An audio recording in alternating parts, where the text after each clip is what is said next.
A sharp pain shot through her wrist, and An Nan collapsed to the ground. In that instant, the two people she trusted most, her closest friends, had hacked off both her hands. Her jade bracelet fell heavily to the floor, yet remained completely unscathed. Bai Wenbin picked up the bracelet like it was a priceless treasure, a greedy smile spreading across his face. Nan, since you still refuse to be my woman, I can't let you live any longer. The woman beside him clung to his arm. Cousin, she brought this on herself. She deserves to die. If I'd known her dad was so heartless, wouldn't even give us a piece of bread, we should have made our move sooner. We wouldn't have had to starve for so long. And Nan lay on the ground, staring at them in disbelief. These two people, who had fought by her side, struggling to survive through the apocalypse. What are you looking at? Qian Yinger let go of Bai Wenbin's arm, picked up a boning knife, and strode toward An Nan with a vicious glare. The first time I saw your pretty little face, I wanted to slice it up. With those words, the knife came down. An Nan, lying on the ground and losing blood fast, was already too weak to resist. She could only feel her life ebbing away in waves of excruciating pain. As her consciousness faded, she heard Qian Yinger's sweet, syrupy voice. Brother, we're eating meat tonight. In that moment, An Nan was filled with bitter regret. How could she have been so blind, failing to see the true nature of these two wolves in sheep's clothing? She'd survived 4 years of apocalyptic hardship, only to die at the hands of her so-called friends. So unwilling, so unfair. If she could do it all over again, she would never let them off so easily. With another startled cry, An Nan jolted awake and shot up in bed. She looked around, stunned by what she saw. This was the apartment she'd lived in before the apocalypse. Hadn't she just been killed by Bai Wenbin and his sister? How was she back here? The temperature around her was comfortable and warm. Ever since that sudden catastrophe, An Nan hadn't felt such comfort in 4 whole years. She picked up her phone in disbelief. July 8, 2039. Wasn't that 3 days before the end of the world? What was going on? She'd clearly died in 2043. On July 11, 2039, a massive torrential rain swept across the globe. Within days, cities were submerged, countless people perished. At first, everyone thought it was just a flood, but it turned out to be the prelude to the apocalypse. Torrential rain, floods, extreme heat, acid rain, thick fog, earthquakes, bitter cold. One disaster after another turned the world into a living hell. For 4 long years, she'd struggled to survive, and even at her death, the disasters hadn't ended. Had she been reborn? Reborn 3 days before the apocalypse? And Nan was overjoyed, then quickly looked down at the jade bracelet on her wrist. If it hadn't been for this bracelet, she might not have survived even the first year of the apocalypse. She bit her right fingertip and let a drop of blood fall onto the jade. In the next instant, a white light flashed, and in her mind, a space of about 800 square meters appeared.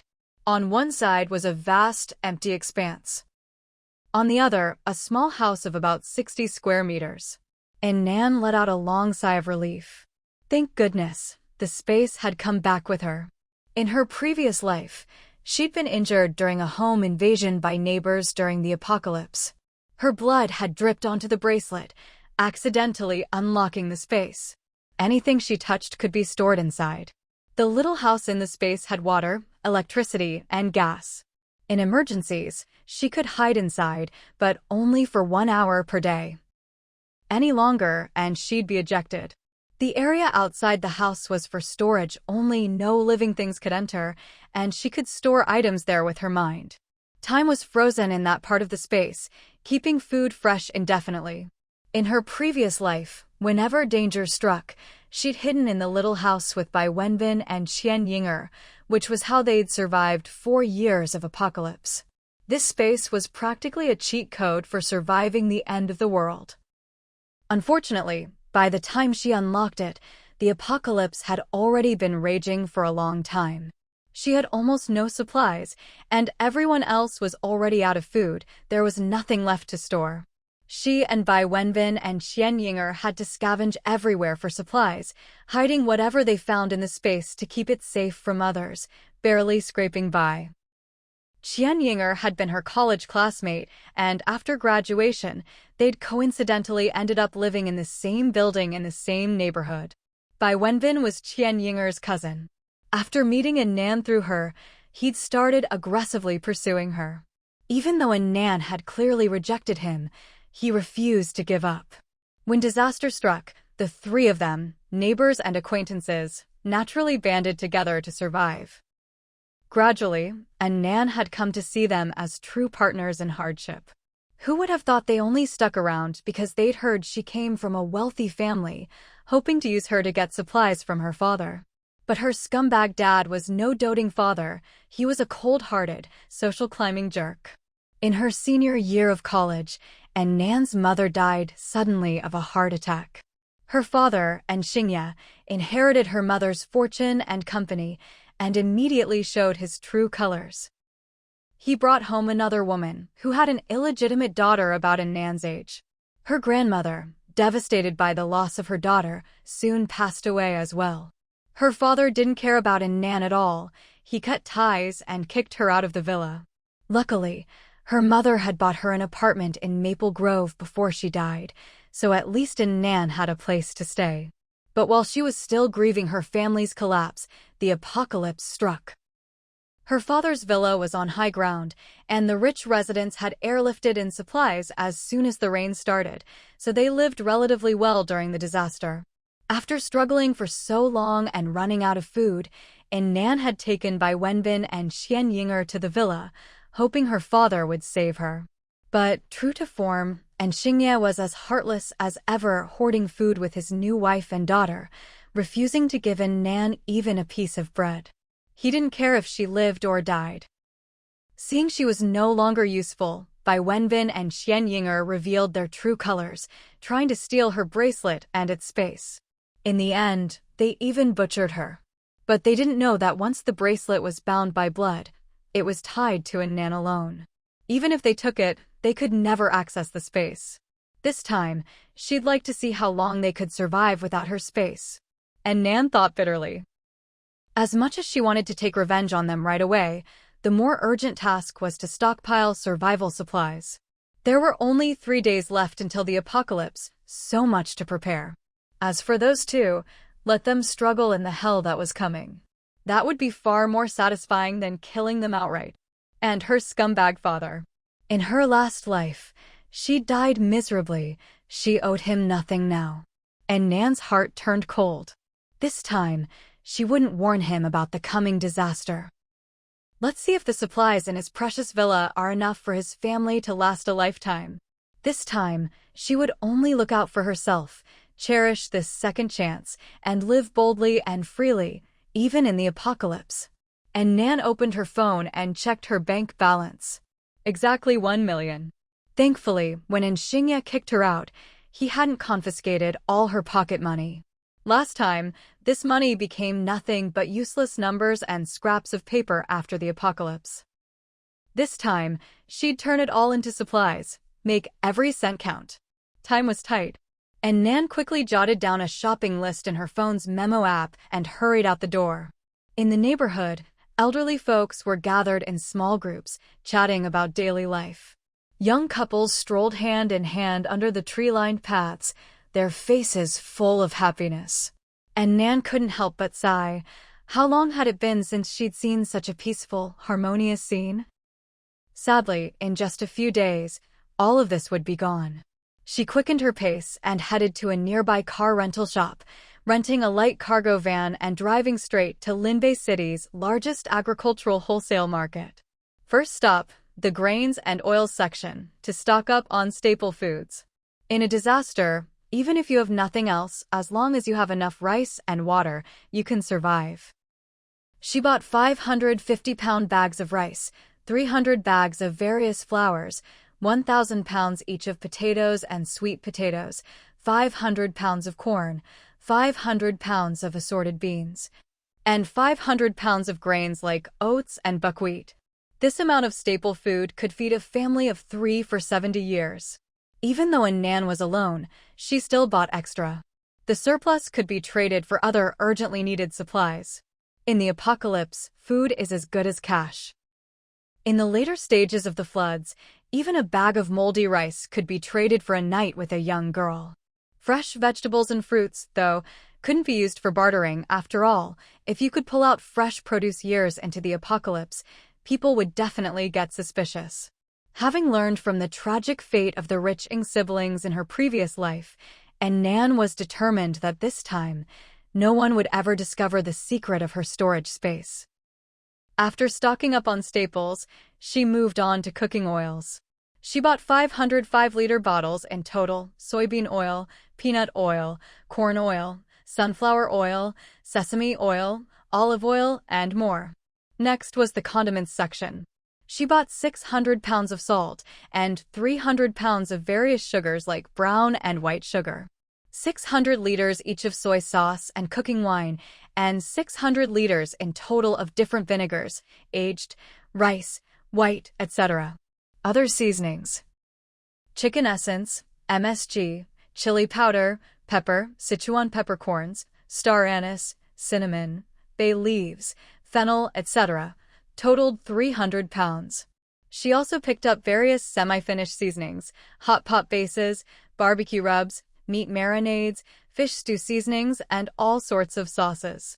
She used her van to transport everything to a deserted spot in the outskirts, then, avoiding surveillance cameras, stashed it all away in her storage space.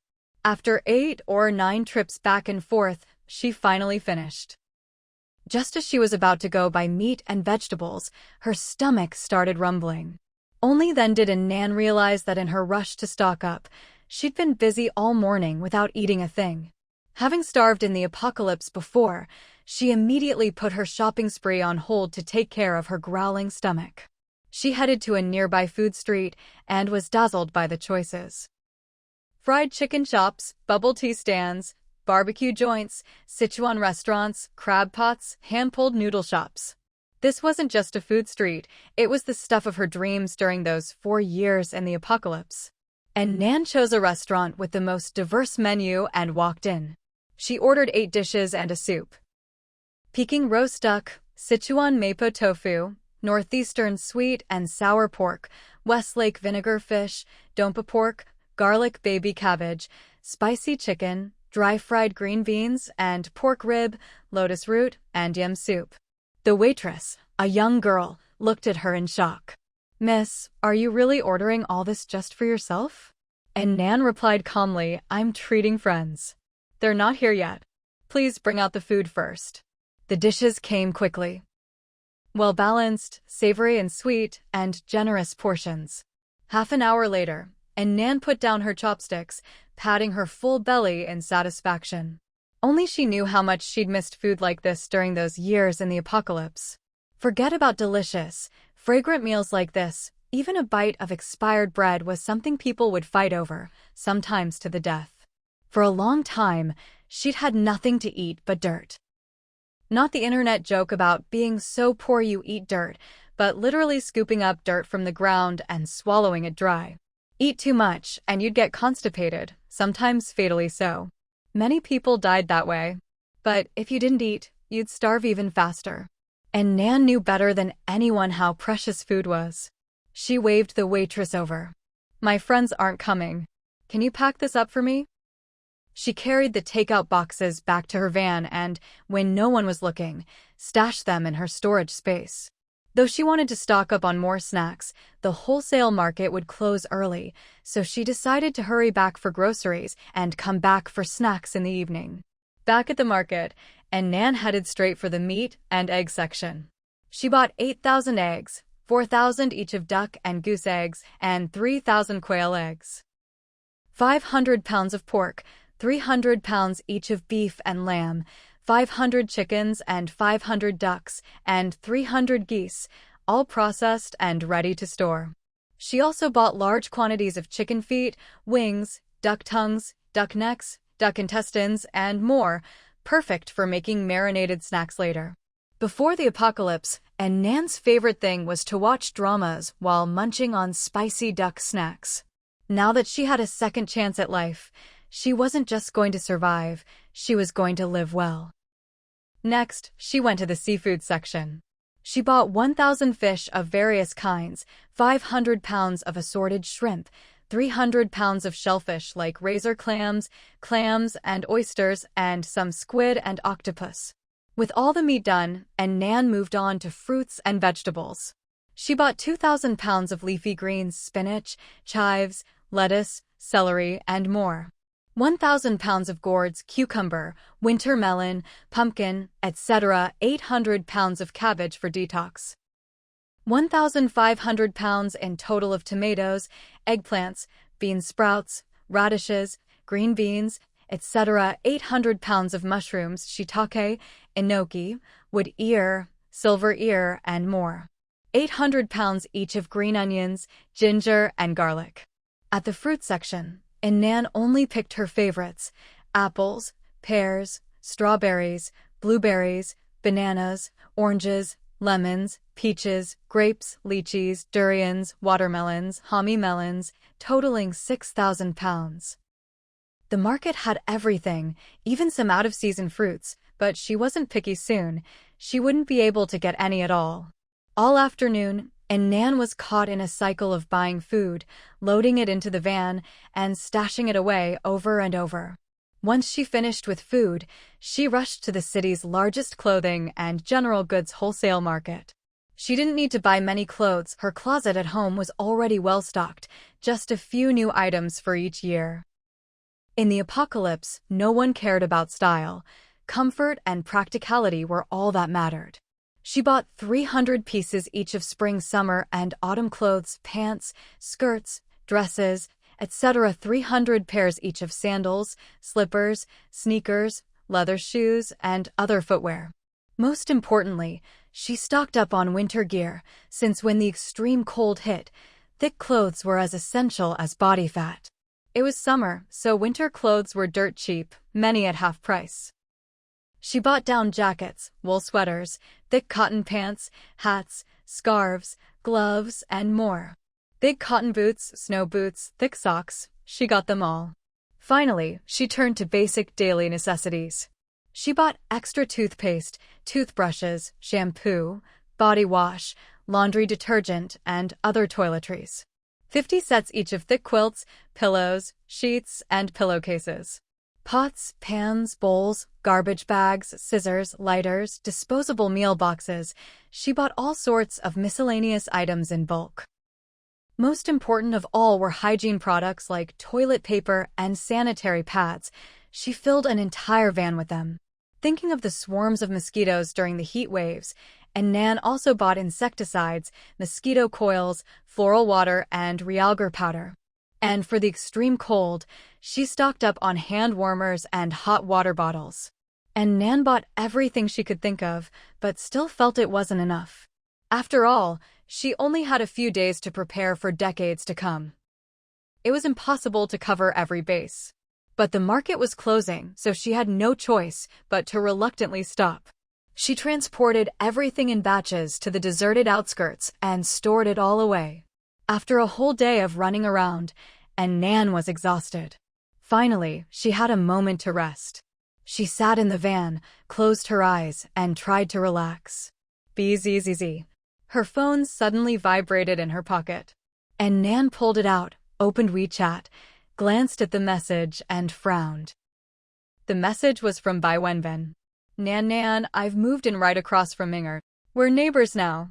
I sincerely invite you all to come over to 801 tomorrow night. I'll cook a few dishes to celebrate. An Nan glanced at the messages, deleted him as a friend, and blocked him. You people killed me, and now you want to invite me to your housewarming dinner? Shameless. You bastard. One day you'll get what's coming to you. An Nan took a deep breath. Don't let this scumbag ruin your mood. Don't get angry. Anger only harms yourself. She started the car and headed to the snack street she'd visited earlier that day. Dinner would be sorted outside again. After all, once the apocalypse hit, there'd be no more eating out. She found a barbecue place and ate to her heart's content. Then she packed up a bunch of skewers, sneaking them into her storage space back in the car. Afterwards, she bought a bubble tea and strolled from shop to shop. Although she'd already stocked up enough food, after the apocalypse, she'd never get to eat these delicious treats again. And Nan loved experimenting with food, so her cooking skills weren't bad. But there were plenty of things you just couldn't replicate at home. Spicy hot pot, rice noodles, snail noodles, crayfish, pizza, burgers, cake, jianbing, soup dumplings, bubble tea. She bought 100 portions of each of her favorites. That pretty much emptied out the last of her money. And Nan did the math. 540,000 yuan at the farmer's market, 280,000 on wholesale clothes, 140,000 on daily necessities, and the rest all went to snacks. She still wasn't done stocking up, and the money was already gone. She hadn't even bought any luxury goods, just daily essentials, and 1,000,000 yuan was gone in a flash. But she wasn't worried at all. She already had an idea for making more money. There's never a shortage of fat cats to fleece in this world. Tomorrow, she'd go fleece some rich folks. It was late now and all the shops were closed. Time to go home and rest. She checked the piles of supplies in her storage space with her mind, feeling a huge sense of security. With the coming disaster of unknown duration, having plenty of supplies was her greatest confidence. At this rate, she'd be able to buy everything on her list before the torrential rains arrived. Feeling much more relaxed, and Nan drove home. Meanwhile, Bai Wenbin. He'd waited a long time, but still hadn't gotten a reply from An Nan, so he sent another message with a smiley face. But a red exclamation mark popped up. The other party is not your friend. Please send a friend request first. Bai Wenbin stared in shock. What's going on? Although An Nan had never accepted his advances, thanks to his cousin Qian Inger, she'd always been polite to him. Why did she suddenly delete him? He tried to add her back, but couldn't. Did she block me? Bai Wenbin. What did I do to offend her? He thought and thought, but couldn't figure it out. He'd always treated An Nan with patience and kindness. He hadn't succeeded in winning her over, but he believed in persistence. Girls are emotional creatures. Sooner or later, she'd be moved by him. So he kept sending warmth her way, carefully maintaining boundaries so as not to make her uncomfortable. It was a hassle, but he thought it was worth it. The first time he saw An Nan, he thought she was beautiful.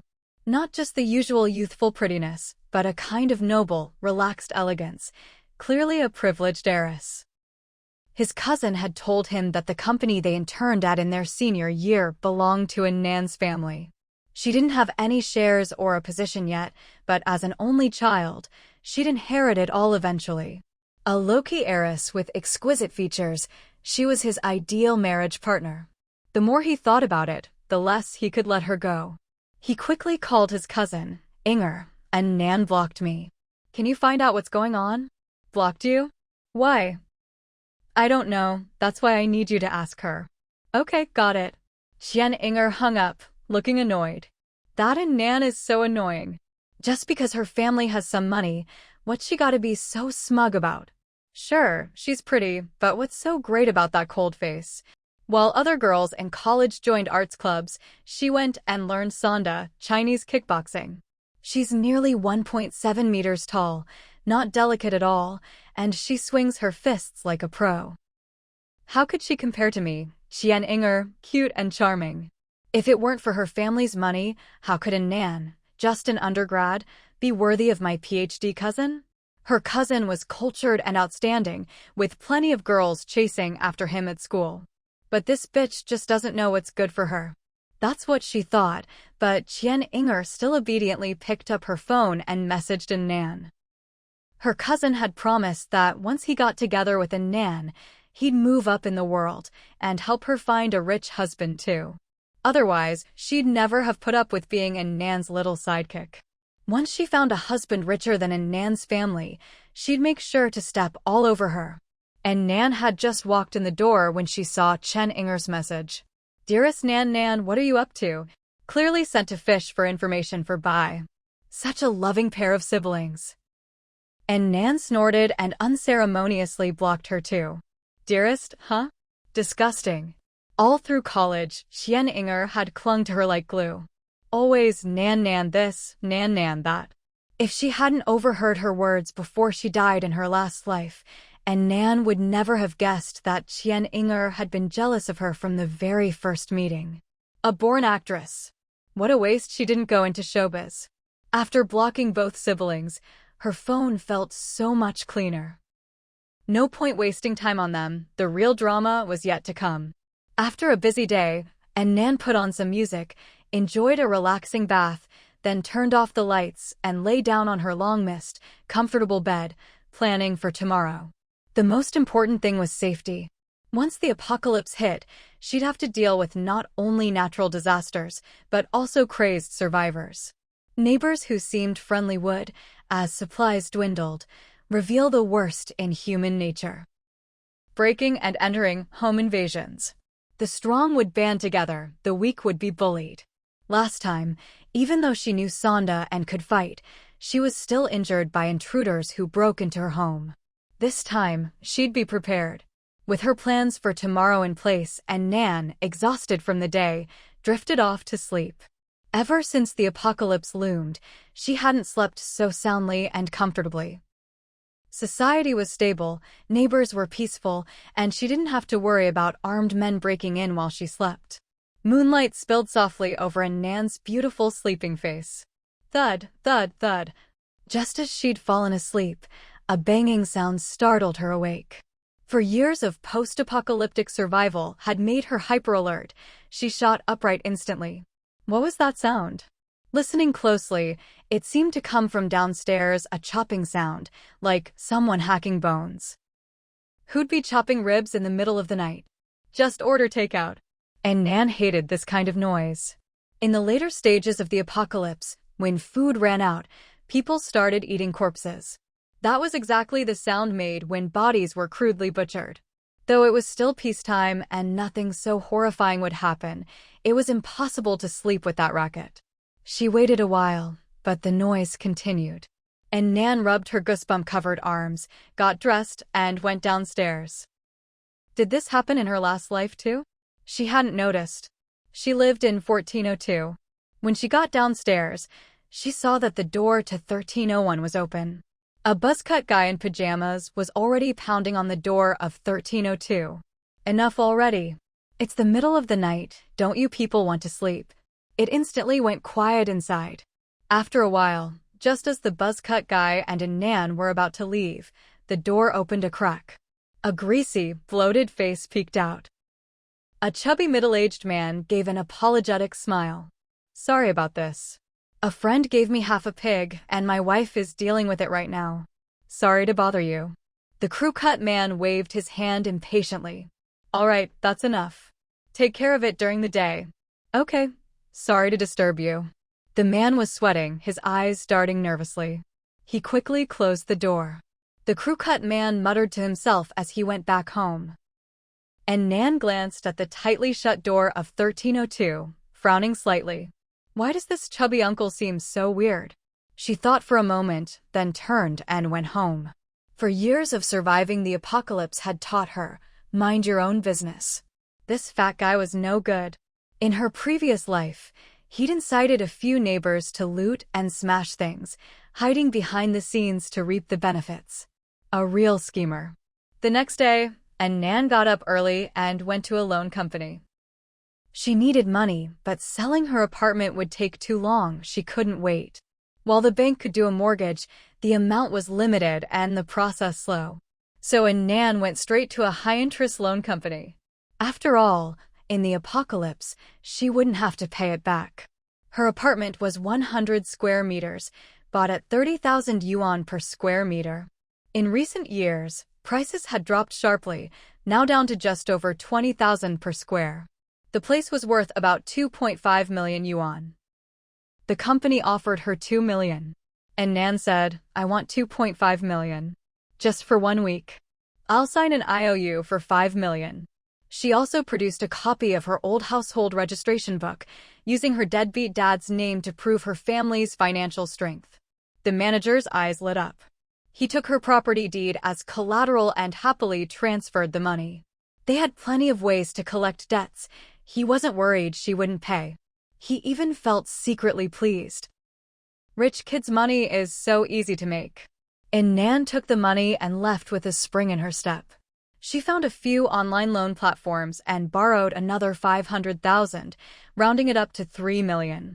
Then she went to a renovation company and ordered explosion-proof glass and armored doors. She paid extra to have them installed that very afternoon. All the apartments in Maple Grove residences had 2 units per floor, 15 floors in total. Each household's elevator card only worked for their own floor. Every floor's stairwell and the 2 apartment entrances were separated by a lockable stainless steel door. So each floor had its own independent hallway door. Once that door was locked, you could only reach the floor by elevator. Soon after the apocalypse began, the power grid collapsed and elevators stopped working. So as long as the hallway door was shut, no one else could get onto the floor. The apartment across from An Nan's was vacant. In her previous life, the owner never returned. So, living alone on the 14th floor, she planned to add another explosion-proof door behind the floor's stainless steel door. Then she'd replace her own 1402 apartment security door with 2 layers of explosion-proof doors. For doors, 4 layers of protection. This time, no one was getting into her home. With security settled, An Nan headed to a big outdoor supply store. She bought wetsuits and diving gear, sleeping bags, moisture-proof mats, tents, flashlights, radios. She even managed to find gas masks. Then she bought masks, windbreakers, thermal clothing, and more. Last but not least, the most important transportation for a flood, an assault boat, and an inflatable raft. She bought several of everything, in case anything got damaged in extreme conditions. By noon, after all her errands, An Nan found a small restaurant for lunch. While eating, she chatted with the owner's wife and got the contact for her gas supplier. So she hurried to the outskirts and bought 2 truckloads of gas canisters. Even though her space had water, electricity, and gas, she could only enter it for a limited time each day. Besides, some things in the apocalypse had to be done in the open. She couldn't just make food appear out of thin air and arouse suspicion. After buying the gas, she also picked up 2 truckloads of coal from a nearby factory. Essential for the extreme cold. As soon as she left the factory, An Nan got a call from the renovation workers. The doors and windows had arrived at her home. She drove back. When she got there, the workers were carrying several explosion-proof armored doors, staring in disbelief. "Miss, do you live here alone? Why all this heavy-duty stuff?" An Nan smiled. "It's not for me, it's for my brother. He's paranoid. He can't sleep unless it's like this." The workers clicked their tongues but didn't ask more and got to work. While the workers were busy, Inger, who'd slept in late on the weekend, noticed An Nan hadn't replied to any of her messages. She sent another one. A red exclamation mark popped up. Did An Nan delete her too? Inger sat up in disbelief, a sudden sense of unease rising in her chest. That bitch was her and her cousin's ticket into high society. Nothing could go wrong. She hurriedly got dressed and went upstairs to find An Nan. Inger lived on the 8th floor. Her elevator card didn't work for the 14th, so she had to take the stairs. She rarely exercised, so she was panting and out of breath by the time she reached the 14th floor. She was stunned to see workers installing an explosion-proof door in the hallway. Nan, what are you doing?" An Nan had just finished speaking with the workers and was about to head out again when she saw the sweaty, gasping Inger. For a moment, she didn't even recognize her. After the apocalypse in her previous life, everyone was reduced to skin and bones from hunger and hardship. Inger, who'd always been thin, was practically just a layer of yellowed skin stretched over her face. When she'd finally raised a knife against An Nan, she looked even more hideous, like a demon from hell. Compared to the delicate, fair-skinned girl in front of her, it was like 2 different people. Inger, embarrassed by the lack of response, asked again. Nan, why are you adding another door behind the hallway door?" An Nan wished she could just finish her off right now. But with the workers around and society still intact, she didn't want to end up in jail when the apocalypse hit. So she just glanced at her. "What do you want?" Qian Inger felt a sudden chill at An Nan's cold tone. How had An Nan changed so much in just a few days? Her eyes were icy, even hateful. Qian Inger was baffled. What had she done to offend her? She asked, Nan, why did you block me and my cousin? And Nan's face was expressionless. Because I felt like it. Got a problem with that. Qian Inger hadn't expected that and was left speechless. Seeing An Nan turn to enter the elevator, she quickly followed. Nan, is there some misunderstanding between us? She let her eyes well up with tears, putting on a pitiful expression. Is it because you think my cousin is too annoying? Actually, Wenbin is a really good guy.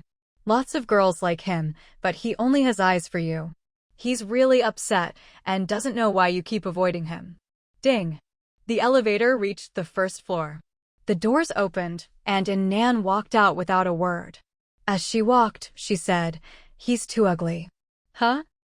Qian Inger was stunned. You asked why I don't like him. Because he's too ugly. And An Nan turned to look at her, you're ugly too. I don't like being around ugly people. With that, she turned and left. Qian Inger stood frozen, only snapping out of it after An Nan had walked away. That bitch. She actually called me ugly. Qian Inger, who'd always thought highly of herself, was instantly furious. How dare An Nan, whom she'd always envied and hated, look down on her to her face. She was so angry her face twisted, and she started screaming hysterically. An Nan was in a great mood after making Qinger so angry she was hopping mad. She left the neighborhood and headed straight for the hardware market. Over the past couple of days, she'd already stocked up on plenty of food, clothes, and daily necessities. But as the saying goes, while my neighbors hoard food, I hoard weapons. That way, my neighbors become my pantry. And Nan had no intention of becoming someone else's pantry, so she needed to stockpile weapons. Of course, she couldn't get her hands on real guns or live ammunition. China's regulations on that front were still very strict. But thankfully, if she couldn't buy them, neither could anyone else. In her previous life, the most common weapons people used in fights were kitchen knives, axes, baseball bats, and the like. Either their lethality wasn't high, or they were easy to accidentally hurt yourself with. And Nan planned to get something more suitable for her. A chainsaw, also known as a criminal pacifier. Once the chainsaw roared to life, no one dared come within 10 meters. There was even a joke online, it's the most powerful weapon you can legally buy. Never mind how well it could cut through bone, just the deafening roar alone was enough to make anyone's legs go weak. Its only drawback was that it needed gasoline, so An Nan would have to stock up on that too. After the apocalypse, when order collapsed, diesel and gasoline would become precious, non-renewable resources. So An Nan didn't just buy 5 chainsaws, she also got 5 rechargeable electric saws. After all, there was electricity in her space, so she could always toss them in to charge. After buying the chainsaws and electric saws, An Nan also picked up 10 nail guns and matching nails. Nail guns might not be as deadly as real guns, but they were still powerful aim for the head or heart, and you could take someone down in a couple of shots. The shop owner selling the nail guns repeatedly reminded her of the safety precautions, afraid she'd accidentally hurt someone. Leaving the store, An Nan returned to her car and stowed everything in her storage space. Sitting in the car, she thought for a moment, then called one of her late mother's former business partners. Auntie Chin? Hello, this is An Nan. An Nan? Is something wrong? Everyone in their circle knew that An Nan had been kicked out by An Xingye. Though they felt sorry for her, An Xingye was now in charge of the family business, so as a business partner, Mrs. Chen couldn't afford to get too close to An Nan. Her mother was gone, and An Nan understood how quickly people moved on, so she didn't bother with small talk and got straight to the point. My mom once lent you a collectible for you to admire. I'd like to come pick it up. Oh, you mean that triangular bayonet? Mrs. Chen was taken aback. Was this girl so down on her luck she had to sell collectibles to get by? The bayonet wasn't that old and wasn't worth much, she'd only borrowed it out of curiosity. It couldn't compare to the antiques her mother collected. But An Xingye probably hadn't given her any of those things. Thinking about it, she felt a bit sorry for the girl. So she agreed readily, "Come by my house tomorrow and pick it up." "Okay, thank you, Auntie." After hanging up, An Nan felt a little more at ease. A triangular bayonet with 3 blood grooves along the blade could cause rapid and heavy bleeding when it pierced a target. The unique wound it created was extremely hard to stitch up. In a post-apocalyptic world with scarce medical resources, getting stabbed by one was almost a death sentence. Her mother's bayonet was old and already had some rust when she received it. But that was perfect for An Nan. With rust, it was basically a tetanus blade, maximum damage. With her weapon problem solved, An Nan wandered around the hardware market a bit more, buying wrenches, hydraulic pliers, oil drums, hammers, screwdrivers, window breakers, and all sorts of other tools. She also bought 3 diesel generators, 3 gasoline generators, and some solar panels. Finally, seeing how messy her storage space was getting, she bought a bunch of shelves to organize and categorize her supplies. Was there anything else she needed to buy? Oh, right. And Nan smacked her forehead. How could she forget the life-saving stuff? She quickly opened her GPS, found a pharmacy, and headed over to stock up on medicine. On the way, she spotted a water quality testing company. She remembered she still didn't know how good the water in her storage space actually was. This time around, she could afford to be picky. If the water quality wasn't great, she'd just stock up on drinking water. So she took a sample from her space, spent 1,000 yuan for a water test, and paid for expedited results. She'd have them by tomorrow. Leaving the testing company, she drove another 10 minutes to the pharmacy. "Hello, I have some elderly family members at home who have trouble getting around, so I'd like to prepare some common medicines for them." The staff member had been playing on their phone, but their eyes lit up at her words, and they immediately got up to enthusiastically recommend all sorts of products. Antibiotics, cold medicine, fever reducers, painkillers, antidiarrheals, all kinds of antibiotics, ointments, medical gauze, band-aids, and more. And Nan bought a bit of everything, carefully asked about the usage and precautions for each medicine, and then left. Buying too much medicine at once would attract attention. So, using her list, An Nan visited several pharmacies, buying in batches. She was busy until 5 in the afternoon, only stopping when she got a call from the renovation workers saying they'd finished. An Nan went home, checked the installation of the doors and windows, and was very satisfied as she paid the final bill. After sending the workers off, she let out a long breath, turned on the air conditioning, and took out a serving of spicy hot pot and milk tea from her storage space. The hot pot was still steaming, and Nan ate happily as she looked around. With explosion-proof doors and windows and a storage space full of supplies, she was in a much better position than in her previous life. She opened her tablet and started downloading her favorite TV dramas and variety shows. In the apocalypse, with no internet, no electricity, and danger everywhere, people's nerves would be stretched to the limit. So, besides meeting basic survival needs, she also needed to take care of her mental health if she wanted to go the distance. She also bought a bunch of ebooks and video resources. Novels, maps, cooking tutorials, martial arts lessons, wilderness survival guides. She downloaded them all. When her device ran out of storage, An Nan planned to buy more electronics the next day. After dinner, she left her tablet at home to keep downloading and took her car keys downstairs. The most important issue, energy, still wasn't solved. Generators and chainsaws all needed fuel. She drove her rented truck to a gas station. She filled up the truck, then transferred the fuel into oil drums in her storage space.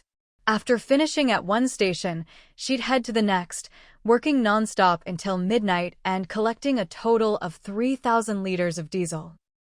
A bit tired, An Nan found a parking lot, closed her eyes to rest, and planned to continue after she woke up.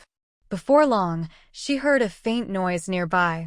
She poked her head out and saw 2 skinny men crouching suspiciously beside a truck. Were they fuel thieves? And Nan had heard that in Limbe City, there was a group of fuel rats who specialized in stealing fuel from other people's vehicles and reselling it at low prices. They were the most hated people among truck drivers.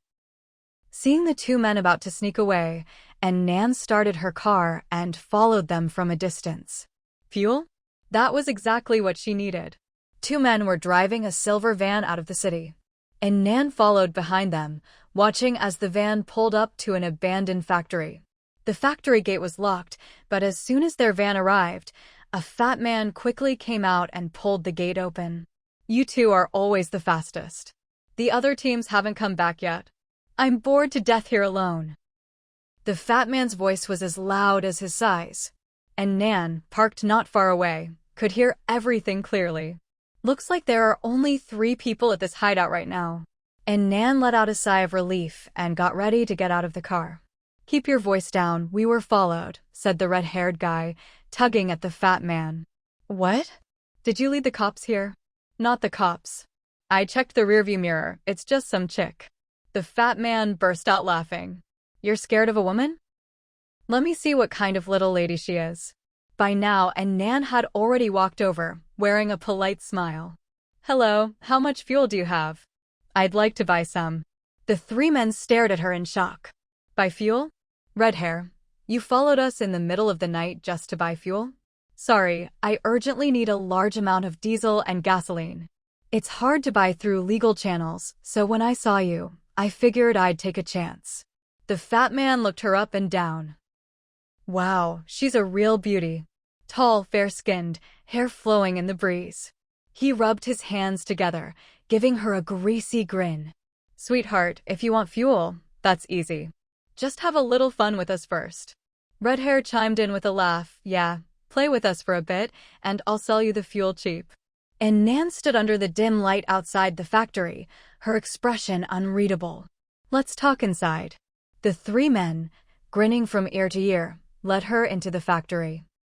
Inside, the abandoned factory was a mess, with barrels of fuel everywhere, each labeled by type. At a glance, An Nan saw not just diesel, but gasoline too, even separated into 92, 95, and 98 octane. Not bad, they had everything. An Nan looked around, very satisfied. This much fuel would last her decades. When are the others coming back? Not for a while, not until late tonight. As they spoke, the 3 men moved in, leering, ready to get handsy. An Nan's face didn't change as she deftly dodged a groping hand. Seeing this, Red hair snarled and swung at her. Bitch, you better behave. If you don't, I'll kill you right now and no one will ever know. An Nan raised her hand to block his slap, and with her other hand, pulled a fruit knife from her space. 2 quick stabs, Red hair collapsed to the ground.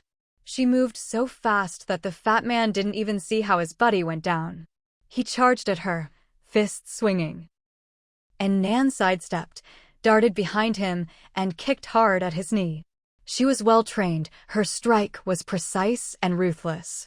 With a sickening crack, the fat man dropped to his knees, clutching his dislocated leg and howling in pain. The last man, seeing An Nan take down his 2 buddies in an instant, was stunned. He backed away, grabbed a machete from the corner, and charged at her, yelling. Oh, going for the kill now? An Nan sneered. She'd survived the apocalypse, her hands stained with blood. Did these petty thugs from peacetime really think they could take her life? With a flick of her arm, a cloud of flour from her space flew into the man's face. He choked and coughed, blinded, swinging his machete wildly. An Nan silently closed in and slit his throat in one swift motion. He fell silent. The 2 injured men on the ground stared, eyes wide, too terrified to make a sound. How did flour just fly out of her hand? And that knife, how did it appear out of nowhere? They watched in horror as the strange woman slowly walked toward them. Don't come any closer. I'm sorry, I was wrong. Please have mercy, spare me. An Nan looked at the 2 trembling men. If I'd begged you like this just now, would you have spared me? Seeing their stunned faces, she continued, of course you wouldn't. Not only would they not have spared her, they'd planned to have their fun, and then kill her, burning the body to cover their tracks. There were so many missing girls in this world. Who would ever know if one disappeared in an abandoned factory outside the city in the middle of the night? And Nan didn't hesitate. She sent the two of them to the afterlife. I said I wanted to buy fuel. You could have made some money, but you just had to look for trouble.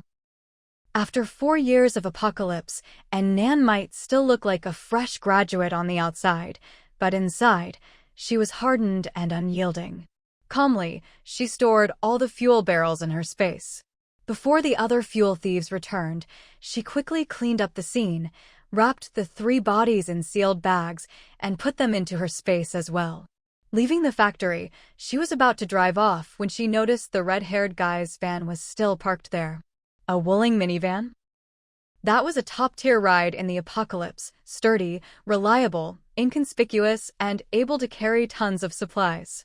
Once the official bases were set up, she couldn't exactly walk everywhere, could she? The more she looked at it, the more she liked it. There were even a few barrels of diesel inside, and the keys were still in the ignition. She stashed everything in her space. Back home, An Nan was exhausted, her back aching. Looks like her physical fitness still needed work.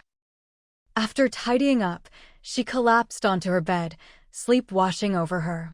Just then, she heard a thump, thump, thump from downstairs.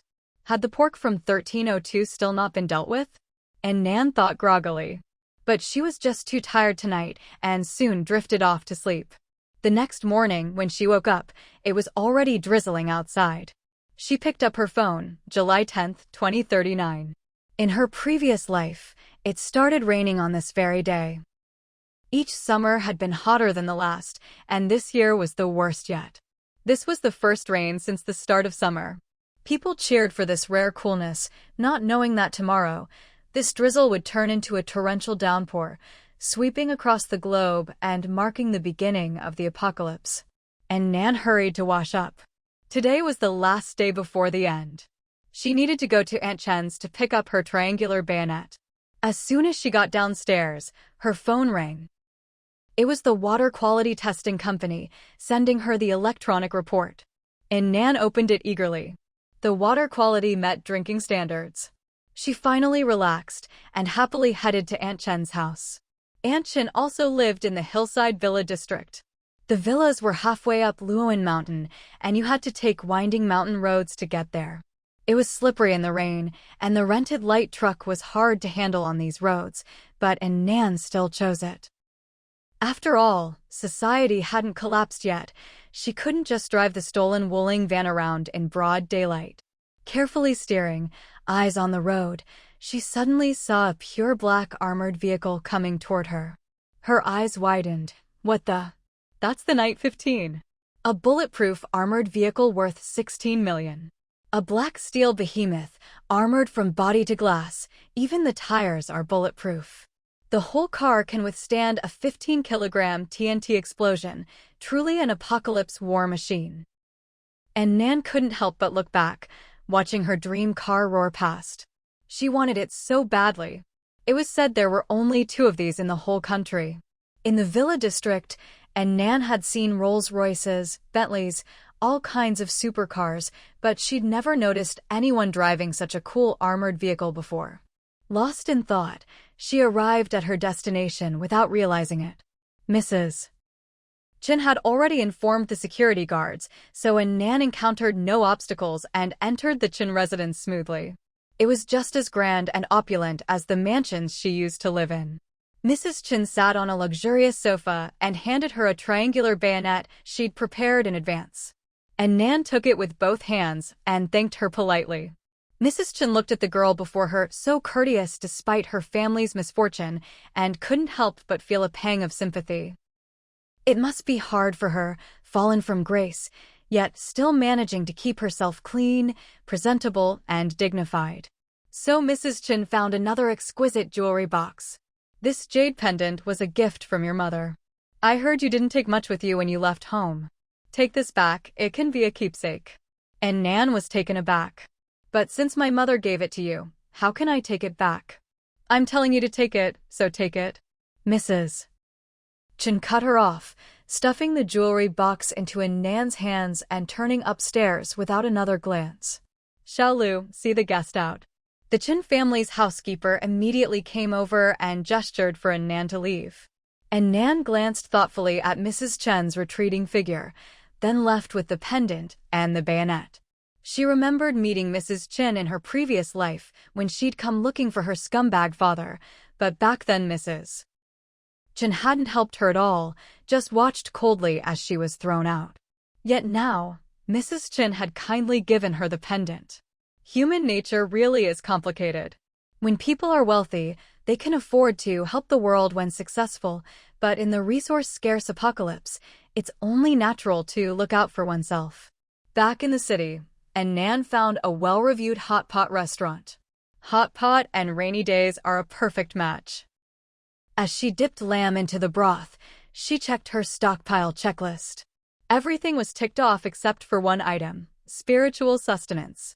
So after her meal, she headed straight to the electronics mall and, as planned, bought several tablets, phones, memory cards, hard drives, headphones, and more.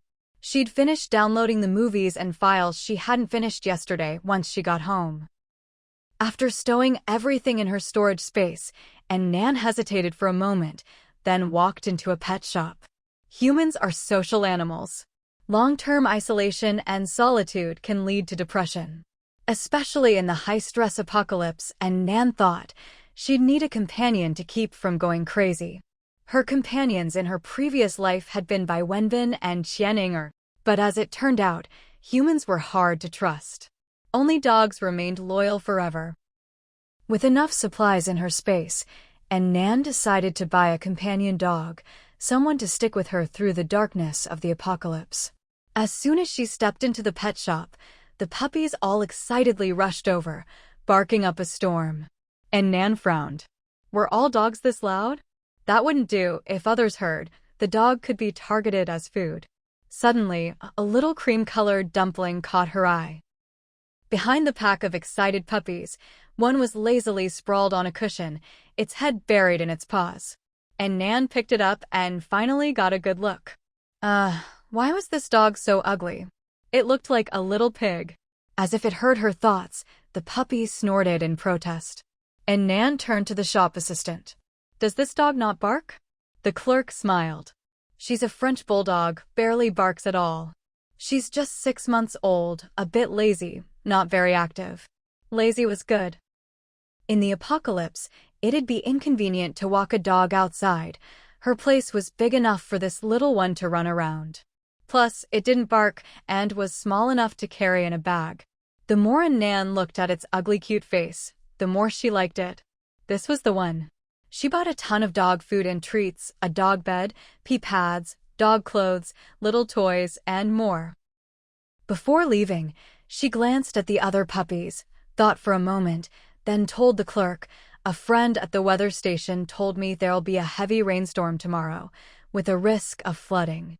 You'd better prepare in advance." With that, she turned and left. After the apocalypse, even humans would struggle to survive.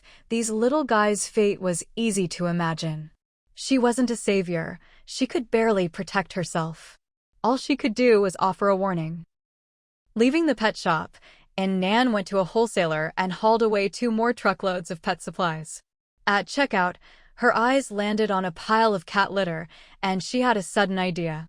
After the apocalypse, with no running water, toilets wouldn't work. She had trash bags in her space, but cat litter would be much cleaner and more convenient. So she bought a whole truckload of cat litter. After buying the cat litter, the 3 million she'd borrowed was nearly gone, only 3,000 yuan left. And Nan let out a long sigh of relief. At least this time, she hadn't let her cash turn into worthless paper. In a great mood, she patted her dog's head in the passenger seat. "Come on, let's go for a drive." The dog snorted in agreement. As drizzle fell, An Nan drove while opening a paper map, studying it carefully. In a few days, phone navigation would stop working. After that, she'd have to rely on maps to get around. She marked several important landmarks and malls on the map, then compared them to reality, carefully memorizing what the upper parts of these buildings looked like. The lower parts would be submerged by floodwaters. After making a round of the city, She returned the light truck to the rental company before closing time and switched to an RV. She already had a wooling van in her space, but for comfort, she needed an RV. The RV's interior and amenities were far better than the divine wooling. She rented it for 2 days, using the truck's deposit as collateral, and paid another 3,000 yuan in rent. She wouldn't need to return it. The flood would hit before the rental period was up. She wasn't about to let a good thing go to waste if she could help it. An Nan maxed out her card without a hint of guilt. With the RV stowed in her space, the last bit of room was filled. $4 million didn't sound like much, but converted to supplies, it was a staggering amount. Holding an umbrella and her dog, An Nan walked home, feeling completely satisfied. Just as she reached her building, she saw Bai Wenbin standing at the entrance. An Nan cursed her luck. Nan. Bai Wenbin looked at the puppy in her arms. You bought a dog? An Nan's face was expressionless. Got a problem with that? No, I just wanted to ask why you suddenly blocked me. Yesterday Inger said you called us ugly freaks. I know you're not that kind of person. There must be some misunderstanding between us. I went to the 14th floor to look for you today, but you weren't home, so I waited here. Nan, There's no misunderstanding, and Nan cut him off. I just honestly think you're both ugly. Bai Wenbin choked, his face almost falling apart. But he forced himself to continue. Nan, I really like you. I hope you'll give me a chance, even if it's just to be friends. Why was this man so clingy? After a long day, An Nan just wanted to go home. So she said, I'm tired. If you have more to say, let's talk over lunch tomorrow at noon at the Locust Tree restaurant in Quanqing district. Bai Wenbin was overjoyed. The Locust Tree restaurant was famous for couples. Was An Nan inviting him there for a date? An Nan ignored his daydreaming and took the elevator upstairs. Let him dream. Quanqing district was the lowest-lying area. Let's see if he's still so happy after getting trapped in the flood tomorrow. Back at home, An Nan set the puppy down on the floor, then took a dog bed out from her space. The little dog watched as its owner conjured a bed out of thin air, eyes wide with caution. It crept over and sniffed at it suspiciously. Seeing the round, chubby face of the puppy showing a surprisingly human-like look of astonishment, An Nan almost burst out laughing. Silly dog, this is your bed. It's not poisonous. The little white dog seemed to understand her, let out a little whimper and wiggled its bottom as it crawled into the bed. Wow, this dog is pretty smart. What should she name it? An Nan looked at the pup, sprawled lazily in its bed, plump and content. Let's call it Fugue. It sounds prosperous and long-lived. Fugue and Nan took out a handful of dog food and fed it to the little white ball. From now on, your name is Fugue. Fugue made little piggy grunts, wagging its tail as it devoured the food. After feeding the dog, An Nan changed into her loungewear and went to the kitchen to make herself a bowl of sour soup noodles. She scrolled through her social media feed while eating. Everyone was talking about today's rain, saying it saved all the workers who'd been toiling in the summer heat. Someone posted a screenshot of today's temperature. After a month of 38 degrees Celsius heat, it had suddenly dropped to 28 degrees Celsius. Someone else said the rain was too light, if only it could rain harder and for a few more days. And Nan saw that post and thought, buddy, you have no idea. This rain really will last a long time, but by then, I doubt you'll be laughing. After dinner, An Nan stretched, practiced a set of martial arts, then went to her room to sleep. Fugue, who had been lying in the living room, immediately got up and followed her in. An Nan smiled and patted its head. You're really clingy, aren't you? She took out a special dog bed from her space and placed it by her own bed. Then she turned off the lights. Time to sleep. Maybe because the apocalypse was near, An Nan slept restlessly that night. In her dreams, she seemed to return to her previous life, with Bai Wenbin and Qian Inger chasing her with boning knives. She ran desperately, only to be blocked by a dark figure. Looking up, she saw An Xingye, who gave her a sinister smile. Good girl, go on. Then he shoved her hard, pushing her toward Bai Wenbin. No! An Nan shouted and woke up with a start. It was already light out. At some point, Fugue had climbed onto her bed and was now gently licking her palm, as if to comfort her. And Nan felt a warmth in her heart and hugged the dog. Everything from her past life was over. This time, she and her loved ones would be just fine. She opened the curtains. Outside, it was still drizzling. And Nan first mixed some dog food for Fugue, then busied herself in the kitchen. While there was still water and electricity, and Nan decided to cook as much food as possible and store it in her space, so she could use it whenever needed. After a simple breakfast, she pulled out all the pots and pans in the house. Both stove burners were going, the electric stew pot was plugged in, and the oven and air fryer were working at the same time. And Nan was in her element, and in no time, she'd made 6 dishes. Each dish was made in large quantities, portioned into disposable meal boxes she'd bought earlier, and then stored in her space while still hot. She repeated this process over and over, busy until after 11, when suddenly the sky went dark. It was midday, and although it had been drizzling, it was still bright outside. But now, dark clouds pressed down over the city, plunging everything into darkness. The gentle rain had stopped. "It's here." And Nan looked out at the oppressive sky. It was exactly like her previous life. First, sudden darkness. Then, in an hour, the torrential rain would come, gradually flooding the city. Inside, the apartment was pitch black. Fugue's fur stood on end as he nervously pressed against An Nan. She turned on the lights, picked up Fugue, and gently soothed him. She found a chew toy for him, then picked up her phone. Weibo and her social feed were already blowing up. Oh my god, how did it suddenly get dark at noon? I've never seen anything like this.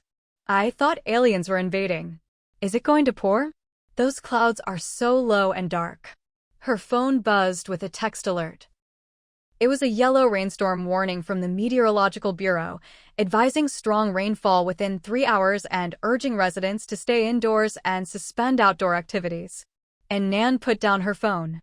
While the rain hadn't started yet, she quickly gathered up the kitchen waste and took it out to the dumpster outside her building. On her way back, just as she entered the elevator, someone shouted, "Wait! Hold the door." It was the guy from the 15th floor and his mother. The woman was carrying bags of vegetables and seeds, scolding her son as she entered. "You little brat, always making trouble for me. I'd rather have given birth to a slab of pork than to you. Mom, you've got nothing else to do anyway. Growing some plants at home is good for your mood. Puh, you just want to trap me at home as your nanny so you can tinker with your junk. Don't say it like that. You're doing logistics work. It's a contribution to my great research.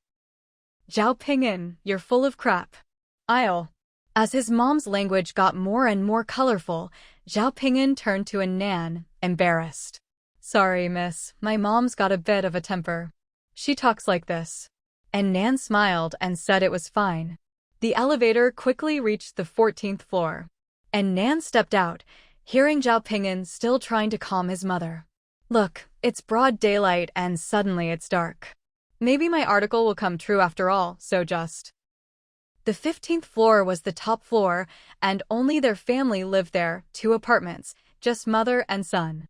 And Nan remembered them well.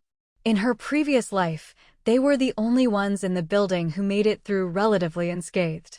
They never went hungry or got robbed by looters. Even during the worst of the heat, they left the neighborhood safe and sound. No one knew where they went. Back home, An Nan turned on her computer and, out of curiosity, searched for Zhao Ping'an's name. Sure enough, she found an article. 20 Possible Ways the Apocalypse Could Arrive, by Zhao Ping'an. It analyzed all sorts of doomsday scenarios, extreme weather, major pandemics, even strategies for escaping a zombie siege. What an imagination! The comments were full of people saying he'd read too many novels, but also some enthusiastically discussing survival gear. So he was a doomsday survival enthusiast. No wonder he did so well last time. He was a pro. Huai Tree Restaurant, Quanqing District. Bai Wenbin had reserved a window seat on the 2nd floor, smugly waiting for An Nan to arrive. "Blocked me? No problem. After this meal, she'll have to add me back." He patted the pocket with the drugs. He'd slip them into her drink soon. Once the deed was done, Bai Wenbin grinned to himself. Suddenly, a thick streak of purple lightning split the silent sky, followed by a deafening crash of thunder. A wild wind swept through, making the leaves outside rustle violently. Then, a torrential downpour slammed down, rain pelting the windows in a relentless drumbeat. It was as if the sky had been torn open. Rainwater hammered the ground, sending up a mist. Bai Wenbin jumped in shock. What the? Why is it suddenly raining so hard? Bai Wenbin glanced at his watch. The agreed time had already passed, but An Nan still hadn't shown up. Not wanting to miss this rare opportunity, he could only force himself to wait patiently. Half an hour went by, but An Nan still hadn't arrived. Watching the torrential rain outside, a wave of unease suddenly welled up in his heart. Bai Wenbin picked up his phone and tried to call An Nan. Still blocked. So he had no choice but to borrow a phone from a waiter and dial again. Hello. An Nan, it's me, Bai Wenbin. I'm at the Y Tree restaurant. About when will you get here? Oh, something came up on my end. I'll be a bit late. Please wait for me a little longer. Okay, Nan. After hanging up, Bai Wenbin felt reassured by her pleasant tone and settled in to wait patiently. As long as things worked out today, he'd win the beauty's heart and enjoy endless wealth and glory. What's a little waiting compared to that? He could handle it. The rain outside kept pouring down relentlessly. Unknowingly, another hour passed. Ding buzz. Phones started ringing all over the restaurant. Bai Wenbin looked down and saw a message from the Meteorological Bureau. Red alert for heavy rain. Citizens are advised to stay home, cease all outdoor activities and work, and suspend school and work. Anyone in danger zones should evacuate to safe locations immediately. Oh my God. Why are the cars floating? A woman at the next table suddenly exclaimed. Only then did Bai Wenbin look outside. The water on the street was already waist-deep, and some small cars were actually floating. How could this be? Even typhoon rains in the past had never been this fierce. He borrowed a phone again to call An Nan. Nan, where are you now? Who is this? It's Bai Wenbin. Bai Wenbin? Don't know you. What an awful name. With that, the call was hung up. Bai Wenbin froze, then dialed again, but this time only got the busy tone. His face darkened. Was she playing him for a fool? The restaurant was in chaos now. Some people's cars had been swept away, some were getting urgent calls from schools to pick up their kids, others kept trying to hail rideshares with no luck. Bai Wenbin hurried out of the restaurant, only to find that in just this short time, the water had risen even more. It was now up to his chest. Though the first-floor doors were closed, water had already flooded in. His car parked by the roadside was completely submerged. There was no way to drive it. Bai Wenbin was furious. Not only had An Nan made a fool of him, leaving him waiting here for an hour and a half, he'd also lost a car. Now he was trapped here as well. The street outside was a mess. The torrential rain had come so suddenly that many people hadn't even had time to react. Some were trapped in their cars, some slipped and were swept away while wading through the water, others got caught swimming in the floodwaters. Meanwhile, An Nan was at home, watching TV and enjoying a steaming hot pot. The spicy beef tallow bubbled in the pot, shutting out the dampness from outside. Even the dog, who'd been restless at first, had settled down, contentedly gnawing a big bone at her feet. An Nan nibbled on tender bamboo shoots, swished some tripe in the pot, dipped it in oil, and popped it in her mouth. The whole house was filled with a delicious aroma. After eating, An Nan tossed the dishes into the dishwasher.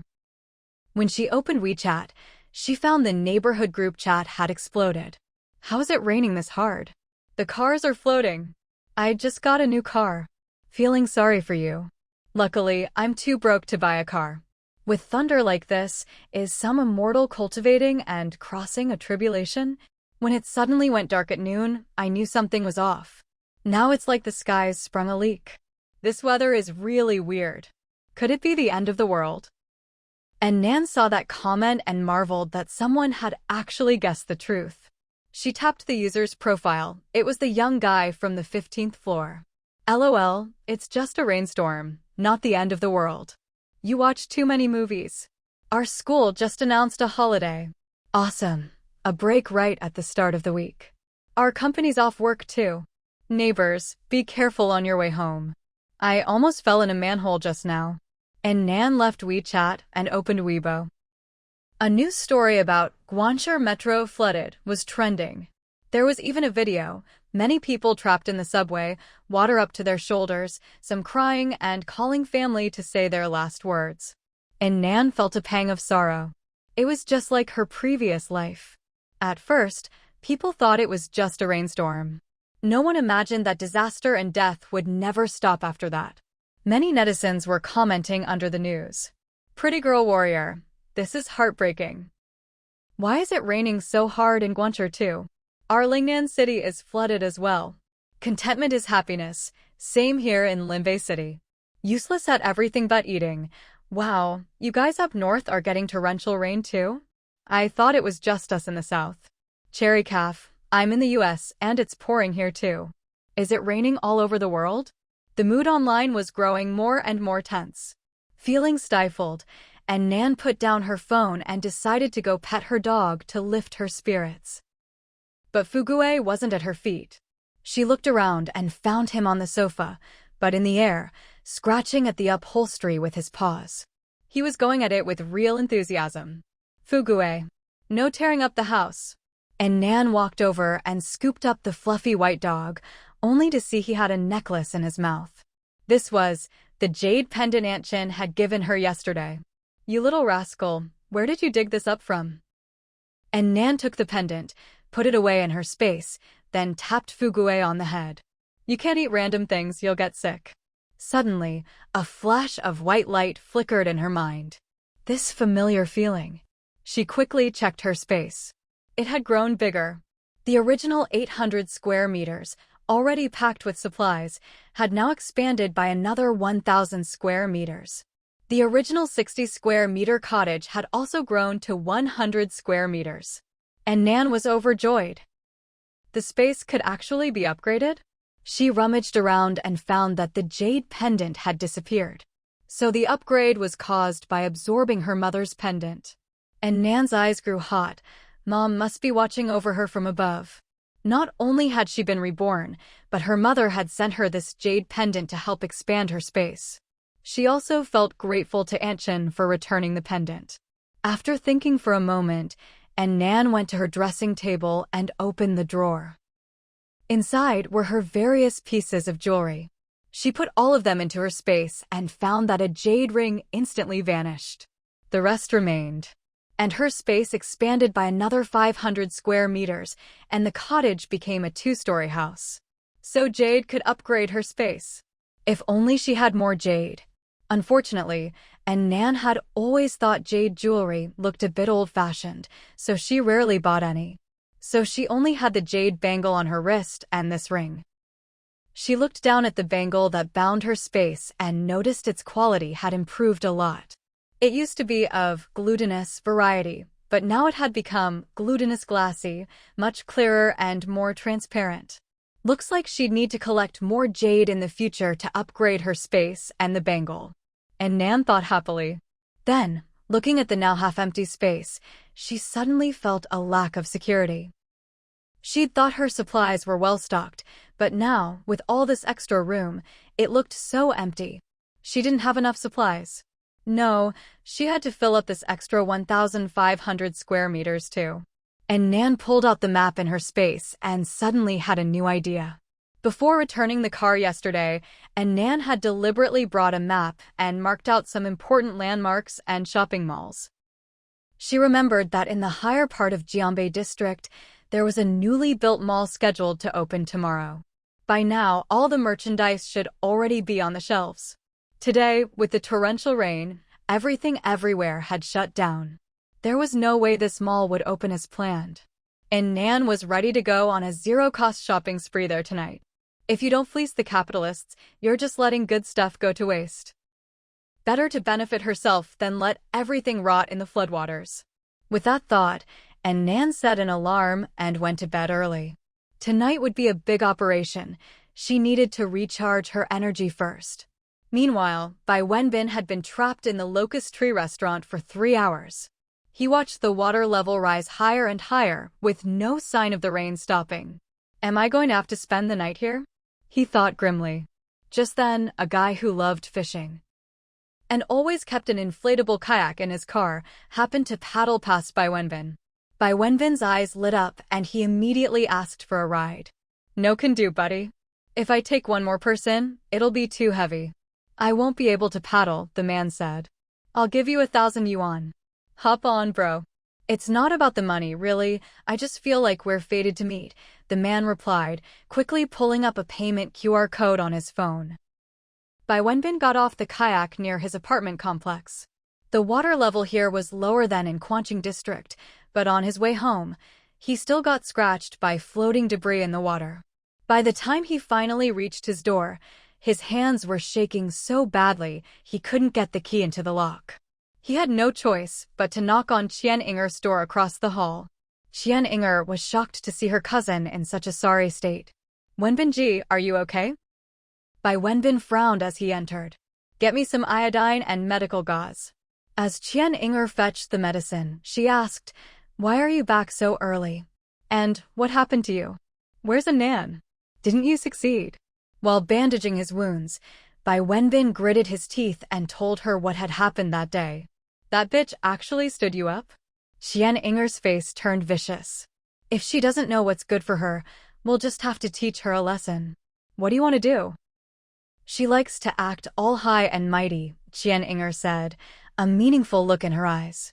Let's find a couple of thugs to play with her. Let's see how long she can keep up that holier-than-thou act. Bai Wenbin frowned. Isn't that going a bit too far? She's supposed to be your future sister-in-law. Brother, she has no intention of being with you. Once she loses her innocence, I'll make sure everyone knows about it. Qian Yinger gave a malicious smile. When she's ruined and abandoned by everyone, we'll go comfort her. She'll realize you're the only one who doesn't despise her and is still willing to accept her. Then everything will fall into place. Bai Wenbin's eyes lit up. Yinger, you really are clever. He hesitated for a moment. But it still feels a bit off. Oh, come on, brother. Are you really treating her like your wife? Once you get your hands on her family's assets, you can have any woman you want. Just dump her then. You're right. Bai Wenbin stopped hesitating. Where are you going to find those thugs? No rush, leave it to me, Qian Yinger replied confidently. An Nan was pretty, and there was no shortage of men interested in her. With a little push from her, this plan was sure to work. The two cousins exchanged a knowing smile, as if they could already see their scheme succeeding. At that moment, An Nan was sleeping soundly. At midnight, her alarm went off and she woke up right on time. Fugue, her dog, was startled awake and warily snuggled up to her. She patted his head. Go back to sleep. I'm going to get us some good stuff. Fugue, who was very intelligent, quickly calmed down and lazily closed his eyes again. An Nan got ready, put on clothes suitable for action, and quietly went downstairs. By now, the water outside was already higher than a person's head. All the ground floor apartments had flooded, and the residents had evacuated to safer places earlier in the afternoon. An Nan carefully checked her surroundings to make sure no one was around, then pulled a kayak out of her storage space and quietly paddled out of the complex. The kayak was quiet, but rowing was exhausting. Not long after leaving the complex, An Nan switched to an inflatable motorboat. The water was full of floating obstacles, cars, branches, street signs, and more. What should have been a half-hour trip took her over an hour before she finally reached the new mall. This area was higher ground, so the water only reached her thighs. She pulled out a glass breaker from her storage and successfully got inside. Although the power and internet would soon go out to be safe, she first smashed the mall's surveillance system before confidently starting her shopping spree. Just as she'd expected, all the goods were already on the shelves. The underground parking lot was long since flooded, so An Nan skipped it. The first floor was a large supermarket. Each section had 6 shelves, and only the bottom 2 were submerged. Since the flooding hadn't lasted long, many sealed goods were still usable. After checking things over, An Nan began her blissful zero-cost shopping spree. She started with the snack section. Potato chips, spicy sticks, squid shreds, beef jerky, pickled chicken feet, sausages, seaweed, chocolate, cookies, canned food, all kinds of nuts. None of these were in her storage, so she took them all. There were also self-heating hot pots, instant rice, luosafen, snail noodles, pasta, and all sorts of instant noodles, braised beef, scallion pork ribs, pickled cabbage, spicy chicken, you name it. She didn't bother picking flavors. She just swept them all into her storage. Next was the drinks section. She already had water in storage, but bottled water was more convenient and could be used for bartering. Into storage they went. There was also red wine, beer, cocktails, baijiu, erguotu, and all kinds of alcohol. Plus Coke, Sprite, herbal tea, coconut milk, Red Bull, soda water, and all sorts of other drinks. She also grabbed all the nutritious dairy products. Then came the frozen foods. Ready-to-eat dim sum like soup dumplings, sweet rice cakes, chicken nuggets, fries, hash browns, and more. These were easy to prepare, just heat and eat. There were also premium steaks, foie gras, lobster, abalone, sea cucumber, king crab, and all kinds of meatballs and seafood rolls she hadn't bought before, cuttlefish balls, crab sticks, shrimp rolls, juicy beef balls, fish roe pouches, and so on. Finally, she collected all the undamaged fruits, vegetables, rice, noodles, grains, and cooking oil that hadn't been soaked in dirty water. After clearing out the food section, she moved on to daily necessities, toiletries, cleaning supplies, storage bins, food containers, desk lamps, hangers. She didn't even bother to look. She swept everything into her storage. She even took baby supplies like diapers and bottles. Lastly, she raided the pet section, grabbing all kinds of dog food, canned food, shoe sticks, and more. It took about an hour, but An Nan finally emptied the entire supermarket, not just the shelves, but the stockroom as well. Just as she was about to head upstairs to the second floor, something at the checkout counters by the exit caught her eye. Near the checkout counter, there were piles of cigarettes and condoms. An Nan didn't smoke herself, but these things could be used as currency in the future. For old smokers, cigarettes were the ultimate luxury in the apocalypse. Every stick smoked was one less in the world. As for the condoms, even though she didn't have a boyfriend, she remembered that in her previous life, the rich ladies in the Villa district had spent a fortune stocking up on them. After all, in a post-apocalyptic world where people would eat you alive, getting pregnant was basically half a step into the grave. With a wave of her hand, An Nan swept everything into her storage space. By now, the floodwaters had risen even higher. An Nan quickly swam to the stairwell and climbed up to the second floor. On the second floor, one side was lined with cosmetics counters and the other side had bags and shoes. An Nan ran from south to north, sweeping everything she could touch into her space, not bothering to pick brands or styles. The third floor was all women's designer clothing. Although she'd already stocked up on clothes at the wholesale market, the quality couldn't compare to these branded goods. Especially for underwear, those had to be good quality. After clearing out the third floor, her storage space was nearly full, so she skipped the men's and children's clothing on the fourth floor. She went straight to the fifth floor, the home goods section. Here, there were not only leather sofas, solid wood beds, rosewood tea tables, and massage bathtubs, but also mosquito nets, bamboo mats, bedding sets, and all kinds of home textiles.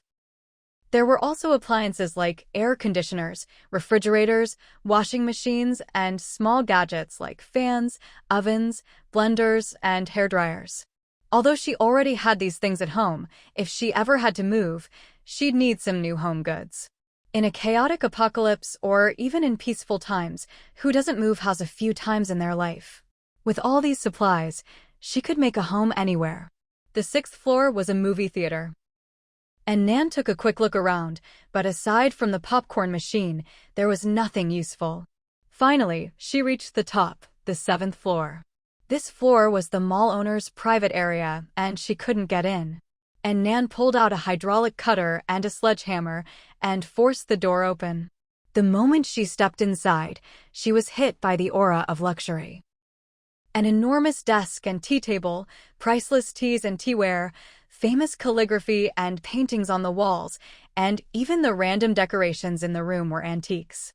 But what caught An Nan's eye the most was a 4-meter-long, 3-ton jade landscape sculpture against the wall. The jade was of excellent quality and beautifully carved. An Nan admired it for a moment, then unhesitatingly stored it away. In an instant, the space that had been crammed full with goods from the entire mall suddenly expanded by 4,000 square meters. The dingy 2-story house inside her space turned into a 200-square-meter 2-story villa. Such a huge upgrade? An Nan checked her space, marveling. It seemed the level of upgrade depended on the quality of jade. This sculpture was not only high quality but also huge, and it had boosted her space by so much at once. The jade bracelet on her wrist had also upgraded from glutinous grade to glutinous ice grade. And Nan felt this trip had truly been worth it. After her excitement faded, she happily collected the rest of the boss's treasures: A5 Wagyu, Boston lobster, caviar, black truffles in the mini fridge.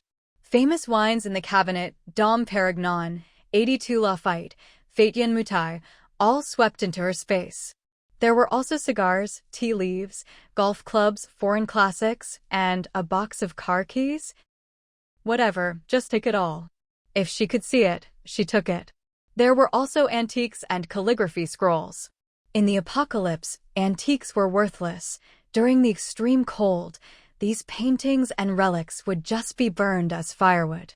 Might as well take them, her space was big enough now.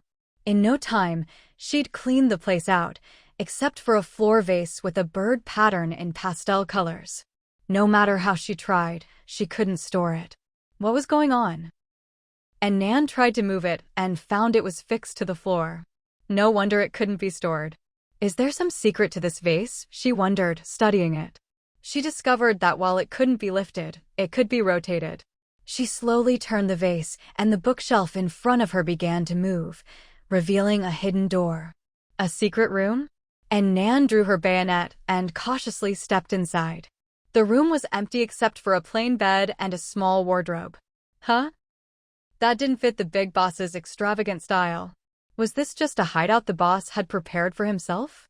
When she was little, An Nan had fantasized about carving out a secret space in her bedroom to hide in if bad guys broke in. Turns out the boss was just as paranoid as she was. Bored, An Nan opened the ordinary wardrobe. Inside, it was packed full of gold bars. He didn't put these in a safe or a bank, but in a shabby wardrobe? This boss really had style.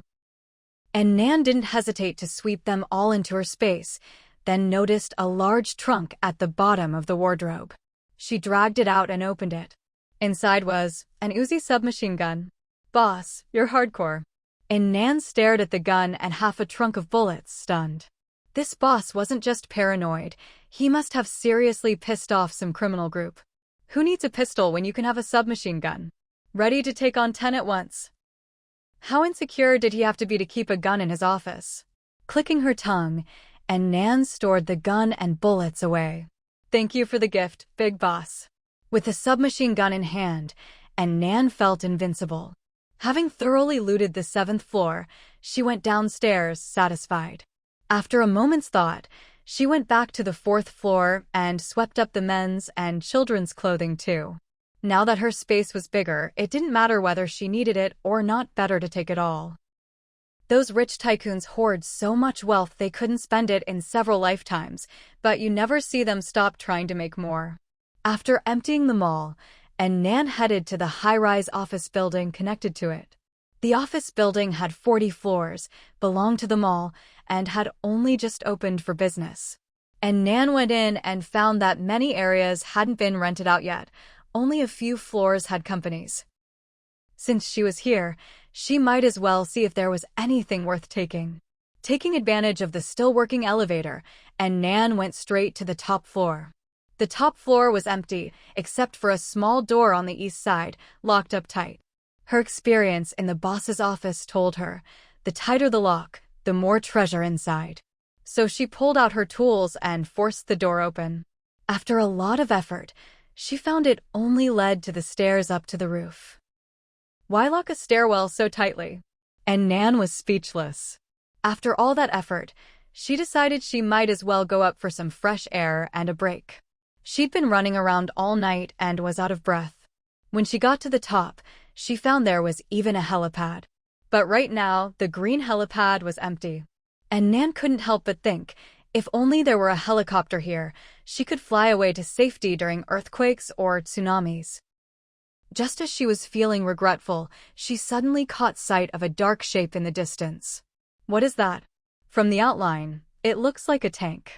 And Nan couldn't help but take a couple of steps closer for a better look. Tough, imposing black steel plates, a reinforced steel bumper, sharp diamond-shaped lines. Wait, is this a Knight 15? The very armored vehicle she'd been drooling over on the winding road to the hillside villa. And Nan's eyes widened in disbelief.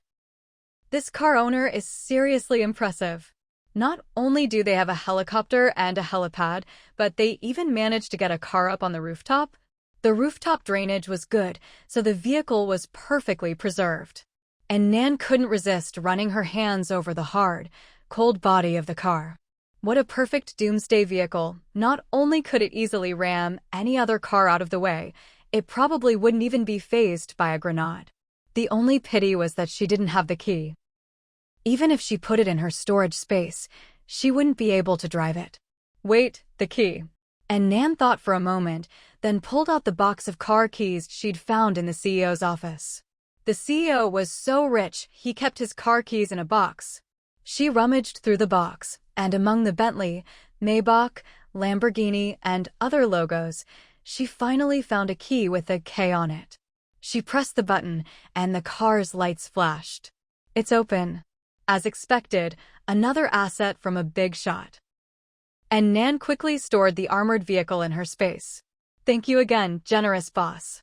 Coming down from the rooftop, and Nan quickly searched each floor. Compared to the CEO's office, there wasn't much, just some basic office supplies, nothing useful to her. But some newly moved-in companies had a lot of renovation materials, cement, tiles, stone, paint, and so on. And Nan took as much as she could. These things would become incredibly valuable later on. Once she entered an official base, she could trade them for housing. In her previous life, she'd had nothing and never managed to get into a base, forced to wander and flee until the end. This time, she was planning ahead. By the time she left the office building, it was already 3:30 a.m. And Nan piloted her speedboat back to her neighborhood. On the way, she came across a pharmaceutical factory. After checking it out and confirming there was no one inside, she decisively went in to scavenge. Not only did they have the everyday medicines she'd stocked up on before, there were also Chinese herbal medicines and all kinds of vaccines. There was even a small amount of medical equipment. In the apocalypse, treating illness was the hardest thing. Even if you had the chief physician from a top hospital by your side, you could still die from a simple infection if you didn't have the right medicine. With these medicines and equipment, her chances of survival just went up again. As she stored everything in her space, and Nan couldn't help but marvel at how fruitful tonight's haul had been. When she got back to her neighborhood, the water level had already flooded the entire first floor. Soon, the second-floor residents would be woken by water pouring into their homes. And Nan quickened her pace and hurried home. As soon as she opened the door, Fugue came bounding over, wagging his tail enthusiastically.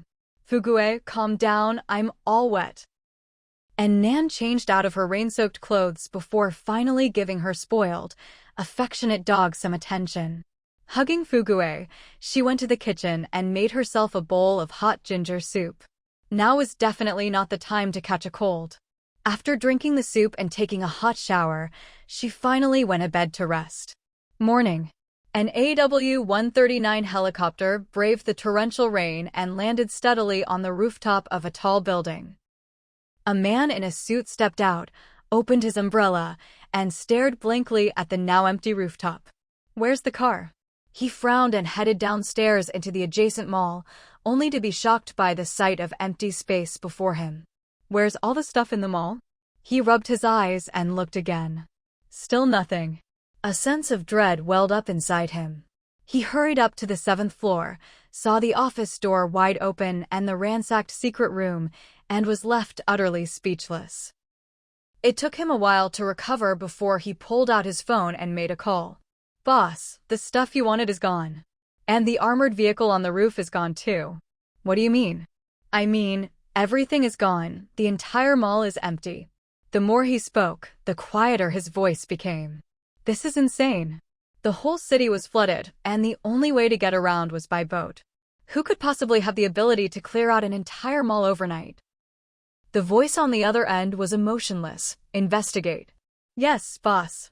The man in the suit put down his phone, nearly in tears. Who could be so shameless as to take everything?" "Investigate? Easy for you to say." "Damn, even the surveillance cameras are gone, and with the whole city underwater, where am I supposed to start?" He rubbed his forehead in frustration. No choice. When the boss gives an order, employees have to run themselves ragged. "Investigate." Maple Grove Community. When An Nan woke up, it was already noon. Outside, the sky was still covered in dark clouds, rain pounding against the windows, while the lights in the neighborhood shone brightly. She checked her phone and saw new messages in the residents' group chat. She clicked to read them. Turns out, the second-floor residents were asking the upstairs neighbors to take them in. When the heavy rain first started yesterday, the first-floor residents whose homes were flooded had all left while the water was still shallow. Now it was the second-floor residents who were in trouble. None of them had expected the water to completely submerge the first floor and start flooding the second. In just one day, the water was already nearly 4 meters deep. Outside was chaos, with rescue teams busy saving people trapped in the flood, so they didn't have time to worry about what was happening inside the neighborhood. So the unlucky second-floor residents couldn't leave and could only turn to their neighbors for help. But no one responded. The unprecedented rain had cast a shadow over everyone's hearts. The ingrained habit of stockpiling food among Chinese people only made everyone more anxious. In this situation, no one felt safe. Everyone wanted to go out and buy food. But the water was too deep, and the situation in the water was complicated. Even expert swimmers didn't dare go in. Getting scratched by floating debris was the least of your worries. If there was a live wire in the water, or you got sucked into an uncovered drain, you could lose your life. No one knew how long they'd be trapped at home by the rain, so everyone was rationing their own food. How could they possibly take in others? So after the second-floor residents sent out their pleas for help, there was no reply for a long time. "Please, neighbors, help us out. We have a young child at home, just let us stay somewhere for a while." Mentioning a child immediately tugged at people's heartstrings. "Come to my place, I have a spare room." "Thank you so much. Don't worry, as soon as the rescue team arrives, we'll move out right away." Seeing the plight of the second-floor residents, those on the third floor grew anxious too, praying nonstop, "Please let the rain stop soon, don't let it flood my home." But reality would disappoint them. And Nan remembered that in her previous life, the rain didn't stop until the water had reached the 6th floor. And Nan put down her phone, mixed some dog food for Fugue, then went to the kitchen to make herself a plate of beef dumplings. Smelling the aroma, Fugue ran over, staring at her with bright, eager eyes. "Let me try some." And Nan couldn't help but laugh, and gave him a few dumplings too. After they finished eating, with nothing else to do, and Nan started cooking again. She deliberately made stir-fried dishes and all sorts of foods with strong aromas. Stir-fried lamb with scallions, spicy crayfish, braised beef, marinated duck, stewed ribs. She had to cook while the neighbors still had food of their own. In a few days, when everyone was desperate, the smell of food would only bring unnecessary trouble. So she kept busy for a few days, until suddenly, a commotion erupted outside. The rescue team had finally arrived. After several days, the water level had reached 9 meters, flooding up to the 3rd floor. Once the rescue team finished searching for and saving those trapped outside, they began evacuating residents from the lower floors. People living on the second to fourth floors of the complex were moved to high-rise hotels and office buildings. Just as the young rescue worker was about to leave with the evacuees, he was surrounded by other residents coming down from upstairs. "Young man, when is this rain going to stop? It's not going to flood my place, is it? I saw online that it's raining heavily all over the world. Is this the end of days? Do you have any official news? Can you bring us some food? We're almost out at home. Send some to my place first. My kid needs fresh milk every day. And mine too. My elderly parents don't eat rice. Can you bring us some whole grains? What's it like out there, really? Do you have any spare kayaks? Can you give us a few?" The crowd grew more and more agitated, voices overlapping. The young man's eyes were red. "I really don't know. The rain started so suddenly. Even our office was flooded. My wife was swept away by the water. We still haven't found her. We've been out rescuing people every day. Haven't slept in days." The crowd fell silent. Seizing the moment, the young man quickly led the lower floor residents away. A tense, oppressive atmosphere spread through the building. 2 more days passed, and the rain still hadn't stopped. The water rose above the 4th floor, reaching the 5th. The second wave of rescue teams never arrived. Residents on the 5th floor, like those on the 2nd floor before them, began asking for shelter in the building's group chat. But this time, no one was willing to take them in. Everyone's food supplies were running low. "All I have left is rice. Any neighbors willing to trade some vegetables? At least you have rice. I've only got 2 eggs left. I'd be grateful if anyone could spare some instant noodles." Someone quickly replied, "I have instant noodles. I can sell them to you. 300 yuan a pack." Immediately, people started to protest. "You're selling something that costs 3 yuan for 300? Neighbors are supposed to help each other. How can you be so greedy? Yeah, how can you jack up the prices like that? You don't really think it's the end of the world, do you? The rain will stop eventually." Many criticized him. At that moment, Fat Uncle from 1302 downstairs suddenly posted, "If they don't want it, I do. However many packs you have, I'll buy them all." His message caused an uproar. "Brother, are you crazy?" The neighbor across from 1302, the buzzcut guy An Nan had seen before, also chimed in. "Didn't you just butcher half a pig a few days ago? We heard you chopping all night. Why are you paying so much for instant noodles? Rich and willful.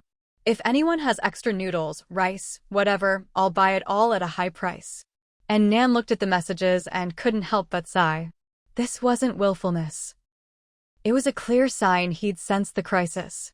1302 was a shrewd one. In her previous life, he'd also reacted quickly and hoarded a lot of food. But he was a schemer, always stirring up trouble between others so he could profit from the chaos. This kind of smiling tiger, manipulating things from the shadows, was even scarier than the thugs.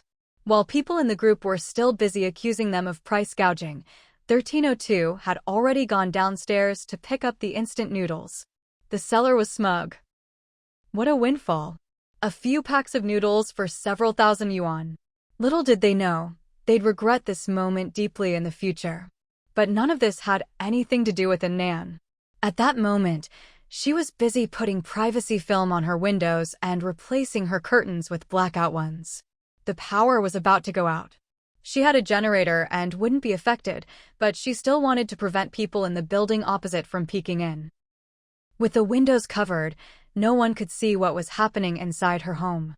Next, she mixed cement and sand into a simple concrete and sealed off all the drains in her apartment.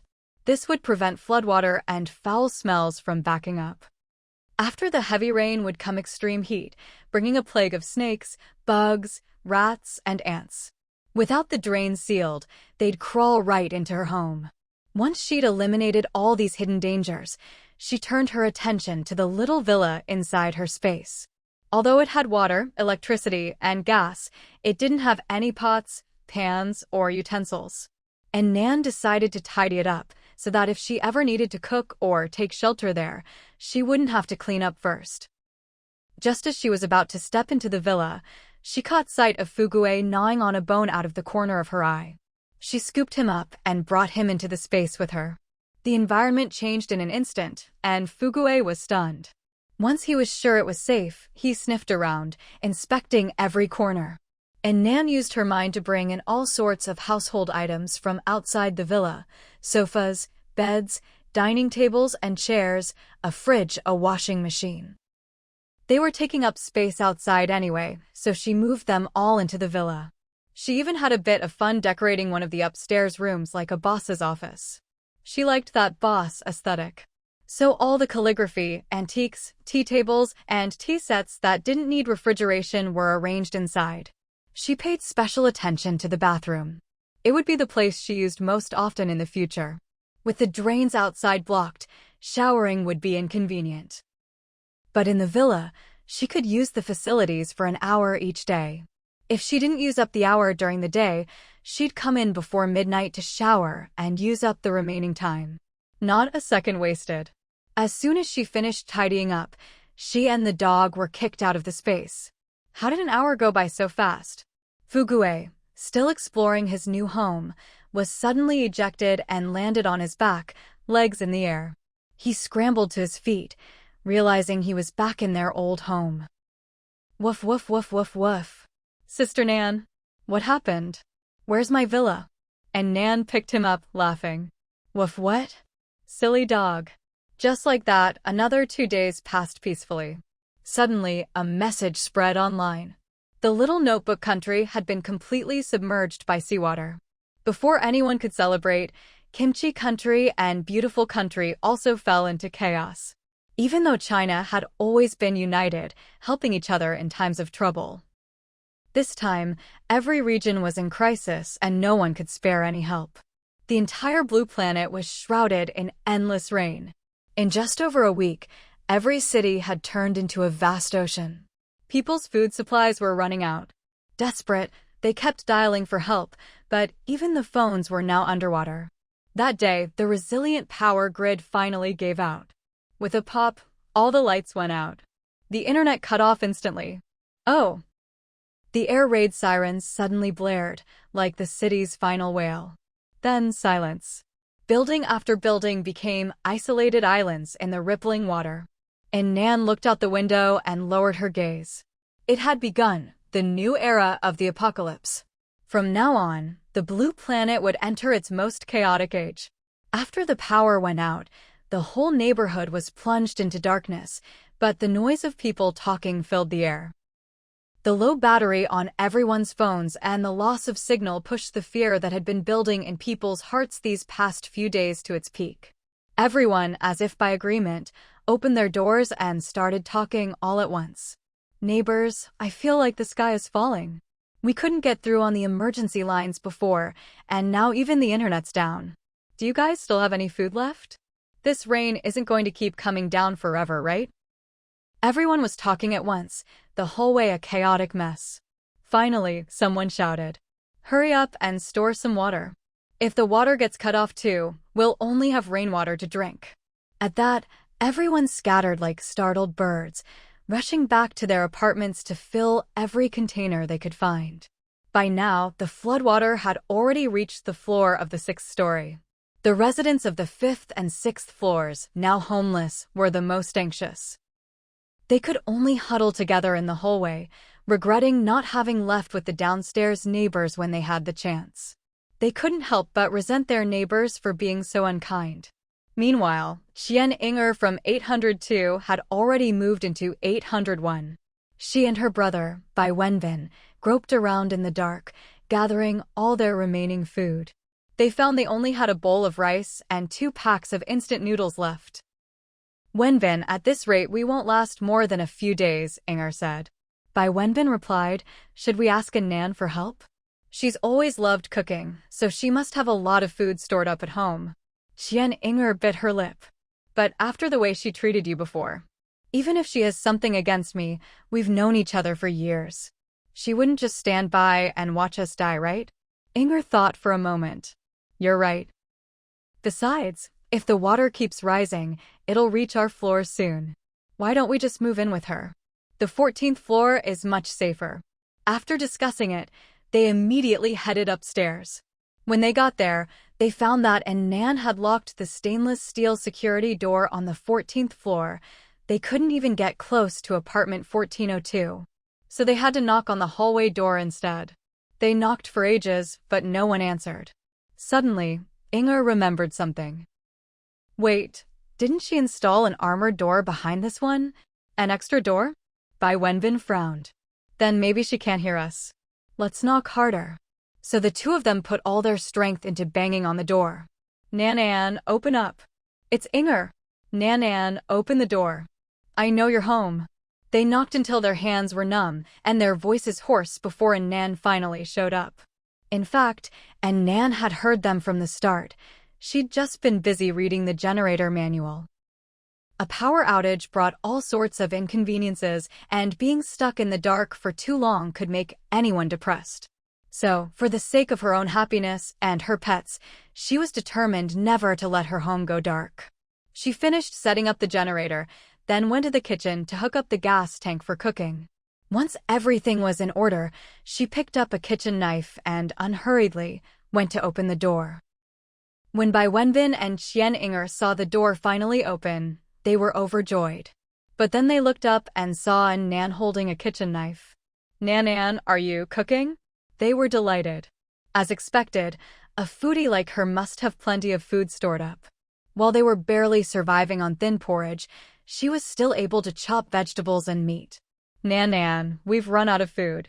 We were hoping to borrow some from you, Bai Wenbin said. Or maybe we could stay with you for a while. I can take care of all the housework. And Nan looked at the earnest Bai Wenbin and the pitiful Qian Inger and let out a cold laugh. Last time, when you broke my hand and cut my flesh, you didn't have faces like this. You want to move in? Seeing a glimmer of hope, Qian Inger nodded frantically. Sure. And Nan looked them up and down. But you'll have to pay some rent.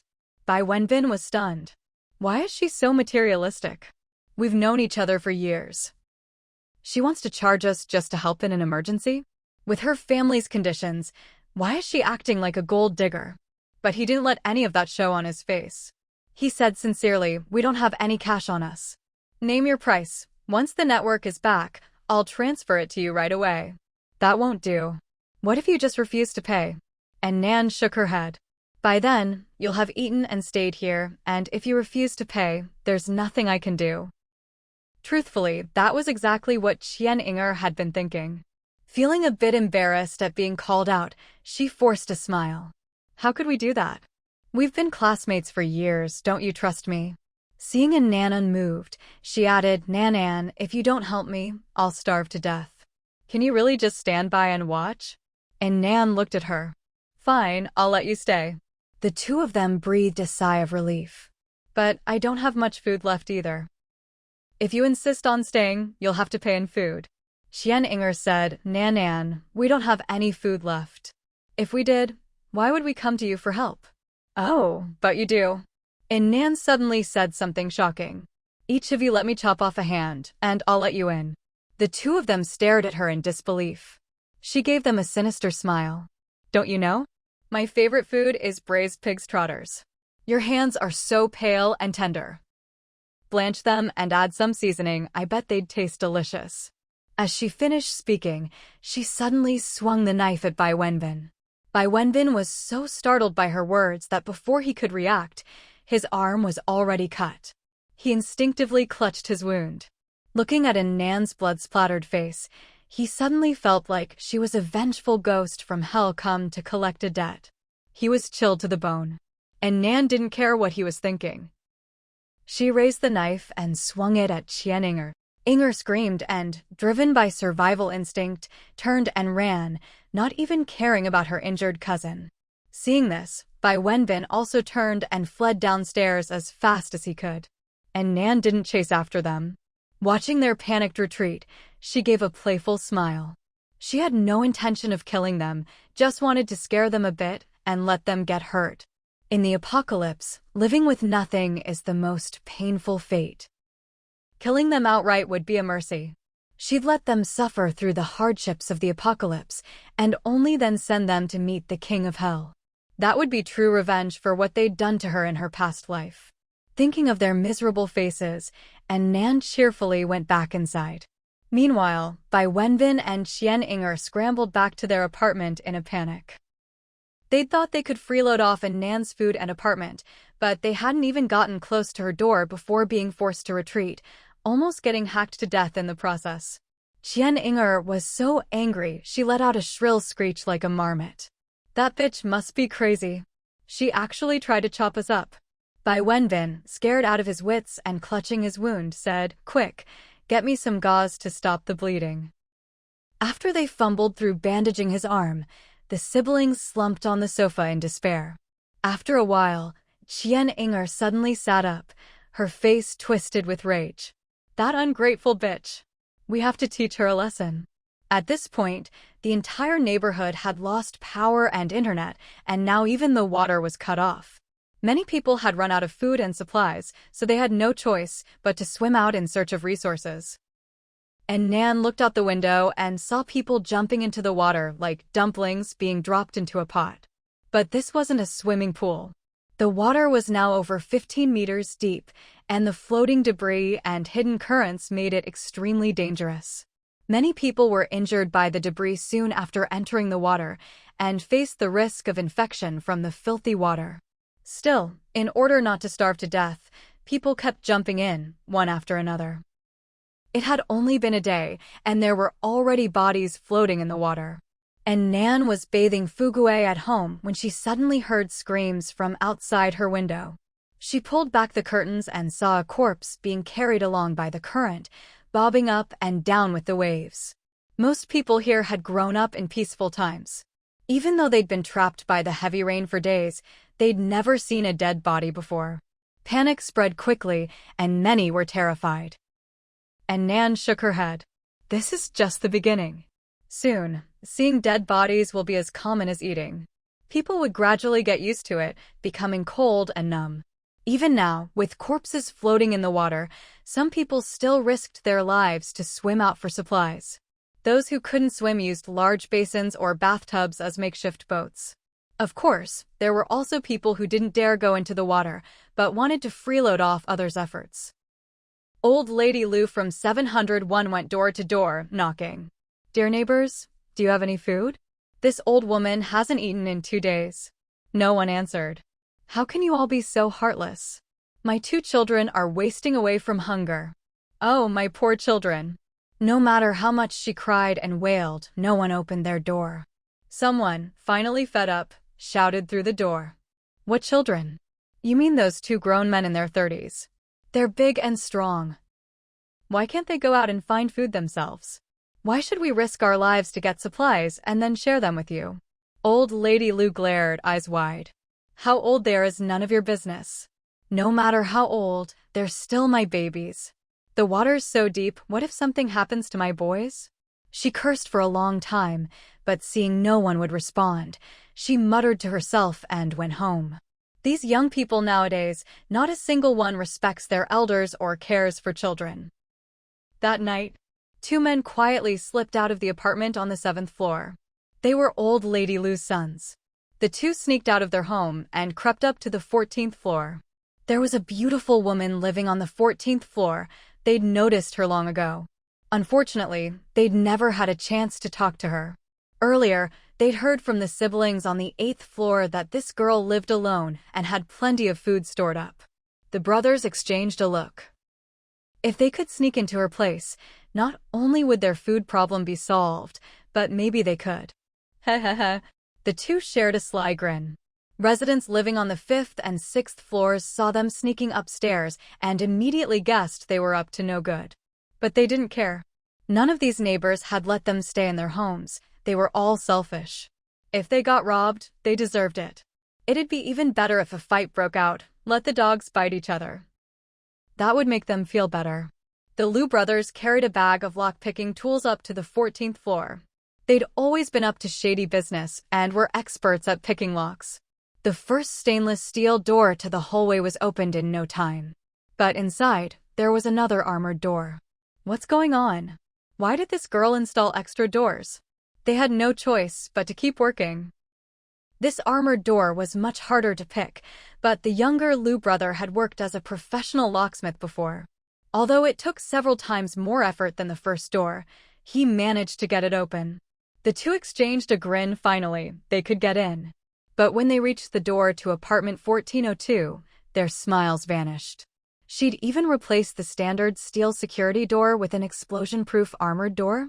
Gritting their teeth, they tried to encourage themselves. Good things take effort. Let's do this. So they kept at it, spending over an hour and using all their strength before finally picking the lock. They pulled open the door, lecherous grins just forming on their faces, only to find another door behind it. Bro, I'm exhausted. Should we just try another place? It's like she's playing Russian nesting dolls with these doors. Don't talk nonsense. We've already gotten through 3 doors. If we give up now, all that effort was for nothing. The younger Lou wiped his sweat. He had to admit, after all the time and energy they'd spent, it would be a shame to give up. So they kept going. Damn, why did it feel like they were being gaslit by a door? Stupid door. Bro, we've been at this for so long, what if the girl wakes up? So what if she does? The two of us grown men can't handle one little girl. True. The brothers kept working, their hands shaking from exhaustion, but finally managed to pick the lock. The younger Lou happily opened the door, only to come face to face with a pair of eyes staring straight at them. He jumped, letting out a scream. What the hell are you screaming for? The older Lou slapped him and looked inside. There stood the pretty girl from the 14th floor, dressed in pink bunny pajamas, calmly watching them from the doorway. At her feet was a little white dog, chubby as a piglet, baring its teeth in a mock-ferocious way. The two looked like harmless little cuties. The older Lou pulled a knife from his pocket. Little girl, don't make a sound. Be good and let us in. An Nan looked at them without a hint of fear and pulled out a triangular bayonet from behind her. She'd been practicing combat skills these past few days, itching for someone to spar with, and now 2 idiots had delivered themselves to her door. Seeing her not only unafraid but armed, the older Lou's face twisted with malice. Little girl, let me tell you, when you're faced with real strength, weapons will only get you hurt. As a woman, you dare to challenge a man. Before he could finish, An Nan yanked him over and stabbed him in the stomach. Look down on women, do you? She sneered and stabbed him again, blood gushing out. Fugue, at her feet, looked up at her with starry eyes. Sister Nan, you're awesome. Seeing his owner so fierce, Fugue happily ran behind her. Better stay back. Don't want to get blood on my beautiful white fur. The older Lou's face went from disbelief to rage. One hand clutching his stomach, the other swinging his knife, he lunged at An Nan. She sidestepped easily, then grabbed him and stabbed him several more times. Each time she pulled out the blade, blood streamed down the groove. After 10 stabs, An Nan finally let go. The older Lou's eyes widened in shock as he collapsed, dead within moments. The younger Lou was already in shock. He'd always been a coward. Petty theft was one thing, but violence was another matter entirely. Seeing his brother killed so quickly, he was terrified, collapsing to the floor. Why you? Don't come any closer. Help, help. He looked up at the woman approaching him. She was still wearing her cute bunny pajamas, but her face was expressionless as she held the cold bayonet. Her clothes were splattered with his brother's blood, the blade stained bright red. Drops of blood dripped onto the floor, drip, drip. The sight was so terrifying he couldn't help but wet his pants. An Nan walked slowly toward him, pointing the bayonet at him. Put the doors back the way you found them. Okay. I'll fix it right now, I'll fix it. I promise it'll be as good as new.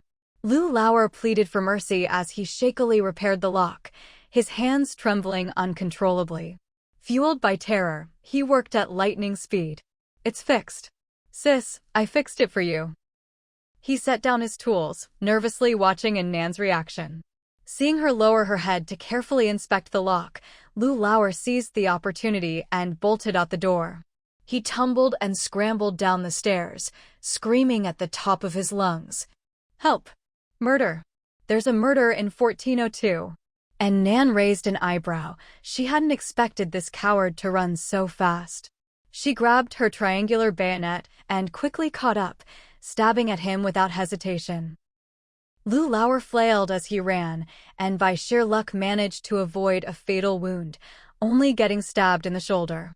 His survival instinct kicked in, and he dashed away at full speed, blood spurting from his wound, somehow making it back to the 7th floor. The residents huddled between the 5th and 6th floors were scared out of their wits by the scene, screaming and crowding together in panic. Before Lu Lauer could even open his door, An Nan was already on him, knife in hand. Don't kill me." Lu Lauer's eyes were wide with terror. But An Nan showed no mercy. In this lawless, post-apocalyptic world, sparing his life would be planting a time bomb for herself. Who knew when it might go off? So she finished him off, clean and decisive. She glanced back at the trembling residents on the 5th and 6th floors, but didn't bother with the body. She simply turned and went home. Lu Lauer's corpse was left lying in the stairwell. After all, if you're going to kill the chicken, you have to warn the monkeys. In her previous life, none of these neighbors had been easy to deal with. Order was about to collapse. Better to let them know early that she wasn't someone to mess with. The next day, the other neighbors finally worked up the nerve to open their doors and take a look. Lu Lauer's screams last night had been deafening, waking everyone up, but no one dared to open their doors. Who wanted to risk their lives? Even though they'd braced themselves, the sight of blood splattered all over the hallway walls still gave them a fright. It was like stepping into a horror movie set. Word spread quickly throughout the complex, growing more and more exaggerated. There was a ruthless she-devil on the 14th floor of Building 6. She was vicious. Wielding a bayonet, she'd cut down anyone she saw. Some even said she was a fugitive on the run. Meanwhile, when old lady Lu found her son's corpse, she threw a fit in the hallway, rolling on the ground and shouting that she'd call the police. But there was no cell signal, and the police station had long since been submerged. So she went door to door, trying to rally the neighbors to punish the she-devil. That girl on the 14th floor killed someone. Isn't anyone going to do something? But every neighbor kept their doors tightly shut. Are you kidding? With all that blood on the walls, who'd risk their neck for your business? Besides, everyone knew what the Lu brothers were up to, breaking into a young woman's apartment in the middle of the night. Serves them right for getting more than they bargained for. Ignored, old lady Lu plopped down on the floor and started cursing everyone. "You heartless beasts! Not one of you will stand up for my son. How can you all be so selfish? I'm an old woman with no one to help me." She yelled for an hour, tireless and relentless. Finally, someone couldn't take it anymore. "What are you yelling for? If you've got the guts, go talk to 1402 yourself. Why try to guilt trip us?" This old lady was always playing the moral high ground. In the mornings, she'd fight like a tiger for discounted groceries. Afterward, she'd get on the bus and demand a seat, cursing anyone who didn't give up theirs. In the complex, she'd kick at dogs she didn't like, and if the owner protested, she'd throw herself on the ground and play the victim. People had long been fed up with her, so they egged her on. "Yeah, if you want justice, go find the one who killed your son. Don't take it out on us, you bully. Want us to escort you upstairs for a one-on-one chat?" Old lady Lu fell silent, awkwardly got up, gathered her son's body, and went home. "My sons, it's not that your mother won't avenge you, but if even you couldn't beat her, I'd only be throwing my life away." When things finally quieted down outside, everyone scoffed. What a selfish, cowardly old woman. Bai Wenbin and Qian Inger, who'd been hiding at home, were terrified by last night's events. They'd thought An Nan was just bluffing with her kitchen knife, never expecting she'd actually kill someone. Originally, they'd planned to swoop in and play the good guys after the two thugs had their way with her, comforting her and then finding a way to stay in her apartment. Once they got in touch with her family, they'd be set for life. But all those schemes went up in smoke. Those two useless idiots couldn't even handle a girl in her 20s. Now, with their food supplies gone, the siblings were anxious and angry, not knowing what to do about An Nan. Thanks to her first kill in the complex, no one dared mess with An Nan for the time being. But the Lu brothers incident gave the other residents a new idea. In desperate times, breaking into someone else's apartment could be a way to survive. The residents holed up on the 5th and 6th floors had long since run out of supplies, and their living conditions were terrible.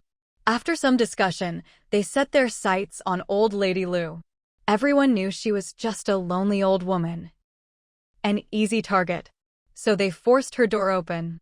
The Lou brothers had never imagined that after bullying a young woman with their strength, others would turn around and bully their mother with numbers.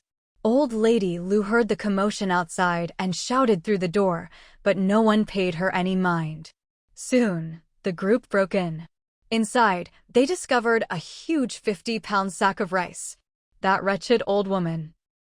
She'd been begging for food from everyone, claiming she hadn't eaten in 2 days, all while hoarding a stash like this.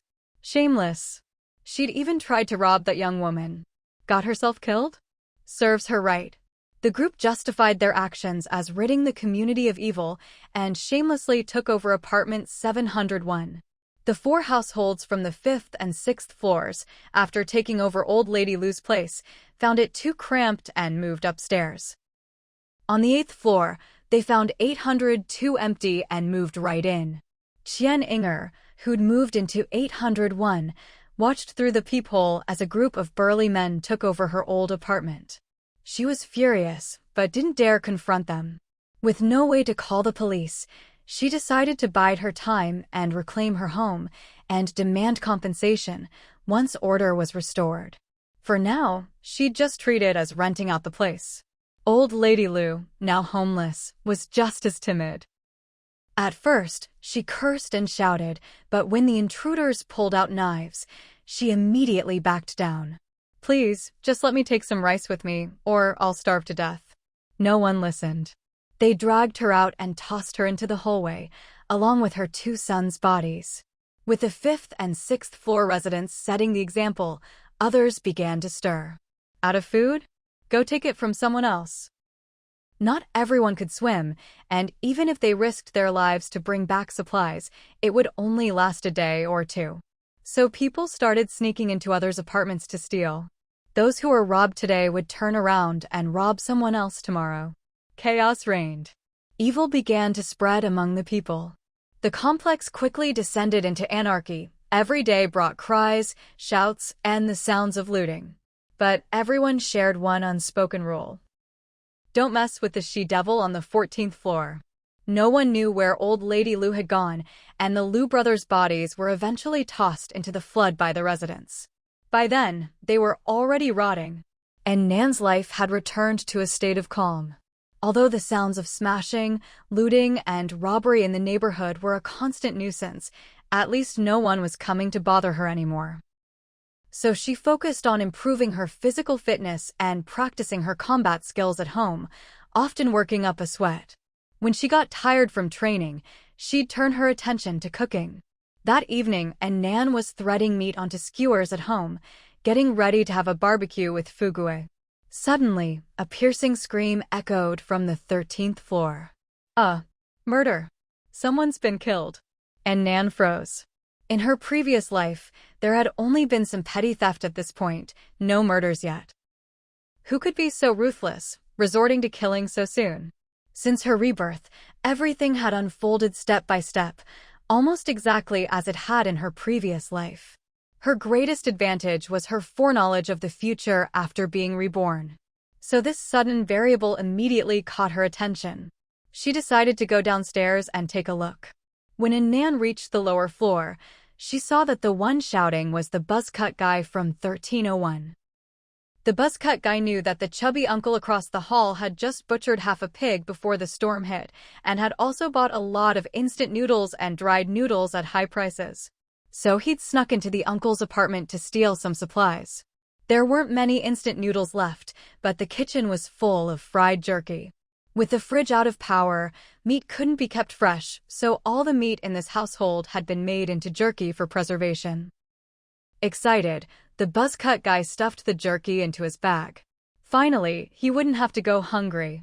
Halfway through, he suddenly noticed an ear. A human ear. He was horrified. Looking closer, he saw a few fingers mixed in with the jerky. This meat was human. A wave of terror made him scream out loud. The scream instantly woke the chubby uncle from his deep sleep. The uncle shot up from bed and rushed to the kitchen, following the noise. "What are you doing?" Seeing the homeowner coming, the buzz-cut guy shuddered in fear. He'd always thought this chubby, honest-looking man was harmless. Who would have thought he was hiding a corpse at home? He'd even claimed he and his wife were butchering a pig at home. Now it was clear what pig. They were disposing of a body. He remembered how he'd even come to knock on their door during the dismemberment, warning them not to disturb the neighbors. Too terrifying. Looking at the uncle's face now, the buzz-cut guy only felt a chill run down his spine. At that moment, a sleepy woman walked out of the bedroom. "Brother, son, what's going on?" The woman looked about 10 years younger than the uncle, with a curvy figure. The buzz-cut guy took a closer look. This wasn't the uncle's wife either. Unbelievable. The mistress had moved right in? Impossible. This man was known for being completely henpecked. Wait, could it be? Suddenly, the buzz-cut guy realized whose meat the jerky was made from. His wife. He broke out in a cold sweat, grabbed a kitchen knife from the counter, and waved it wildly. "I'm warning you. Stay back. You two cannibalistic freaks. I'll fight you to the death." Seeing him brandishing the knife like a madman, neither of them dared approach. The woman screamed in terror. He managed to dash out the door. By the time the chubby uncle gave chase, the buzz-cut guy had already run back to his own apartment. The woman said nervously, "Brother, son, what do we do? We've been found out." The man put his arm around her. "It's fine. He can't call the police anyway, and soon the meat will be all eaten. There won't be any evidence left." "True." The woman relaxed. "If the police really come, we'll just say your wife went out scavenging and disappeared. There's no surveillance now anyway." "My clever Xiaoyu. Come on, let's go back to bed." These two really were shameless. The man, Sun Ping, was an ordinary guy who'd lucked out by sweet-talking his way into marrying a business-savvy wife. With his wife's money, his social status rose as well.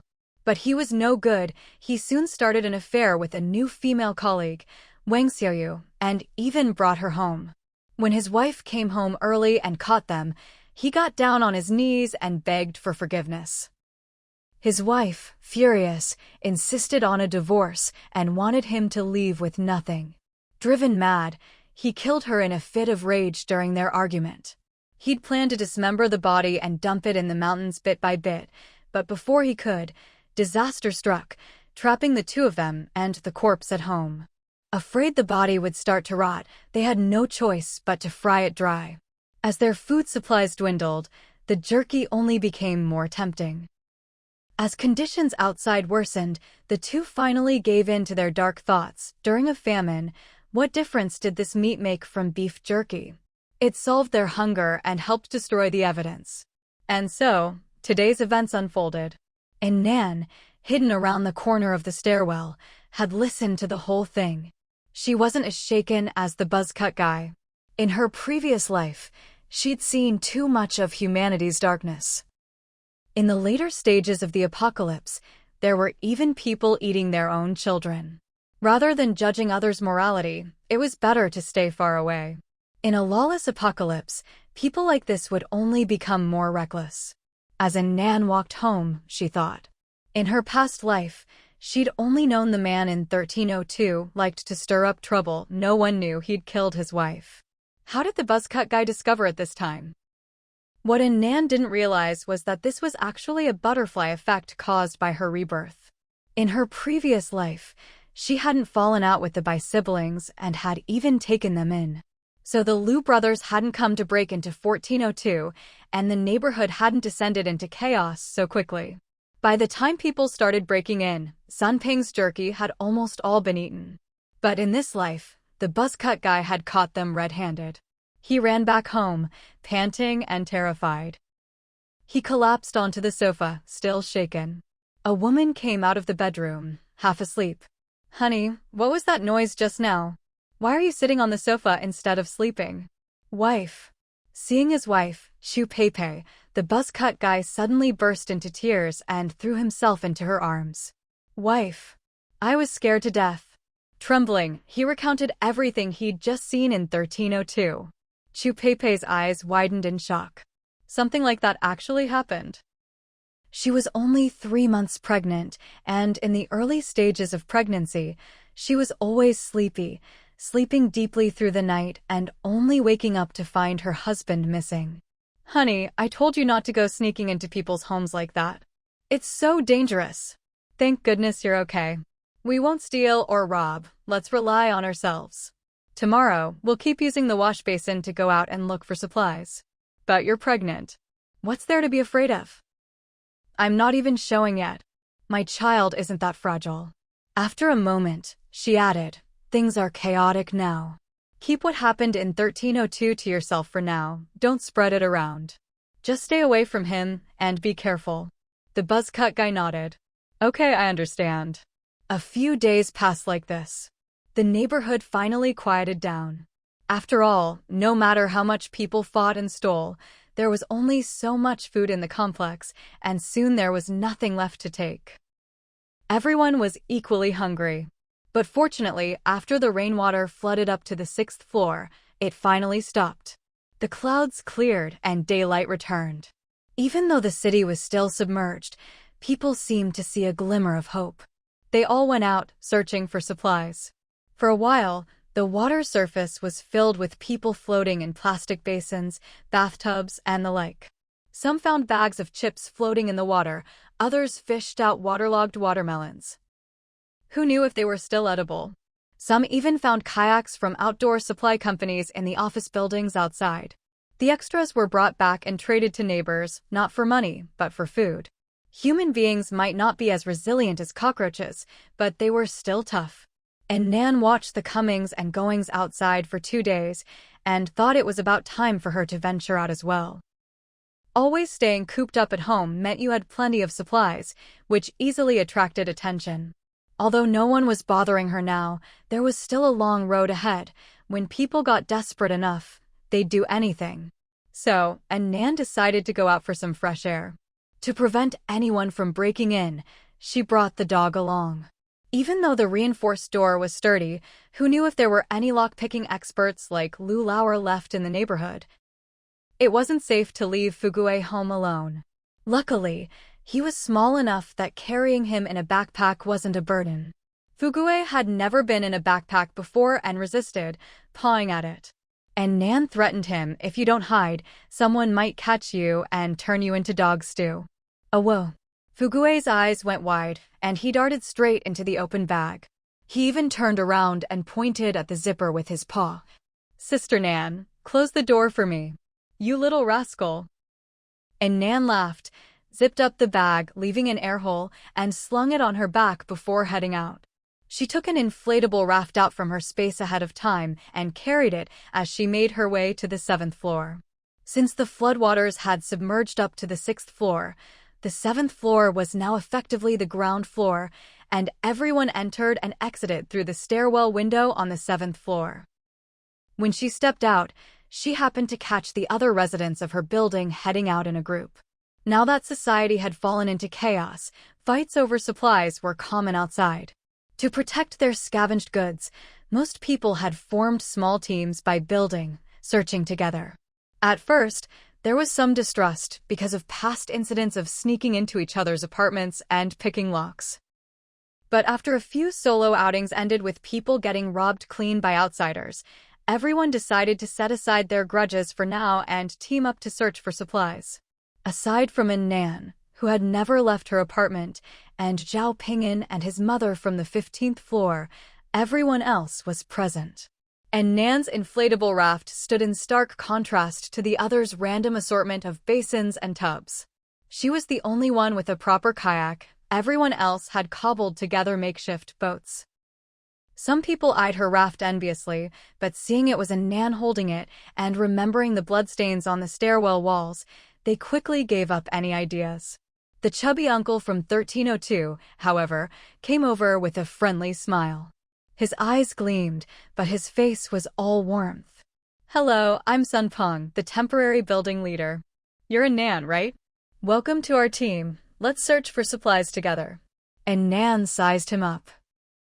Everyone else had gotten noticeably thinner from hunger, but Sunpung still had a greasy, plump face. Clearly, his stash of jerky at home had kept him well-fed. An Nan declined his invitation without hesitation. No need, I'll go out on my own. She had no intention of mixing with them. Not only would it make using her space inconvenient, but this group was unlikely to find anything valuable anyway. In her previous life, An Nan had joined a team, but the meager supplies they found each time were never enough to go around. Bai Wenbin and Qian Yinger were also in the group. Bai Wenbin wanted to say something to her, but Qian Yinger tugged him back, eyeing An Nan quietly. An Nan caught their looks and chose to ignore them completely. What surprised her more was that the buzzcut guy from 1301 was there too.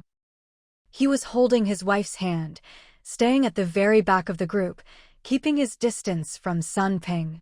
Things outside must be truly dire, or else he'd never team up with Sunping. He'd been scared out of his wits last time. And Nan thought to herself, the apocalypse really opens your eyes, killers and witnesses teaming up to hunt for food. Sunping watched her expression and invited her again. It's chaotic out there. If you join us, it'll be safer. He smiled sincerely, but inside he was thinking, if I could ride her raft, it'd be so much easier than paddling myself. And with her fighting skills, she'd be a huge asset to the team. So, what if she killed 2 people? Look how scared these cowards are. What's there to be afraid of? I've killed before too, they just don't know it. And Nan refused again, bluntly. Thanks for the suggestion, but I'm not joining any team. With that, she ignored the various looks from the crowd, stepped out the window, and set off in her raft. Sunpung, snubbed in front of everyone, felt a bit embarrassed and annoyed. But he kept up his friendly demeanor, calling out to the neighbors, since she's not joining, let's head out too. Bai Wenbin and his sister watched in Nan's back, their gazes dark. Bro, look at her. She hasn't lost any weight. Her skin even looks better than before, Qian Yinger said jealously. Why? I'm gaunt and sallow from all this suffering, but she's still fair and rosy-cheeked. Bai Wenbin thought for a moment. She must have a lot of food stored at home. The siblings exchanged a greedy glance. No matter what the others were thinking, An Nan quickly paddled her raft out of the neighborhood. There were lots of people outside, most moving in groups, breaking into any high-rise they came across. An Nan avoided the crowds, steering toward quieter areas. With enough supplies in her space to last a lifetime, her goal was different from everyone else's. An Nan was here to look for jadeite. Since her space could be upgraded, she wanted to max it out. The area was enough for now, but she had a feeling there was more to discover about its uses. All the malls were underwater now, and searching each jewelry counter for jadeite would be too much work. She had diving gear, but without proper training, repeated dives were risky. So she planned to find a spot where she could grab a big haul all at once. There had been a jadeite stone gambling expo in Quanqing district this year, and the event hadn't ended when the torrential rain hit. There must still be plenty of jadeite rough stones left in the plaza, unsold. And Nan headed straight for Mingxing Plaza in Quanqing district. It was a long journey, and the water was full of debris. She paddled for hours before reaching the area. Quanqing was low-lying and one of the oldest districts, with most residential buildings only 6 stories high, so the whole area was almost completely submerged. No one came here to look for supplies. The water's surface was eerily quiet. And Nan found the general location of the plaza, left Fugue on the boat, geared up, and dove in. Once underwater, she realized she was still a block away from the plaza, so she quickly swam over. The east side of the plaza was where the Jadeite Expo had been held, complete with ticket booths and security gates. And Nan swam over the top and reached the area where the rough stones were displayed. She didn't know much about jadeite, so to her, these grayish stones looked no different from river rocks. There was no way to tell from the outside what was inside. So she didn't bother looking, she just put them all into her space. If a stone had good jadeite inside, her space would expand a lot. If not, the change was minimal. Some stones didn't have any jadeite at all and weren't absorbed by the space. And Nan sighed, so there really was risk in stone gambling. You had to be careful with your money. She didn't bother tossing out the stones her space wouldn't absorb. She could always use them as weapons to throw at people in a fight. Nothing like the element of surprise. And Nan collected every last rough stone into her space. The space grew larger and larger, quickly surpassing 1,000,000 square meters. The bracelet became more and more translucent. And Nan was thrilled. This trip had definitely been worth it. But as she kept collecting, suddenly, her space stopped expanding. What was going on? At this moment, the space stretched as far as the eye could see, and Nan could no longer estimate its actual size. The small villa had transformed into a luxurious estate. Only 3 raw jade stones remained in the plaza, and the space showed no further changes. Had it reached its limit? Would collecting more jadeite no longer upgrade the space? After thinking it over, An Nan decided to put the remaining 3 raw stones into the space as well. She discovered that although the space itself didn't change, the jadeite was still absorbed. Once the jadeite vanished from the space, the bracelet's luster improved as usual. By now, it had reached a high ice quality. With all the raw stones collected, An Nan felt drained after spending so long in the water. She didn't have the energy to think further and turned to swim back. She'd study it more once she got home. After all, Fugue was still waiting on the boat. At this moment, Fugue was standing at the bow, alertly scanning the surroundings. The moment he heard a splash in the water, he grew restless, sniffing the air frantically. When he saw his owner surface and remove her mask, he became ecstatic, his tail wagging like a propeller as he pawed eagerly at An Nan's face. An Nan frowned. "And Fugue, get off. You're hitting my face." She dodged the overenthusiastic dog and climbed onto the boat to rest. After catching her breath, she took a few steaming buns out of her space, and the girl and her dog made quick work of lunch. After eating, An Nan started up the inflatable boat, planning to explore elsewhere. She hadn't gone far when she suddenly heard the roar of an engine. Not far ahead, an inflatable assault boat was speeding toward her, sending up a spray of water. Behind it, a kayak was being towed. Together, the 2 boats carried about 7 or 8 people. An Nan immediately became cautious. Fugue in the bag. Fugue nimbly dove into the open bag. An Nan slung the bag over her shoulder and pulled a nail gun from her space, staying on guard. She was almost out of Quanching District. Beyond this point, in Zhongguan District, there was a cluster of office buildings where many people scavenged for supplies. The nail gun was her trump card for survival. Unless absolutely necessary, she didn't want to brandish it and draw attention. "Hubby, look, there's an assault boat up ahead. How could anyone be out here? Don't tell me all the supplies from the science and tech building have already been taken." "No way. It looks like there's only one person on that boat." The man in the lead said, "Let's go check it out." The group slowly approached An Nan's boat. As they drew closer and saw her clearly, greedy looks appeared on their faces. "She's wearing a wetsuit. That's not all, she's got an oxygen tank. She's fully equipped for diving. With that gear, we could scavenge underwater too. Her assault boat is better than ours, it's fiberglass." The group could barely contain their excitement, chattering among themselves. "She's got a dog too. I saw it crawl into her bag just now. People are starving and she's keeping a dog?" And Nan frowned as the 2 boats drew closer and closer. There were 7 of them in total. 3 couples and an old lady.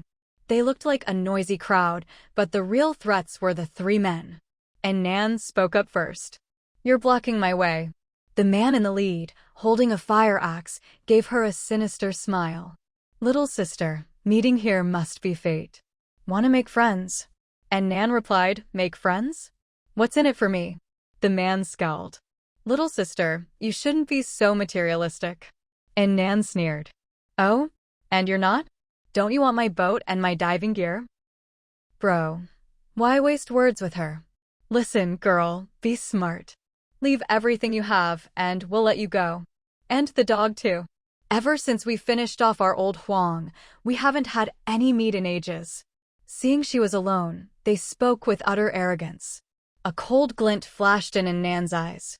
"And if I say no?" The man's face twisted with malice. Then you can leave your life behind too. With that, their assault boat suddenly accelerated, aiming to ram into An Nan's boat. The man in the lead raised his axe. An Nan reacted instantly, firing several shots at their boat. Both their assault boat and the kayak were inflatable, and after being hit, they quickly began to leak air. The women panicked. "The boat's leaking." The man in the lead barked, "Quit screaming. Just get on her boat." He lunged, trying to board An Nan's boat. Before he could get close, An Nan shot him in the head. At such close range, the nail drove straight into his temple. The man collapsed instantly, his fire axe slipping from his hand. Chaos erupted among the rest. "Hubby," the woman behind him screamed, eyes wide with rage. "You little bitch. How dare you kill my husband?" She snatched up the fire axe and charged at An Nan. An Nan dodged nimbly and fired the nail gun, hitting the woman right in the eye. The woman shrieked in agony. "Aya, you little bitch. I'll kill you, dig out your eyeballs, and eat your dog right in front of you. Eat my fugue?" An Nan sneered coldly. "You? Not a chance." She fired several more shots at the woman's head and chest without hesitation. The woman swung the axe wildly, but soon fell silent. Meanwhile, the leaking kayak, weighed down with supplies, quickly sank, dumping its 3 passengers into the water. None of them could swim. They flailed and screamed for help. The assault boat was leaking too. Aside from the fallen couple, there was a man and a woman left on board. The man reached out desperately to pull his mother from the water. "Mom, come here." The woman tried to climb onto An Nan's boat, but An Nan kicked her straight into the water. An Nan turned to the last man on the assault boat, raising her nail gun slowly. "So it was you who bragged about eating your own dog, wasn't it?" The man was so terrified he let go of his mother, fumbling behind him for a kitchen knife. But close-range weapons were no match for An Nan's nail gun. Before he could get close, she shot him in the wrist, and the knife dropped instantly. An Nan was about to finish him off when Fugue suddenly burst out of the bag. He leapt nimbly onto the enemy's boat, then sprang forward and bit the man. Right in the balls. "Ayaha!" The man screamed hysterically. Already injured, he broke out in a cold sweat from the pain and toppled into the water. An Nan hadn't expected Fugue to rush out like that and was startled. "Fugue, come back." By now, the enemy's assault boat had completely sunk, and Fugue had fallen into the water too. An Nan's heart clenched. She was about to dive in after him when she saw him paddling confidently, his little face held high, doggy paddling with all 4 paws. He swam along, looking smug. "Bad guys. That'll teach you to eat dog meat. Bite you to death." And Nan couldn't help but laugh. She scooped him up. "You silly dog, you really do understand human speech." By now, only 2 people who could swim were still thrashing in the water. The woman was desperately swimming away, while the injured man tried to climb onto An Nan's boat. Expressionless, An Nan grabbed him by the head and shoved him back underwater. The man struggled desperately. In his fading consciousness, he suddenly thought of his dog. If De Huang were here, that little white dog wouldn't have been able to bite him at all. De Huang had sharp teeth, a strong and agile body. Even this woman wouldn't be its match. It feared no one but its owner. Even that day, it didn't fight back until he knocked it out. If only De Huang were still here. His mind grew fuzzier and fuzzier. He seemed to see De Huang running toward him. An Nan watched as the man gradually sank beneath the water, then started up the speedboat and chased after the last woman. Hearing the roar of the engine behind her, the woman swam frantically while begging for mercy. "Please let me go. I know I was wrong." And Nan said nothing, steering the speedboat straight at her. When they had numbers, they bullied her, tried to steal her gear, and even wanted to take her dog. Now that they'd lost, suddenly they knew they were wrong? Sorry, too late. The water soon returned to calm, as if those people had never appeared. And Nan took out a towel and began drying off her soaked dog. "Fugue, you can't just go around biting people's privates. That's so dirty. You're a little girl. You need to be ladylike, understand." Fugue snuggled obediently against An Nan, whining softly. I know, I know. Once the dog was dry, An Nan let her climb back into the backpack, then changed out of her wetsuit and stored it away to avoid further trouble. She started up the speedboat and headed deeper into the Quanching district. She'd just overheard those people talking about going to the tech tower, which reminded her there was still a high-rise building in Quanching district. But the building was at the very edge of the city, almost all the way across Quanching. Without a speedboat, just relying on a kayak or even a plastic tub, there'd be no way to reach it. So chances were it hadn't been looted yet. Those people must have realized this, which was why they'd come all the way from Zhongguan district. An Nan piloted the speedboat straight toward the tech tower. It took her 2 hours to get there. Amid the endless floodwaters, the building stood alone, rising above the surface. On the rooftop, the sign for Taiyu Technology Tower still gleamed brightly. Taiyu Group was the province's second-largest conglomerate, mainly in electronics, but in recent years they'd branched out into all sorts of industries. This building was their headquarters in Limbei City. An Nan approached cautiously. Seeing no one around, she stowed the speedboat in her spatial storage, slung on her backpack, and entered the building. Quanching district was low-lying, so the bottom 11 floors were completely submerged. Only the top 6 floors remained above water. An Nan entered directly through a 12th floor window. The 12th floor belonged to Taiyu Group's urban construction company. No one had searched here yet. Everything was neat and orderly, just like before the disaster. An Nan started by collecting the coffee machine, ice maker, and other appliances from the break room into her spatial storage. Then she swept through the area, grabbing all the snacks from the employees' desks, cookies, chocolate, beef jerky, you name it. She didn't even spare the newer office supplies. After all, her storage space was vast, might as well fill it up. Who knew what might come in handy later? She took the men's tea leaves, the women's humidifiers, mini fridges, everything went in. The file cabinets were full of bidding documents and contracts, which were useless now. She dumped them out and took the empty cabinets too. She was determined to leave nothing behind, not even the janitor's disinfectant tablets. The 13th floor was the renovation company. Besides the usual office supplies and snacks, there were plenty of building materials, sample tiles, modular flooring, banana oil, waterproof coatings, all sorts of things. And Nan took them all. She even found some blast-proof glass and 5 armored doors. Now those were valuable. She checked them over. They were brand new, just as good as the ones at her own place. Into the storage they went. The next floor up was the group's innovation tech company, established just 3 years ago. And Nan remembered seeing on the news that they were developing a high-tech new fabric, supposedly comfortable, cut and stab-resistant, and able to maintain a constant temperature. She was very interested in that. If such a miraculous fabric really existed, she wouldn't have to suffer through extreme heat or cold anymore. She searched the R&D department thoroughly, but only found some failed prototypes. The meeting room whiteboard was covered in incorrect data and ideas for improvement. Apparently, the miracle fabric hadn't been successfully developed yet. And Nan was a little disappointed. You haven't even made any progress. Why hype it up in the news? Just empty marketing. Leaving the R&D department, she continued exploring. In another department, something caught her eye. 3 brand new drones, latest model, worth 300,000 each. Long battery life, ultra-high-definition cameras. And Nan happily took all 3, along with every related spare part she could find. After a quick sweep, she found nothing else of value on this floor and moved up to the 15th. This was a seed company. There were small samples of all kinds of seeds. Grains, fruit trees, flowers, neatly organized. She didn't know what kind of black tech seeds they'd been developing, but to her, seeds meant hope. With a wave of her hand, she swept them all into her storage. After the floods, almost all crops had been destroyed. But as long as there were seeds, Blue Star still had a chance to recover.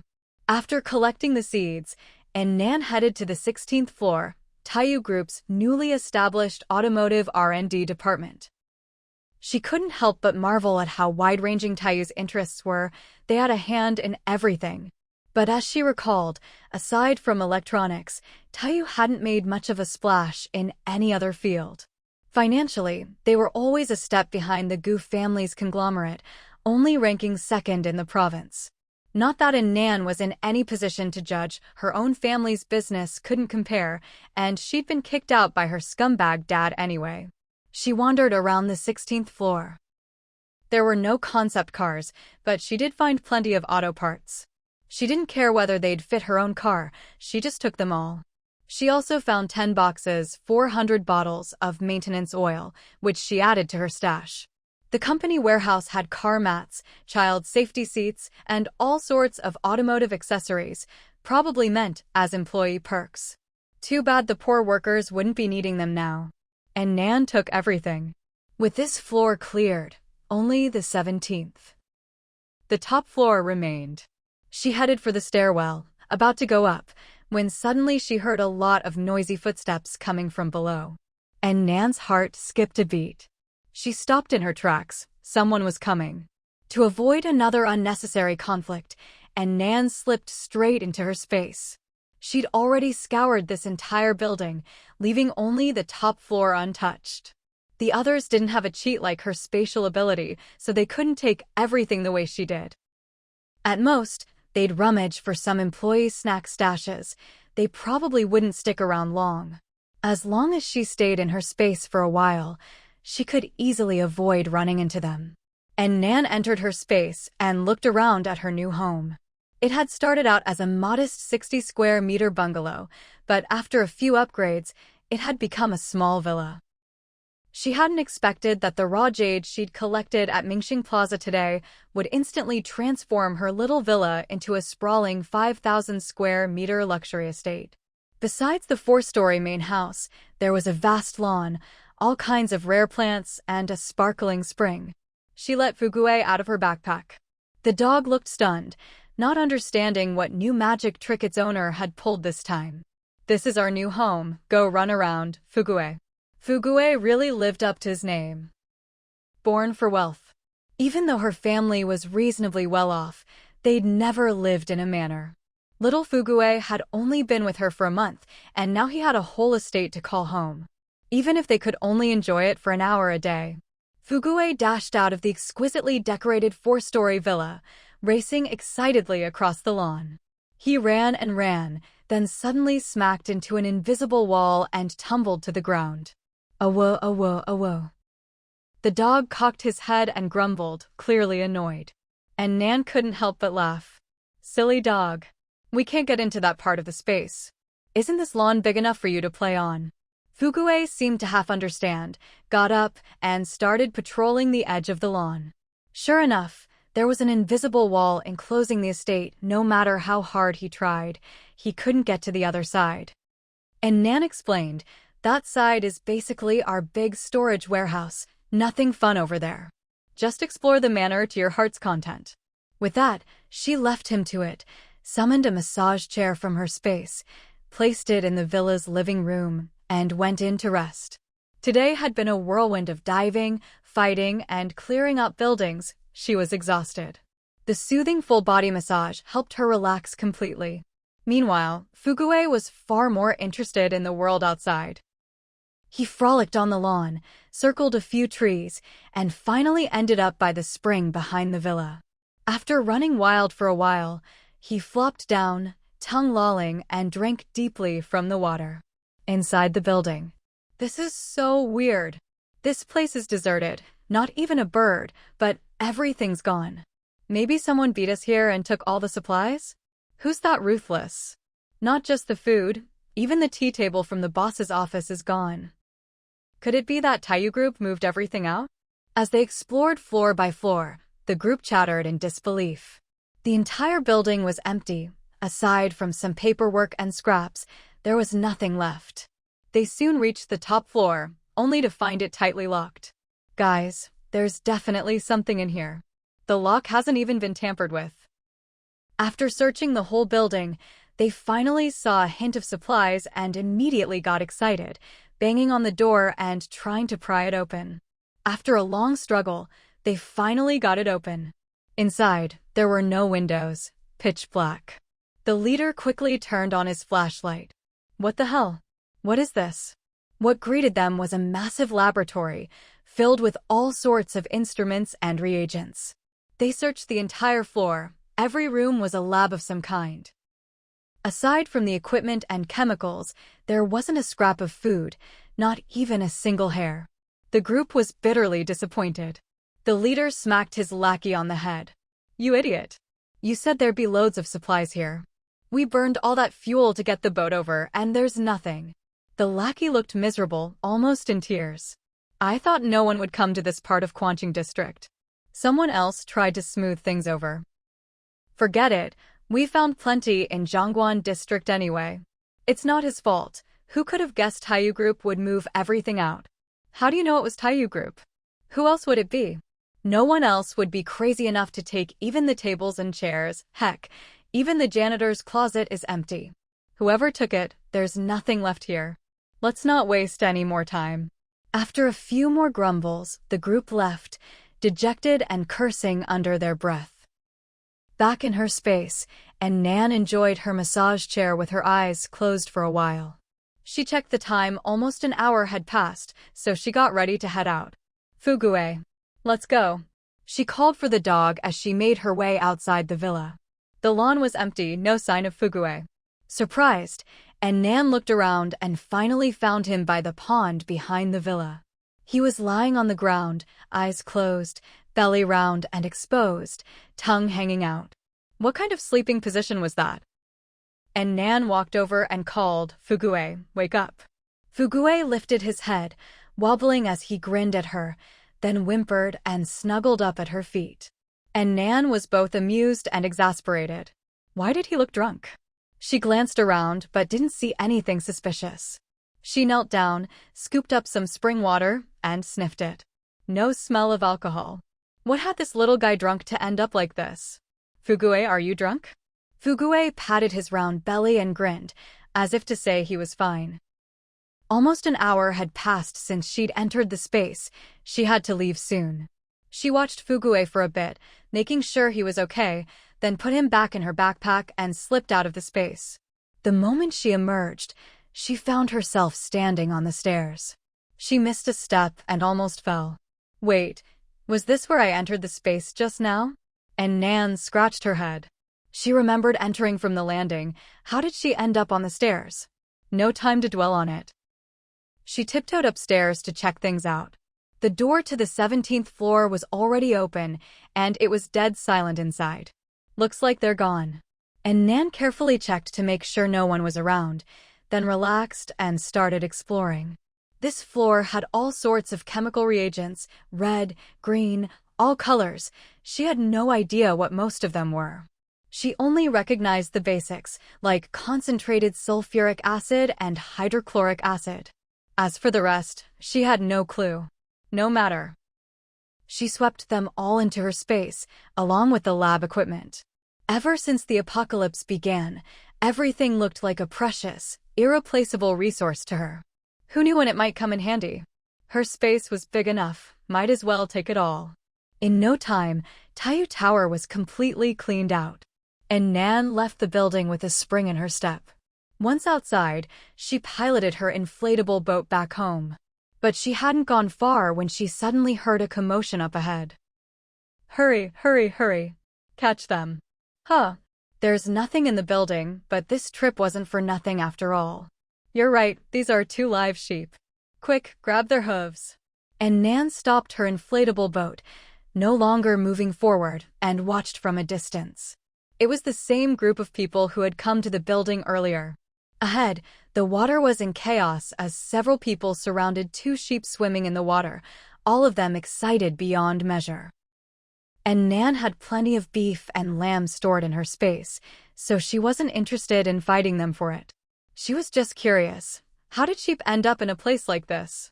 She watched the direction the 2 sheep were swimming, and suddenly her eyes lit up. Beyond Quanching District was the city outskirts, and there was a mountain there.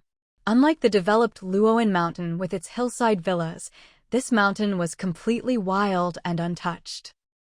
These two sheep must have been wandering the city with nowhere to go and ended up heading for that mountain.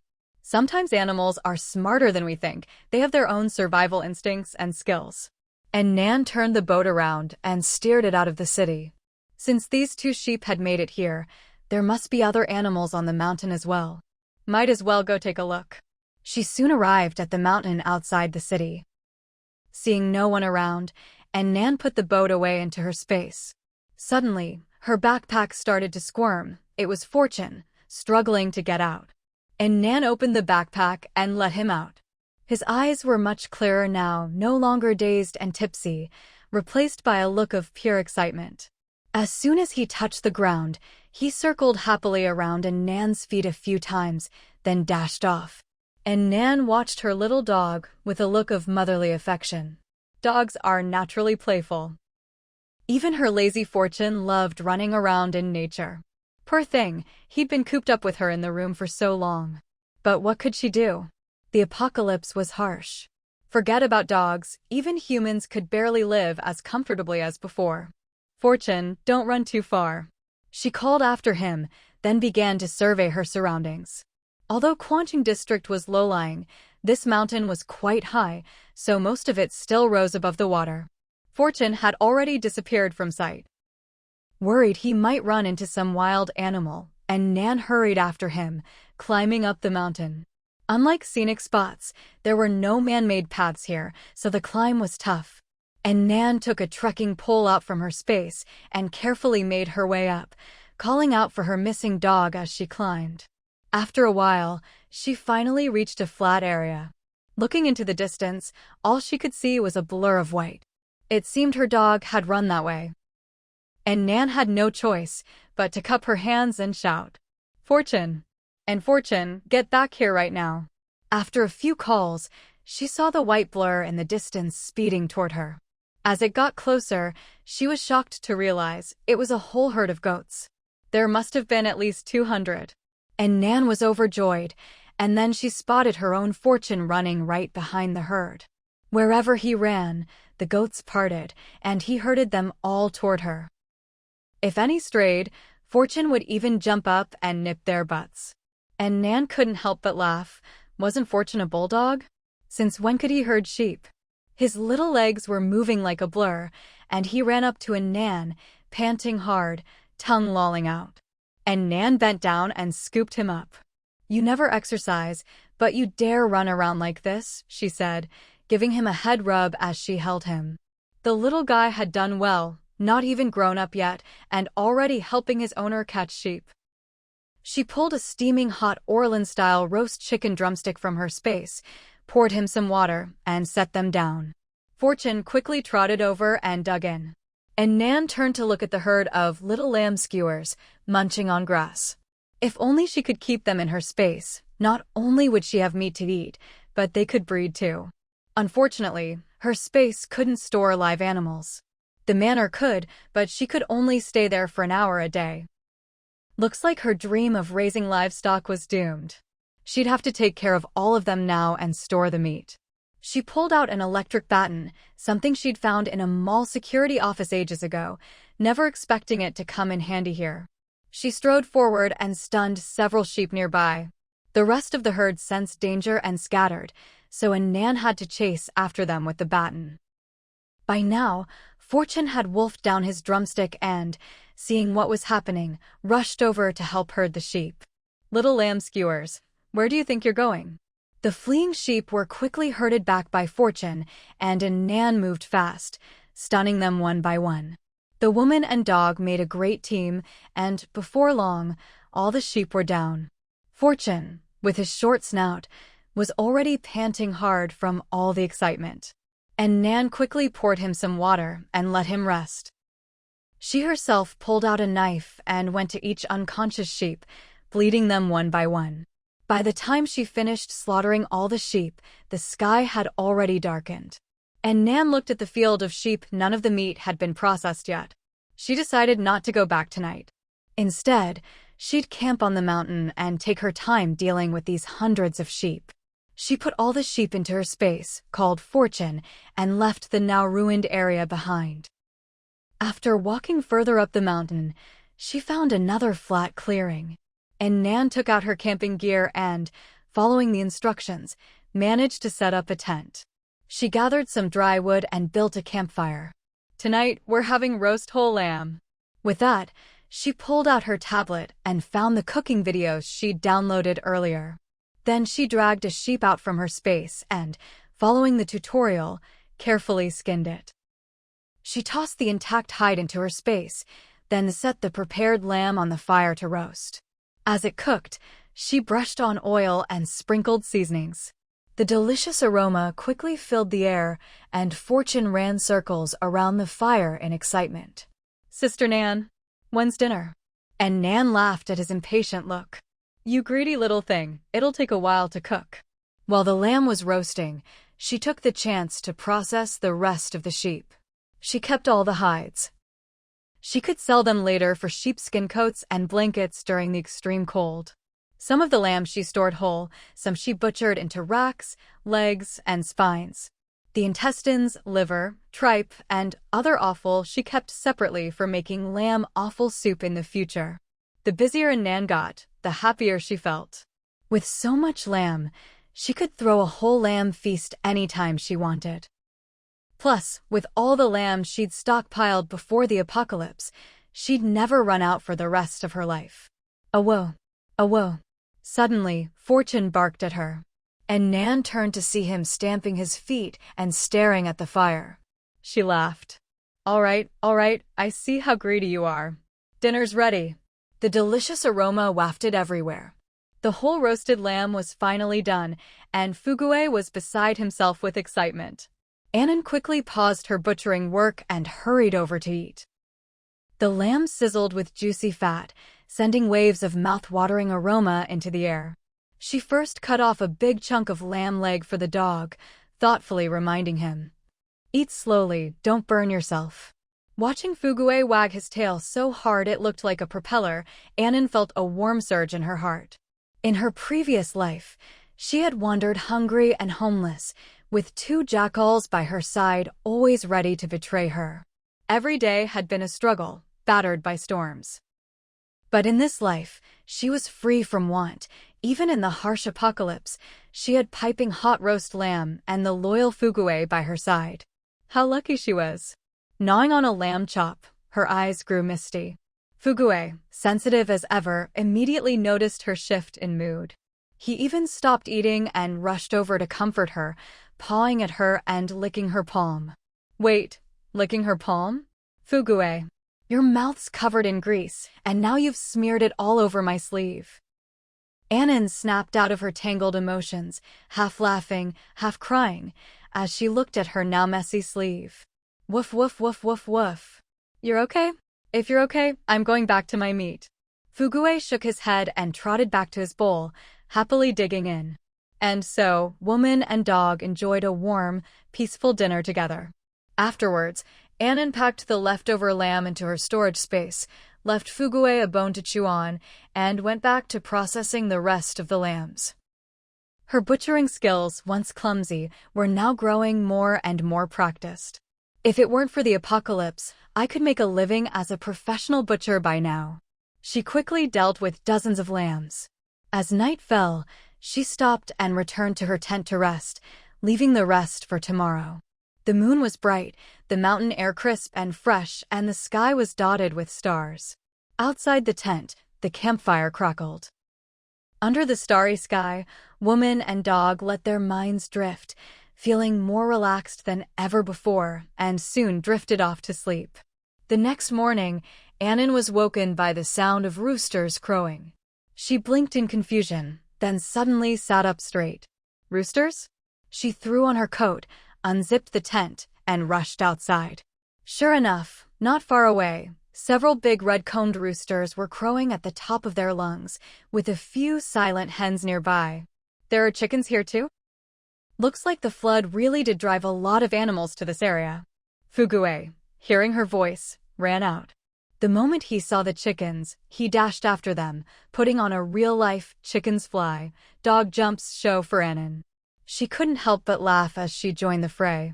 Even though she had plenty of chickens stored away, who would ever complain about having too many supplies? Between the two of them, they quickly caught all the chickens, over a dozen, and even collected some eggs. Though, An Nan's hair now looked like a bird's nest. With her experience butchering lambs, dealing with chickens was a breeze. In no time, she had them all processed and headed back to the tent with fugue for breakfast. She took out soy milk and fried dough sticks from her storage. After a hearty breakfast, they packed up the tent and set off again. After a while, a snake appeared by the roadside.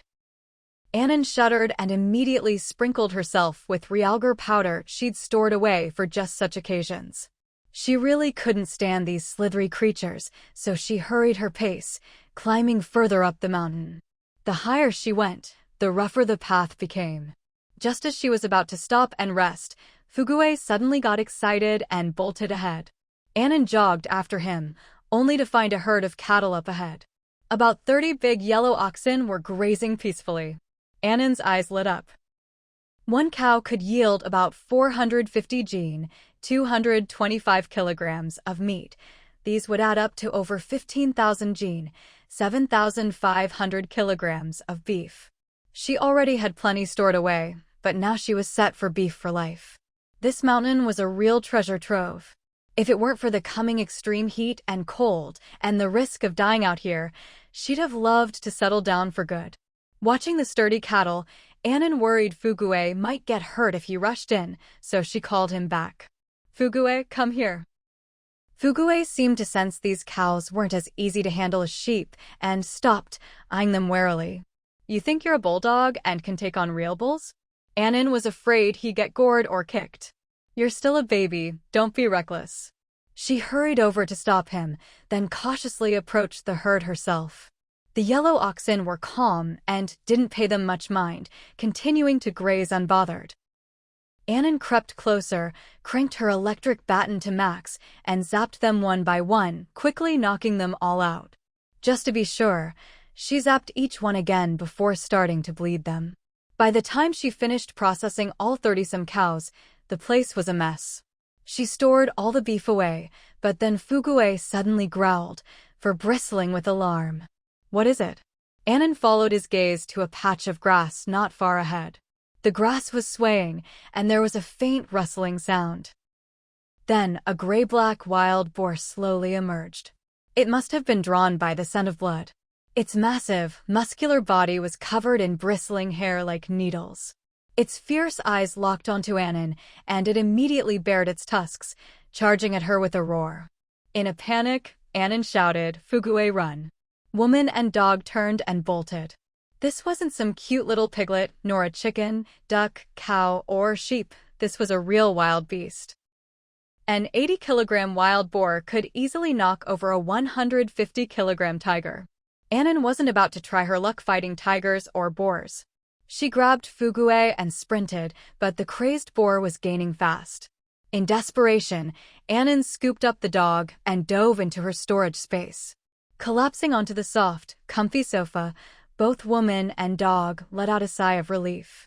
The boar's presence had been overwhelming. Her first instinct was to run, and she'd almost forgotten about her life-saving storage ability. After a while, figuring the boar must have left, An Nan left Fugue behind, grabbed a knife, and exited the space to check. The moment she emerged, she locked eyes with the boar's savage glare. Why was the boar still here? Startled, An Nan immediately retreated back into her space. The furious boar, seeing its prey vanish again, snorted and rooted the ground in frustration. That fragile two-legged creature, where did she go again? Back in her space, An Nan realized this boar wasn't going to be easy. It was smart, waiting in ambush. She couldn't hide in her space forever. Eventually, time would run out, and there'd be nowhere to run. Taking a deep breath, she grabbed her triangular blade and exited the space once more. Huh? The boar was gone? But why weren't her feet touching the ground? An Nan looked down and nearly screamed. She was riding on the wild boar's back. The wild boar hadn't moved from where it was before, but for some reason, An Nan's exit point had shifted forward. She ended up landing right on the boar's back. The boar flew into a rage, arching its body in an attempt to throw her off. She clung tightly to its round, sturdy body. If she got tossed off and slammed into something, she'd probably break a rib or two. But she couldn't just keep riding it like this either. An Nan was in a real bind, instantly understanding the meaning of riding a tiger and unable to dismount. The boar bucked a few times, and when it saw that this two-legged creature was still arrogantly riding on its back, it got even angrier and started thrashing about wildly. In a panic, An Nan raised her three-edged dagger and stabbed it straight into the boar's eye. Howling in pain, the boar shook its body violently while letting out shrill cries. An Nan was finally thrown off, and she quickly rolled away to dodge the boar's mad charge. Glancing back, she saw that the dagger was still lodged in the boar's eye. Blinded, the boar charged at An Nan, relying on its sense of smell and instinct. An Nan immediately pulled an Uzi submachine gun from her space and unleashed a burst of fire at it. Just as the furious boar was about to reach her feet, it crashed to the ground with a thud, convulsed for a moment, and then lay still, completely lifeless. An Nan let out a long sigh of relief and brought Fu Gui out from her space as well. As soon as Fu Gui appeared, he rushed anxiously to his owner. Only after seeing she was unharmed did he relax, then turned to look at the now lifeless gray-black beast on the ground. His eyes sparkled with admiration. "Sister Nan, you're amazing." And Nan laughed, rubbed his head, and stood up. As she began butchering the boar, she marveled at how tough its hide was. An ordinary knife wouldn't have done a thing. If she hadn't had that submachine gun, it would have been a brutal fight, and she'd almost certainly have gotten hurt. There was no way she could have walked away unscathed like this. Once again, she silently thanked the mysterious benefactor who'd gifted her the weapon. It took An Nan quite a while to skin the boar. The hide was tough as iron. Unlike domestic pigs, this wild boar's muscles were firm and lean, with almost no fat. She made a mental note to look up if there were any special ways to cook wild boar meat. After finishing with the boar, An Nan went back to processing the mutton she hadn't finished earlier. There were over 200 sheep, and she'd only butchered a few dozen so far. For the next stretch, An Nan and her dog stayed in the mountains, working through the sheep. At one point, Fu Gui suddenly dashed off. When she caught up, she found he'd discovered several rabbit nests. The little rabbits were quick and slippery, but after much effort and teamwork, An Nan and her dog managed to catch them all. She processed the dozens of rabbits and stored them in her space, then patted Fu Gui's head. "Nice work. I'll make you spicy rabbit heads when we get home." Fu Gui understood her praise and immediately lifted his doggy face, squinting his eyes and wagging his tail, looking very pleased with himself. Over the next few days, An Nan and her dog combed the entire mountain. They found 4 donkeys. She could make donkey meat dumplings in the future. And 30 crispy roast ducks. Well, not roast ducks, 30 adorable ducklings. They ran into another wild boar along the way, but she handled it the same way, suppressing it with her submachine gun. Other than that, there weren't any more dangerous encounters. Maybe because this area was close to the city, there were no large predators like lions or tigers, just some snakes that could be dangerous. But since she and Fu Gui had sprinkled realgar powder on themselves, the snakes kept their distance. All told, the two of them spent 4 days in the mountains, collecting 216 sheep, 38 cows, 4 donkeys, 18 chickens, 33 ducks, 42 rabbits, and 2 wild boars. If it weren't for her sharp-nosed dog, she never could have found so many animals. And Nan took almost everything she saw, sparing only a few foxes and weasels. First, she'd never eaten those kinds of meats before. Second, she had a healthy respect for all sorts of folk legends. Most importantly, she already had enough meat in her space to give herself and Fu Gui high blood pressure, high cholesterol, and high blood sugar. No need to go after them. What if, just as she struck, one of them stood up and asked, "Do you think I'm a human or a god?" What would she do then? She hadn't believed in that stuff before, but now that the apocalypse had come and she'd been reborn, what strange thing couldn't happen? If someone told her the world she lived in was just a novel, she'd probably believe it. The world is vast and full of wonders. An Nan roughly processed all the livestock she'd collected, but there was still a lot left to do. She had over 100 sheep left to butcher. But she decided it was time to head home. There wasn't much of value left in the mountains, and if she stayed out too long, it'd be a real loss if some neighbor broke in and took over her home. So, on the afternoon of the 4th day, she called her dog and prepared to head down the mountain. Fu Gue had been living his best life in the wild these past few days, and when it was time to leave, he was a little reluctant. He stood there, tilting his head at An Nan. She teased him, "Did you sleep well these past few days? Don't you miss your warm, comfy little bed?" Fu Gue froze. Then he suddenly remembered the soft, plush sofa at home and his own little pink dog bed. His expression turned serious, and he immediately bolted down the mountain. Home. No amount of gold or silver could compare to my own dog bed. I haven't had a good lazy nap in days. And Nan and her dog quickly descended the mountain, fired up the speedboat, and left. A group of foxes on the mountain silently watched their figures disappear into the distance. Those two bandits are finally gone. If they'd stayed any longer, there wouldn't be a single thing left on this mountain. Once out of Quanching District, An Nan had Fu Gue hide back in the backpack. Passing through the office building district in Zhongguan, she saw that the area's former glory was long gone. Half the buildings were submerged, and almost all the glass had been smashed in. It looked like the ruins of a city. Once important business secrets and contract documents were tossed out like trash, floating on the water's surface. No more sharply dressed white-collar workers, iced Americanos in hand, striding between the buildings. No more KPIs, no more UGC, no more digital economy. Only the cold floodwaters and people driven mad for a single piece of bread. As dusk fell, An Nan hurried home. In turbulent times like these, darkness meant even more danger. When she arrived, her neighbors had just returned as well, all crowding the hallway. She stopped outside the building. After just a few days, these people looked even thinner. Everyone's faces were grim. So pitiful, pregnant, and now her man's gone. How's she supposed to live?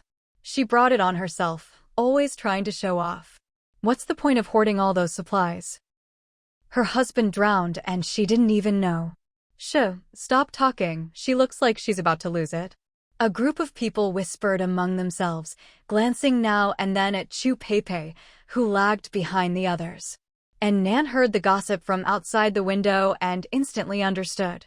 So, the crew cut was gone. She couldn't help but look at Sun Ping, who'd been exposed for killing his wife by the crew cut just a few days ago. Sun Ping hid among the crowd, silent at first. Then, with a face full of feigned compassion, he approached Chu Peipei. "Miss, the dead can't come back. My condolences." Chu Peipei lifted her head, her gaze icy. "Where were you when my husband fell into the water?" Sun Ping was momentarily speechless. "Miss Chu, as the team leader, it's true that I was negligent and didn't look after him properly." The neighbors, hearing this, couldn't help but feel she was being unreasonable. "You're really something. Your husband fell from upstairs because he wasn't careful. What's that got to do with old Sun?" "Exactly. Maybe he just couldn't take it anymore, went crazy from hunger, and jumped into the flood on purpose to end it all. Captain Sun's been leading us to find supplies without getting paid. He's not obliged to take care of your husband, is he?" Seeing the neighbors all speaking up for him, a flash of smugness appeared in Sun Ping's eyes, though he said modestly, "Everyone, let's not be like this. Something like this happens. It's understandable that the family is emotional. It was my negligence, and I promise I'll take better care of everyone in the team from now on." "Old Sun, you're too polite." "That's right, Captain Sun, you've done more than enough. If it weren't for you, we wouldn't have found any food at all." Sun Ping was feeling very pleased with himself, but still put on a humble face. No, it's everyone's contribution." Chu Peipei didn't want to listen to their mutual flattery any longer. She stepped closer to Sun Ping, her gaze sharp as a knife. "I know it was you. You think killing him means you can sleep easy now." Then she suddenly raised her voice to the others. This man and his mistress murdered his own wife, made her into jerky, and hid it in his house. My husband accidentally discovered it. That's why my husband was silenced by him. Now you all know the truth. Do what you will with it." With that, she gave Sun Peng a long, hard look, ignored the rest, and turned to go upstairs. For a moment, the crowd was silent, then chaos erupted. Oh my God. Captain Sun killed his own wife. And it was discovered by Crew Cut? No wonder he and his wife always stayed at the back of the group, keeping away from Captain Sunday. Come to think of it, I haven't seen Captain Sun's wife around lately. I always wondered why there was a smell of meat coming from his place. I smelled it too. Thought I was just hallucinating from hunger. Are you saying he really ate? Everyone recoiled in shock, backing away a few steps in fear. Sun Peng's face turned dark. Don't listen to Chu Pei's nonsense.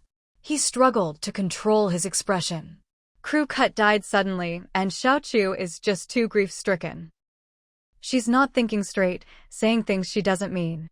I can understand that. He looked each person in the eye, his voice low and steady. Everyone's had a long, hard day.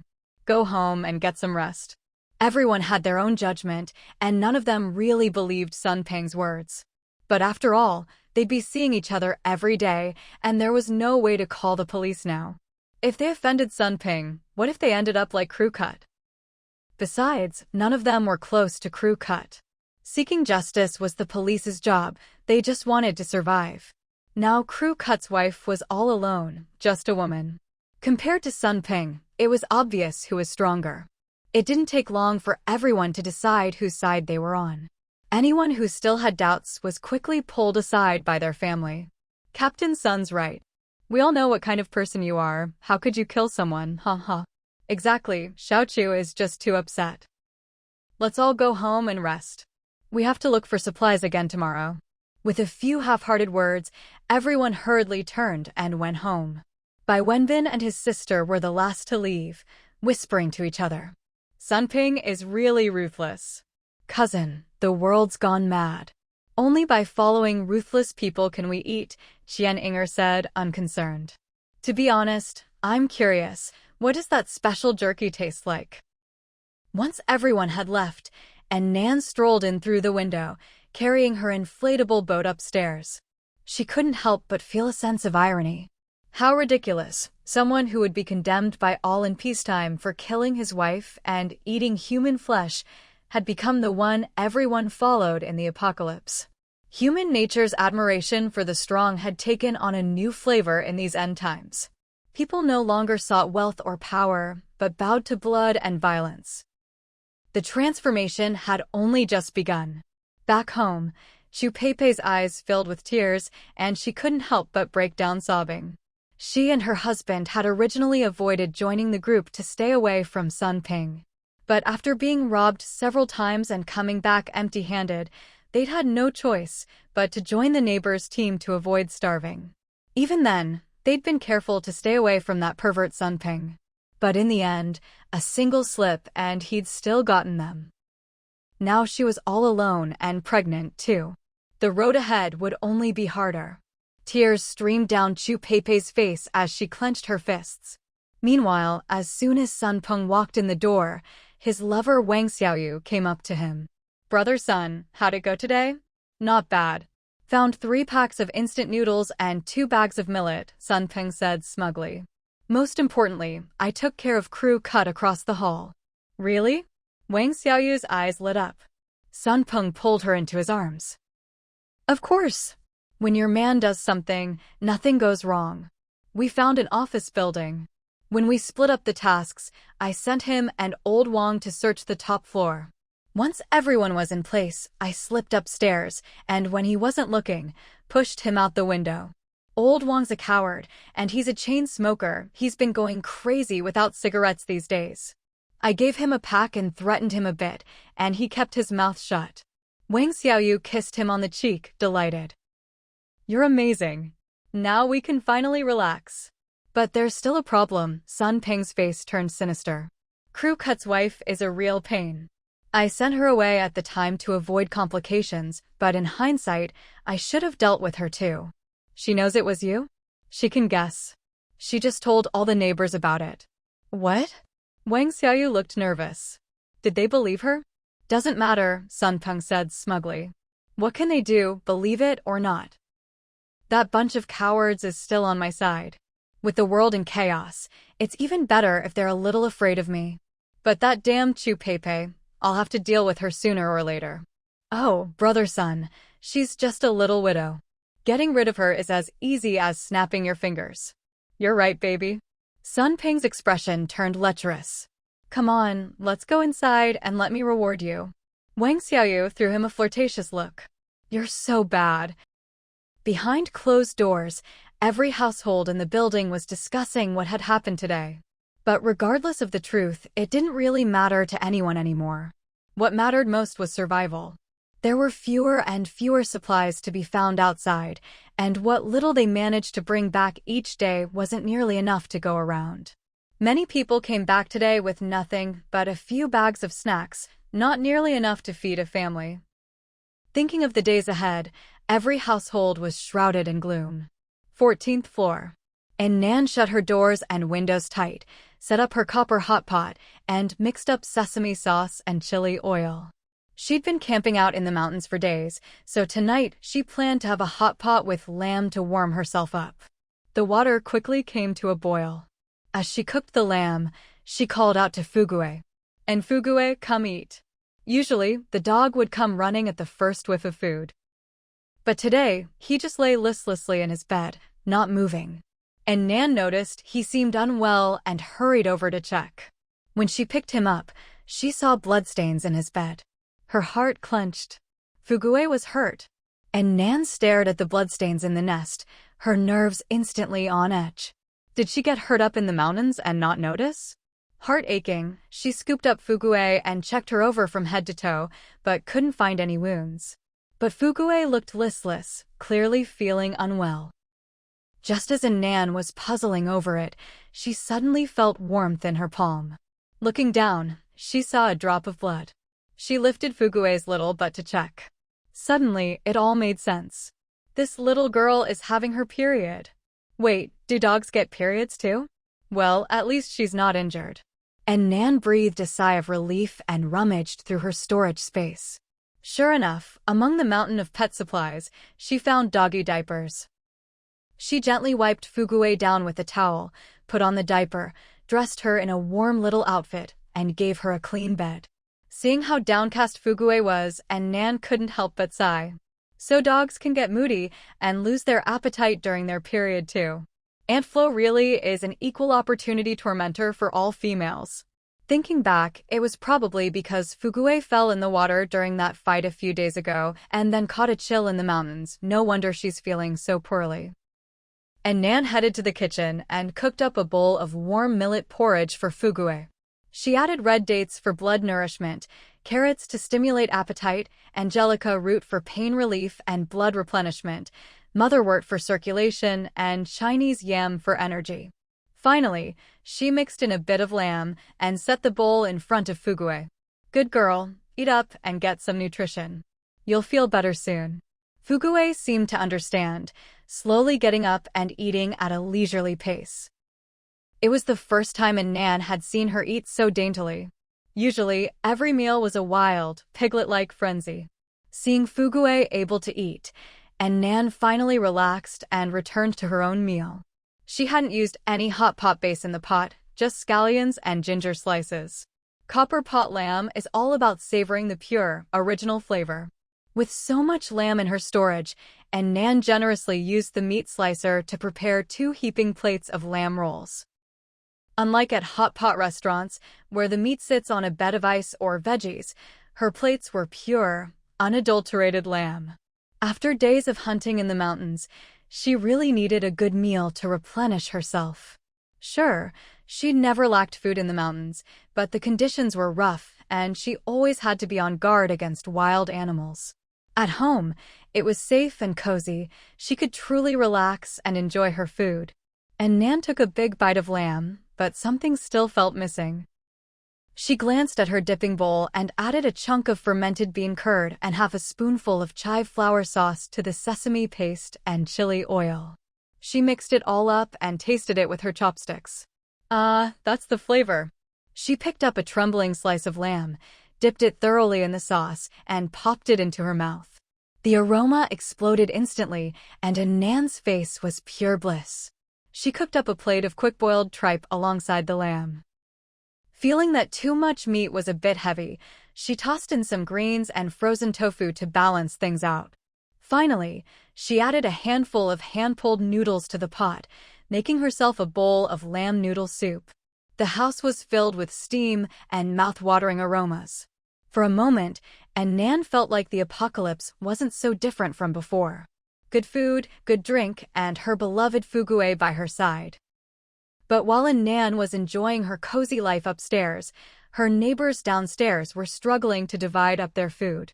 The whole family sat around the table, laying out the day's rations. Each person got a dry cracker or a piece of expired bread to choke down. They only had one meal a day, and it barely filled them halfway. They ate every crumb as if it were treasure, picking up every last scrap from the table. Nothing could be wasted. Today, for some reason, as they ate their crackers, they seemed to catch a whiff of hot pot lamb. Sigh. They must be so hungry they're hallucinating. Everyone couldn't help but reminisce about the good old days. Back then, the family meals were lavish and leftovers were thrown away without a second thought. At hot pot restaurants, there was always meat and veggies left uneaten at the end. Now, just thinking about it made their mouths water. If only they could go back in time, they'd scold their wasteful selves and eat every last bite. For a long while after that, An Nan didn't go out. First, because Fugue was on her period and weak. Second, she didn't really need to stock up on anything else for now. The mountains of supplies in her storage space needed to be sorted and organized bit by bit. Outside, people still came and went every day, searching for food. But in apartment 1402, the girl and her dog each lay on their beds with their eyes closed. The difference was Fugue was actually sleeping, while An Nan was using her mind to organize the supplies in her space. Using mental power was tiring at first. She'd get exhausted and dizzy after a short while. But now, she could move things around in her space for long stretches. Her mental strength was getting better and better. Once everything was organized, An Nan started processing the leftover meat she hadn't finished before. Different animals required different methods, but luckily she'd downloaded all sorts of tutorials and guides, so she could follow along step by step in the kitchen. When she got tired, she'd watch some downloaded TV shows and enjoy good food with her dog. And so, her days passed in this harmonious, pleasant routine. But outside her little haven, things were getting more and more tense. The supermarkets and factories with abundant supplies were all underwater now, with only the upper floors of some tall buildings left to search. Most of these buildings were offices, with hardly any food, just the odd snack or instant noodles left by office workers. With so many people and so little food, everything had already been picked clean. There was barely anything left above water, and without diving equipment, the supplies underwater were out of reach. Even those who could free dive and manage to haul up some soaked food found it inedible. People were starving, growing more and more desperate. The death toll began to rise. At first, the floating bodies in the water were mostly people who'd drowned while searching for supplies. Now, many were those who'd starved to death and been thrown into the water by others.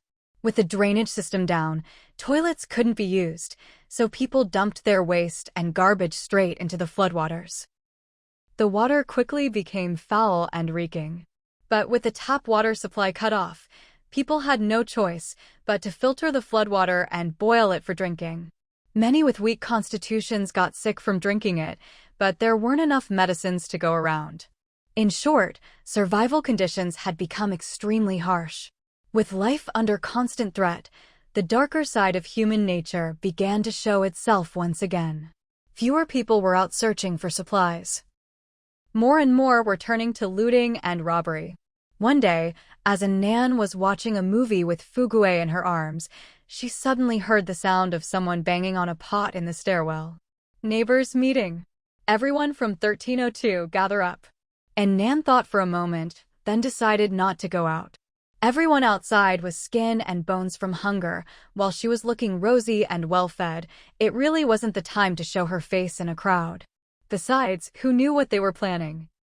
Sunping from 1302 organized a meeting with the residents of the building to discuss ways to survive. Everyone showed up except for An Nan from the 14th floor and the mother and son from 15th. The hungry crowd gathered together, each looking more gaunt and sallow than the last. If we don't eat something today, we're really going to starve to death. There's nothing left. All the office buildings above the water have already been picked clean. We've even eaten all the belts in my house. Sunpung watched the discussion in silence at first. When the crowd finally quieted down, he spoke in a low voice. Have you noticed that the people on the 14th and 15th floors have barely gone out to look for food? The room instantly fell silent. That's right. An Nan from the 14th floor had only come out once. Her skin was smooth, her complexion rosy, even her hair was shiny. She looked like she was living quite comfortably. As for the mother and son on the 15th floor, they hadn't left their apartment even once. They must have a huge stockpile of food at home. Enough that they don't even need to go out. That's just too much. We're all starving and they still have plenty of food at home. We should go ask them to share their supplies. We're all neighbors, how can they be so selfish and keep it all to themselves? But that woman on the 14th floor is a psycho killer.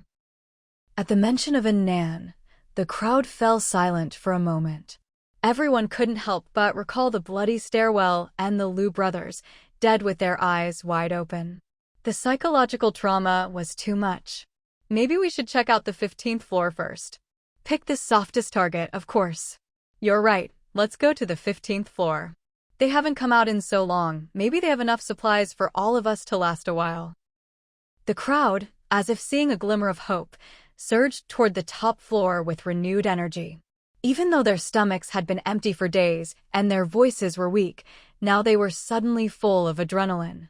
Go to the 15th floor and get food. No more starving. And Nan could hear their shouting in the hallway from inside her room. She frowned slightly. Looks like these people have really gone mad with hunger. But since they weren't coming for her, she couldn't be bothered to get involved. If anyone dared to break into her place, she'd make sure they regretted it. In her previous life, this group had also gone to the 15th floor to demand food, but An Nan hadn't taken part. She'd taken Bai Wenbin and his sister out to look for supplies instead. First, because she still had a conscience back then and didn't want to gang up on her old neighbors. Second, she figured there were too many wolves and too little meat. How could one household supplies feed so many people? It was better to try their luck outside. By the time Bai Wenbin and Xian Yinger returned with a few bags of noodles, the hallway had already quieted down. She never found out exactly what happened, but the mother and son from the 15th floor didn't leave their apartment until the very end of the heatwave, and they left in good health. Clearly, the neighbors had failed. While An Nan was lost in her memories, the crowd had already reached the 15th floor. As expected, the stainless steel door at the stairwell was locked. A few strong young men at the front forced it open with crowbars after a few tries. Sunpung was the first to walk up to the door of 1501. He put on a polite face and knocked. Hello, we're your neighbors from downstairs. There was no response from inside. He knocked again. Is Zhao Ping'an home? I'm the building rep for our unit. I'd like to talk to you. A gentle male voice came from inside. Sorry, it's not convenient to open the door. If you have something to say, just say it. Sunping glanced back at the crowd behind him. Everyone's hair was like straw, their cheeks sunken, eyes burning with desperate hope. He cleared his throat. Here's the thing. None of us have any food left. We were hoping you could lend us some. Zhao Ping'an replied from inside. Sorry, I can't help you. We don't have much left ourselves. As a doomsday prepper, Zhao Ping'an knew the rules of survival. Bleeding hearts don't live long. So he never intended to share his food. Hearing this, someone in the crowd shouted, Liar. You and your mom haven't left the apartment once. You must have tons of food. Yeah. Why are you hiding it? Share it with everyone. You two are so cruel. You just want to watch us all starve to death. The crowd grew more agitated, some people rushing to the front and pounding on the door. Seeing this, a glint flashed in Sun Ping's eyes. He quietly slipped to the back, letting the most worked-up people take the lead. Suddenly, a powerful voice boomed from inside the apartment. Get the hell out of here. Begging at my door. Who do you think I am, your ancestor? You want me to feed you? How about I fry up some shit for you to eat? Ahem, mother, please mind your language. Mind my ass. You coward, the dogs are at our door and you still won't fight back. The people outside grew even more agitated at the shouting. The ones in front kept pounding on the door and tried to pry the lock. Suddenly, they felt a strong electric current surge from their hands through their bodies. The doors electrified. The ones in front started convulsing from the shock. Those behind, panicking, tried to pull them away, only to get shocked themselves, jumping around like they were breakdancing. Bai Wenbin quickly used a wooden mop handle to push them apart, finally stopping the current. Several people who'd been shocked passed out. The rest of the crowd didn't dare go forward. Just then, two middle-aged men stepped up. Our hammer handles are insulated. Let's just smash the lock. They immediately started banging away at the door. Inside, oh, you think you can mess with Hutsuelon and get away with it? Son, hand me the thing. Suddenly, a hole appeared in the door. What's that? One of the men smashing the door noticed the hole. Before he could finish, a sharp arrow shot out and pierced his arm. He screamed, dropping the hammer on his own foot. His cries grew even more miserable as he collapsed to the floor, clutching his foot, an arrow still stuck in his arm. The crowd was stunned. Before they could react, more arrows whistled out, hitting those at the front. Some were shot in the shoulder, some in the thigh, and the unluckiest was pierced straight through the chest. Run! They have a crossbow. Getting hit by a crossbow bolt was dangerous enough in normal times. Now, with no hospitals or medicine, it was a death sentence. The crowd quickly scattered, running downstairs in panic. Sun Ping, hiding at the back, was the first to react. He slipped into the blind spot beside the door, his gaze dark as he stared at 1501. Don't panic. Stand on either side of the door. The crossbow can't reach you. At those words, the crowd quickly calmed down. Those who hadn't yet made it downstairs hurried to hide on either side of the door. Seeing someone get injured only made people angrier. A few who were hiding by the door stood in the blind spot of the arrows and started hammering at the door even harder. Smash down their damn door. A few others started prying at the door of apartment 1502 across the hall. Both of them are in 1501, so 1502 must be empty. Maybe it's full of supplies. At the mention of supplies, their efforts to break in grew several times more intense. Others who had retreated to the stairs, afraid of getting shot by arrows, shouted encouragement from a distance. For a moment, it was a scene of everyone working together. Suddenly, an angry shout came from inside the apartment. You idiots. I spared your lives and you didn't want it, now I'm not holding back. Sun Ping, who was hiding in the corner watching the door being battered, felt a bad premonition and hurriedly retreated toward the stairs. Just then, the shooting port on the door suddenly closed, followed by the sound of machinery whirring. From where the shooting port had been, a hard, thick tube popped out. With a PSSSD sound, a large amount of liquid sprayed out of the tube. My face, it burns. Everyone still on the 15th floor was splashed by the unknown liquid. With a sizzling sound, the skin it touched was instantly corroded, turning a horrifying black. Sulfuric acid. It's concentrated sulfuric acid. Panic broke out. Two people closest to the door were severely burned, collapsing to the ground, clutching their faces and howling in pain. Others, less seriously injured, retreated toward the stairs, crying as they went. Those who had already been standing on the stairs looked at the miserable scene in terror. Thank goodness I didn't stay on the 15th floor. Sun Ping had retreated quickly, making it to the stairs before the acid sprayed, and escaped unscathed. Even so, his face was pale and sweat beaded on his forehead. In just a short while, one person had been killed by arrows, 4 wounded, 2 people lay on the ground from the acid, dead or alive unknown, and 5 more were injured. The group of about 20 had lost half its strength, and they hadn't even gotten through Zhao Ping'an's door. The acid-spraying tube slowly retracted, and from inside came the wild, arrogant voice of the crazy Andy. "You bunch of idiots. If anyone dares take another step, I'll show you what no survivors really means." Everyone's faces were grim, but no one dared step forward. You can survive a few days with an empty stomach, but getting splashed with concentrated sulfuric acid is no joke. Never mind how agonizing the burns were, the worst part was that there were no medicines now. All you could do was wait for the wounds to get infected and rot, and die slowly. The 2 people on the ground were quickly carried home by their families. The rest, though unwilling, could only leave in defeat. Inside 1501, Hutsuelon patted her son on the shoulder with a smile. "Not bad, kid. That trap you built worked great. I'm proud of you." Zhao Ping'an pouted. "Who was it before who said I was wasting my time? Said I read too many apocalypse novels and was just messing up the house for nothing." Hutsuelon glared at him. "Enough nonsense. Go out and check if anyone's still outside. If not, hurry up and fix the hallway door." "Yes, mother dearest." Zhao Ping'an bowed dramatically, imitating a court lady from ancient times. Hutsuelon kicked him in annoyance. She glanced at the mess by the door and muttered, "The kid was right after all. Is the end of the world really here?" Seeing how crazed those people had just been, if they hadn't still been able to speak, she'd have thought it was a zombie siege. She and her son hadn't left the apartment for days, watching as the world outside grew more and more chaotic. Luckily, her son was a doomsday survival enthusiast.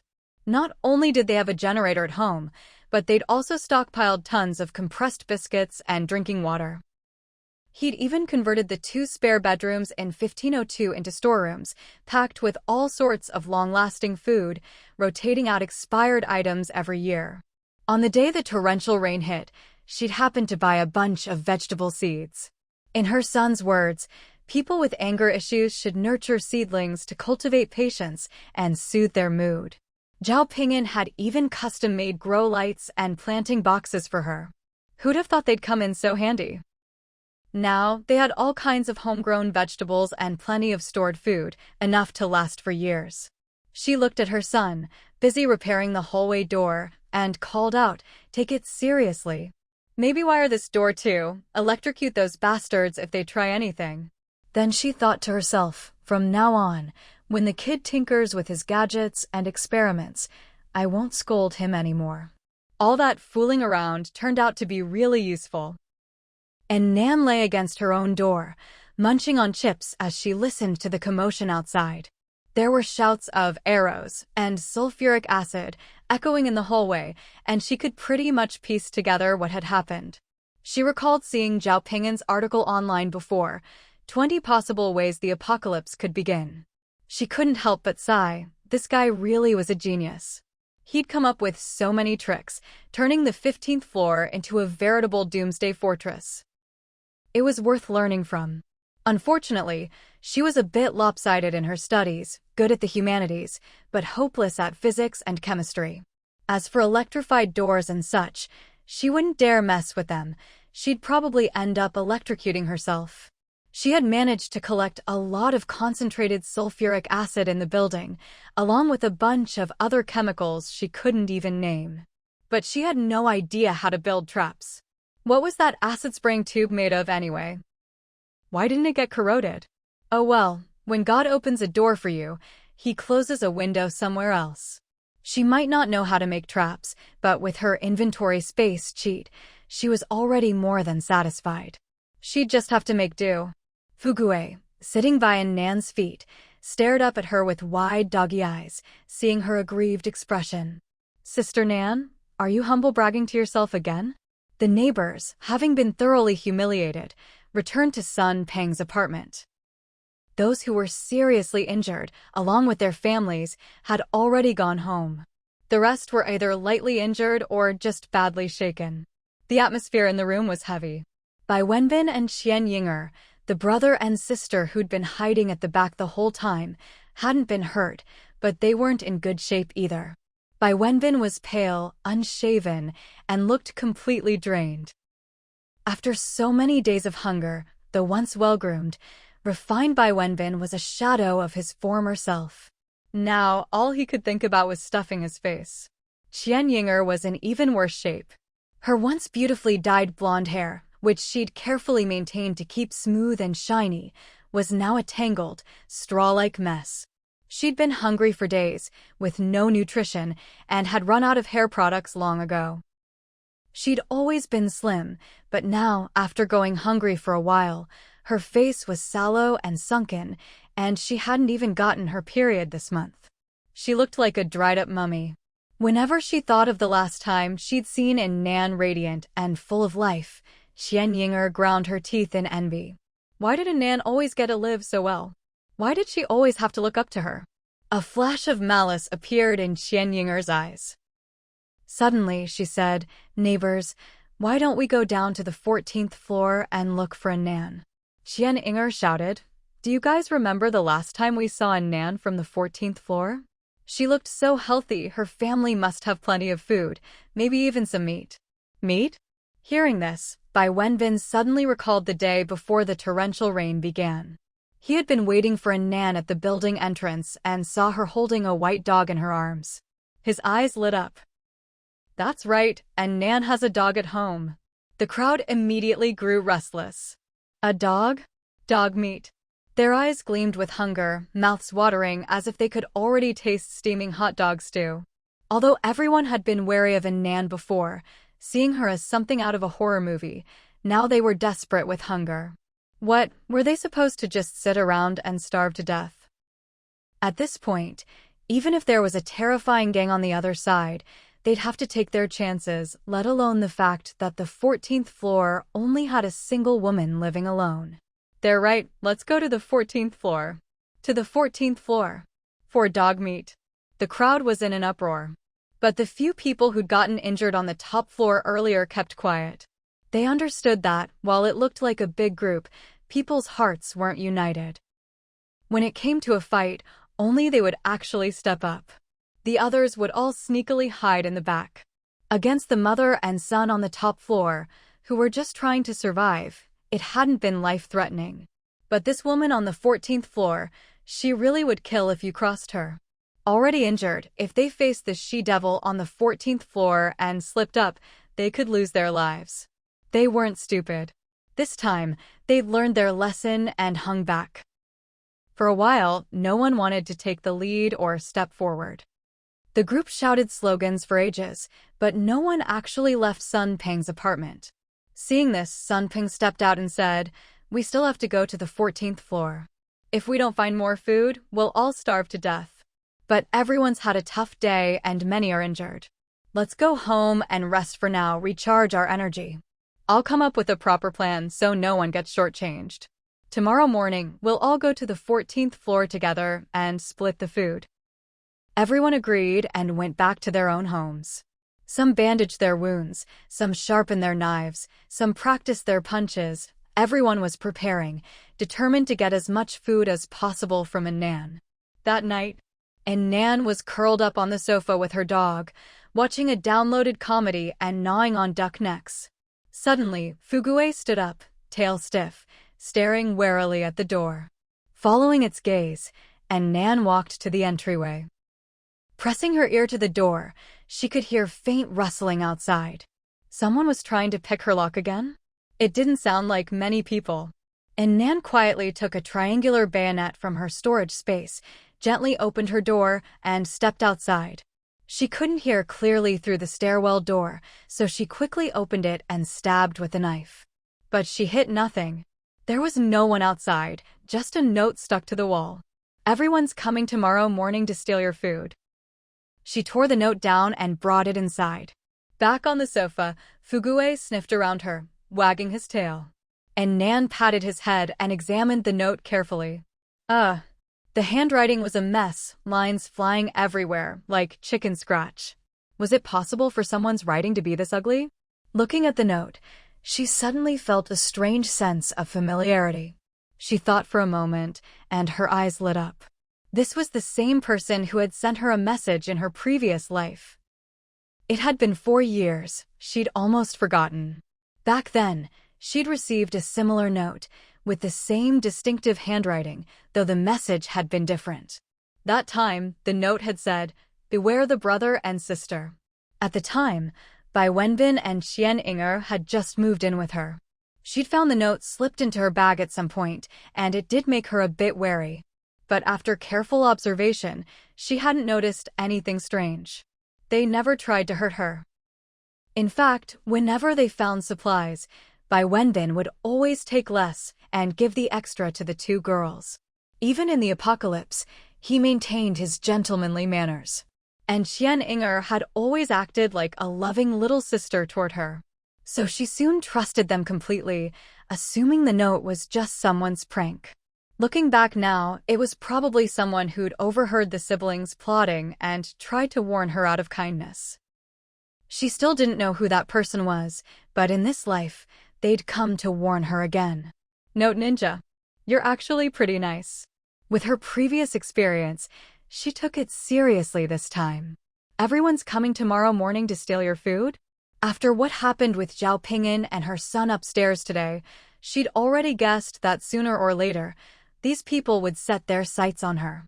She just hadn't expected it to happen so soon. Clearly, her neighbors were truly starving. She checked her weapons and felt no fear. This day was bound to come. As the saying goes, an innocent man gets into trouble by holding onto treasure. Living comfortably in the apocalypse was sure to attract envy. But she was not the same person she'd been in her last life. This time, she was prepared. Not only had she stockpiled weapons early on, she'd even managed to get her hands on a submachine gun. Since the apocalypse began, she'd never slacked off. She'd worked hard to improve her skills, practicing her old martial arts and learning new fighting techniques from online tutorials. Combining the strengths of various styles, plus her wealth of combat experience from her previous life, she could easily take down a few desperate thugs barehanded. Against these starving, skin-and-bones neighbors, she wouldn't even need a gun. An Nan locked all 4 doors, set an alarm so she wouldn't be caught off guard in the morning, then cuddled Fugue and finished her movie. Before bed, she even put on a face mask and did a full skincare routine, then drifted off to sleep feeling wonderful. The next morning, everyone in the building gathered early in apartment 1302. "Neighbors, I came up with a plan last night for everyone to consider," Sunpeng said, clearing his throat seriously. "After what happened yesterday, I know no one wants to be the first to charge in. But if we all hold back, we'll just starve to death. What we need most right now is unity. We're neighbors, which means we're fated to be together. We need to trust each other. 1402 definitely has plenty of food. I suggest we split the food according to how much effort each person puts in." He pulled out a chart. "We can divide the supplies by priority. Men go first, and those who take the lead get double rations. If you make an outstanding contribution, you get triple. If you get injured, there's extra compensation. What does everyone think?" With great rewards come brave volunteers. The crowd quickly agreed. "Captain Sun's plan is fair. I'll take the lead." "I'll go too." "Damn it, we've got so many men. Are we really afraid of a girl in her early 20s? Charge into 1402. Take down that selfish she-devil." Looking at the crowd, all fired up and full of fighting spirit, a glint flashed in Sun Peng's eyes. He was very satisfied. Last night, he deliberately come up with this plan to split the loot, all to get these idiots to charge ahead first. He had no intention of leading the way himself. That woman in 1402 was ruthless. Anyone rushing in first would definitely suffer. But no matter how tough she was, 2 fists couldn't beat a dozen hands. Once she and those fools wore each other down, he could just waltz in and claim the food without lifting a finger. He glanced at his excited neighbors, sneering inwardly. Hopefully that crazy woman would take out a few more of the people wanting a share. Double the supplies? Only if they lived long enough to get them.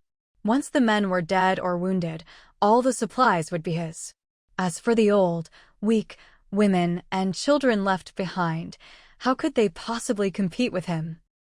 Qian Inger stood in the crowd and caught a subtle, almost imperceptible smile on Sun Peng's face. Cautiously, she tugged at Bai Wenbin and whispered, "Wenbin, that uncle is up to no good." The siblings had already witnessed An Nan's ferocity. Bai Wenbin's arm still hadn't fully recovered from the knife wound. He whispered back, "Let's just hang back and wait for the loot to be divided." Qian Inger nodded.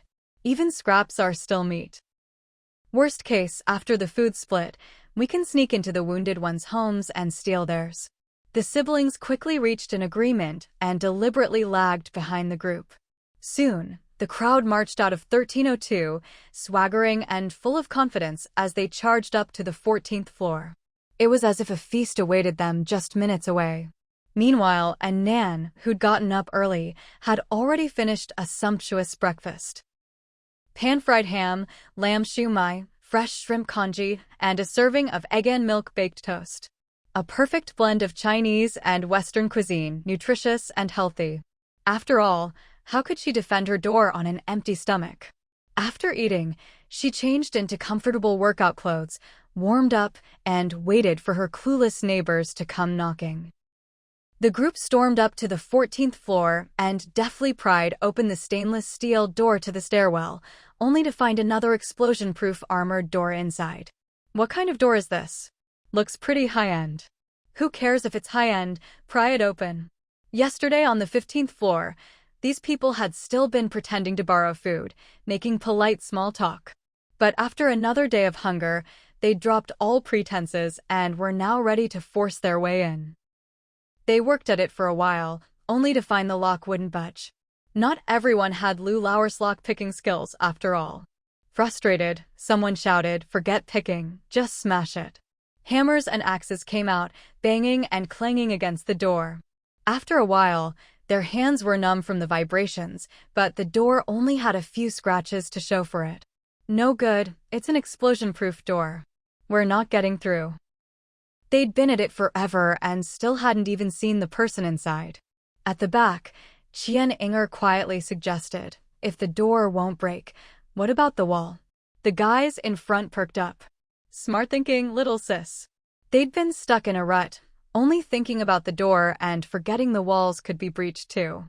No matter how sturdy the door, surely the walls weren't made of iron? Instantly reinvigorated, the crowd raised their hammers, ready to smash the wall. Just then, the door, after being battered for so long, suddenly swung open from the inside. Long, straight legs, a trim, perfect waist, the silhouette of a young woman finally appeared. And with her came a deafening roar. Virar, virar.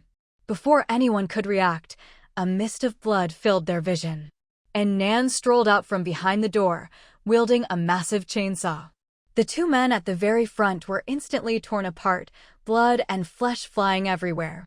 The crowd, faces splattered with blood, screamed in terror and surged backward in panic. There she was, the beautiful yet vicious girl from 1402, holding a roaring chainsaw, her pale face flecked with blood. She looked like a goddess of slaughter descended to earth. Of the two men she'd hit, one had lost his head, the other half his shoulder. Both collapsed, unconscious. "Chainsaw maniac. She's a chainsaw maniac," someone shouted from the crowd. The hallway was awash in red.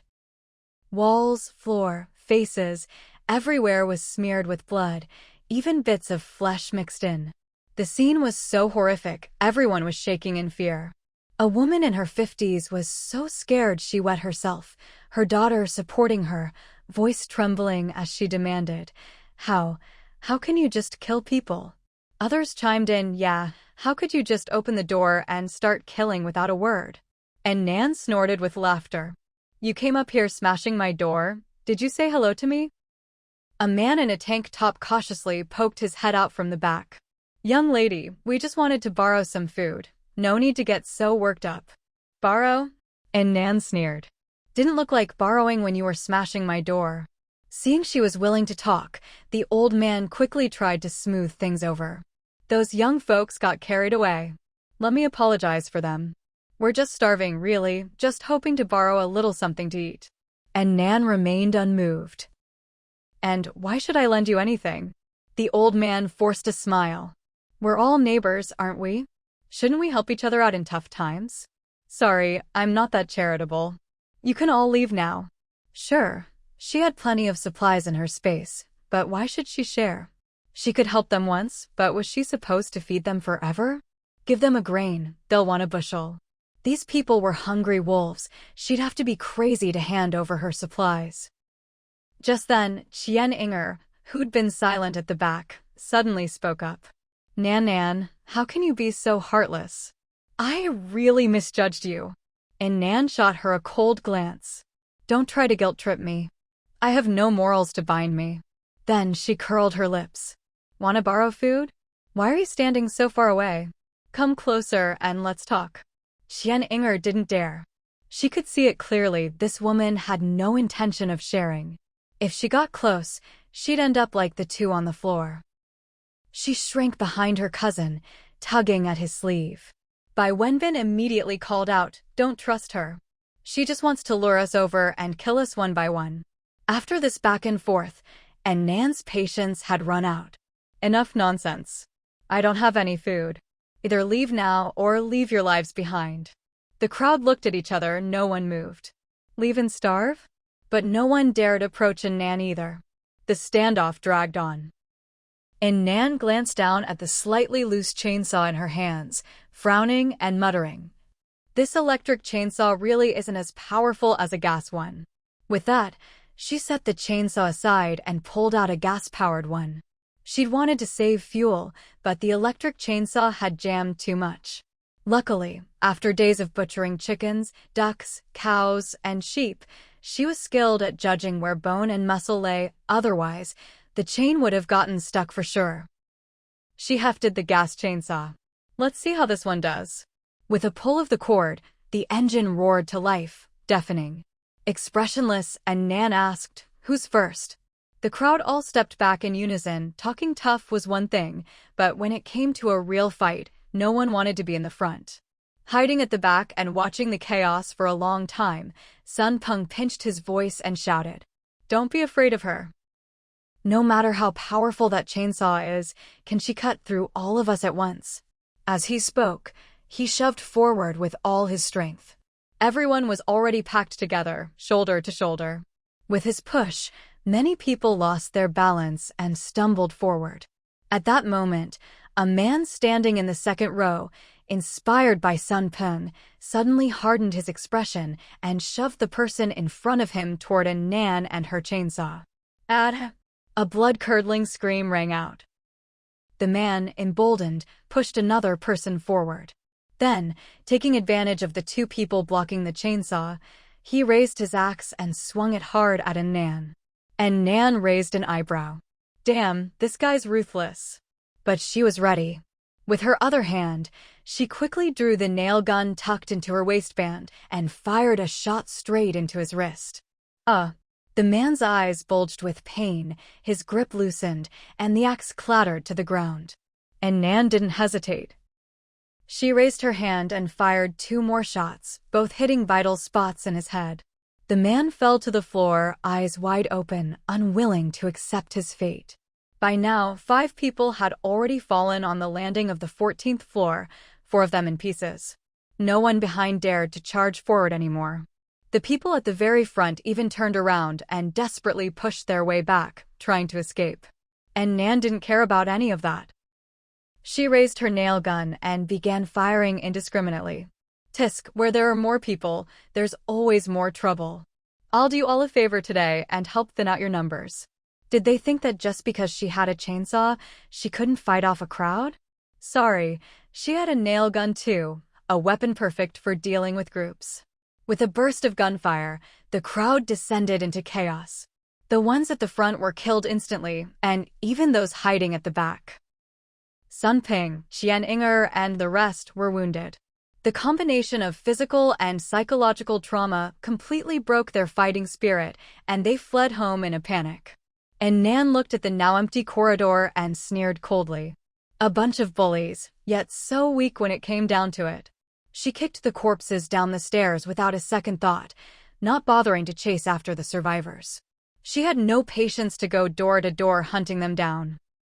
If they were desperate enough to starve themselves, that was their problem. She and Nan lacked for nothing.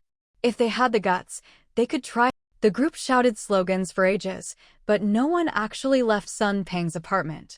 Seeing this, Sun Ping stepped out and said, "We still have to go to the 14th floor. If we don't find more food, we'll all starve to death." But everyone's had a tough day and many are injured. Let's go home and rest for now, recharge our energy. I'll come up with a proper plan so no one gets shortchanged. Tomorrow morning, we'll all go to the 14th floor together and split the food. Everyone agreed and went back to their own homes. Some bandaged their wounds, some sharpened their knives, some practiced their punches. Everyone was preparing, determined to get as much food as possible from An Nan.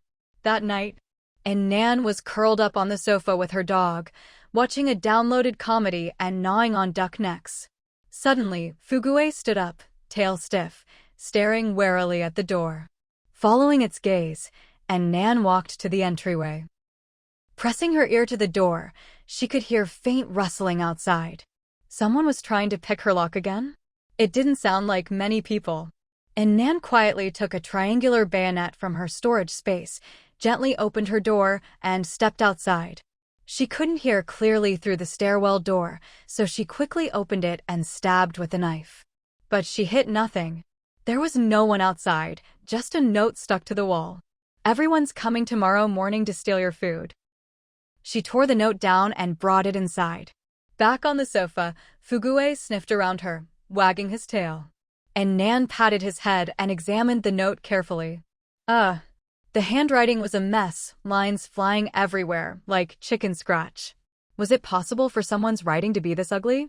Looking at the note, she suddenly felt a strange sense of familiarity. She thought for a moment, and her eyes lit up. This was the same person who had sent her a message in her previous life. It had been 4 years, she'd almost forgotten. Back then, she'd received a similar note, with the same distinctive handwriting, though the message had been different. That time, the note had said, "Beware the brother and sister." At the time, Bai Wenbin and Xian Inger had just moved in with her. She'd found the note slipped into her bag at some point, and it did make her a bit wary. But after careful observation, she hadn't noticed anything strange. They never tried to hurt her. In fact, whenever they found supplies, Bai Wenbin would always take less and give the extra to the 2 girls. Even in the apocalypse, he maintained his gentlemanly manners.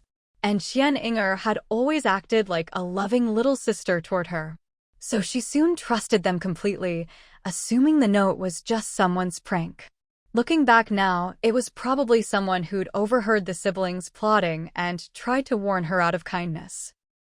She still didn't know who that person was, but in this life, they'd come to warn her again. "Note Ninja, you're actually pretty nice." With her previous experience, she took it seriously this time. "Everyone's coming tomorrow morning to steal your food?" After what happened with Zhao Ping'an and her son upstairs today, she'd already guessed that sooner or later, these people would set their sights on her. She just hadn't expected it to happen so soon. Clearly, her neighbors were truly starving. She checked her weapons and felt no fear. This day was bound to come. As the saying goes, an innocent man gets into trouble by holding onto treasure.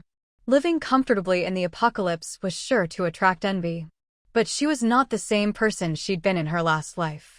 This time, she was prepared. Not only had she stockpiled weapons early on, she'd even managed to get her hands on a submachine gun. Since the apocalypse began, she'd never slacked off. She'd worked hard to improve her skills, practicing her old martial arts and learning new fighting techniques from online tutorials. Combining the strengths of various styles, plus her wealth of combat experience from her previous life, she could easily take down a few desperate thugs barehanded. Against these starving, skin-and-bones neighbors. Now that her period was over, Fugue, lively as ever, ran over to her side. Invincible sister Nan always wins. And Nan couldn't help but laugh at the dog's fawning antics. "Sucking up won't get you anywhere. I'm tired today, so don't expect any special treats." She poured him a bowl of dog food. "Just make do with this, kid." After all the feasting lately, Fugue had gotten picky and sniffed at the food for a long time without eating. An Nan had no choice but to add a beef bone, and only then did the greedy dog start eating. As for herself, she took out a homemade meal from her storage: spicy shredded pork, braised eggplant, stir-fried cabbage, and a small bowl of rice. The steaming food made her mouth water. In a great mood, she picked up her chopsticks, just about to dig in, when a knock sounded at the door. An Nan frowned. Were these people ever going to stop? We're diving deep today, and remember, on this channel, we never leave a story halfway, we always finish the novel. If you appreciate the full journey, please like the video, subscribe for the complete series, and share it with your fellow book lovers. If this kept up, she might as well just knife them all. With a fierce look, she grabbed her triangular bayonet and stormed to the door, but before she could open it, a gentle male voice came from outside. "Missin, sorry to bother you. I'm Zhao Ping'an, your upstairs neighbor." Zhao Ping'an? Wasn't he that doomsday prepper who turned his place on the 15th floor into a fortress? Her mood eased a little. She unlocked the armored door, layer by layer, and looked outside. A fair-skinned man stood there, with a pair of gold-rimmed glasses perched on his nose. "What do you want?" Zhao Ping'an looked at the slender girl in front of him, unable to reconcile her with the female-killing machine he'd heard about. How could those delicate, lotus-root-like arms swing a giant chainsaw around like it was nothing? He cleared his throat. "Well, we met in the elevator before. You probably saw that I bought a lot of vegetable seeds." Honestly, he was just here to make a good impression on his idol. In the apocalypse, strength was everything, and even before the disaster, he'd always admired strong people. Seeing the girl watching him seriously, waiting for him to continue, he suddenly got a bit nervous. "What I mean is, my mom managed to grow quite a few fresh vegetables. We can give you some." As he spoke, he opened the bag in his hand. Inside were 2 big bundles of garlic sprouts and lettuce. And Nan raised an eyebrow. What was this supposed to mean? In the middle of a catastrophe, a neighbor was actually offering to share food? She declined outright. "Thanks, but I don't really need it." She never trusted free handouts. Zhao Ping'an was taken aback. He knew she must have plenty of supplies, but eating only dry rations would get old fast. She had no reason to turn down fresh vegetables unless she was growing her own at home. And Nan looked at him. "Anything else?" Zhao Ping'an's mind raced. No, he couldn't just give up his chance to befriend his idol. His eyes fell on her stainless steel door, and he suddenly brightened. "Do you want me to electrify your door for you?" And Nan was stunned. What was this guy up to? First vegetables, now offering to modify her door. Could it be he was interested in her? And Nan shuddered. "Dude, it's the apocalypse. Don't go catching feelings. You're not my type." Zhao Ping'an noticed her expression and realized she'd misunderstood. He hurriedly explained, "Idol, I mean no harm. I just want to be friends. Times are tough, more friends, more options, right? Idol?" And Nan couldn't help but laugh at the way he addressed her. So this doomsday prepper was here to cozy up to her because of her fighting skills. Seeing her expression soften, Zhao Ping'an quickly added, "I'm really useful. I can do R&D, design traps. I used to be a sought-after tech talent at several companies." And Nan couldn't help but laugh at how hard he was selling himself. This Zhao Ping'an really was something. She thought for a moment his electric door setup was actually pretty good. So she asked, "If you help me modify my electric door, what do you want as payment?" Zhao Ping'an waved his hands.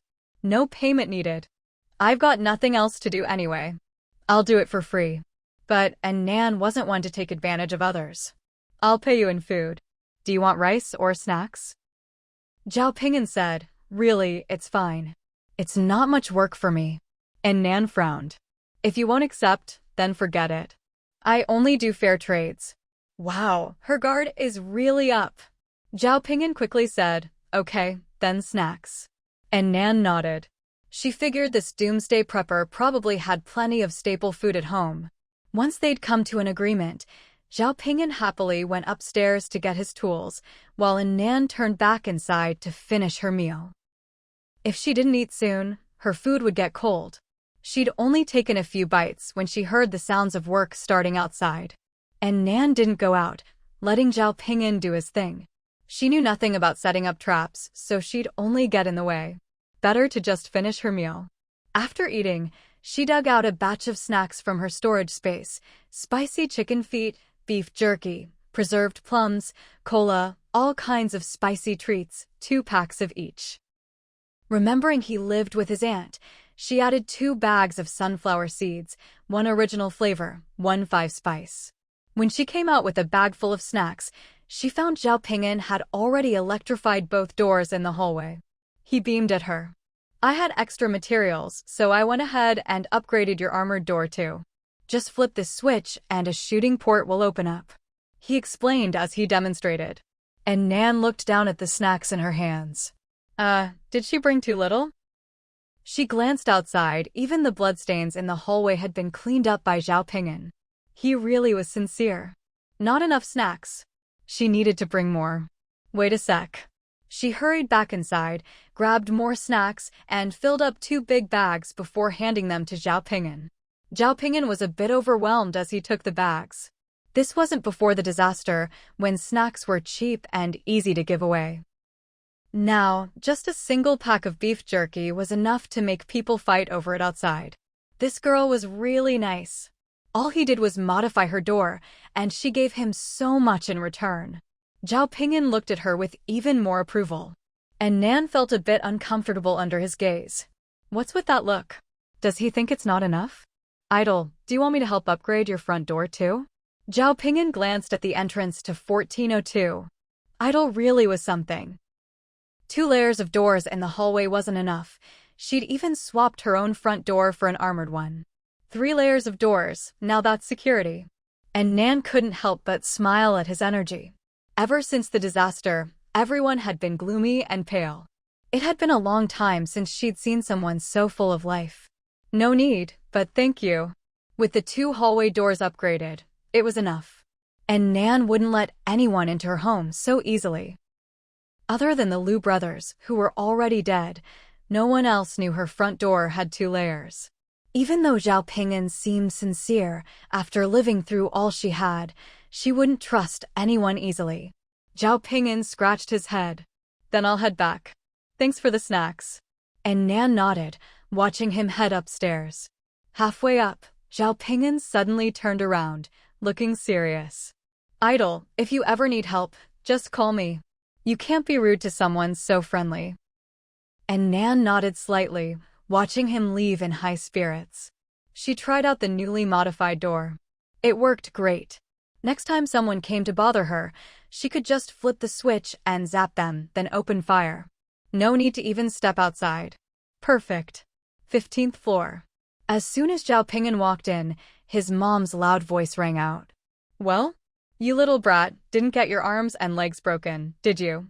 Mom, my idol is a nice lady, not some she-devil. Hu Chuilan snorted. Huh. What kind of nice lady chops people up like she's dicing veggies? Zhao Ping'an handed her the snacks. What's for lunch? I'm starving. Pfft. Out there sucking up to people, back home acting like a king. You eat whatever I make, don't ask. Hu Chuilan grumbled as she quickly tore open the snack bags. Ooh. Her eyes lit up. Hu Chuilan took out a bag of sunflower seeds and finally managed a small smile. These are from that girl downstairs? She asked as she tore open the packaging and popped a handful into her mouth. God knows how much her mouth had missed this feeling lately. Sure, they had plenty of dry food stored at home, so they weren't in danger of starving, but eating nothing but compressed biscuits and plain rice every day was enough to make anyone sick of it. These little snacks to change up the flavor were just what she needed. My son, keep an eye out. If that young lady needs any help, go give her a hand. Zhao Ping'an's face darkened. Who was it that warned me today I'd get my legs broken if I went downstairs? Luoan Mountain, Mid-Level's Villa District. A man in a suit strode quickly into the highest villa. He climbed the spiral staircase to the 2nd floor gym. There, a tall, well-built man was running on the treadmill, sweat pouring off him. The suited man hurried over. Boss Gu, all the supplies have been transferred. Gu Jiu nodded, his long neck and chiseled face streaked with sweat that dripped onto his collarbone. The suited man couldn't help swallowing. Boss Gu's looks were just too striking. No matter how many times you saw him, you never got used to it. He cleared his throat. Also, about that mall theft you asked me to investigate, there's finally a lead. Gu Jiu pressed the stop button, grabbed his water bottle, and stepped off the treadmill. Let's hear it. The suited man handed him a tablet and pulled up a video. This was surveillance footage found in a building diagonally across from the mall. The angle isn't great, so you can't see the face clearly. But this is the only footage we could recover. Sweat beaded on the suited man's forehead. This was the first time he'd failed to fully deliver on an assignment from his boss. It really was a tough one. The malls and office buildings' internal cameras had all been destroyed, and the surrounding businesses had been wiped out in that one night. Society had quickly fallen into chaos, and the torrential rain and floods had washed away all traces. Only a company on the 5th floor of the building across the street happened to have a camera pointed toward the mall entrance. Otherwise, he'd have nothing to show for his efforts. Gu Jiu took the tablet, sat on the nearby sofa, and tapped play with his long fingers. The video began with a downpour, then a figure piloting an inflatable rescue boat appeared on screen. Judging by the build and hair, it was a woman. She used a window breaker and, in just a few moves, broke into the mall. Surprisingly, more than 2 hours later, she came out empty-handed and left in the boat. The suited man stood by, wiping sweat from his brow. No matter how many times he watched this video, it always felt bizarre. Boss, I checked, the footage wasn't edited. That night, only this woman entered the mall. Even he felt how unbelievable that sounded. How could that be? She was the only one who went in, and she left empty-handed, yet everything inside the mall vanished. Could she be a magician? Did she make everything in the mall disappear? The suited man was completely baffled. But this was all he could find. The camera angle was limited, the image quality poor. Even after technical enhancement, the woman's face was still unrecognizable. With the world outside in chaos, finding this woman would be like searching for a needle in a haystack. Gu Jiu, sitting on the sofa, looked much calmer. He slowly rewound the video, found a frame, and paused it. This was the clearest shot, but even so, it was just a very blurry side profile. The woman's long hair was casually tied back, her nose was straight, her jawline soft and delicate, not an ounce of excess flesh. But her eyes were obscured by wisps of hair, making them hard to see. Gu Jiu studied the image for a while, then said quietly, "Let's leave it for now. If she took the rescue rifle, she'll have to use it eventually. We'll follow up then." "Yes, boss. What's the situation with Taiyu Group?" "Their young master is scoffing at all this doomsday talk, claiming the flood will pass soon. He's been partying at home these days, his life barely affected." The suited man couldn't help sighing.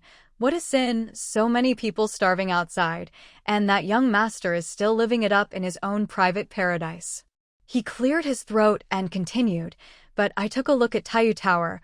Their supplies have all been moved out. I suspect the Yu family is putting on a calm front, but secretly they're stockpiling just like everyone else." Gu Jiu nodded. "Understood. Prepare for the worst." "Yes." The suited man bowed respectfully. Gu Jiu stood, toweling off his sweat as he headed for the bathroom. "Everything's arranged. You don't need to come by anymore. Take a long vacation." The suited man was momentarily stunned. He understood what Boss Gu meant. If this really was the end of the world, there was no more work to be done. He used to look forward to long vacations the most, no more running around at his boss's beck and call, just lazing at home and sleeping in every day. But this time, a wave of helplessness washed over him. How did the world end up like this, just all of a sudden?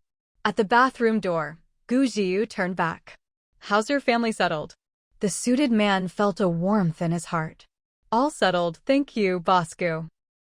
The torrential rain had come so suddenly. If Boss Gu hadn't arranged for him and his family to move into a vacant villa in Luoan Mountain, they'd probably be fighting tooth and nail for a loaf of bread in the city, like everyone else. Now, money couldn't buy anything. It was thanks to Boss Goo converting his salary into supplies that his family could eat it all. The suited man was full of gratitude as he called out toward the bathroom, "Boss Goo, I'll be going now." No response.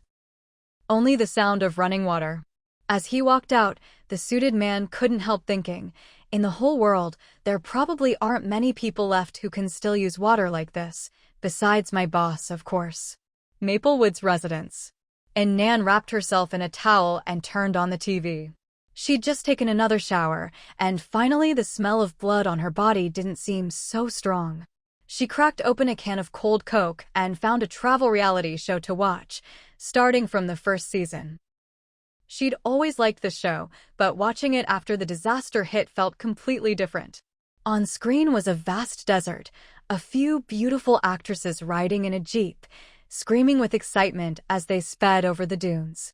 The car plunged down a steep slope, sand flying everywhere, and even her mood seemed to soar with it. What happiness! And Nan couldn't help but glance out the window at the gloomy sky, the cold, stagnant water, the people struggling to survive in the flood. She looked back at the radiant actresses on the screen. She wondered, in the midst of this disaster, how those once glamorous beauties were surviving now.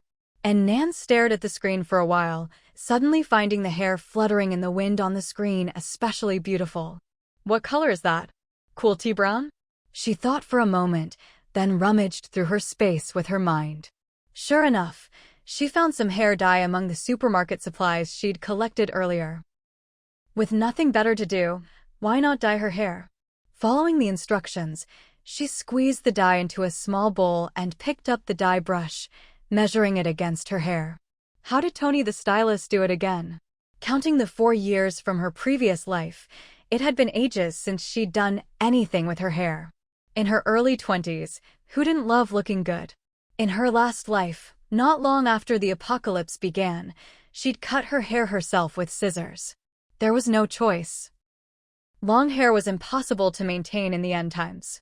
With no water or electricity and no hair products, her hair was always greasy, sticky against her face, and constantly tangled.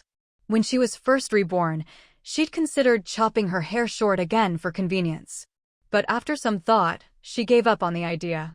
She loved her smooth, long hair best. In this life, she was determined to maintain the highest quality of life and not compromise, not even a little. Her hair would be as long or as short as she wanted.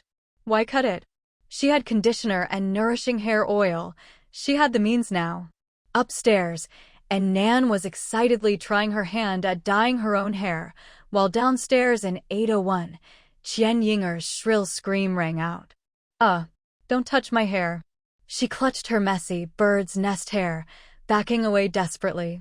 Bai Wenbin frowned and shouted at her, "What are you being so dramatic for? Look at you, with that head of dead grass. What do you think you look like?" Qian Yinger's eyes filled with tears. "My hair was styled by the chief stylist at Phoenix Illusion." Bai Wenbin, holding the scissors they used to scale fish, snapped at her impatiently. "Is this really the time to worry about hairstyles? Hurry up and cut off this disgusting mess." He grabbed Qian Yinger and pressed her down. "Do you want to discuss Brother Wang so much that he leaves, and then starve yourself to death?" At his words, Qian Yinger bit her lip and quieted down. As Bai Wenbin cut her hair, he reminded her, "When you see Brother Wang tomorrow, be sweet to him. Don't waste your effort. Try to get as much food as possible." "Got it."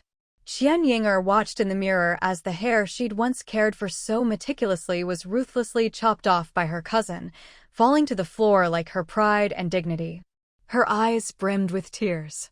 Brother Wang was a resident of Building 12 in their complex.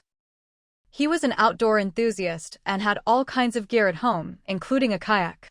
So, when disaster first struck, he'd gone out and stocked up on plenty of food. Later, he found even more kayaks at an outdoor gear company in an office building, brought them back, and rented them out at high prices to neighbors in his building in exchange for more food.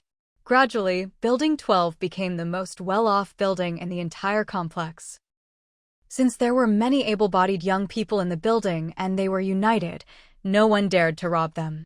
Bai Wenbin and Qian Yinger had met them while out scavenging for supplies. Both groups had their eyes on the same office building. Qian Yinger, relying on her looks, tried to flirt and act cute to get a share of the supplies. Naturally, she failed. In times like these, only a fool would hand over supplies. But as they parted, Brother Wang gave her a meaningful look. "If you really run out of food, you can come help out at my place. I'll pay you." He even winked at her. They were all adults. Qian Yinger had dated before. She wasn't some naive little girl. She knew exactly what he meant. She'd thought that as long as they could rob Zhao Ping'an and An Nan with Sun Ping, they wouldn't have to go hungry or suffer this kind of humiliation. Who would have thought that even with so many people charging upstairs, they'd still end up empty-handed? Thinking of An Nan, Qian Yinger's face twisted with resentment. Hate. She really hated her. Why did that little tramp get to live so well?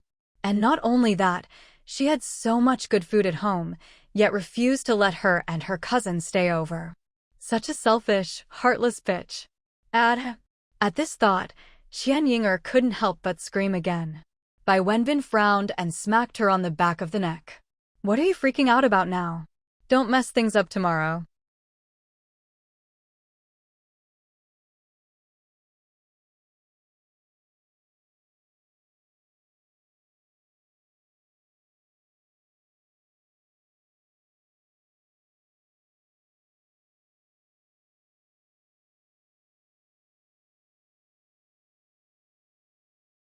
Even if you have to fake it, act like a lady. Whoa. Qian Yinger sobbed as she nodded. 1402, and Nan finished dyeing her hair, washed it, and blew it dry. Looking at her cool tea-brown hair flowing down her back in the mirror, she nodded in satisfaction. "And Fugue, come see if your big sister is pretty." Fugue, hearing his owner call, ran over with his wrinkly dog face, gave her a few half-hearted pats, then went back to lie on the sofa. "You lazy thing." Unhappy with his lack of enthusiasm, An Nan pounced onto the sofa, scooped up the dog, and smothered him with cuddles. Looking at the dog, now all fluffed up from her roughhousing, she giggled and turned on the TV to keep watching her variety show. Life passed peacefully like this. Ever since she'd driven away those troublemaking neighbors, no one had come to bother her again. And Nan started focusing on her health and adjusting her daily routine. She got up at 7 every morning, drank a big glass of warm water to wake up, then did a set of Bajuanjin exercises on an empty stomach. By 7:30, she'd be in the kitchen making herself a nutritious breakfast. She spent her mornings practicing martial arts, strengthening every part of her body, honing her movement and combat skills, and even made her own target to practice shooting. For lunch, she ate high-protein foods to replenish her energy, then stood to watch an episode of a TV drama while digesting, before heading back to her room for a nap. Afternoons were her leisure time. If she felt motivated, she'd watch tutorial videos and learn new skills. If not, she'd read downloaded novels to pass the time. The only thing that bothered her was the lack of anyone to talk to. Before, she could write comments on novels and chat with fellow readers. When she was in a good mood, she'd even watch ads and send free gifts to authors. Now, she was left to amuse herself. Luckily, she still had her dog to talk to, so she wouldn't lose her ability to speak. In the evenings, she'd cuddle her dog while watching dramas, movies, or variety shows. When her eyes got tired, she'd experiment with making new and interesting foods, storing them in her space to enjoy later. Every night at 10:30, she'd go to bed on time, giving her liver plenty of time to rest and recover. And Nan was very satisfied with her current life. No work, no rat race, plenty of food, a great mood, her skin getting better and better, and even her periods had become regular. Unlike her last life, where long-term malnutrition meant she stopped menstruating before she was even 30. In the blink of an eye, half a month passed. One day, as usual, An Nan got up early and was practicing Bajuanjin at home. She had just reached the 5th movement when suddenly, there was a rapid knocking at the door. An Nan walked to her own stairwell and opened the firing slot in the stairwell door. Zhao Ping'an had helped her modify this firing slot. Inside, there was a peephole that could be rotated into place, When the lens aligned with the hole, it became a door viewer. When the lens was moved aside, it reverted to a firing slot. An Nan peered outside through the peephole, only to see an unexpected figure. It was the crew-cut man's wife, Chu Peipei. Chu Peipei's brows were tightly knitted, her features twisted in pain, and her forehead was drenched in sweat. One hand gripped the doorframe, the other clutched her abdomen, looking as if she could barely stand. Was she injured? "Missin, are you there?" And Nan hadn't planned to respond, but suddenly thought of something. She considered for a moment, then opened the door, still gripping her triangular bayonet, staying on guard. "What's wrong with you?" Chu Peipei's face lit up with relief when the door opened. She hurriedly said, "Missin, sorry to bother you. I'm Chu Peipei from 1301 downstairs. Do you have any antibiotics or motherwort? If you do, could you lend me some?" And Nan glanced at her stomach. If she remembered correctly, Chu Peipei was pregnant. She had given motherwort to Fugue before. It's a medicine that promotes blood circulation and regulates menstruation, and pregnant women shouldn't take it. And Nan frowned. Had Chu Peipei miscarried? She thought back carefully. In her previous life, she hadn't interacted much with Chu Peipei and her husband. She only vaguely remembered that the crew-cut man had drowned while searching for supplies, and not long after, Chu Peipei was found dead at home. Looking at Chu Peipei now, pale and clutching her belly, and Nan guessed she died from weakness after a miscarriage, lacking medicine and food to recover. Seeing An Nan remain silent, Chu Peipei looked embarrassed. "I know it's abrupt to ask for medicine, but I really have no other choice. I can only come to you and beg for help." After her husband died, life had become even harder. Every day was a struggle to find food, and she was exhausted and malnourished. Her pregnancy had already been unstable. 2 days ago, some masked men broke in to rob her. During the struggle, they kicked her to the ground, and she started bleeding. She lost the baby, and her husband was gone. Chu Peipei lost the will to live and lay on the floor waiting to die. In a daze, Sun Peng's face suddenly flashed through her mind.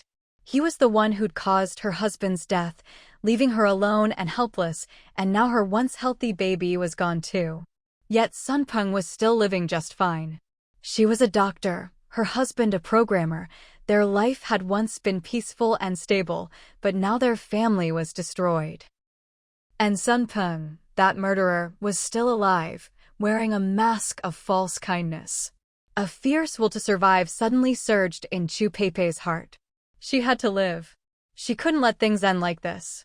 She forced herself to expel the dead fetus, but without antibiotics or medicine to clear out the remaining blood, she wouldn't last long.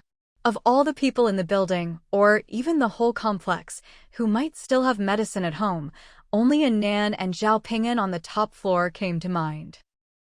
Motherwort was unlikely to be found at Zhao Ping'an's place, so she came straight to An Nan, hoping for a stroke of luck. An Nan looked at her, expressionless. "Why should I lend you medicine?" Chu Peipei lowered her gaze. She was right. Why would anyone help her? She didn't try to guilt-trip or beg further, just apologized. "Sorry, I was being presumptuous." There was no point in saying more. If the other party wouldn't help, there was nothing she could do. She hadn't held out much hope when she came. Not to mention An Nan's personality, she was cold to almost everyone who came to her door. Even if someone was friendly, what right did she have to ask them to give up precious medicine? In a disaster, all supplies became incredibly valuable, especially life-saving medicine. If this really was the end of the world, anyone with medicine would surely keep it for themselves. She muttered another apology and turned to leave. Everyone has their fate. Maybe hers was meant to end here. No matter, at least she'd tried. But An Nan suddenly called out, "Wait." Chu Peipei paused, turning back. An Nan, using her clothes as cover, took out a slip of paper from her space. "Did you leave this note on my door?" The note was folded, its contents hidden. Chu Peipei replied, "I did leave a note on your door before." An Nan stared into her eyes. "What did it say?" "It was to warn you someone was coming to steal your food." Chu Peipei hadn't taken part in the food raid. After her husband's death, She'd left the buildings group and searched for food on her own. That day, she'd left her apartment and seen the door to 1302 wide open, with neighbors gathered together. She overheard the girl from the 8th floor suggesting everyone go upstairs to rob the single woman's food. Maybe because she was also a woman surviving alone, she felt a sense of sympathy. That night, while no one was watching, she wrote a note to warn An Nan. An Nan's expression said, "Just as I thought." She'd already suspected it was Chu Peipei, otherwise, she wouldn't have opened the door today. That day, almost all the neighbors had come to attack her, but the face she'd just seen through the peephole, Chu Peipei's, hadn't been among them. So she'd wondered if Chu Peipei was the note hero. The same note hero who'd warned her in her previous life. That note had been the only act of kindness she'd received in her past life. With this connection across 2 lifetimes, An Nan's expression softened a little. "Thank you for the warning back then. What medicine do you need?" Chu Peipei was stunned. She hadn't expected that a small act of kindness over half a month ago would now save her life. "I need antibiotics, cephalosporins, azithromycin, anything will do. And motherwort. If you don't have that, any medicine that can help expel the remaining blood will work." An Nan asked, "You know how to use these?" "I'm a doctor. Not an OB/GYN, but I know the basics." "A doctor?" An Nan suddenly thought of the messy handwriting on the note. It really did look like the scribbles on prescriptions she'd seen as a child. An Nan said, "Wait here." She closed the door and went to look for medicine in her space. She took out 3 boxes of cefixime dispersible tablets, 2 boxes of motherwort granules, then added a box of red date and donkey hide gelatin supplements, and a 5-liter jug of drinking water. If she was going to help, she might as well do it properly. She couldn't let Chu Peipei take medicine with floodwater. She opened the door and handed everything over. Chu Peipei's face was full of disbelief. She'd already been surprised that An Nan was willing to lend her medicine, but she hadn't expected to also receive supplements and drinking water. To An Nan, whose supplies were piled high, these things were nothing. But in these times, when medicine was as precious as gold, they meant everything. Chu Peipei's eyes grew moist. "Thank you." She looked up, meeting An Nan's gaze with sincerity. "If I'm lucky enough to survive, I will definitely repay you." An Nan didn't pay much attention to her words and waved her hand. "Go back and take your medicine." Chu Peipei nodded gratefully, picked up her things, and left with weak, faltering steps. Watching her leave, An Nan couldn't help but wonder if, in her previous life, she had really believed that note and been more cautious with the siblings, would things have turned out differently? She thought about it, then shook her head, closed the door, and went back inside. The past life was over. All she needed to do now was cherish the happiness she had in this one. Everything was different now. She hoped that this time, with the medicine she'd given her, Chu Peipei could have a different ending and live well. An Nan returned home, did a round of Bajuanjin exercises, and then went to the kitchen to cook herself a bowl of hot wonton soup. The wontons were plump with thin skins, the broth was delicious, and she sprinkled some seaweed and dried shrimp on top. With a dash of chili oil and vinegar, the aroma was simply irresistible. After breakfast, she took fugue and slipped into her space. When she'd gotten the medicine for Chu Peipei earlier, she suddenly thought, maybe the lawn in the manor could be put to better use. As soon as fugue entered the space, he ran to the spring and gulped down water. An Nan, meanwhile, took out a shovel and marked out a planting area on the left side of the lawn. Most of the medicine she'd bought from the pharmacy was Western, with only a small amount of Chinese patent medicine. Later, she'd managed to get some Chinese herbs from the pharmaceutical factory, but not much. Recently, she'd been studying health preservation, and the deeper she delved, the more she trusted the profound wisdom of traditional Chinese medicine. And Nan thought, if she could open up a medicinal herb field in the manor and successfully grow Chinese herbs, she could achieve self-sufficiency in herbal medicine. Many medicinal herbs weren't just for treating illness, they could also nourish and regulate the body. Any surplus could be sold to others. In the future, As disasters kept coming, medicine would become increasingly precious. The drugs she had were nearly irreplaceable, but if she could grow her own, she'd have a continuous supply. The more she thought about it, the more feasible it seemed. Full of motivation, An Nan finished marking out the planting area and started weeding and turning the soil. She'd never done farm work before, so her hands were clumsy and awkward at first. But she was smart and quick to learn, and soon she got the hang of it. For her first attempt at planting, she only marked out a 300 square meter test field. If it went well, she could expand it later. An Nan was full of energy, but before she could finish turning the soil, she and the dog were kicked out of the space. Why did an hour always pass so quickly? You can't get fat with one bite, and Nan calmed herself. Take it slow. Anyway, even if she couldn't go in herself, she could still use her consciousness to control tools and keep working in the manor. She turned around and saw Fugue, who'd also been kicked out, and found his belly was bulging from all the water he'd drunk. And Nan picked him up. Silly dog, why do you drink so much water every time you go in? Fugue looked dazed as usual. Having learned from last time, An Nan didn't worry. She just put him in his dog bed to let him recover. She herself took out her tablet, searched for tutorials, and started planning which herb to plant first. After considering her options, she decided on Isa's root, Banlangen. First, among the seeds she'd found in the building, there happened to be Isa's root seeds. Second, after the flood receded in her previous life, there was a period of extreme heat, and several small epidemics broke out. Isa's root was just the right remedy for those. Isa's root is bitter and cold in nature, with heat-clearing and detoxifying properties. It's great for treating epidemic toxins, fever, and sore throat. In her last life, it took 2 bags of rice just to trade for half a box of Isa's root granules. Because her family had no medicine, and Nan suffered terribly. She had a fever for a whole week, her whole body ached, she had diarrhea and vomiting, and nearly died from it. Luckily, she was young and healthy and managed to pull through. But many people who weren't as strong weren't so lucky. Many who had survived the flood and the heat ended up dying from the epidemic. Isa's root takes about 6 months to mature, which should be just in time. No sooner said than done. For the next few days, An Nan was busy every day in her space, working on her planting. Fugue followed her in each time, just to drink water. Yes, just to drink water. An Nan was helpless. She couldn't understand what was so good about the spring water that Fugue drank it like an alcoholic.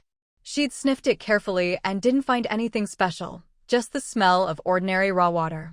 She hadn't tested the water quality, so she definitely wouldn't drink it herself. But she couldn't stop the dog. Every time he went in, he'd head straight for the spring and drink his fill. If she didn't bring him in, he'd howl outside until he was hoarse. When An Nan came out and saw him with a sore throat, she'd soften and bring him in again. Since he never seemed to have any problems from drinking it, she stopped worrying. She'd read online that dogs naturally know what's good or bad for them. If they get skin diseases or are poisoned, they'll even look for herbs to eat. Maybe there was some mineral in the water that attracted him? The space shouldn't produce anything harmful anyway. If you can't control the kid, just let him be. She let him drink his fill every day, happy as could be. She herself focused on studying medicinal herb cultivation, learning as she went. Unlike An Nan, who was working hard at home, the atmosphere in the neighborhood was growing more and more tense. Looting and violence had become the norm. Unlike before, now there were more and more cries from women. As hunger grew, people began to realize that women were at an absolute disadvantage. Since ancient times, women had been less strong than men, with a natural disadvantage in terms of physical strength. In recent years, as society developed, brute force was rarely needed to obtain resources. More thoughtful women gradually gained more status in society. But with disaster striking and society falling into chaos, people reverted to primitive ways of interacting. The strong took more food and resources, while the weak went hungry and suffered abuse. Every night, and Nan could hear women screaming and crying outside. She ignored it, put in her earplugs, and went back to sleep. Having survived 4 years of the apocalypse, she knew better than anyone what was happening out there. But she wasn't some heroine who could right wrongs, nor a savior with powers beyond reach. Saving others would only put herself in danger. There was evil in every corner of this world. And Nan was just another survivor struggling in the apocalypse. Not all men had absolute strength, and not all women were willing to be oppressed. Survival of the fittest. A week passed like this. One day, just after An Nan came out of her space and lay down to rest, she suddenly heard a knock at the door. She went to the hallway, looked through the peephole, and saw that it was Bai Wenbin and Xian Yinger. And Nan's brows furrowed. These two siblings really are like lingering ghosts. Bai Wenbin stood there, skin and bones, cheeks sunken, looking like a walking skeleton propped up in place. Xian Yinger had a bit more flesh than him, but she was also gaunt and haggard, her short hair plastered to her scalp, her whole figure shriveled and dry. At a glance, she almost looked like a man. They were starting to look a bit like they did in her previous life. But it had only been less than a month since she last drove them away. What gave them the courage to come back to her door again? This time, An Nan didn't plan to show any mercy. She directly opened the firing slot, raised her nail gun, and prepared to shoot. The two people outside saw a firing slot suddenly appear on the door, just like Zhao Pingan's place. Remembering how they'd been shot at with arrows on the rooftop before, they quickly hid in the blind spots on either side of the door. What's going on? How come An Nan's door has traps now too? Bai Wenbin frowned. He knew An Nan didn't have a clue about this kind of thing. It had to be Zhao Pingan who helped her set it up. But why would Zhao Pingan help her? Suddenly, a thought struck Bai Wenbin. Could An Nan be together with Zhao Pingan now? He thought back carefully. Before the disaster, he'd seen that kid from the top floor around the neighborhood, a pale, clean-cut guy, not bad-looking. But how could he compare to himself? In terms of education, looks, physique, he was definitely superior. It must be about money then. A wave of jealousy surged in Bai Wenbin's heart. That An Nan, such a gold digger. Her family's already so rich, yet she still sucks up to the wealthy. She treated him so coldly, but the moment she met someone with money, she hooked up with him right away. And Nan had no idea about his dirty thoughts. She just felt that the trap Zhao Pingan designed had a flaw. The blind spots were too big. If someone hid right next to the door, she couldn't hit them at all. Looks like she really should learn from him and set up a sulfuric acid trap when she had the chance. And Nan closed the firing slot, took out her triangular bayonet, and decided to go out and deal with them directly. At that moment, Xian Yinger, hiding outside the door, shouted, "An Nan, don't get the wrong idea. We're not here to borrow food this time. We have something really important to tell you." Bai Wenbin quickly caught on and added, "That's right, Nan, open the door. We saw your dad." Dad? And Nan pictured An Xingya's gloomy face in her mind. He was no father of hers anymore. She thought of how he betrayed her mother, drove her grandmother to her death, stole the family business, kicked her out of the house, and then watched her starve to death without lifting a finger. A surge of anger rose in An Nan's heart. In her previous life, she'd already died a miserable death, her flesh cut from her bones. Whatever debt she owed for being born was paid in full. In this life, An Nan would never consider him her father again. But how did these two run into An Xingya? Wasn't he holed up in his villa halfway up the mountain, drinking himself into a stupor? How could he have come into the city? They were probably making it up, trying to lure her out with news about her family. And Nan grew more vigilant, gripping the bayonet tightly. She quietly unlocked the door, then suddenly flung it open and lunged at Bai Wenbin, stabbing fiercely in his direction. "Watch out!" Xian Yinger shouted from the other side, raising a can of some unknown spray and frantically spraying it at An Nan. An Nan felt her bayonet sink into Bai Wenbin's flesh, but in the next instant, her eyes were overwhelmed by a cloud of spray. She instinctively squeezed her eyes shut. Unable to see, her grip loosened a little. Bai Wenbin seized the chance to retreat, and An Nan's bayonet slid out of his body. But An Nan couldn't worry about him now, because along with the spray came a strong chemical odor. She accidentally inhaled some and immediately felt dizzy and lightheaded. An alarm went off in her mind. Was this knockout gas? Qian Inger kept pressing the spray, advancing on An Nan as she did. An Nan grew anxious, held her breath, and swung her bayonet, trying to take out this hateful woman. But her strength was already fading. Not good, she thought. If she passed out, who knew what they'd do to her? Holding her breath, An Nan quickly retreated back inside, slamming the stainless steel door to the stairwell shut. Her vision swam as she looked around. The outer door wasn't safe. It could be pried open easily. Summoning her willpower, she forced her hands to close the inner armored door as well. She collapsed to the floor, her consciousness growing fuzzier and fuzzier. With the last of her strength, she flipped the power switch, turning it to maximum. Then she blacked out. Just before losing consciousness, she looked at the electrified door and had only one thought in her mind. That Zhao Ping'an kid was right, he really was useful. Outside, Qian Inger tossed the now empty spray can aside and hurried over to help Bai Wenbin. Wenbin-ji, are you okay? Bai Wenbin clutched his bleeding shoulder, heart pounding. Thank goodness his cousin sprayed the knockout gas in time. If An Nan had stabbed him in the heart, or even once more, he'd have died right here today. He shook his head, feeling a bit dizzy. That knockout gas was really strong. Even though he'd taken the antidote beforehand and held his breath, he still felt woozy. He tore a strip from his shirt, tied it tightly around his wound to stop the bleeding, and replied, I'm fine. An Nan should be unconscious by now, right? Qian Inger pressed down on his wound with a grim face. She's definitely out, but it's a pity she managed to run back inside. She glared viciously at the tightly closed stainless steel door. With how strong that stuff is, there's no way she made it all the way home. She's probably just behind the stairwell door. We need to grab her while she's still out. Bai Wenbin nodded. Right, Wang Ji is waiting. We have to hurry.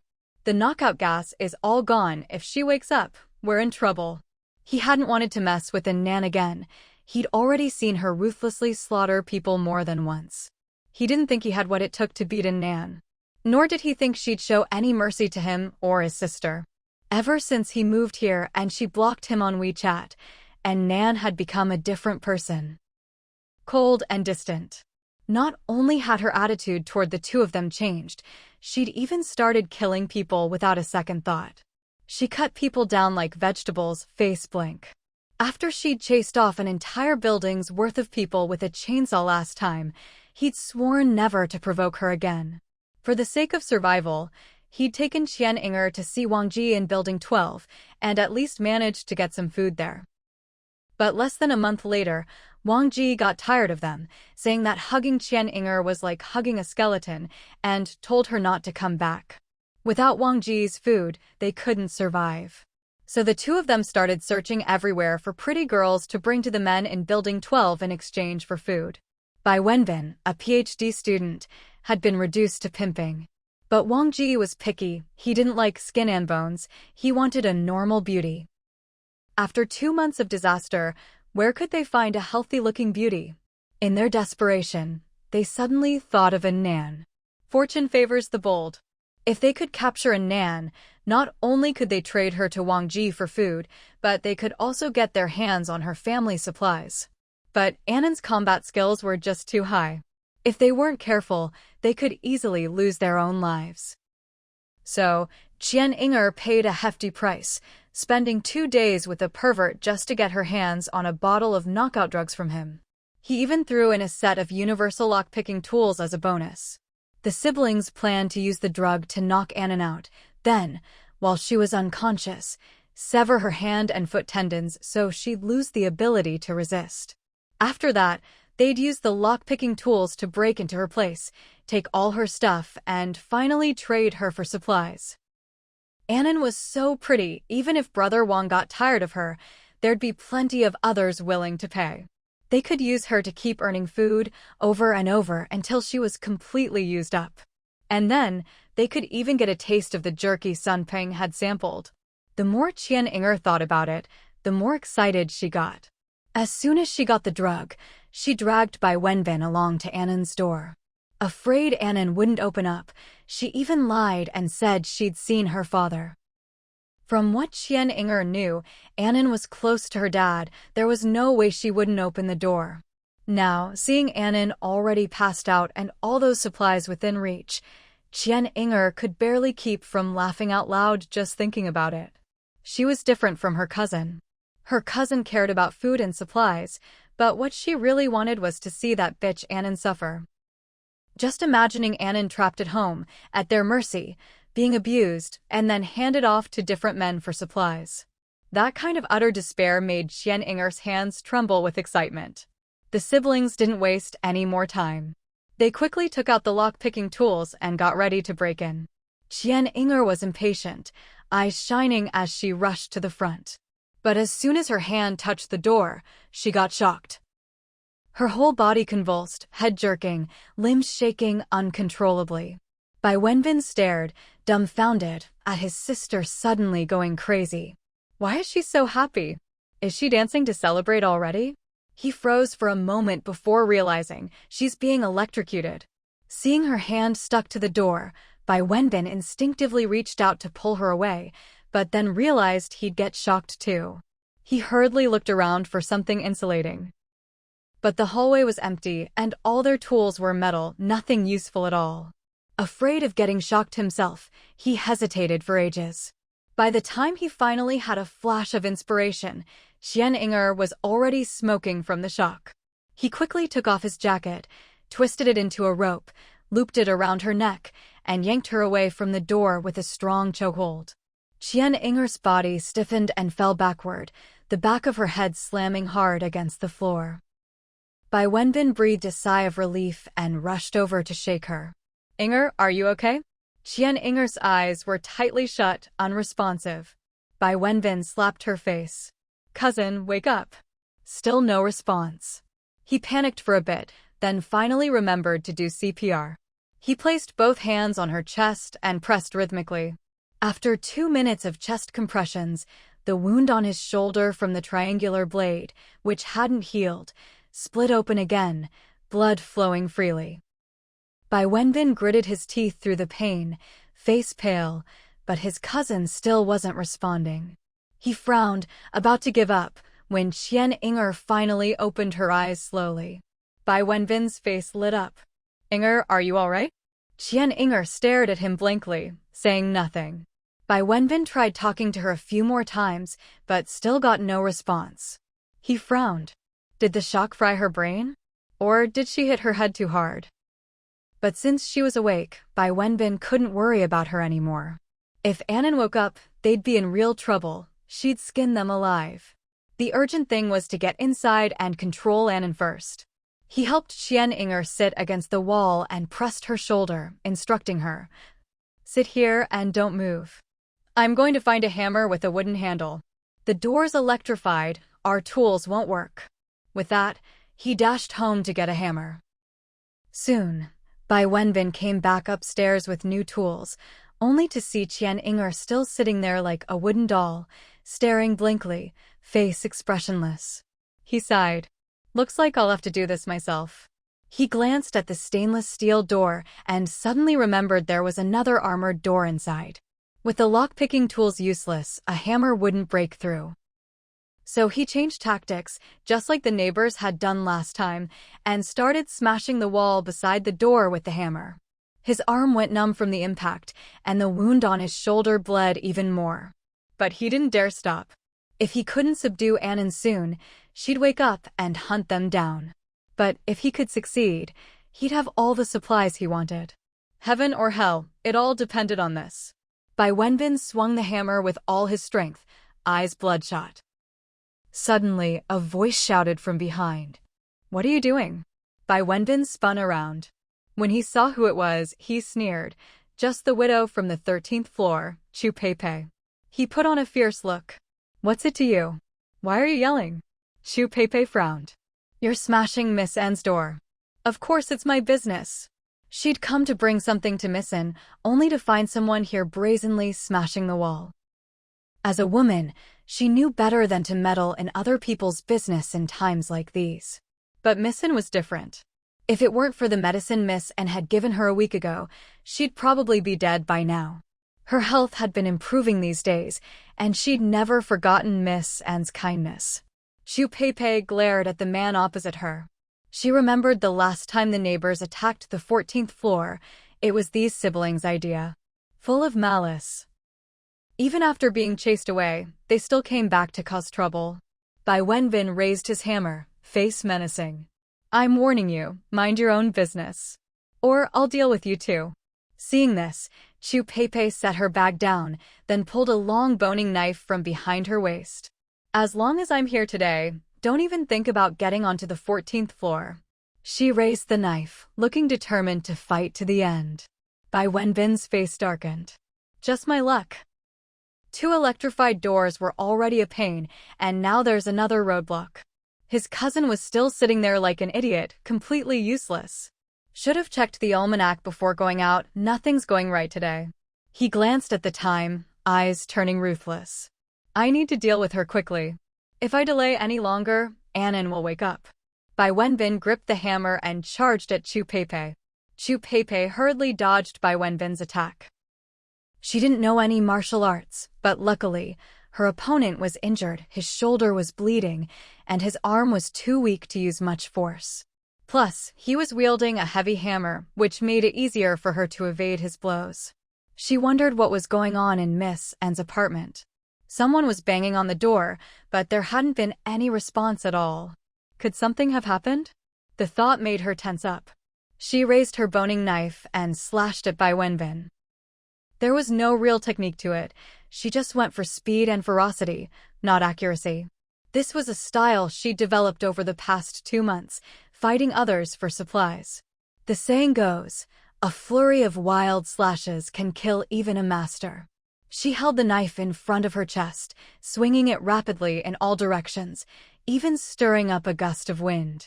Bai Wenbin took a few steps back, feeling a bit helpless. He'd always looked down on the way women fought. No technique, no strength, just flailing their arms and making a fuss. Either they'd scratch at you with long nails like a kitten, or they'd throw weak punches that didn't hurt at all. Not like men, who could put their whole body into a punch and knock someone out in one blow. But he had to admit, once a woman picked up a deadly weapon, that wild flailing could be pretty intimidating. Like now, he couldn't even get close to Xiu Peipei. He thought about trying to snatch the knife from her, but it was too long, and she swung it so fast it left after images. If he dared to reach out, he'd lose an arm for sure. All he could do was swing his hammer defensively. He couldn't land a hit, but at least he could keep her from advancing. Hammer met blade, sending up a shower of sparks. For a while, the two of them exchanged blows, neither gaining the upper hand. Xiu Peipei grew anxious as she realized there was still no sound from inside the apartment. While hacking at Bai Wenbin, she shouted, Miss An, are you okay? Miss An, are you all right? Bai Wenbin saw her yelling at the top of her lungs, afraid she'd actually waken Nan. In a fit of rage, he mustered all his strength and swung his hammer, knocking the knife from her hand. Xiu Peipei had been distracted, and her hand went numb as her weapon was sent flying. Her heart clenched, and she scrambled to retrieve it. We're not here to borrow food this time. We have something really important to tell you. Bai Wenbin quickly caught on and added, That's right, Nan, open the door. We saw your dad. Dad? And Nan pictured An Xingya's gloomy face in her mind. He was no father of hers anymore. She thought of how he betrayed her mother, drove her grandmother to her death, stole the family business, kicked her out of the house, and then watched her starve to death without lifting a finger. A surge of anger rose in An Nan's heart. In her previous life, she'd already died a miserable death, her flesh cut from her bones. Whatever debt she owed for being born was paid in full. In this life, An Nan would never consider him her father again. But how did these two run into An Xingya? Wasn't he holed up in his villa halfway up the mountain, drinking himself into a stupor? How could he have come into the city? They were probably making it up, trying to lure her out with news about her family. And Nan grew more vigilant, gripping the bayonet tightly. She quietly unlocked the door, then suddenly flung it open and lunged at Bai Wenbin, stabbing fiercely in his direction. "Watch out!" Qian Inger shouted from the other side, raising a can of some unknown spray and frantically spraying it at An Nan. An Nan felt her bayonet sink into Bai Wenbin's flesh, but in the next instant, her eyes were overwhelmed by a cloud of spray. She instinctively squeezed her eyes shut. Unable to see, her grip loosened a little. Bai Wenbin seized the chance to retreat, and An Nan's bayonet slid out of his body. But An Nan couldn't worry about him now, because along with the spray came a strong chemical odor. She accidentally inhaled some and immediately felt dizzy and lightheaded. An alarm went off in her mind. Was this knockout gas? Qian Inger kept pressing the spray, advancing on An Nan as she did. An Nan grew anxious, held her breath, and swung her bayonet, trying to take out this hateful woman. But her strength was already fading. Not good, she thought. If she passed out, who knew what they'd do to her? Holding her breath, An Nan quickly retreated back inside, slamming the stainless steel door to the stairwell shut. Her vision swam as she looked around. The outer door wasn't safe. It could be pried open easily. Summoning her willpower, she forced her hands to close the inner armored door as well. She collapsed to the floor, her consciousness growing fuzzier and fuzzier. With the last of her strength, she flipped the power switch, turning it to maximum. Then she blacked out. Just before losing consciousness, she looked at the electrified door and had only one thought in her mind. That Zhao Ping'an kid was right, he really was useful. Outside, Qian Inger tossed the now empty spray can aside and hurried over to help Bai Wenbin. "Wenbin ji, are you okay?" Bai Wenbin clutched his bleeding shoulder, heart pounding. Thank goodness his cousin sprayed the knockout gas in time. If An Nan had stabbed him in the heart, or even once more, he'd have died right here today. He shook his head, feeling a bit dizzy. That knockout gas was really strong. Even though he'd taken the antidote beforehand and held his breath, he still felt woozy. He tore a strip from his shirt, tied it tightly around his wound to stop the bleeding, and replied, "I'm fine. An Nan should be unconscious by now, right?" Qian Inger pressed down on his wound with a grim face. "She's definitely out, but it's a pity she managed to run back inside." She glared viciously at the tightly closed stainless steel door. With how strong that stuff is, there's no way she made it all the way home. She's probably just behind the stairwell door. "We need to grab her while she's still out." Bai Wenbin nodded. "Right, Wang Ji is waiting. We have to hurry.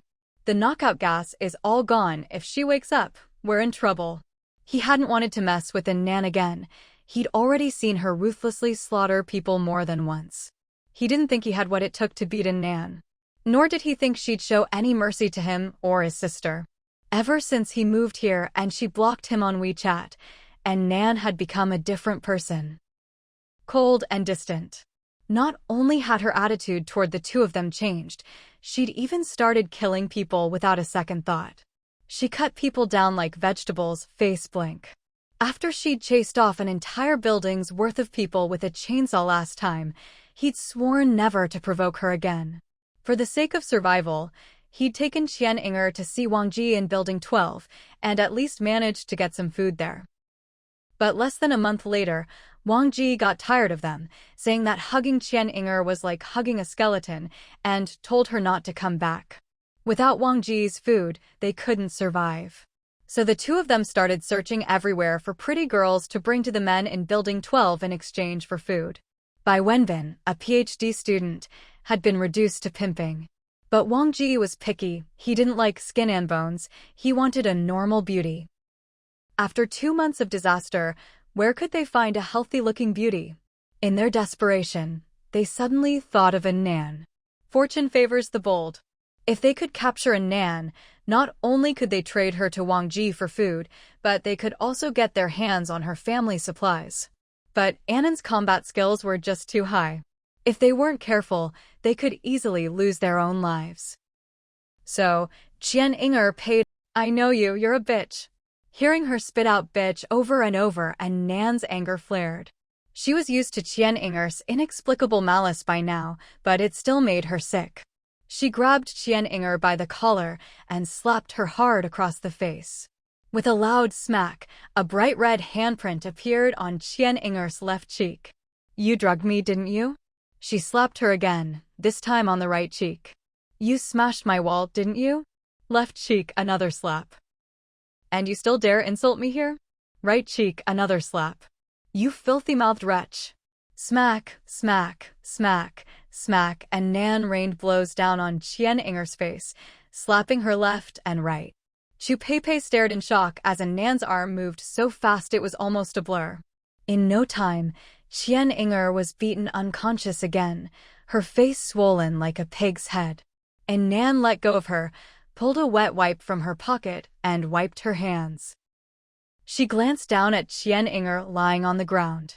"Looks like she hit the back of her head, there's blood. Probably knocked herself stupid." Chu Peipei said, "When I got here, it was just the two siblings. How did she manage to get hurt?" "That's just bizarre." And Nan smiled. "My door is electrified.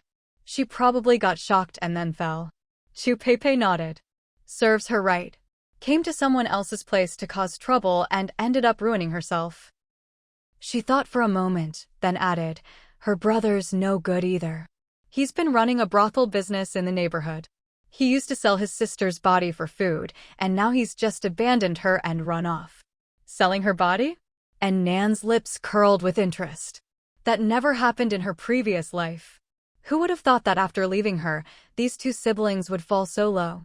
She'd originally planned to just finish them off. But now she suddenly changed her mind. She glanced at Qian Inger, unconscious on the floor. It's only been 2 months since the disaster, and her two enemies, one's become a pimp, the other a fool. She was curious to see what would happen next. How would Bai Wenbin deal with his now idiotic sister? The two of them used to be so close. Would there come a day when they'd fight each other for food? And Nan turned to Chu Peipei. "Keep an eye on her for me. I'm going inside to get something." "Okay," Chu Peipei nodded. And Nan went home, where Fugue rushed up to her, tail wagging, circling anxiously. "Woof woof. Woof woof woof. Sister Nan, are you hurt?" He sniffed her all over, checking nervously. And Nan scooped him up. "Relax, relax, I'm fine." After sniffing for a while and seeing she really was okay, Fugue finally calmed down and snuggled obediently in her arms. And Nan felt a warm glow in her heart. "Good dog, wait at home for me. I have to go out for a bit, but I'll be back soon." Fugue immediately perked up. "Going out again." He bit down on An Nan's sleeve. "It's dangerous out there, don't go." And Nan stroked the fur on his back, soothing him gently. "It's all right, there's no danger this time." She set the dog down and took out some rations from her space. Chu Peipei had brought her some biscuits. It wasn't much to An Nan, but for Chu Peipei it was life-saving food. Not to mention, she'd bravely fought Bai Wenbin for her today. Thinking about it, what Chu Peipei needed most right now was food. And Nan took out a bag of millet, 2 bundles of noodles, a box of compressed biscuits, and several bags of bread. All simple but filling food. She also grabbed a jug of mineral water and several bundles of candles, good for cooking porridge or noodles. She carried everything to the door, then thought for a moment and took out a nail gun and a few boxes of nails from her space. Seeing her about to go out again, Fugue refused to stay home alone this time. He bit her pant leg, insisting on coming along. And Nan had no choice. Since she wasn't leaving the building anyway, she brought him with her. When she opened the door, Chu Peipei was dutifully watching over Qian Inger outside. And Nan handed her the food. "Thanks for today. Go home and get some rest." Chu Peipei saw what was in the bag and waved her hands frantically. "No, no. How can I take more of your things?" She'd already been grateful for the medicine An Nan gave her and just wanted to return the favor. How did it end up with An Nan giving her even more? An Nan couldn't be bothered to argue and shoved the things into her hands. "Just take it. Don't argue. I have other things to do. Oh, and this too." She took out the nail gun. "From now on, if there's trouble, just use this. No need to fight hand to hand." Chu Peipei's eyes grew even wider at the sight of the nail gun. No, no. This is too valuable. You should keep it for yourself. I can't take it. The world was in chaos now. Weapons were for survival. How could she just give one away? And Nan shoved it into her hands again. Take it. I have more than one nail gun. This one's for you. Chupepe had given her warning notes twice in this life and last, and today she'd helped fend off Bai Wenbin. That was 3 times she'd shown her kindness for no reason. And Nan felt a connection to her. Besides, these things didn't mean much to her anyway. She had plenty of food and more than one nail gun. She might be cold and aloof most of the time, but she liked Chupepe and was happy to help her out. Holding the food and nail gun, Chupepe's eyes grew moist. Missin, thank you really. She'd said thank you so many times, but it still couldn't express her gratitude. All she'd done was write a little note to warn An Nan, and in return she'd gotten precious medicine, food, and a weapon in the apocalypse. Looking at An Nan, she felt a warm glow surround her, her lips trembling as she struggled for words. An Nan smiled. No need to call me Missin. I'm probably younger than you, just call me An Nan. Chupepe nodded vigorously. An Nan, thank you. As the two of them were talking, a sudden scream rang out behind them. Ah! It turned out that the person lying unconscious on the ground was Qian Inger, and she'd been bitten on the thigh by little Fugue, who had followed his owner outside. Fugue bared his teeth and viciously tore off a chunk of her thigh. Was it you who hurt my sister, Nan? The intense pain woke Qian Inger from her stupor, and she screamed. And Nan looked down at the scene and couldn't help but laugh out loud. Fugue, don't eat random things. That's dirty. Fugue shook his little head and spat out the meat he'd bitten off. Tui. Tastes awful. Nothing like the chicken drumsticks Sister Nan gives me. Qian Inger clutched her thigh and wailed, while her other leg kicked wildly. And Nan was worried she'd hurt Fugue, so she slapped Qian Inger across the face. Calm down. Then she turned to Chupepe and said, I've got something to deal with. You go on home. Chupepe nodded and left for home. And Nan locked the doors one by one, then instructed her dog, Fugue, stay behind me and don't run off. She grabbed Qian Inger by the hair and dragged her straight down the stairs. That coward Bai Wenbin had run off by himself, leaving his sister behind. As a good neighbor, of course, she had to help return his sister. And Nan straightened her back, gripping Qian Inger's hair as she dragged her down the stairs. Qian Inger, in pain, whimpered and cried, clutching her hair with stiff arms as she was dragged along the floor. When they reached the 12th floor, they happened to run into Sun Ping, who was going upstairs with his lover, Wang Xiaoyu. These two didn't bother hiding their relationship anymore, openly hugging and flirting every day. This was Wang Xiaoyu's first time seeing An Nan in person. She saw An Nan, face full of hostility, carrying a large knife in one hand and dragging the girl from the 8th floor by her hair with the other. Even though she was dragging a grown woman who must weigh over 100 pounds, An Nan looked completely relaxed, as if it were nothing. A real-life strong woman. Wang Xiaoyu didn't even need Sun Ping to introduce her. She instantly guessed this must be the she-devil from the 14th floor. The girl being dragged was covered in blood, drooling, and looked like she'd been beaten senseless. So rough. Way too rough. Wang Xiaoyu shivered and clung tightly to Sun Ping's arm. Sun Ping's muscles tensed up too, worried that An Nan would settle scores over their previous attempt to demand food from her. But he kept a straight face, forcing a polite, ingratiating smile. Missin, heading out? An Nan shot him a glance.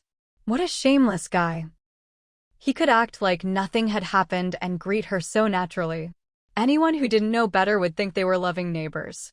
But right now, she was on her way to deal with Bai Wenbin and didn't want to waste time, so she ignored them and kept walking downstairs. As they passed, Wang Xiaoyu finally noticed the dog following behind An Nan. Chubby, white Fugue waddled along behind his owner. Wang Xiaoyu's eyes instantly filled with greed. Is that a dog hot pot? A dog hot pot, waddling right in front of me. She could almost smell the delicious flavors she'd enjoyed before the disaster. After years with Sun Ping, she'd eaten all kinds of delicacies, dog meat, turtle, snake, wild goose, and all sorts of exotic game. She was used to seeing every living thing as potential food. Sensing her gaze, Fugue let out a fierce growl. An Nan heard it and turned back to give Wang Xiaoyu a cold look. Don't stare at things you shouldn't covet or you might lose your eyeballs. Meeting An Nan's icy gaze, Wang Xiaoyu's scalp tingled and she quickly hid behind Sun Ping. Sun Peng also saw the little white dog, and to say he wasn't tempted would be a lie. But he knew he was no match for An Nan, and self-preservation was his guiding principle. So he quickly apologized, grabbed Wang Xiaoyu's hand, and hurried upstairs. Sorry, my wife's not very worldly. We'll be on our way. An Nan got goosebumps all over. Wife, huh? What a poser. That flashy woman is your wife?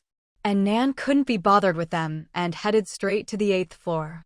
Wary that Bai Wenbin might still have knockout drugs, she put her gas mask back on. As expected, the hallway door was closed.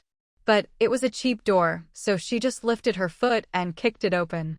She remembered that in her previous life, the siblings had lived together in 802. So she went straight to apartment 802. Bai Wenbin, open up. The place was dead silent. You left your sister at my place. Still no response. Looks like Bai Wenbin really is selfish, or maybe he just doesn't care about Qian Inger at all. And Nan didn't bother with more words. She pulled out her lock-picking tools and forced the door open in a few moves. Bai Wenbin was cowering in the corner of the bedroom closet, clutching a hammer, trembling as he listened to the sounds at the front door. It's over. Everything's over. He gripped the hammer so tightly his palms were sweaty. Soon, the door was forced open.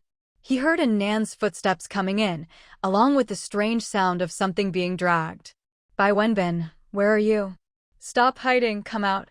Don't you want to see how your sister's doing? Bai Wenbin. Each call sounded like a devil's whisper in his ear. Bai Wenbin clutched his head in agony, praying desperately for this she-devil to leave. But things never go as you wish. The footsteps drew closer and closer, heading for his bedroom. The bedroom door was locked.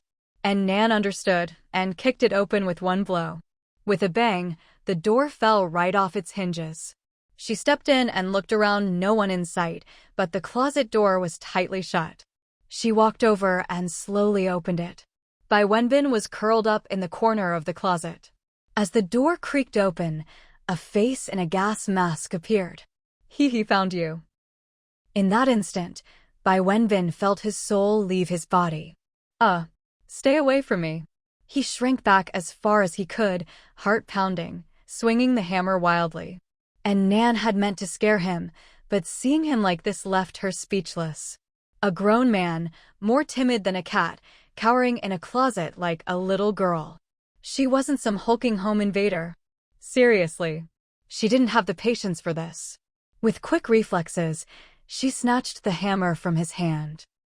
Then she reached in, grabbed him, and dragged him out of the closet, tossing him onto the floor.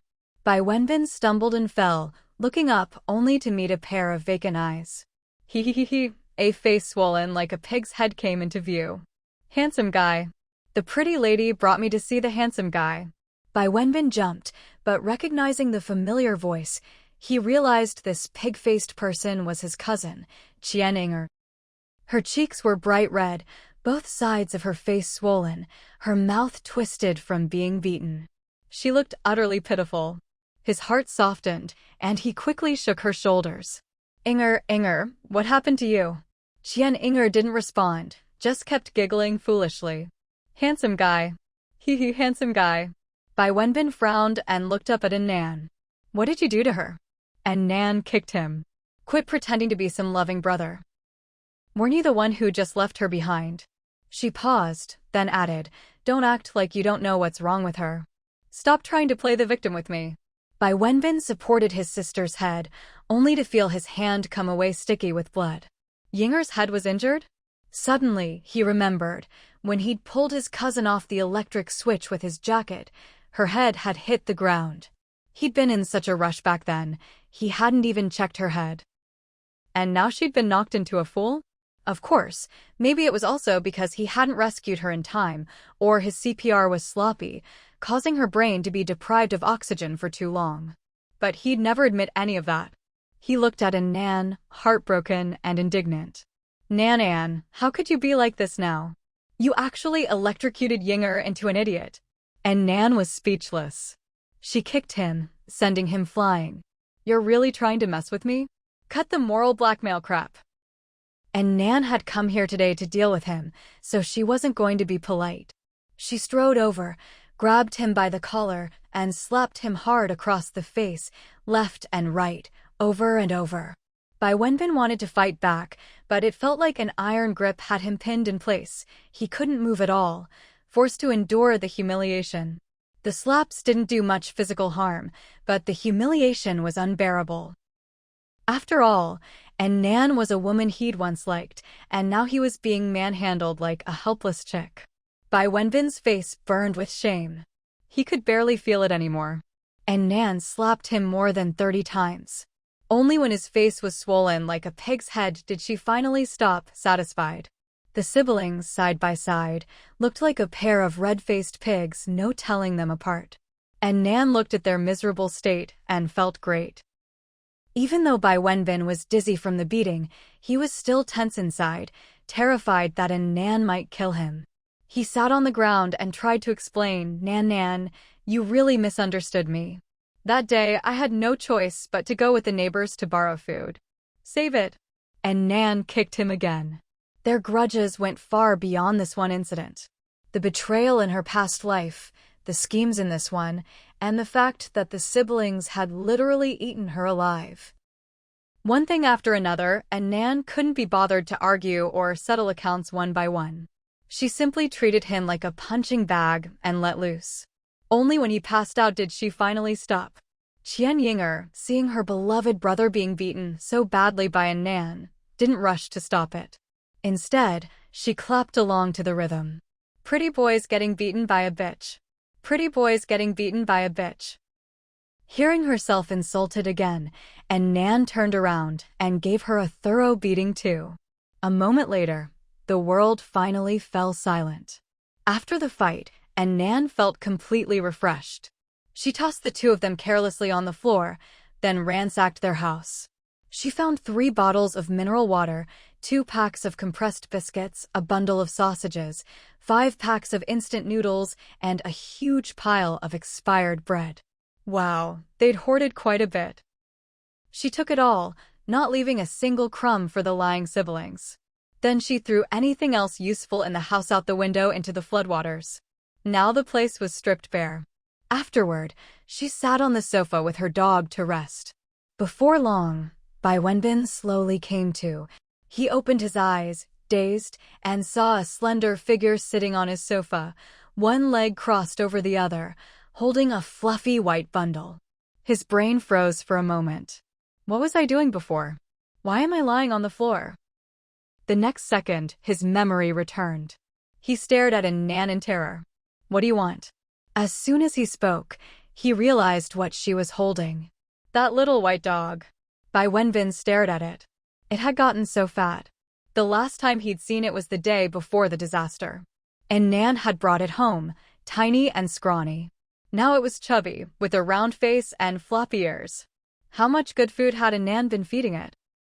In times like these, when people were starving, she still had extra food to feed a dog. Not just feed it, she'd pampered it, practically raising it into a pig. People really were worse off than dogs. Bai Wenbin felt a surge of resentment. This An Nan would rather feed her food to a dog than share a bite with an old friend like him. Fugue the dog had been eyeing the 2 people on the floor out of the corner of its eye. When the man got up and started staring at it, it immediately stood up and barked fiercely. Woof. Woof woof woof woof. Stupid man. What are you looking at? Bai Wenbin, seeing that the dog was small but still dared to bare its teeth at him, was furious. He wanted to teach it a lesson, maybe even stew it for dog meat. But then he saw An Nan behind it and instantly calmed down. He couldn't move. So what if the dog cursed at him? Let it. It's not like he'd lose a piece of flesh. Bai Wenbin felt stifled. What did it mean for a dog to rely on its master's power?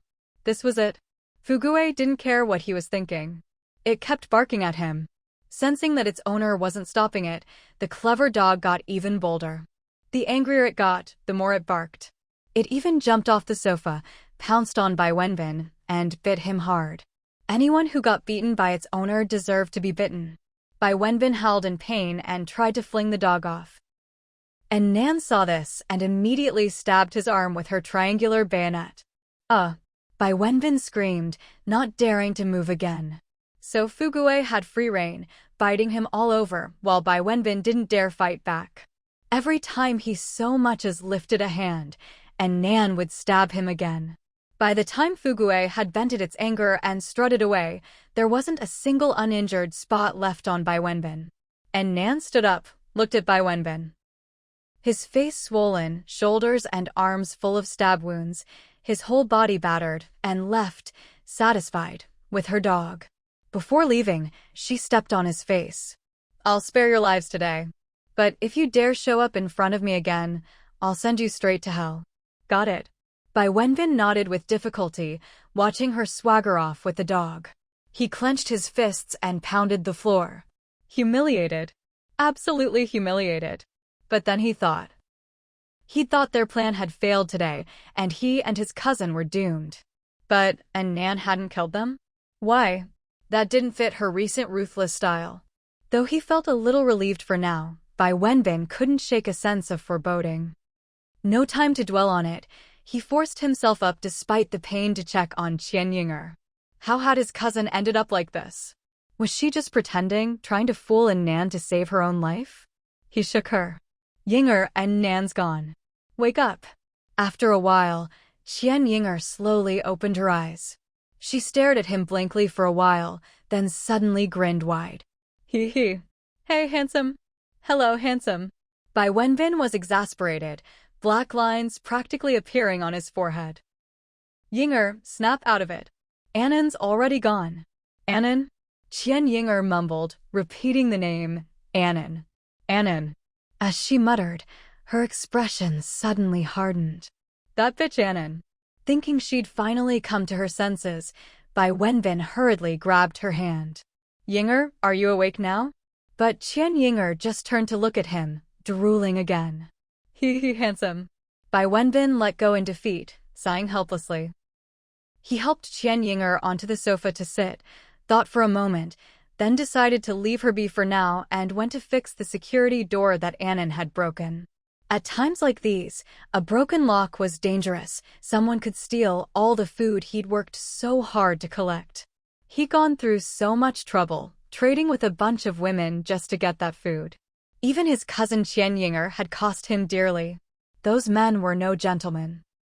They were all hardened types who'd risked their lives for food, living on the edge. With the disaster looming, survival was tough, and the psychological pressure made people even more volatile. So, in some ways, these men were extremely rough, venting their frustrations however they could. He'd racked his brains to find girls willing to stick with him, and even his own cousin had suffered a lot. Thinking of all that hard-won food, he instinctively glanced toward the kitchen. That one look nearly stopped his heart. "My food." He dashed over like a madman, only to find that the 20 or so loaves of bread on the counter were all gone. He opened the cupboards empty. The 5 bags of instant noodles, 10 sausages, 3 bottles of mineral water all gone. These were the treasures he'd counted over and over again. Staggering out of the kitchen, he rushed to the bathroom. With trembling hands, he lifted the toilet tank lid. "My compressed biscuits?" Seeing that even the 2 packs of compressed biscuits he'd sealed and hidden were gone, Bai Wenbin was on the verge of collapse. He'd hidden those as a backup in case of a break-in, sealing his most important food in the toilet tank. He'd thought, even if the house got robbed, at least he wouldn't starve, he'd have a few days buffer. But now, he cursed inwardly. That An Nan, she's ruthless. It wasn't enough for her to break in and beat up him and his sister, she'd taken all their food too. He and his sister had been rationing that food, 1 meal a day, it was enough for half a month. And An Nan, who had so many supplies she didn't even need to go outside, still took their meager rations. His anger made his liver ache as he shuffled out of the bathroom. Still reeling from the loss, his gaze fell on the TV cabinet in the living room, and he was shocked to find it was gone too. His precious stash of candles and lighters had been in there. He looked around in a daze. Shoe cabinet, gone. Wardrobe, gone. All his tools and weapons, hammers, wrenches, gone. Even the inflatable kayak, the one Qian Yinger had worked 3 nights to trade for, gone.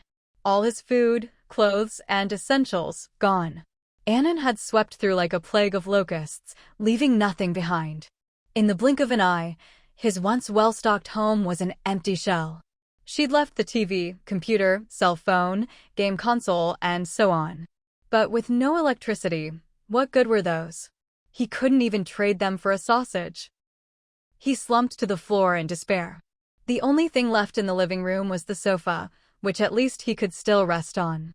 But even the bed in the bedroom was gone. He strongly suspected the sofa wasn't left for him, but for An Nan to sit and rest after all her hauling. He was so angry he couldn't speak. But no matter how mad he was, there was nothing he could do about her. He couldn't stand her. He couldn't beat her. The anger was stuck in his chest, neither rising nor falling. It was unbearable, truly unbearable. He bitterly regretted provoking that woman today. Greed had gotten the better of him, and now he'd lost everything. Regret. He could die of regret. Counting his losses, Bai Wenbin couldn't help but marvel. How was this woman so formidable? She'd moved all that stuff to her place. But then he thought, wait, his place was on the 8th floor, hers on the 14th. How did she haul all those big, useless cabinets up and down 6 flights? A sudden thought struck him. He jumped up and ran to the window, peering outside. Sure enough, the shimmering water below was littered with all sorts of floating junk. She'd thrown everything out the window. A lot had already sunk, but the lighter things were still floating. His eyes lit up. He could go out and fish them back. But just then, the old lady who always rummaged through the neighborhood trash came paddling over in a big red plastic basin, eyes gleaming. She picked up Bai Wenbin's kayak, plopped herself in, and quickly started loading the other things into it. Seeing this, Bai Wenbin shouted furiously, "Put that down. That's my stuff." The old lady looked up at him, didn't reply, and just sped up her movements. "You old hag. I said put it down." He stormed downstairs, running to the 7th floor landing window, but had no idea how to get across. Whether it was An Nan's strength or the current, everything was floating far away, out near the building across from his. He had no kayak, couldn't swim, and could only stand there raging helplessly. "Are you deaf, old woman? Touch my stuff again and I'll kill you." The old lady shot him a look, then fished a few more clothes out of the water. She didn't even spare his boxers and thermal socks. Bai Wenbin was both humiliated and furious, shouting himself hoarse, but it did nothing to stop her. All he could do was watch as the old lady paddled away with his things. Before leaving, she even grinned up at him, her mouth a mess of missing teeth. "Bai, you chubby brat who doesn't respect his elders." Bai Wenbin was about to explode with rage. Chubby brat? He'd worked out for years and had been starving lately. How was he fat? After a while, he suddenly realized An Nan must have swollen his face with her beating. In his anger, he'd almost forgotten he was covered in injuries. Now that he noticed, his face was burning and his whole body ached. The knife wounds on his arm and shoulder were still bleeding. Clutching his wounds, he trudged home, dejected. What now? The house was empty, not even any medicine left. Bai Wenbin slumped onto the sofa as soon as he got home, too dejected to even bother fixing the door. What's the point? Even a rat would turn its nose up at this place. Beside him, Qian Yinger kept giggling foolishly, hee, making his headache even worse. "No, this won't do. I have to think of something. I can't just sit here and wait to die." He straightened up, sighed at Qian Yinger's vacant face, and said, "Stop laughing like that. Come with me." Meanwhile, An Nan had just left Bai Wenbin's place and headed straight for Chu Peipei's apartment. When she knocked, the person inside was extremely cautious. Chu Peipei recognized An Nan's voice, checked through the peephole to confirm it was her, and only then opened the door. "An Nan, what brings you here?" Come in, quick. Although An Nan had a good impression of Chu Pei, she still stayed on guard, gripping her triangular dagger tightly, ready to fight at any moment. She stepped inside, instinctively scanning the room. Chu Pei's home was warm and cozy, filled with household items, vases of flowers, a record player, and a felt board covered in photos. Though everything was now covered in dust, it was clear the owner had once loved life dearly.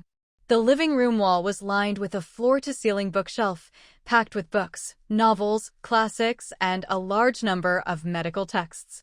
On the wall behind the sofa hung a picture of a wide-eyed baby. Noticing An Nan staring at the baby poster, Chu Pei's lips curled into a bittersweet smile. She rubbed her stinging eyes and turned to close the door, only to spot An Nan's chubby white puppy. It was so small she'd almost missed it, nearly catching it in the door. Chu Pei quickly held the door open, waiting for the little dog to amble in, wagging its head. Only then did she close the door. She smiled and patted Fugue's head. "Little guy, I almost didn't see you." Fugue sniffed her hand, then nuzzled it gently before trotting over to An Nan. Animals are sensitive to people's intentions. An Nan noticed that among everyone who'd met Fugue, Chu Pei was the only one who didn't look at the dog with greedy eyes. She was also one of the few who hadn't been met with Fugue's bared teeth. "You've been hungry for so long and you're not tempted by him?" An Nan asked bluntly. Chu Pei was taken aback, clearly not expecting such a question. She looked down at Fugue. "I used to have a dog too, called Nyo, a pug. I raised her for 14 years. She just passed away the year before last. My husband wanted to get me another one, but since we were planning to have a baby, we were worried we wouldn't have the energy to care for a dog properly, so we didn't. Dogs are the most loyal companions to humans. To me, they're like children. How could I ever eat one?" Seeing her sadness, An Nan didn't pursue the topic. Instead, she handed over the food she'd taken from Bai Wenbin's place. "Here, this is for you. I just confiscated it." She hadn't even wanted to put Qian Inger and Bai Wenbin's stuff in her storage space, but throwing it away felt wasteful, especially now. So she simply gave it to Chu Pei. Chu Pei had thought An Nan was here because she needed something, not to bring her more supplies. She quickly waved her hands. "An Nan, you've already helped me so much. I can't keep taking things from you for nothing." An Nan replied, "It's not for nothing. I see you have so many medical books here. You must be pretty skilled, right? Consider this an advance payment for future treatment. If I ever need a doctor, I'll be counting on you." Chu Pei said quickly, "If you ever need my help, I'll do it without any payment. You don't need to give me these things." Seeing her refusal, An Nan simply put the supplies on the coffee table. "After losing your husband and child, you still have a strong will to survive. That means you must have something you need to accomplish, right?" An Nan looked straight into her eyes. "But in your current state, it'll be hard to achieve your goal. Your health is your foundation. With enough food, you can rest and recover for a few days." Chu Pei was struck by how accurately An Nan had read her.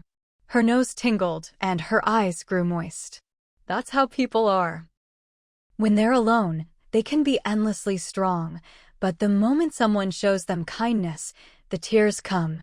These days, she'd been forcing herself to keep going, but she could feel her strength slipping away, her body on the verge of collapse. But she couldn't rest. If she didn't find food, she'd be waiting for death. And if she died, how could she avenge her husband? With the supplies An Nan had given her, she could finally catch her breath and recover. She stopped refusing. "Thank you, An Nan. I'll take care of myself and keep going." After a pause, she added, "I hope you'll never need my medical skills. But if you ever do, even if knives are falling from the sky, I'll come to save you." An Nan nodded, didn't linger, and left with Fugue. "Get some rest. We're heading home." An Nan wasn't a saint. She wasn't even a particularly good person.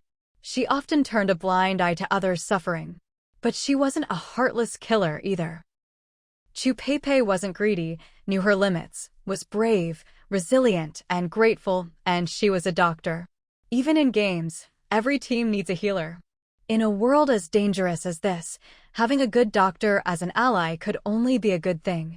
After leaving Chu Peipei's apartment, An Nan headed up to the 14th floor, only to find someone waiting by her door. It was Zhao Ping'an. Hearing footsteps on the stairs, he turned around warily. When he saw it was An Nan, he grinned. "Idle. So you went out. No wonder you didn't answer when I knocked." An Nan noticed he was holding something in a large black plastic bag. "Yeah, I went out. What's up?" Zhao Ping'an scratched his head, smiling sheepishly. "It's nothing, really. It's just that my Empress Dowager, my mom, has had enough dry rations, but she really likes those snacks you gave us. I wanted to ask if you had any more." His family had plenty of food, but not snacks like pickled chicken feet or shrimp chips. He quickly added, "Of course, I wouldn't ask for them for free. I brought something to trade." As he spoke, he opened the bag. "I figure you're not short on food, so maybe you'll be interested in this. It's a kind of high-tech fabric. Clothes made from it keep you at a constant temperature and are slash-resistant." And Nan was stunned. Constant temperature? Slash-resistant?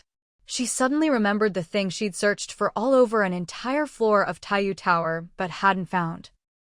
This temperature-regulating fabric hasn't even been successfully developed by the Taiyu group yet, so how does Zhao Ping'an have it in his hands? And Nan asked him, "Where did you get this thing?" Zhao Ping'an smiled a little shyly. "I made it myself. It took me 3 whole years, and I only managed to finish it in the last couple of days." And Nan was incredulous. "You're saying you developed this yourself?" "That's right." Zhao Ping'an nodded. "I used to work in product development at a tech company. This was my project. But later, I didn't agree with the company's direction, so I quit and started working on my own." He scratched his head. "When I left, the fabric still hadn't been developed. I think they kept working on it after I left, but I don't know if they ever succeeded. Anyway, I only figured it out myself in the last few days. Your company wouldn't happen to be part of the Taiyu Group, would it? How did you know?" It was Taiyu Group's innovation technology company. Zhao Ping'an's eyes lit up. "Are you familiar with this field, Idol?" And Nan couldn't help but sigh inwardly. This was exactly the temperature-regulating fabric she'd been searching for at the tech building back then. What a case of searching high and low, only to find it when you least expect it. Back when she was looking for it, the thing hadn't even been invented yet, and now it had just fallen right into her lap. This Zhao Ping'an really was something. Not only had he worked at Taiyu Group, he seemed to be a key player there. Zhao Ping'an watched her expression. "Idol, do you like this? If not, I can find something else to trade with you. Like it?" How could she not? And Nan coughed. "Let me take a closer look. What's it like?" She pulled a piece of the fabric out of the bag and stroked it. It felt a bit like her silk comforter, soft and comfortable. She wrapped it around her right arm and could immediately feel the dampness being blocked out. Ever since the city had turned into a water city, people had been shrouded in damp humidity every day. As soon as she wrapped herself in this fabric, she felt a long-lost sense of comfort. At that moment, Zhao Ping'an pulled a lighter out of his pocket and flicked it on, holding the flame to An Nan's right arm. And Nan exclaimed in surprise, "I really can't feel any heat." Next, Zhao Ping'an took out a fruit knife and made as if to chop at her arm. Startled, An Nan quickly pulled her arm back. Seeing how guarded she was, Zhao Ping'an hurried to explain, "Don't get me wrong, Idol. I just wanted to show you its cut-resistant feature." And Nan breathed a sigh of relief. "No need. The fabric is great, I'll trade with you." She wasn't about to test that function herself. What if he actually hurt her? Or even if she was fine, what if the fabric got damaged? What she valued most was its ability to maintain a stable temperature once worn. Nothing else mattered. She just wanted to stop suffering whenever she had to go out in extreme heat or cold. Seeing her agree to the trade, Zhao Ping'an was delighted. "Idol, you have a good eye. The temperature-regulating feature might seem a bit useless, but the cut resistance is really amazing. You can try it yourself when you get home." Useless? And Nan thought to herself, how could temperature regulation be useless? It's incredibly valuable. "Silly kid, you have no idea what the weather will be like in the future." She asked, "This stuff is great. Do you have any more?" Zhao Ping'an replied, "I do. The piece I gave you is 10 meters long, enough for 4 sets of clothes." I have about the same amount left at home. Do you want more? No, this is enough. She wasn't about to drain his resources dry. It was only fair to leave Zhao Ping'an with some for himself. An Nan put the fabric away. What kind of snacks do you want in exchange? Anything is fine, I'm not picky. Whatever you think is good. An Nan nodded and headed home with her plastic bag. She couldn't help but marvel, such a high-end item, and he just stuffed it in a big black garbage bag to give away? This fabric, once it hit the market, was supposed to be beautifully packaged and displayed in shop windows, sold at a high price. She remembered hearing that the rumored price was 70,000 yuan per meter. The piece in her hand was about 10 meters long, worth roughly 700,000 yuan. And he was trading it for some snacks? And Nan couldn't help but feel a little embarrassed. Both times she'd traded with Zhao Ping'an, it felt like she was getting the better end of the deal. Fugui, who had been sitting on the ground watching them talk, saw his owner heading home and quickly followed. Only then did Zhao Ping'an notice the little dog. He'd been so focused on his idol that he hadn't even realized the dog was there.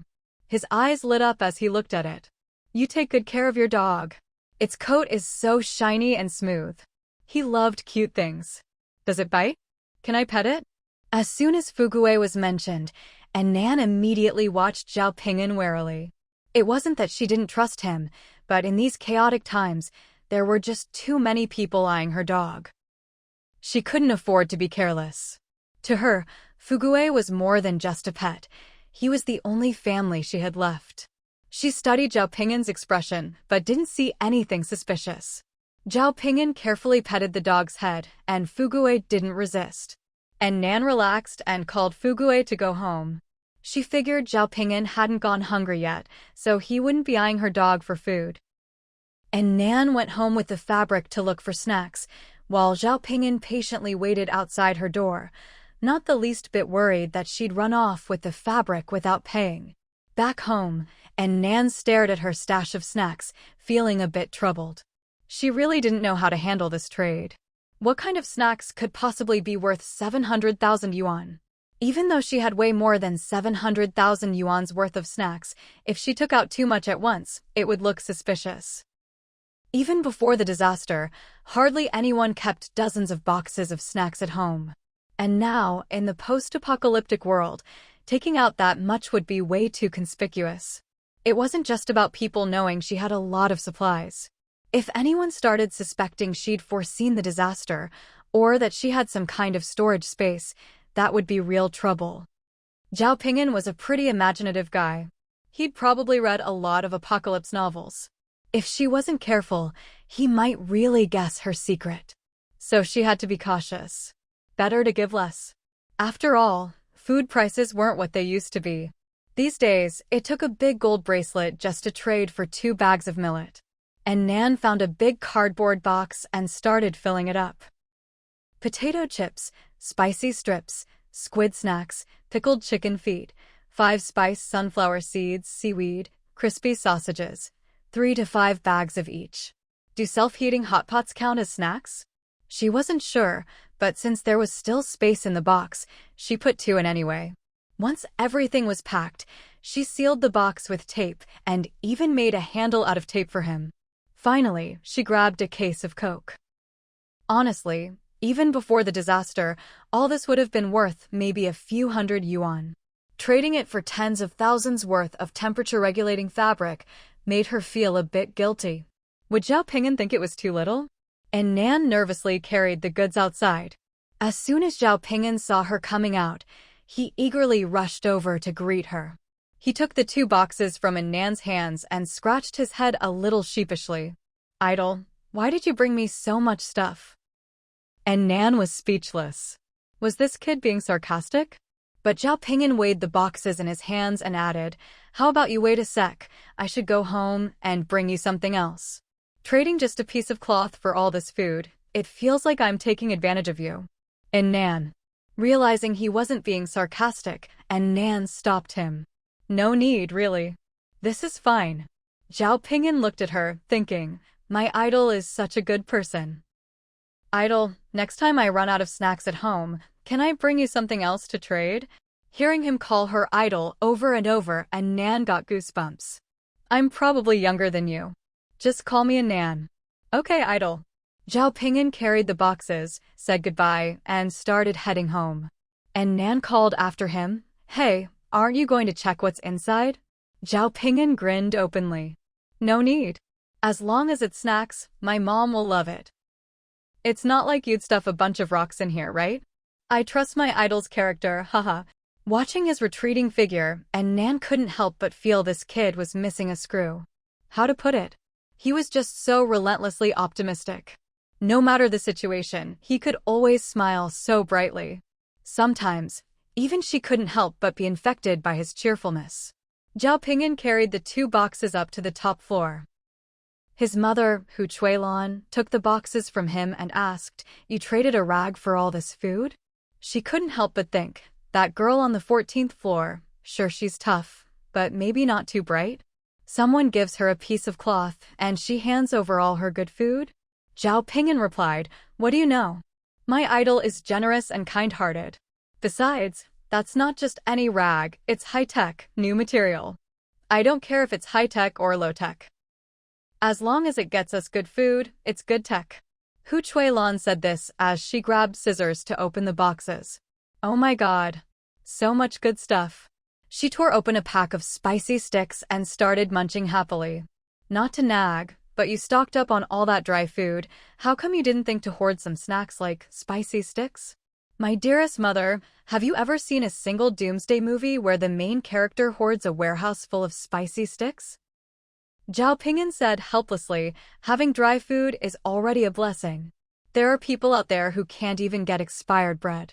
Hu Chuilan kept eating spicy sticks as she pulled out a self-heating hot pot from the box. So how come An Nan has them? Enough talking, we're having hot pot today. My mouth's about to go bland from all this plain food. At the mention of An Nan, Zhao Ping'an didn't argue. He had to admit, his idol was way better prepared than he was. Hu Chuilan twisted open 2 bottles of mineral water and poured them into the hot pot. You know, you really should have stocked up on some hot pot base. That stuff tastes way better than compressed biscuits. After we finish this, I'll save the soup base. We can cook noodles in it next time. Zhao Ping'an nodded. Okay, I'll make the noodles. He looked at his mom, thinking how things had changed. She used to refuse even leftovers. Now she wouldn't even throw out soup. He sighed. This apocalypse was nothing like he'd imagined. He'd started hoarding supplies because that little island nation kept stirring up trouble, provoking everyone, dumping nuclear wastewater, all sorts of nonsense. Sharing a planet with people like that, it was hard to feel safe. So he'd prepared for all kinds of doomsday scenarios, mutant zombies, natural disasters, you name it. Back when he was stockpiling, he'd even dreamed that if the world really did end one day, he'd be all set, living in his own doomsday fortress. How cool would that be? But now he realized that the ordinary, peaceful world he once took for granted was the most precious thing of all. Too bad there's no turning back time. That little island nation might be gone for good, but the survivors left behind were now facing challenges like never before. Meanwhile, Bai Wenbin went to the 13th floor to borrow a kayak from Sun Ping. When he opened the door, Sun Ping didn't even recognize him. With his swollen face, Bai Wenbin had to explain for ages before Sun Ping realized who he was. Worried he'd never get his kayak back, Sun Ping lied and said Wang Xiaoyu had already taken it out. But to keep up his image as the building rep, he agreed to lend Bai Wenbin his bathtub instead for the price of 2 boxes of biscuits. Bai Wenbin didn't even have 2 boxes of biscuits left, so he had to put it on credit. With his new vehicle, he and Qian Inger hurried over to Building 12 and knocked on Brother Wang's door. Hearing the knock, Brother Wang opened the door excitedly, only to find 2 strangers. "And you are?" "It's me, Bai Wenbin." Brother Wang looked at his swollen face, unable to connect him with the delicate-looking Bai Wenbin he remembered. Bai Wenbin quickly pointed to Qian Inger. "My cousin, Qian Inger. Brother Wang, don't you remember?" Brother Wang frowned at them. "What happened to you two? And where's that beautiful girl you mentioned?" Bai Wenbin forced a flattering smile. "Brother Wang, the beauty's not here today. How about we make do for now? As he spoke, he nudged Qian Inger forward. Qian Inger stumbled from the push and fell right into Brother Wang's arms. Startled, she burst into loud sobs. Brother Wang was shocked to see her swollen, pig-like face, crying and smearing snot all over herself. Is this woman all there? He quickly pushed Qian Inger away. What's wrong with her? Bai Wenbin awkwardly pulled her back. Behave. Stop crying. Then he turned to explain, embarrassed, my cousin hit her head and, she's a bit slow now. Brother Wang looked at Qian Inger in disgust. Go, get out of here. She's way too ugly, I don't want her. Next time, just bring that beautiful girl you mentioned. With that, he slammed the door in their faces. Bai Wenbin's face turned pale, then flushed, but he couldn't say anything. He just grabbed Qian Inger's arm and scolded her, you better behave. Then he dragged her off to try other apartments. But after going through the whole building, no one was willing to trade with them. Every time someone opened the door, all they saw was a woman with a swollen, unrecognizable face, grinning foolishly with snot bubbles. Hee hee. Hi there, handsome. Bai Wenbin was utterly dejected after coming up empty-handed. He had no choice but to take his cousin to look for that pervert who'd drugged them before. Going home was out of the question. If they didn't get any food today, they'd have to go out hungry again tomorrow, and their condition would only get worse with each passing day. So they had to get some food today. Bai Wenbin thought to himself, that pervert has some pretty heavy tastes. Maybe he'd even accept my cousin with her giant snot bubbles. But that guy didn't live in this neighborhood. It was a long trek to get there. So Bai Wenbin had no choice but to squeeze into the bathtub with his cousin and paddle their way through the water. Qian Inger was no help at all, in fact, she kept making things worse. She looked around excitedly. Hee hee. Water, so much water. As she spoke, she splashed water everywhere, drenching Bai Wenbin. Water. Here, have some water. Qian Inger. Stop it. Can't you behave? Bai Wenbin was already exhausted from paddling the tub by himself, and now she was splashing him with filthy, stinky water, soaking him to the bone. It was even worse because he had wounds on his body, the water stung like hell. His eyes stung with tears. A grown man, nearly 6 feet tall, and yet he couldn't help but cry. Today was, without a doubt, the hardest day of his life. He'd been humiliated and beaten by the woman he once loved, lost all his food and supplies, and now his cousin, who'd suddenly turned into an idiot, was splashing dirty water right onto his wounds. Worst of all, he couldn't even crawl into bed and cry under the covers. Because there was no bed. And Nan hadn't even left him a bed. Gritting his teeth, he endured the searing pain in his shoulder and arm and kept paddling forward. By the time they finally reached their destination, he was practically collapsed in the bathtub. It was already getting dark. He took a deep breath, dragged Qian Inger ashore, and then climbed 5 flights of stairs to reach the pervert's apartment. The guy opened the door at the sound of his voice, and the first thing he saw was 2 swollen, bruised faces. Bai Wenbin. Bai Wenbin's eyes filled with tears. This was the only person all day who'd recognized him at first glance after he'd knocked on so many doors. He said excitedly, Brother Zhang, it's me. He nudged Qian Inger forward. This is my cousin. He put on his most pitiful face, tears in his eyes. The drug you gave us worked great, but we still lost. Look at her, she got beaten stupid. This time, Qian Inger didn't call the guy handsome like before. Instead, as if traumatized, she shrank timidly behind Bai Wenbin. Wah, ugly man. Pervert. I'm scared. Bai Wenbin's face turned dark. He pinched her hard. What nonsense are you spouting? Hurry up and greet Brother Zhang. Brother Zhang was their last hope. Sure, he was a pervert, but a little humiliation was better than starving to death. But Qian Inger just whimpered and hid behind him, refusing to move forward no matter what. Pervert Zhang, on the other hand, looked unfazed, though a bit disgusted. Stop pushing her. She's got snot and tears all over her face. It's gross. Bai Wenbin's heart sank. It was over. Even this pervert was grossed out by his cousin's snot. The more he looked at her, the angrier he got. Where did she even get so much snot from? She'd been dripping it all the way here. Pervert Zhang looked at the two of them. Unlike everyone else, he didn't slam the door in their faces. Instead, he suddenly grabbed Bai Wenbin's hand. He gave a meaningful smile. Hey little bro, why don't you take her place? I'll pay you double. Bai Wenbin stared at his pockmarked, acne-scarred face. When he smiled, all the wrinkles around his eyes bunched up together. Bai Wenbin suddenly felt nauseous. He yanked his hand away, horrified. Brother Zhang, what are you saying? I'm a guy. Pervert Zhang winked at him. I know. That's why I said I'd pay you double. He'd already lost interest in Qianinger. She was ugly, and always held her head high with a look of arrogance. Who knew what she had to be proud of? But Bai Wenbin was different. He was good-looking, knew how to read the situation, and clearly wasn't above swallowing his pride to get things done. Who wants to pay for trouble anyway? Besides, he'd never tried a man before. Bai Wenbin felt the guy's eyes roaming up and down his body.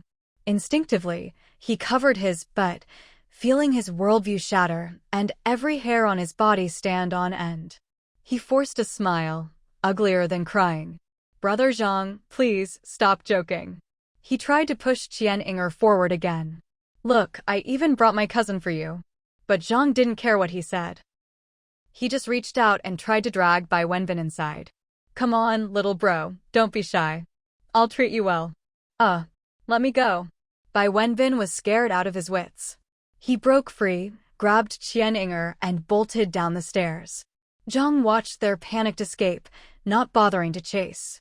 Instead, he called after them with a laugh. Take it easy, little bro. Don't fall. Come back and see me sometime. Bai Wenbin, battered and exhausted, paddled the bathtub home with Qianinger. After a whole day of running around, he was drained, losing blood, and now scared out of his mind. He was barely holding it together. He slumped weakly in the bathtub, paddling a couple times, resting 3, taking twice as long to get home as it had taken to leave. When he finally dragged himself back to the empty, lonely apartment, he couldn't help but take out his anger on Qianinger. He kicked her over with his foot. This is all your fault. You just had to egg me on to mess with An Nan. Look at the mess we're in now. Qianinger just lay on the floor, unresponsive, still staring at him with that vacant, silly grin. Seeing this, Bai Wenbin felt like he was punching cotton. His rage had nowhere to go. He collapsed on the sofa, breathing heavily, chest heaving. Suddenly, as if he'd remembered something, he opened his eyes and shot upright. Chu Peipei. He ground out the name through clenched teeth. He'd been so focused on finding food, he'd almost forgotten about that woman. If she hadn't shown up and messed things up, delaying him, he would have broken through the wall and taken care of An Nan already. None of this would have happened. In that moment, he finally had a target for all his pent-up frustration and rage. It was Chu Peipei. This was all her fault.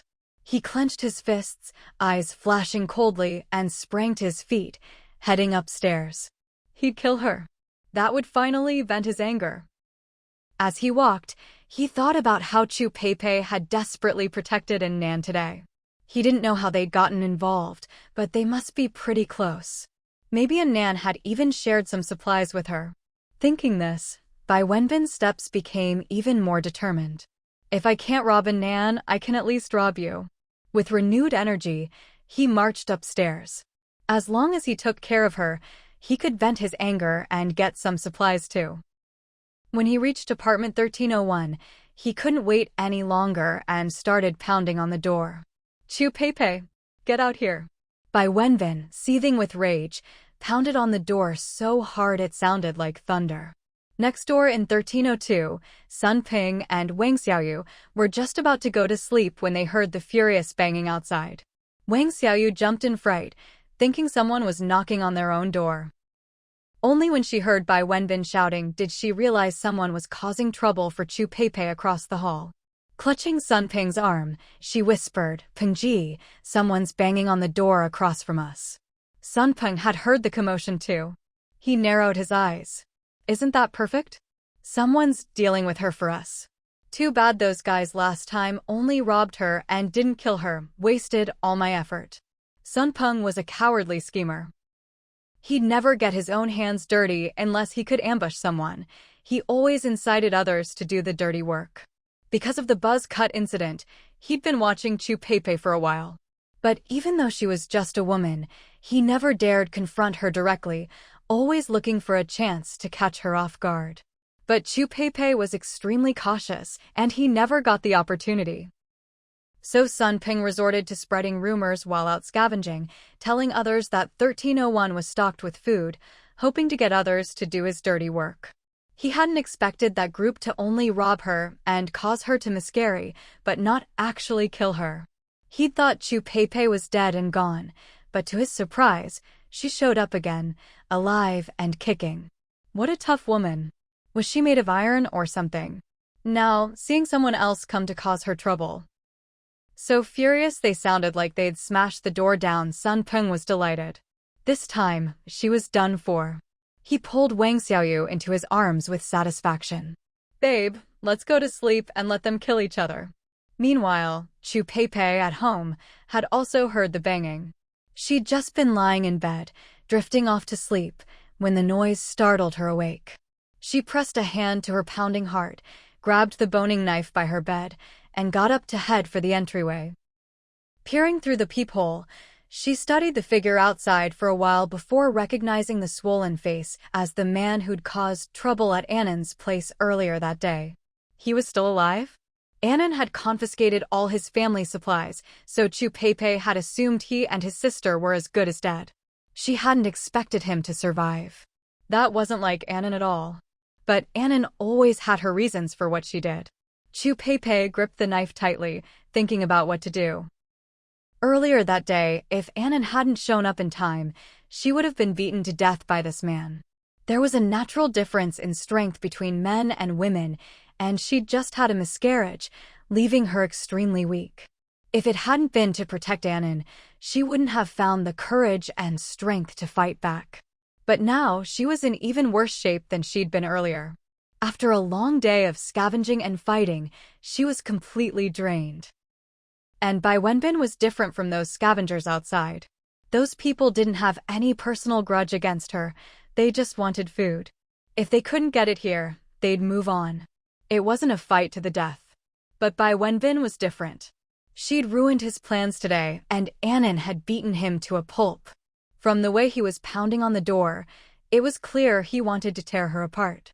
Chu Pei thought for a moment, then put down the boning knife. There was no way she could win a knife fight now. She'd strained her arm earlier, and it was so sore she could barely lift it. Luckily, An Nan had given her a nail gun. That didn't require much strength. She found the nail gun and nervously aimed it at the door. Outside, Bai Wenbin had started kicking the door. After a whole day of humiliation, he was burning with rage, summoning all his strength. He didn't even care about his still bleeding shoulder. He kicked the door furiously. Bang! Bang! Bang! Chu Pei watched the shaking door, clutching the nail gun, her palms slick with sweat. She had to make the first shot count. If she couldn't take him down quickly and he managed to grab the gun, she'd be in real danger. She focused all her attention, then suddenly had an idea. She opened her mouth and shouted loudly. An Nan, wake up! That guy from the 8th floor is here again. The banging outside stopped abruptly. Bai Wenbin froze in shock. What was going on? An Nan was sleeping at her place. His mind raced. How could An Nan be staying at someone else's place? Did she know he'd come for revenge and came to protect Chu Pei on purpose? Or was Chu Pei just bluffing to scare him? His thoughts spun in circles, and he stood there, paralyzed with indecision. He couldn't help it. An Nan had left him with too much psychological trauma. Every time they'd clashed, he'd come out worse, each time more miserable than the last. Chu Pei heard the noise outside stop and knew she'd made the right call. Huh. Scared, aren't you? He really was afraid of An Nan. Earlier that day, he'd been about to turn the tables on her, but the moment An Nan opened the door, he'd bolted for home in terror. Clearly, An Nan was a terrifying figure in his mind. Seeing that he was still hesitating outside, Chu Pei decided to up the ante. She shouted again, An Nan, are you up? Hurry, he's right outside the door. As she spoke, she quietly retreated toward the bedroom. Then she deliberately stomped her feet, pretending to be An Nan walking toward the door. At the door, she put her hand on the handle and slowly began to open it. She was betting everything. She was betting he wouldn't dare stay. If he did, she'd fire the nail gun immediately. Nail that bastard to the wall. With her other hand gripping the nail gun tightly, Chu Pei nervously opened the door. Outside, Bai Wenbin was already in turmoil after hearing her shouts. When he heard real footsteps slowly approaching the door, his heart leapt into his throat. No way was it really An Nan. At that moment, the door slowly opened, and a sharp sound sliced through the air. A nail whizzed past Bai Wenbin's cheek. His pupils contracted. It really was An Nan.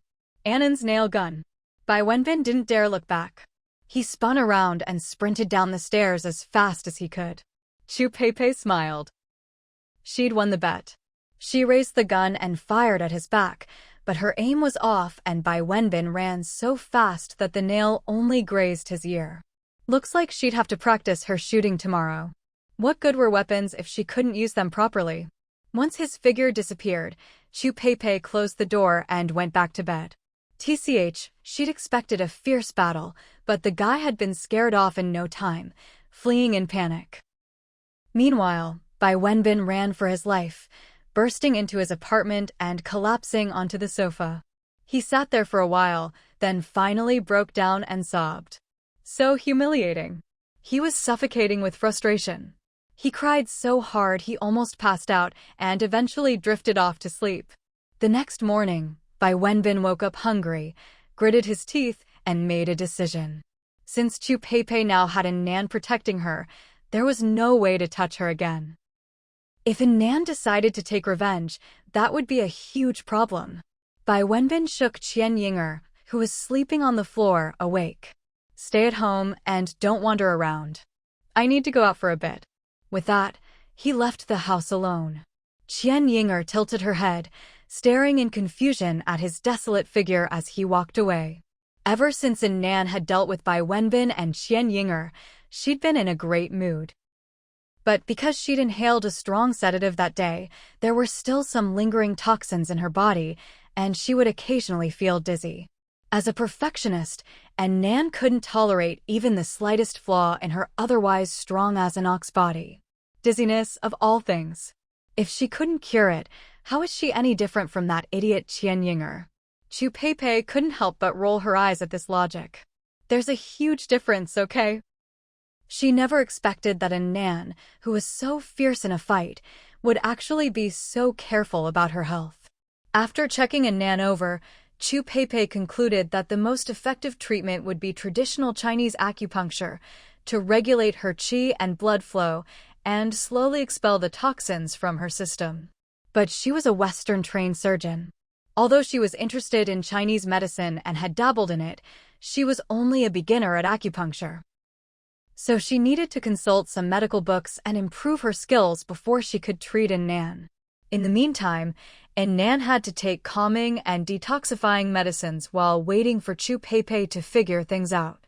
Chu Pei, for her part, buried herself in medical texts at home, using herself as a test subject as she repeatedly practiced acupuncture techniques and studied the pressure points. Fortunately, An Nan's physical foundation was excellent. She practiced health-preserving exercises like Bajuanjin and the 8 pieces of brocade every day, so her daily life wasn't really affected.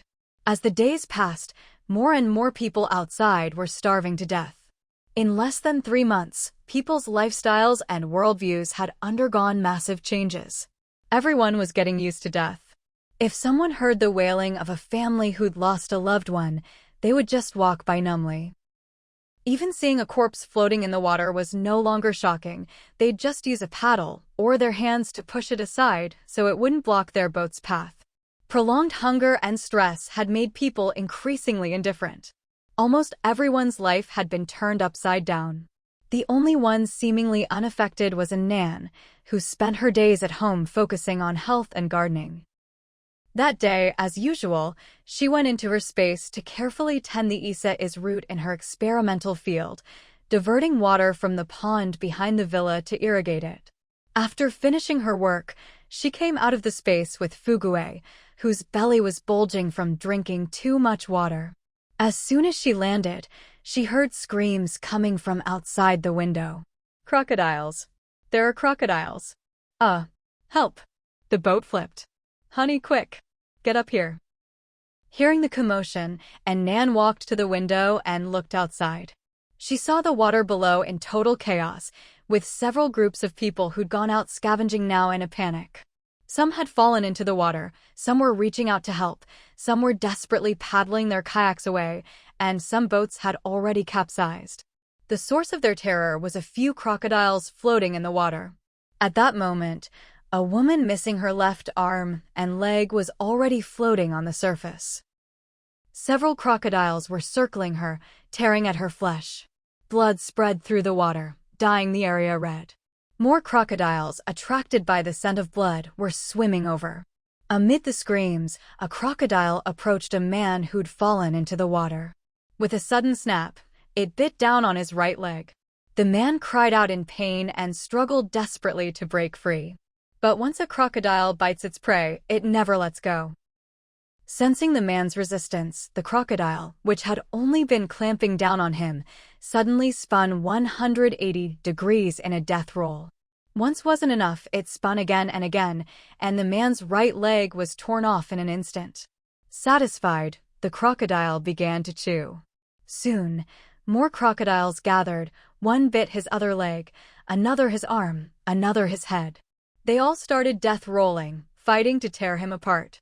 In no time, the man was completely devoured by the beasts. And he wasn't the only one. Others in the water met similar fates. Even those on boats trying to save people were grabbed by the arm, yanked into the water with a roll. Some reacted quickly and paddled away in the chaos, but those who were slower had their kayaks overturned or bitten through, falling into the water. The screams from below soon drew the attention of residents in every building. Everyone stood at their windows, watching in horror at the carnage below. Dear God, how are we supposed to survive like this? Surviving the flood was already hard enough, and now there were terrifying creatures in the water. Who would dare go out looking for food? Before long, the water calmed down again. The only thing left on the blood-stained surface were crocodiles gnawing on severed limbs. An Nan drew the curtains and stopped looking. In her last life, crocodiles had appeared around this time too, injuring many people. Later on, all sorts of other fish would show up as well. Prolonged flooding had caused rivers to backflow, letting aquatic animals move freely, more freely than humans. But danger often comes hand in hand with opportunity. At first, people were terrified of the crocodiles, but soon they'd realize they could hunt them. These predators would soon become so scarce that there wouldn't be enough to go around. After all, humanity didn't become the dominant species on Blue Star and the top of the food chain for nothing. Soon, driven mad by hunger, people would nearly eat the crocodiles to extinction. In her previous life, it was eating crocodile meat that had given An Nan a sliver of hope when she was on the brink of starvation. But this time, she had no intention of risking her life to hunt crocodiles with everyone else. The chicken, duck, beef, and lamb in her space were more than enough to last her a lifetime. No need to eat meat that had been soaking in filthy water. That water was full of household garbage, human waste, and rotting corpses. She had no desire to eat anything fished out of there. She'd rather not compete for survival resources with others. Let them have it all. Like An Nan, Chu Pepe also realized that the crocodiles could be eaten. She'd been staying home to recover, not going out to look for food. Her days were spent studying acupuncture and practicing her marksmanship. Although her skills had improved, the food An Nan had given her was running low. She needed to find a way to get more food. Just as she was about to head out, she witnessed the terrifying scene outside her window. At first, she was filled with lingering fear. Thank goodness she hadn't rushed out, or she'd be in the water too. Then, watching the crocodiles feast, a thought suddenly popped into her head. Is it possible that instead of it eating me, I could eat it? Act as soon as you think of it. Previously, in order to research An Nan's dizziness, Chu Peipei had deliberately picked up the empty bottle of knockout drug that the siblings had left on the ground and brought it home. Now it was finally coming in handy. She poured a little water into the bottle and shook it vigorously, then threw in some nails for the nail gun to soak. According to An Nan, she'd only inhaled a tiny bit of the drug before reacting immediately, so soaking the nails for an hour should be enough, right? An hour later, Chu Peipei saw that the crocodiles had finished eating and were now quietly floating in the water. She grabbed her boning knife in one hand and the nail gun in the other, then headed to the window on the 7th floor. There were no crocodiles near her window. They were all gathered in the water on the other side of the building. The water's surface and the whole neighborhood were eerily quiet. After witnessing the earlier carnage, no one dared venture out to scavenge for supplies. Taking advantage of the relative safety, Chu Peipei stood at the window, slowly extending the arm holding the nail gun outside to lure a crocodile over. Most of the crocodiles were lazing about, full and sluggish. Only one was still restlessly swimming around. This particular crocodile was thinner and weaker. It hadn't managed to snatch any food from the others. In fact, during the scramble for food, it had accidentally gotten its right front leg caught in another crocodile's mouth. With a single death roll, its companion had bitten it off, leaving it crippled. It had been completely stunned at the time. By the time it came to its senses, there were no human remains left on the water's surface. Its companions were all stuffed to the gills, not leaving it a scrap. It was the only one still hungry. Dejected, it was circling in the water when it suddenly caught the scent of food and quickly swam toward it. Missing a front leg, it moved a bit slower. As it neared the window, it saw a human leaning out with an arm extended. "What's this? Are you feeding me? How nice of you. You even knew I lost a leg and came over to give me something to eat."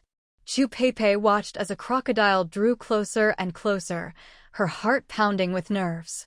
She'd never hunted a wild beast before. Would the knockout drug residue on the nails even work? The crocodile was right in front of her now, jaws wide open.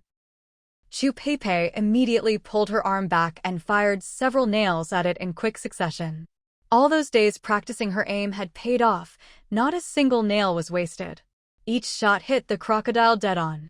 An Nan had bought the most powerful nail gun available, and at such close range, even the crocodile's thick hide couldn't stop the nails from sinking in.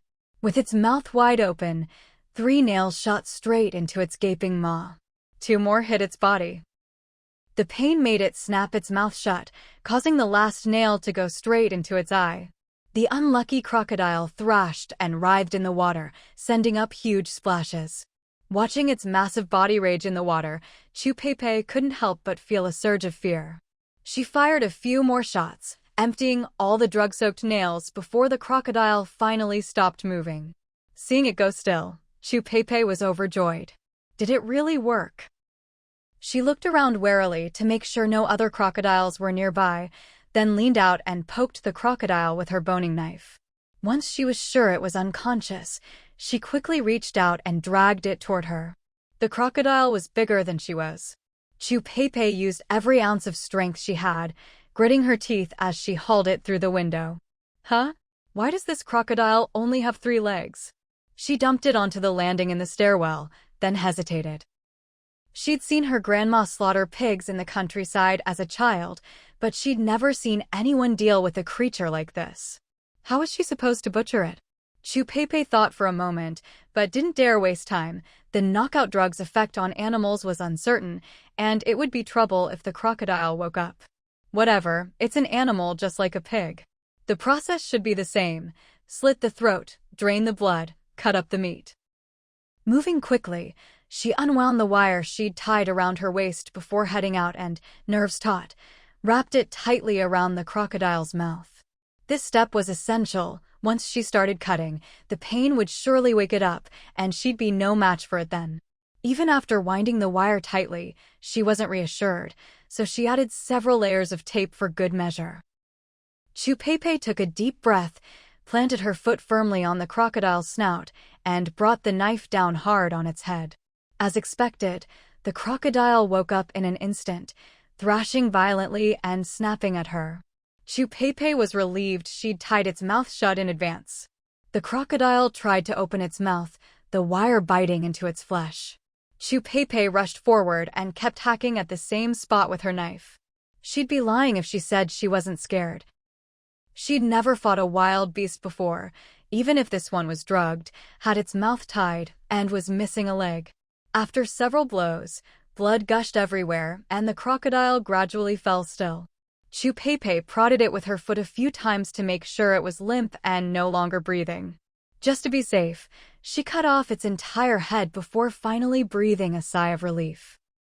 She unwound the wire and tossed it on the ground along with the nail gun, boning knife, and tape, then collapsed onto the steps. At that moment, a phrase from her school days suddenly echoed in her mind.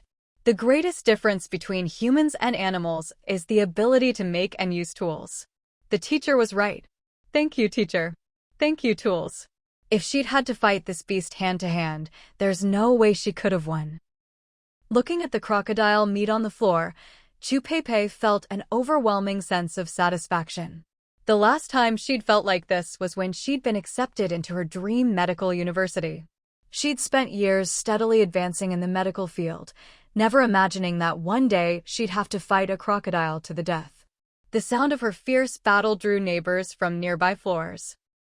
As soon as they stepped out, they saw Pepe hacking madly at a crocodile's head with a big knife. Everyone was stunned by the sight of her killing a crocodile. They all kept their distance, no one dared help, but once they saw she'd really killed it and was sitting down to rest, they gathered around. Pepe, you're amazing. That crocodile's huge, you can't eat it all by yourself. Why not share it with us? Yeah. When your husband was alive, he and I were really close. He always called me brother. I know you're a doctor, and doctors are the kindest people, always saving lives. Please save our family. Share some meat with us. Pepe stood up from the steps, raised the nail gun, and looked at them coldly. Back off. Don't come any closer. Because of the psychological shadow An Nan had left on them before, none of the neighbors dared to underestimate any tough woman now. Especially since this woman had just killed a crocodile. A crocodile, for heaven's sake. Everyone stopped in their tracks, saying nice things from a distance, but no one dared get any closer. Pepe understood well the saying, an innocent man gets into trouble because of his wealth. If she brought all that crocodile meat home, there would be countless people trying to break into her place. She didn't have An Nan's skills, she couldn't withstand a siege by the masses. After all, crocodiles were just brute beasts. Compared to cunning humans with high intelligence and the ability to use tools, they were far less terrifying. She'd rather fight a crocodile than go up against a crowd of people. Besides, the power was out at home, so the fridge wasn't working. If she kept all that crocodile meat for herself, it would spoil before she could eat it all.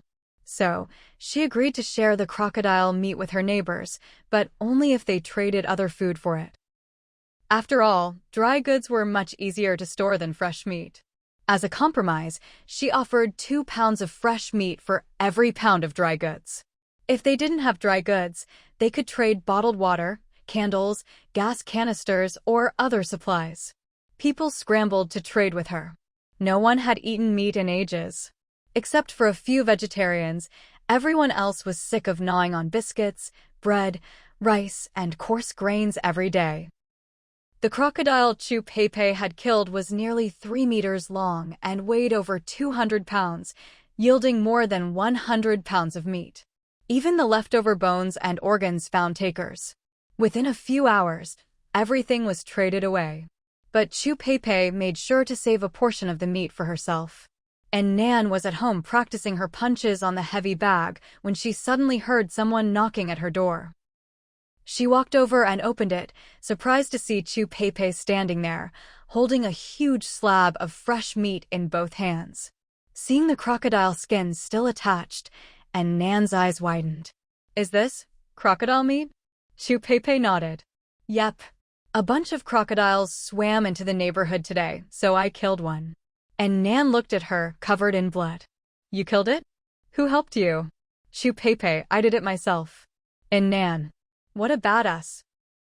She'd figured people would start hunting crocodiles eventually, but she hadn't expected Chu Pei to be the first to act. And Nan couldn't help but praise her. "You're pretty fierce. Took down a crocodile all by yourself." Chu Pei looked a little embarrassed. "It's not that I'm fierce, it's the weapon you gave me that did the trick. I soaked the nails you gave me in that bottle of knockout drug, then used the nail gun to shoot the crocodile and knocked it out. That crocodile wasn't too bright. It was missing a leg and fell for my tricks in no time." An Nan. Knockout drug? Damn. That Bai Wenbin and his sister are real pieces of work. The drug they used was so strong that even the residue was enough to knock out a crocodile. No wonder she still felt dizzy from time to time.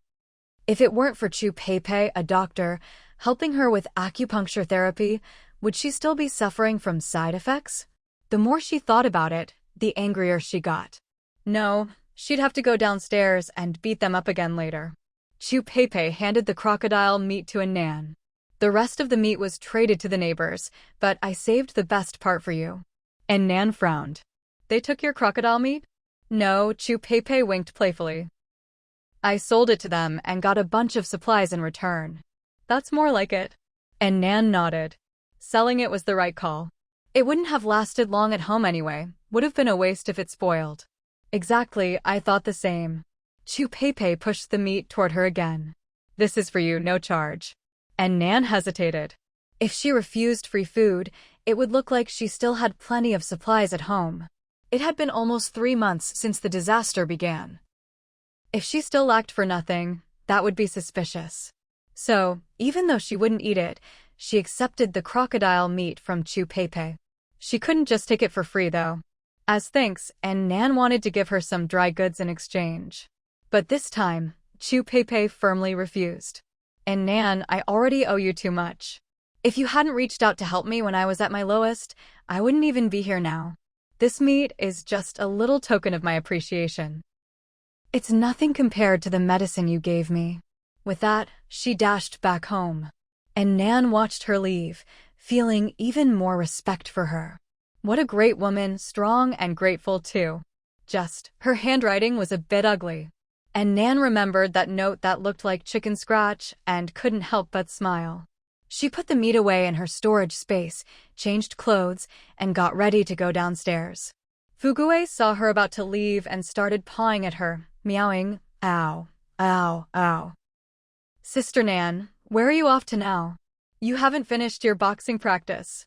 And Nan crouched down and patted its head. "Be good and wait for me at home. I'm going out to find a new punching bag." She headed down to the 8th floor, just as Bai Wenbin and Qian Yinger were coming back from outside. The siblings had left early that day, and when they returned to see crocodiles all over the water, they were scared out of their wits. Luckily, the crocodiles were full and didn't attack them. Bai Wenbin paddled their new inflatable kayak as fast as he could, racing back to their building. They climbed in through the 7th floor window, only to see bloodstains and a few crocodile teeth scattered in the hallway. What happened here? With lingering fear, he led his cousin home. Just as they were about to close the door, An Nan appeared out of nowhere and punched him square in the face. Blood gushed from Bai Wenbin's nose. He clutched his nose. "An Nan, you're going too far. Who just barges into someone's home and starts beating them up?" Seeing her raise her fist again, Bai Wenbin quickly tried to block her arm. But An Nan was so strong, it was like a mantis trying to stop a car. He almost had his arm broken. An Nan glared at him fiercely. "Don't move. Behave, or I'll end you right here." Bai Wenbin didn't dare move. He covered his head and silently endured. It wasn't that he didn't want to fight back. He'd tried a million times. It was useless. And Nan wasn't even using any weapons this time, but her fists felt like iron, as if she'd break his bones with every punch. He had no idea what he'd done to piss her off again. Just as he thought he was about to pass out, she finally stopped. Bai Wenbin breathed a sigh of relief and looked up, only to see her turn and give Qian Yinger a beating too. Qian Yinger, utterly confused, was left even more dazed and vacant-eyed than before.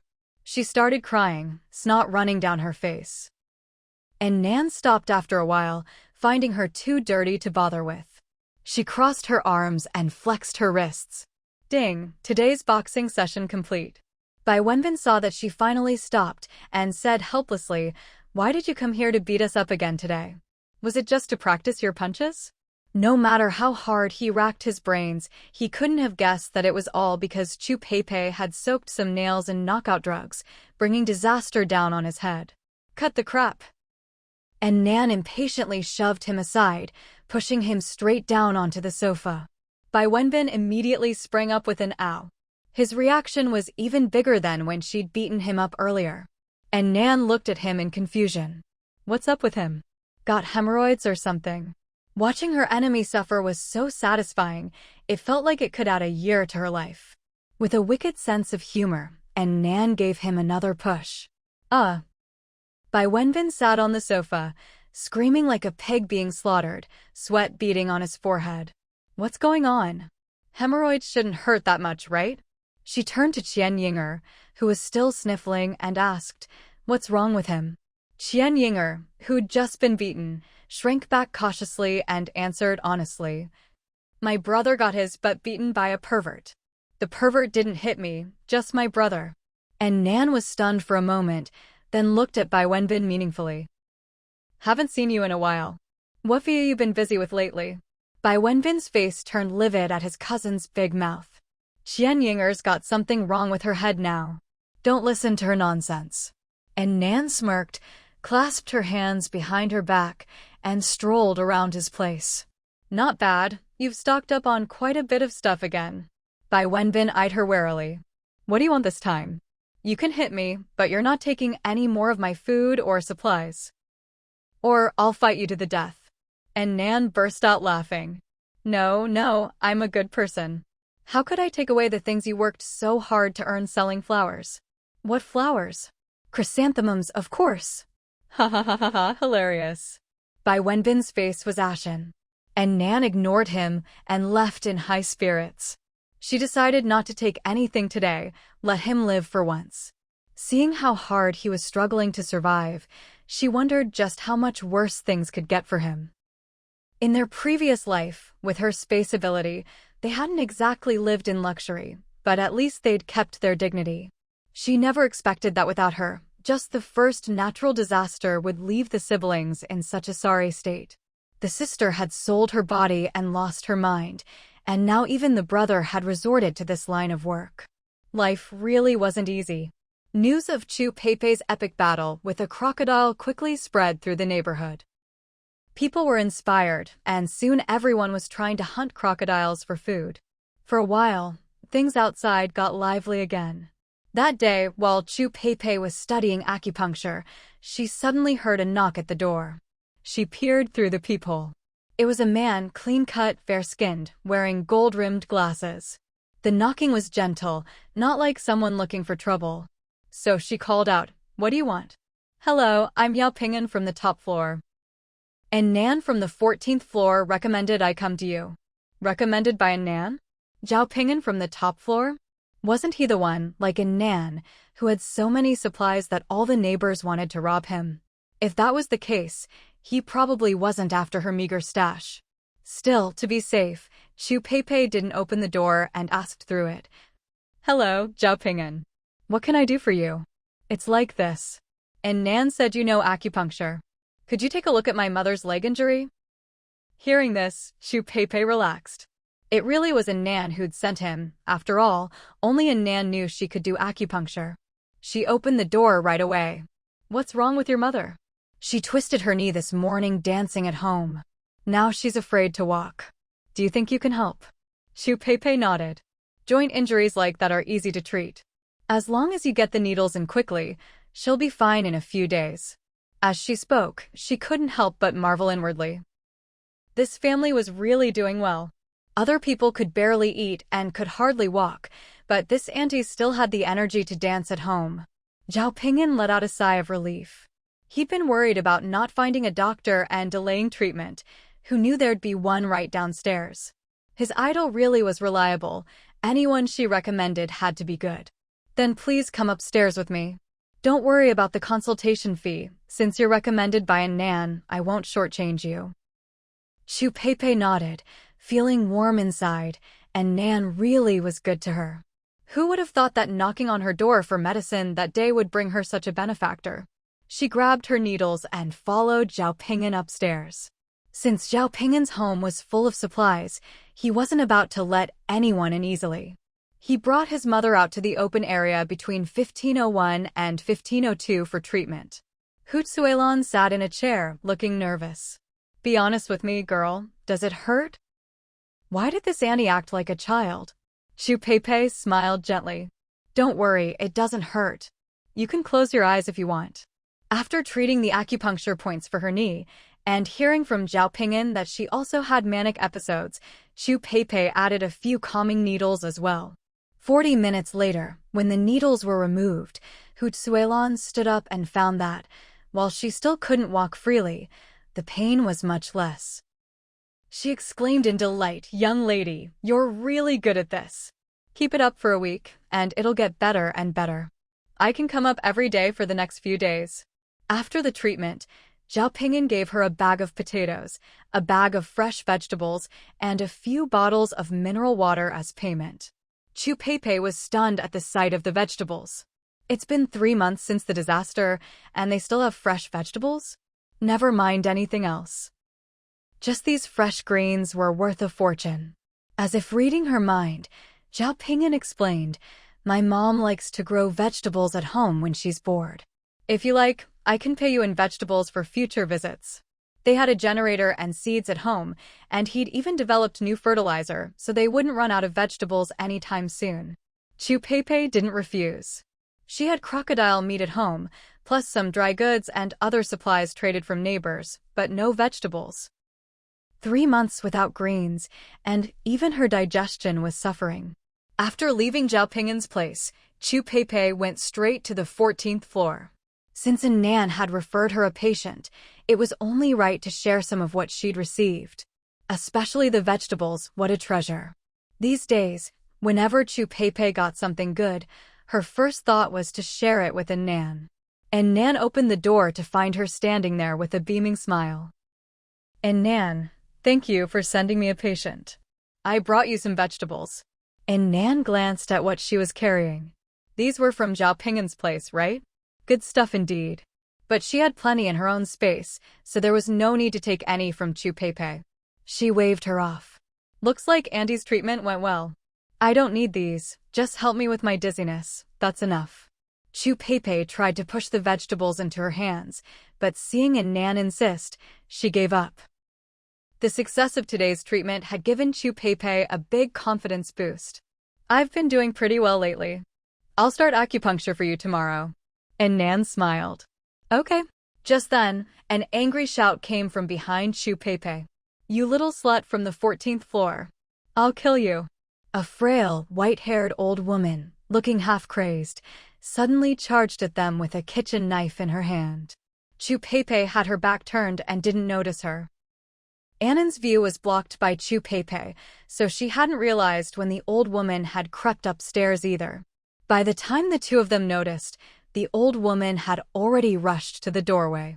Despite her thin, shriveled frame, the madwoman seemed to have found some hidden strength and shoved Chu Peipei to the ground in one go.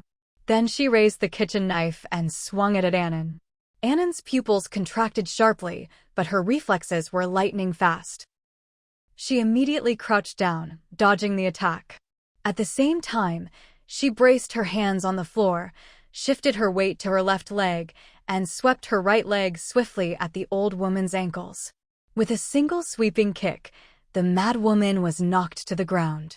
As she fell, she lost her grip on the knife, which landed blade first into her own thigh. Before she could even cry out in pain, An Nan darted forward, yanked the knife out, and brought it down hard again. Blood spattered instantly, but An Nan didn't hesitate. She pulled the knife out and struck again. One blow after another, over 20 savage strikes, each one fatal. The sound of chopping echoed through the room, like someone hacking through ribs. Only when the woman on the floor had stopped breathing did An Nan finally toss aside the battered kitchen knife. The knife hadn't been great quality to begin with, and now the blade was completely bent and dulled. An Nan let out a breath, braced herself on her knees, and slowly stood up. No need to rush. Her adrenaline had just spiked, and if she stood up too quickly, she was afraid she might faint from lack of oxygen.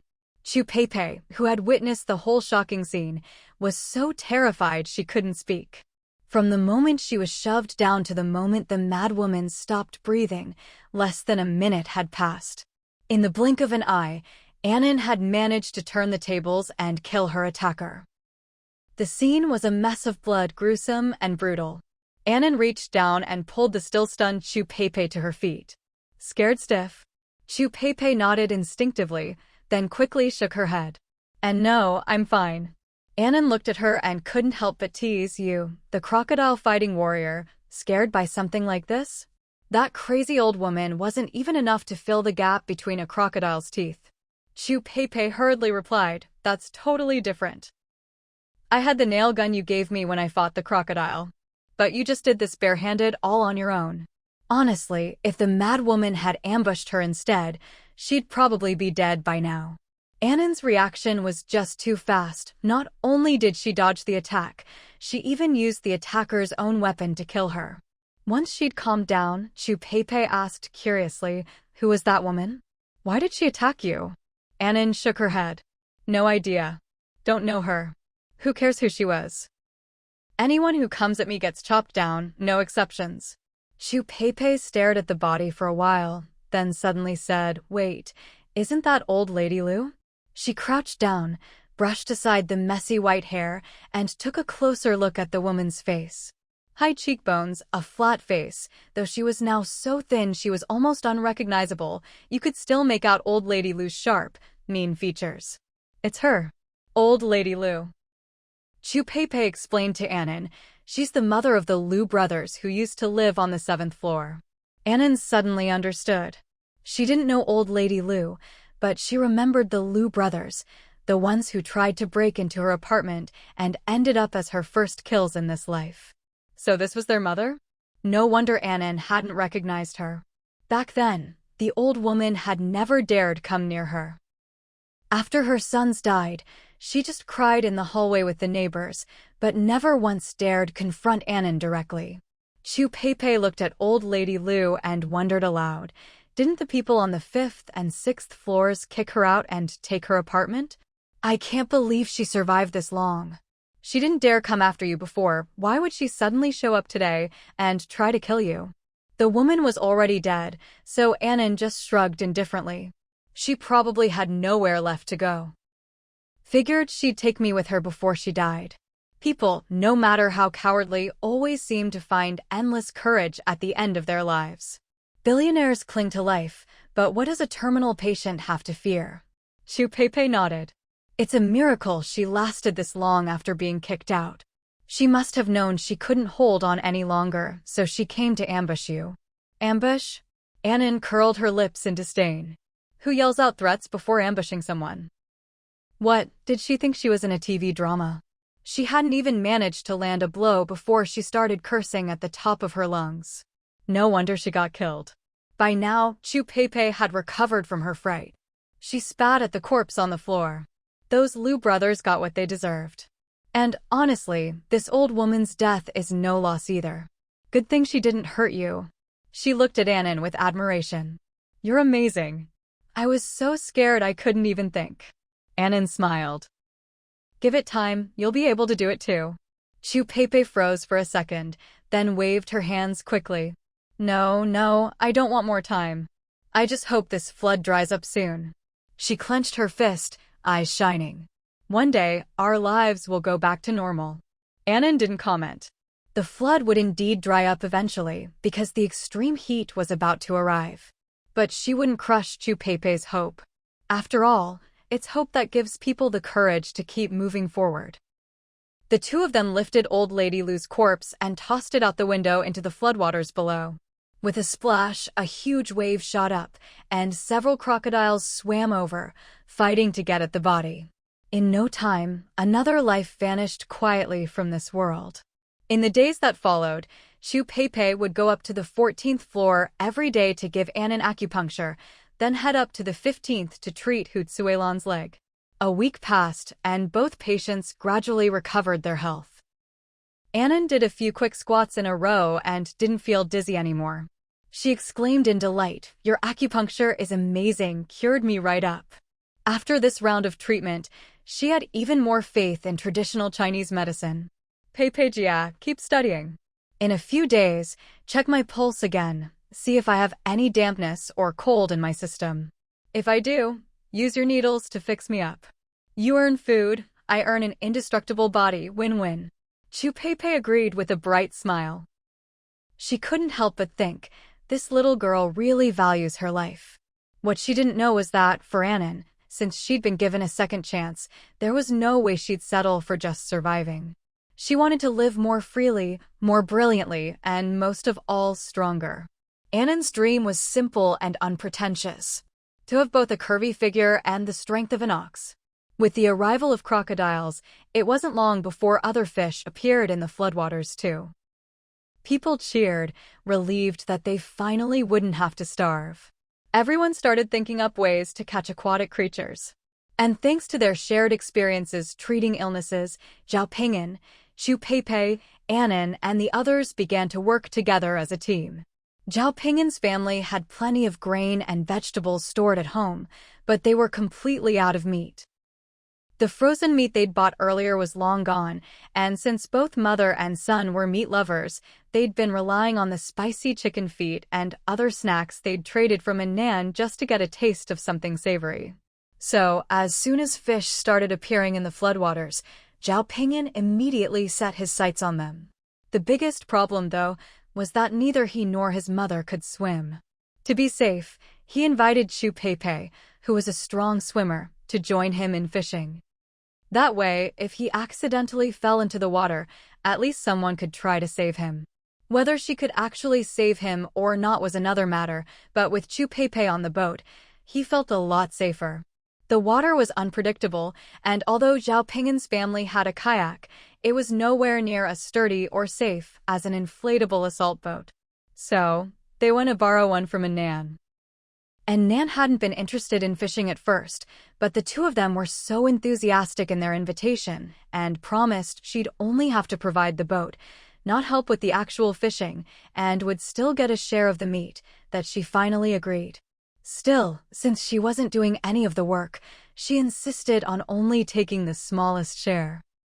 Zhao Ping'an had made his own fishing device, and with the help of his latest homemade knockout drug, he and Chu Pei worked together to successfully take down several crocodiles and caught a good haul of other fish as well.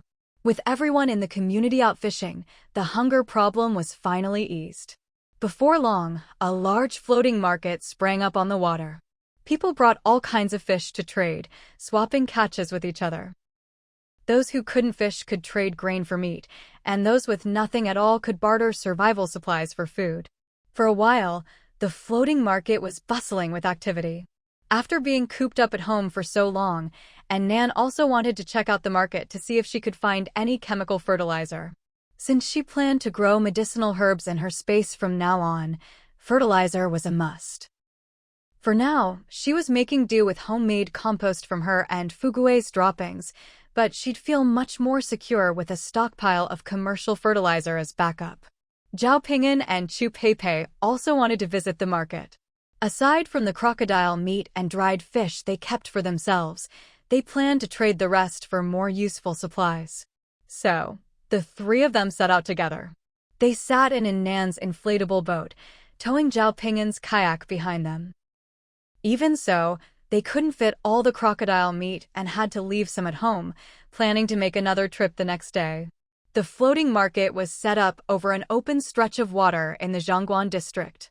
When they arrived, the market was in full swing, with vendors shouting out their wares. Fresh fish. Who wants some? Rice soaked in floodwater, going cheap. Knives, axes, you name it. Only trading for dry rations. The whole market was pure barter, no one wanted cash. After all, for most people, filling their stomachs was the top priority now. You couldn't eat money. They paddled their boat around the market and saw that you could trade for just about anything, though fish made up the bulk of the goods. But An Nan didn't see anyone trading fertilizer. After all, no one would have thought to bring that home, and it was probably all underwater by now. And Nan frowned, thinking, even if I put on diving gear and salvage some, would it still be usable? While she was lost in thought, Zhao Ping'an suddenly pointed ahead in surprise. Look, someone's selling chicks. Wow, 3 months into the disaster, and there were still chickens alive? They paddled over to take a look. On the other boat, an old man had a big cardboard box full of fluffy yellow chicks, all cheeping away. Since there wasn't much meat on them and raising them would take time and feed, not many people were interested. Seeing them approach, the old man perked up. Looking to buy some chicks? He'd been waiting for hours without a single customer, so he eagerly tried to sell them. And Nan had plenty of chicken in her storage space and had no interest in raising more at home. She already had Fugue to look after. Chu Peipei's family didn't have enough grain to spare for chickens either. But Zhao Ping'an was very interested. His family had plenty of grain and vegetables, but they lacked meat, especially a steady supply. His eyes lit up at the sight of the chicks. If these chicks grew up and started laying eggs, and those eggs hatched into more chickens, he'd never have to worry about running out of meat again. He asked excitedly, "What do these little guys eat?" The old man replied enthusiastically, "Just feed them millet every day. If I had any grain left, I wouldn't be selling them. Let me tell you, these chickens are lucky. If it weren't for my wife's hobby of raising poultry, we wouldn't have survived this long." Zhao Ping'an didn't care about luck. He just saw a parade of crispy fried chicken, braised chicken, 3-cup chicken, chicken stew, and salt-baked chicken waving at him. After some haggling, he traded 2 jean of crocodile meat for 10 chicks. They continued browsing the market. There were plenty of fish sellers, but hardly anyone had as much crocodile meat as they did. After all, crocodiles were hard to catch, and their meat was dense and filling, so it was in high demand. Before long, they'd traded for all sorts of things. Chu Peipei got 100 jean of dry goods, millet, potatoes, sweet potatoes, plus 2 cases of bottled water, 3 boxes of matches, and 2 gas canisters. Zhao Ping'an traded for some hardware, 80 jean of millet, 10 chicks, and a pair of rabbits. The woman selling the rabbits kept patting him on the shoulder. "You've got a good eye, young man. These things breed like crazy, 1 litter every 30 days, a dozen or more each time. You'll never run out of meat, never." Zhao Ping'an nodded eagerly and even tried to convince An Nan to buy a pair. But An Nan wasn't much of a fan of rabbit meat. She'd bought some at the farmer's market before, and later cleared out a rabbit warren in the mountains, so she declined. "I'll pass. Rabbits stink up the house." Zhao Ping'an nodded. Not everyone had 2 apartments on the same floor like he did. No matter how bad the smell, it wouldn't bother him. He grinned, "No problem. Once I've got a good stock, I'll bring you some to eat." After 2 hours at the market, Zhao Ping'an and Chu Peipei had traded for plenty of goods, but An Nan, holding her share of crocodile meat, hadn't found anything worth trading for. She already had everything the market offered in her storage space and in better condition, so there was no need to swap. With no luck finding fertilizer, An Nan called to the others to head home and try again tomorrow. Just then, a new trading boat arrived. An Nan glanced over casually and instantly changed her mind. On the boat, a man had set up a small stool with a tray on top, displaying all sorts of gold and silver jewelry. Before the disaster, who would dare lay out such valuable jewelry so openly on the street? But now, people had no interest in these things at all. A gold necklace? Can you eat it? It's not even worth as much as a kilo of millet. Although no one else cared, An Nan spotted a real treasure among the pile, a high-quality jade bangle. To her, this was a great find. Even though her storage space no longer expanded in size, it still absorbed jade, and the bangle on her wrist would continue to improve in quality as a result. So An Nan was convinced her space was still upgrading, even if she hadn't quite figured out what exactly had changed. An Nan called out to the man and steered her boat over. The man's face lit up. Someone wanted to trade with him so soon? He'd already tried to barter these things with his neighbors back in his own community, but no one was interested. So he'd come to the market, hoping for better luck with the crowds. After some haggling, An Nan finally traded 4 jade of crocodile meat for the bangle. She examined the jade bangle with great satisfaction. This was a huge win for her. After all, before the disaster, crocodile meat was only about 100 yuan per jade. For jade wouldn't even be 500 yuan. But this bangle had excellent translucency, old stone, and a vibrant green color. Before the disaster, it would have cost at least 50,000 yuan. Most importantly, it could help her upgrade her space. The man was happy too. The bangle used to be worth a lot, but now hardly anyone cared for it. He hadn't even been able to trade it for a kilo of millet with his neighbors, but now he'd gotten 4 whole jade of crocodile meat. Both sides parted ways satisfied. After trading for the jade bangle, An Nan and her 2 companions turned their boat for home. But as soon as they left Zhongguan district, they saw 5 inflatable kayaks up ahead, lined up across the water, blocking the way. An Nan stopped the boat cautiously and called to Zhao Ping'an and Chu Peipei. "There's something up ahead." Zhao Ping'an and Chu Peipei immediately grabbed their weapons. An Nan crouched down and picked up the chainsaw and nail gun she'd already prepared on the boat. She'd guessed it would be risky to travel with 2 boatloads of supplies, so she'd brought the chainsaw and nail gun out in advance. Good thing she'd had the foresight, otherwise, she couldn't just magically produce such big weapons in front of Chu Peipei and Zhao Ping'an. Meanwhile, the group ahead was getting excited. "See, guys? Didn't I say only the rich make it to the market? How many fat sheep have we caught already?" They stared greedily at the supplies piled high on An Nan's boat. "Let's go. More loot coming. Quick, quick. Everyone move in." The 5 boats advanced in a line, drawing closer and closer. Chu Peipei looked at the blockade, gripping her nail gun, her palms sweating. An Nan noticed her nerves and quietly reassured her. "Stay calm. Don't panic. Aim for their kayaks." With that, she opened fire at the approaching boats. Chu Peipei quickly followed suit. Both of them had practiced their shooting plenty, so hardly a single nail missed its mark.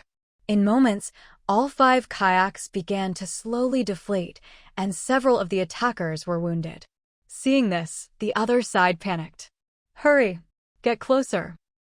Long-range fighting put them at a disadvantage, but if they could get close and board An Nan's boat, their overwhelming numbers would make it easy to take down the 3 of them.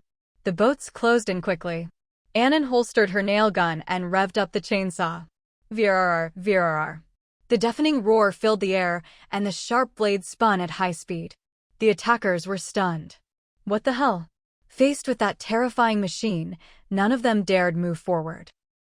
"Come on, all we've got are kitchen knives, wrenches, and fire axes. How are we supposed to go up against that?" The group that had planned to bully the few with their numbers was suddenly at a loss. What's going on? Weren't we supposed to have a brawl? Why aren't they playing by the rules? But now their boats were leaking. If they didn't take out the 3, they'd be in real danger once they ended up in the water. A few with longer weapons braced themselves and advanced. The others shrank behind them, waiting for a chance to strike. An Nan's chainsaw wasn't a weapon for crowd control. She couldn't take down so many at once. But now she had backup. The 3 of them stood together on the boat. An Nan wielded the chainsaw, guarding all sides. Anyone who got close was instantly shredded. With her holding the line, Chu Peipei could confidently pick off targets one by one with the nail gun. With An Nan anchoring them, Chu Peipei's hands were steady, and her aim was true. She didn't miss a shot. Zhao Ping'an handled any gaps in their defense. He wielded a homemade spear over 4 meters long, its tip coated with a powerful tranquilizer for crocodiles, standing guard beside An Nan. Anyone who crossed the line got stabbed immediately. Working together, the 3 of them quickly routed their attackers. 5 minutes later, Chu Peipei saw that all their opponents had fallen into the water, unable to fight back, and put away her nail gun. She looked at the 20 or so people in disbelief. Had the 3 of them really taken them all down? Her confidence soared. On the other side, An Nan put down her chainsaw and drew her nail gun again. She raised the gun, aiming at the water. A breeze ruffled the hair at her forehead. Her gentle voice drifted on the wind, reaching Chu Peipei's ears. Let me teach you one more trick. No loose ends. With that, An Nan mercilessly shot the struggling survivors in the water, each shot aimed at the temple. Those she hit quickly stopped moving. Chu Peipei and Zhao Ping'an froze for a moment. Then, they snapped out of it and followed her lead, finishing off the rest. The water gradually stilled. Looking ahead, they spotted another boat, empty of people, floating nearby. It was loaded with supplies. It seemed this gang had robbed quite a few people before targeting them. An Nan and her companions rowed over and claimed all the ill-gotten goods. About 300 jean of potatoes, all sorts of miscellaneous dry food, some snacks, boxes of bottled water. There were even 3 large gas canisters. Not just the supplies, they took the kayak too. Once everything was packed up, An Nan piloted the boat home. No one spoke on the way. It was the first time Zhao Ping'an and Chu Peipei had killed someone with their own hands. Before, they'd only ever driven off those who bullied them, never gone so far as to leave no survivors. When they acted just now, they'd felt nervous and a bit guilty, but it wasn't as terrifying as they'd imagined. In fact, there was even a secret thrill. A fresh experience for people who'd always lived in peacetime, the ruthless crushing of the weak by the strong. It felt like something inside them had changed after taking action themselves. The boat soon arrived back at their community. Suddenly, Chu Peipei, who'd been lost in thought, cried out, "Look! Has the water level gone down?" The water level had indeed dropped a bit. Chu Peipei remembered clearly that 10 days ago, when she first went crocodile hunting, the water surface was just 2 centimeters below the 7th floor window. Now, when she looked again, the water level had already fallen to halfway between the 6th and 7th floors. If it dropped a little more, the 6th floor would be exposed. And Nan recalled that in her previous life, the floodwaters didn't fully recede until nearly 4 months after the disaster struck. Now, it had been a little over 3 months since the torrential rain. According to the timeline from her previous life, the water level should indeed be starting to go down around now. Seeing how excited Chu Peipei was, An Nan nodded. The water level really has dropped. Both Chu Peipei and Zhao Ping'an were thrilled, especially Chu Peipei. Her eyes were practically shining. "Do you think the disaster is finally coming to an end?" An Nan glanced around. "Whether the disaster is ending or not, I don't know. But you'd better snap out of it. We've only just entered the complex, not made it home yet." Right now, everyone in the residential compound was eyeing their 3 boats like hungry wolves. On board were the food supplies Chu Peipei and Zhao Ping'an had traded for, the crocodile meat An Nan hadn't managed to barter away, and a whole boatload of loot from their recent raid. Whether it was people floating on the water or those peeking out from their windows, everyone was staring greedily at their haul. Sensing the strange atmosphere, Chu Peipei and Zhao Ping'an stood up nervously. An Nan signaled for Zhao Ping'an to take over steering the inflatable boat and keep heading home, while she herself picked up the chainsaw and revved it. The deafening roar shattered the tense silence. In an instant, everyone, upstairs and down, snapped to attention. A chainsaw. The moment they saw it, everyone immediately thought of the infamous female devil in their complex, the chainsaw maniac from 14F, Building 6. The rumored fugitive who could slice people up as easily as vegetables. People's eyes shifted from the supplies to the 3 people on the boat. Only then did they notice the blood splattered all over them. Some had thought the rumors were exaggerated, but now it seemed even these supplies might have been stolen by the female devil after killing someone. Even the 2 followers beside her looked murderous. Some of the more timid residents quickly shut their windows.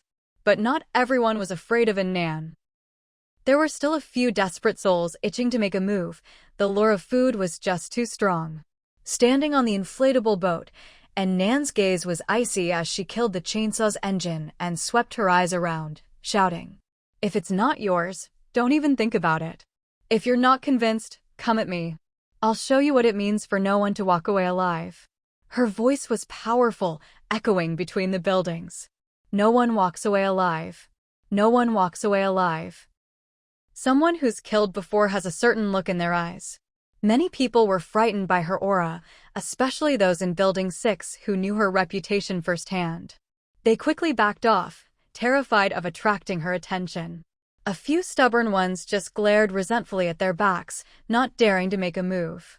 An Nan's goal was to intimidate her neighbors with sheer presence.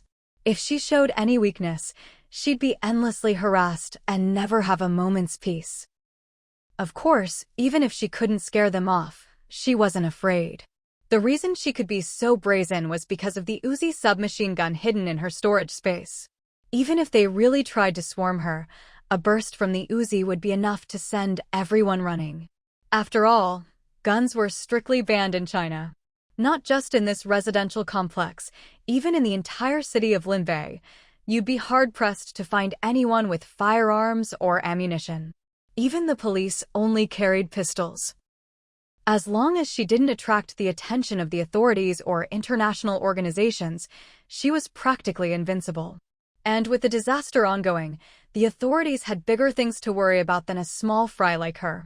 So, she looked down on all her ill-intentioned neighbors equally.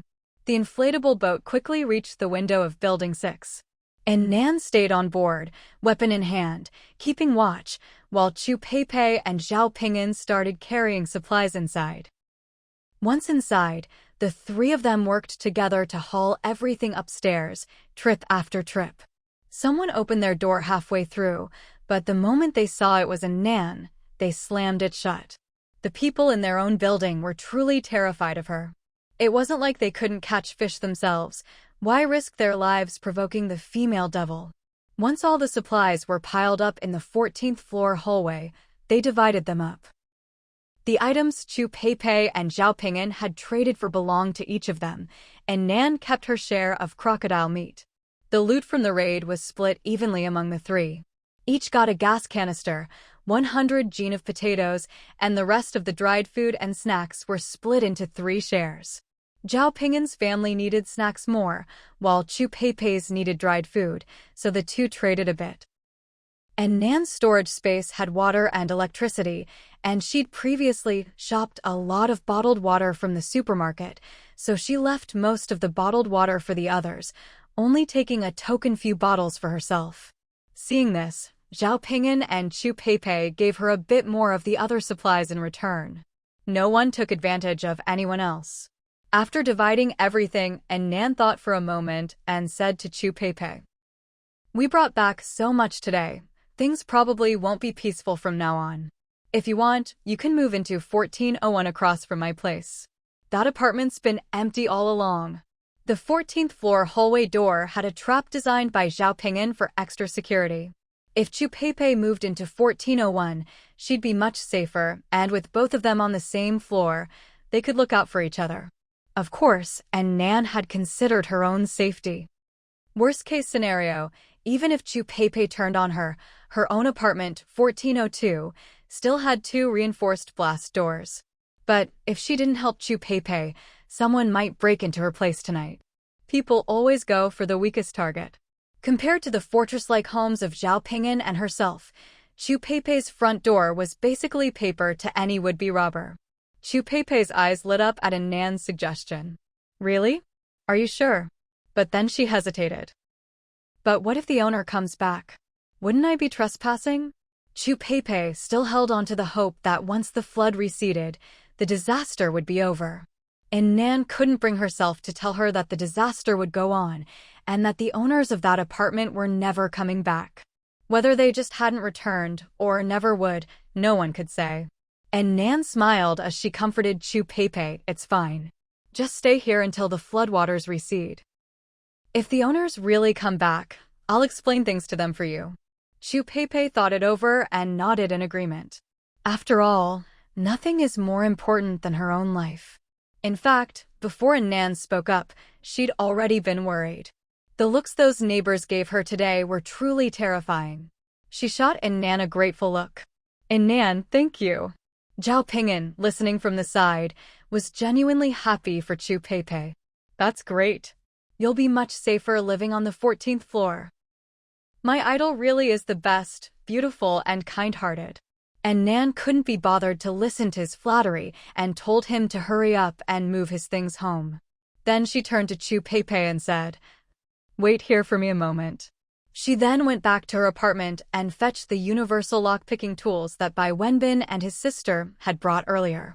Together with Chu Peipei, she pried open the door to 1401. There was only a bit of furniture inside, all covered with dust cloths. Chu Peipei was extra careful not to touch anything that didn't belong to her as she moved her supplies in. Then she went back downstairs to her own place and brought up the rest of her supplies, along with the medical books she often read. She sat in her new apartment, carefully counting her supplies. 2 tubs of dried fish, over 100 jin of crocodile meat left for trading, 100 jin of potatoes, and over 150 jin of various other dry goods like noodles, millet, and sweet potatoes. Plus 2 boxes of bottled water, 3 boxes of matches, 2 gas canisters, 1 propane tank, and a bundle of candles. Chu Peipei couldn't help but sigh. I guess I'm pretty well off now. Looking at the supplies in her new place, then thinking of the 2 locked doors in the hallway and An Nan living right across from her, she felt a surge of security. Ever since meeting An Nan, it really seemed like good things happened every day. On the other side, Zhao Ping'an had just reached his front door when he saw 2 corpses lying outside. He was stunned for a moment, then found it a bit funny. These 2 must have seen him leave and thought his mom was home alone and easy to bully, so they came to rob the place.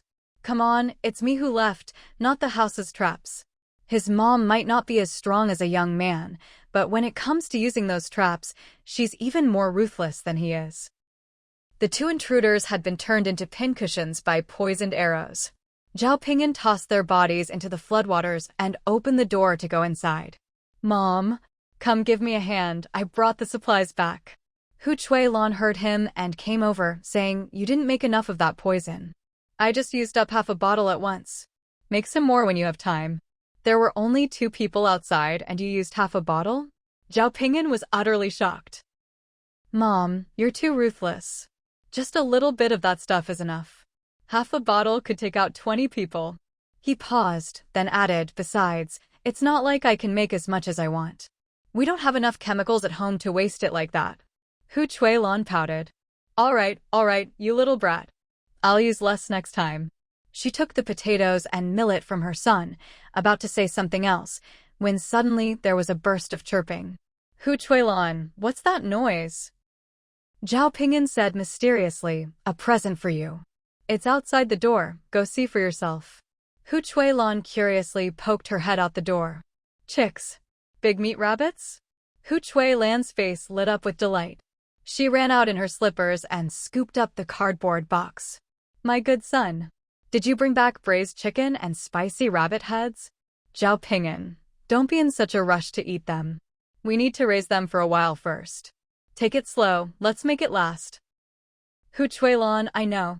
Chickens lay eggs, eggs hatch chickens. Happily, she took the chicks and rabbits to the spare room next door. You go rest, I'll make a home for our new members. She fished out the keys as she went, muttering, life's going to be so much richer now. Zhao Ping'an watched his mother's back with a big smile, then went back to moving the rest of the supplies inside. Unlike the joy and abundance in these 2 households, An Nan returned home with a calm expression and tossed all her supplies into her space. She had so much stuff she'd never run out. A little more didn't make any difference. Fugue, seeing his owner come home, wagged his tail and bounded over excitedly. An Nan's mood finally improved at the sight of her enthusiastic little companion, and she scooped him up for some cuddles. Once he'd settled down, An Nan took out a roast lamb rib from her space for him to gnaw on. Then she went to change clothes and wash her hands, and brought out a bowl of luocefen for herself. The luocefen was steaming hot, just like it was fresh from the shop, with a fried egg soaked in the rich broth. An Nan found her favorite drama, Empress Huan, and happily slurped her noodles. Fugue, who had been gnawing on his lamb rib at her feet, suddenly caught a whiff of that special smell and stared at her in shock. What are you eating? Is that poop? He shot her a sideways glance, picked up his lamb rib, and quietly moved farther away. An Nan was speechless at his reaction. And Fugue? What kind of look is that? Fugue turned his back to her and continued gnawing on his lamb rib from a safe distance. Respect others' tastes, enjoy your own life. An Nan. You're a dog, you have no taste. I'm not going to argue with you. She lowered her head and slurped her noodles even louder. After eating, the human and the dog snuggled up on the sofa. An Nan fished around in her pocket and put the jade she'd gotten at the market into her space. Sure enough, it was absorbed again. She looked down at the jade bracelet on her wrist. The quality had improved again. But the space itself didn't seem to have changed in size, so what exactly had leveled up? After thinking it over, she decided to go explore the manor properly. She tried to pick up Fugue. Tried and failed. She hefted Fugue onto her shoulder and slipped into her space. Fugue, how did you get so fat? As soon as she entered the space, she quickly set the dog down on the lawn. She hadn't paid much attention before, but now she saw that he'd grown a lot. He was almost twice as long as when she first brought him home. Who knew how much weight he'd gained? There was no way she could pick him up easily like before. An Nan squeezed his body and found he was solid as a rock. Other breeds of dogs, with their thick fur, might look round but don't actually have much meat on them. But Fugue, being a French bulldog, had short hair. What you see is what you get. However big he looked, that's how much meat he had. What you see is what you get. An Nan bent down to lecture him. Fugue, you're a little girl. You need to eat less, or you'll turn into a little pig. Fugue ignored her, lifted his little head, and went to the pond for a drink. An Nan didn't bother with Fugue anymore and wandered around the manor herself. The villa, no change. The lawn, no change. The herb field, no change. The pond, no change. She scrutinized every corner, not missing a single detail, but found absolutely nothing. So where exactly did this space upgrade? She'd just swallowed a top-quality piece of jade, and yet there wasn't a single change? That can't be right. Unwilling to give up, An Nan took another lap around, but still found nothing different. So she checked her herb field, growth looked decent, then took the dog and exited the space. The next second, she and the dog were standing on the coffee table in apartment 1402. Fugue happened to be near the edge of the table, and with a slight movement, tumbled off and landed on the floor. Awu. Awu. An Nan couldn't understand the barking, but she could tell Fugue was cursing up a storm. She glanced down at her feet. What was going on? Hadn't they entered the space while sitting on the sofa? Why were they standing on the coffee table when they came out? They'd moved a whole meter. An Nan's face was full of confusion. She flashed into the space again, then came out. Whoa. She'd moved forward another meter. This time, she was standing on the open floor between the coffee table and the TV. She experimented several more times, growing more and more excited. She finally figured out what had upgraded in her space. It was the exit location. An Nan went in and out of the space multiple times and finally figured out the rule. If she didn't consciously control it, she'd automatically appear 1 meter ahead of her original position when exiting the space. But if she focused and used her mind to control it, she could still exit at her original spot. She could even control the distance, 30 centimeters, 80 centimeters, as long as it didn't exceed 1 meter, it worked. Isn't this basically teleportation? No wonder, back at the Taiyu building, she'd entered the space from the stair landing, but exited directly onto the steps. And that time on the mountain, facing the wild boar, she'd exited the space and ended up riding on the boar's back. Turns out, her space had already upgraded back then. The last few raw stones she'd collected at the stone gambling market hadn't expanded her space, but they weren't useless either. It's just that the entry/exit distance had only increased by about 30 centimeters, not much longer than her own foot, so she hadn't noticed. This time, the jade she bought at the market was high quality, and the distance jumped to a full meter, which finally made her notice. And Nan couldn't help but sigh inwardly. Good deeds really do get rewarded. If she hadn't lent the inflatable boat to Zhao Ping'an and Chu Peipei, she wouldn't have gotten so much crocodile meat.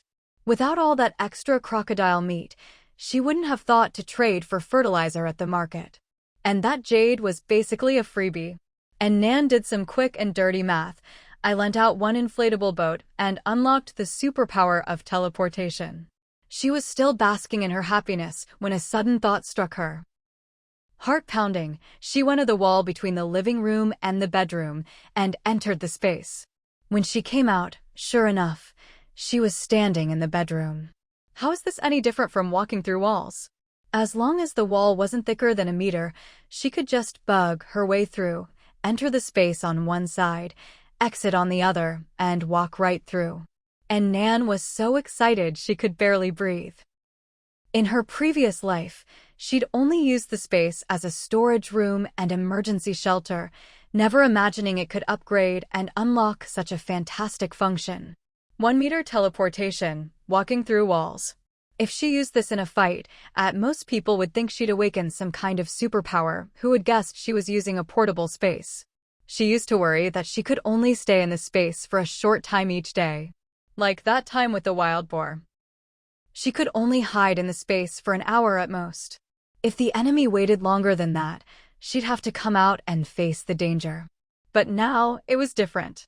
She could just enter the space, then silently exit somewhere else, like behind her enemy. Instant counterattack, just like that. And Nan was so thrilled she almost screamed. Fugue was dumbfounded too. He shrank into a corner of the living room, watching his owner flash all over the place. If you added some flickering lights and a white dress, it'd be a full-on ghost movie scene. After all the excitement, An Nan collapsed onto the sofa, exhausted, her mind racing.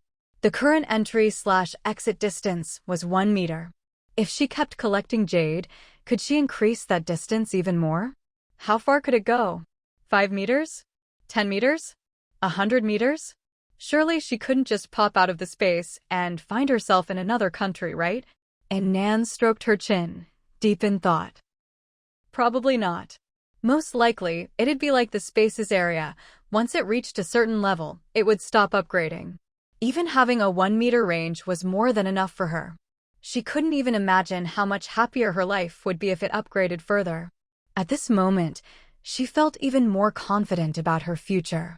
That night, An Nan slept especially well. The next morning, Chu Peipei had just gotten up when she heard a knock at the door.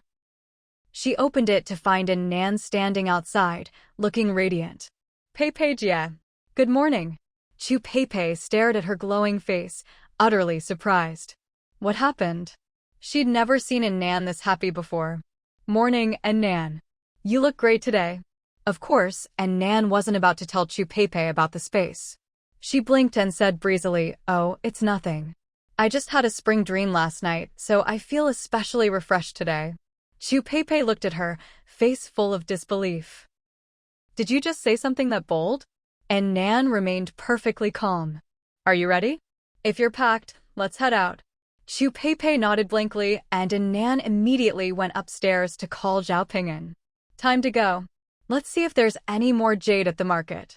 An Nan was really looking forward to today's trip. As the three of them went downstairs, they passed by Chu Peipei's old apartment on the 13th floor and took a look. Sure enough, the door had been forced open, and the place was ransacked.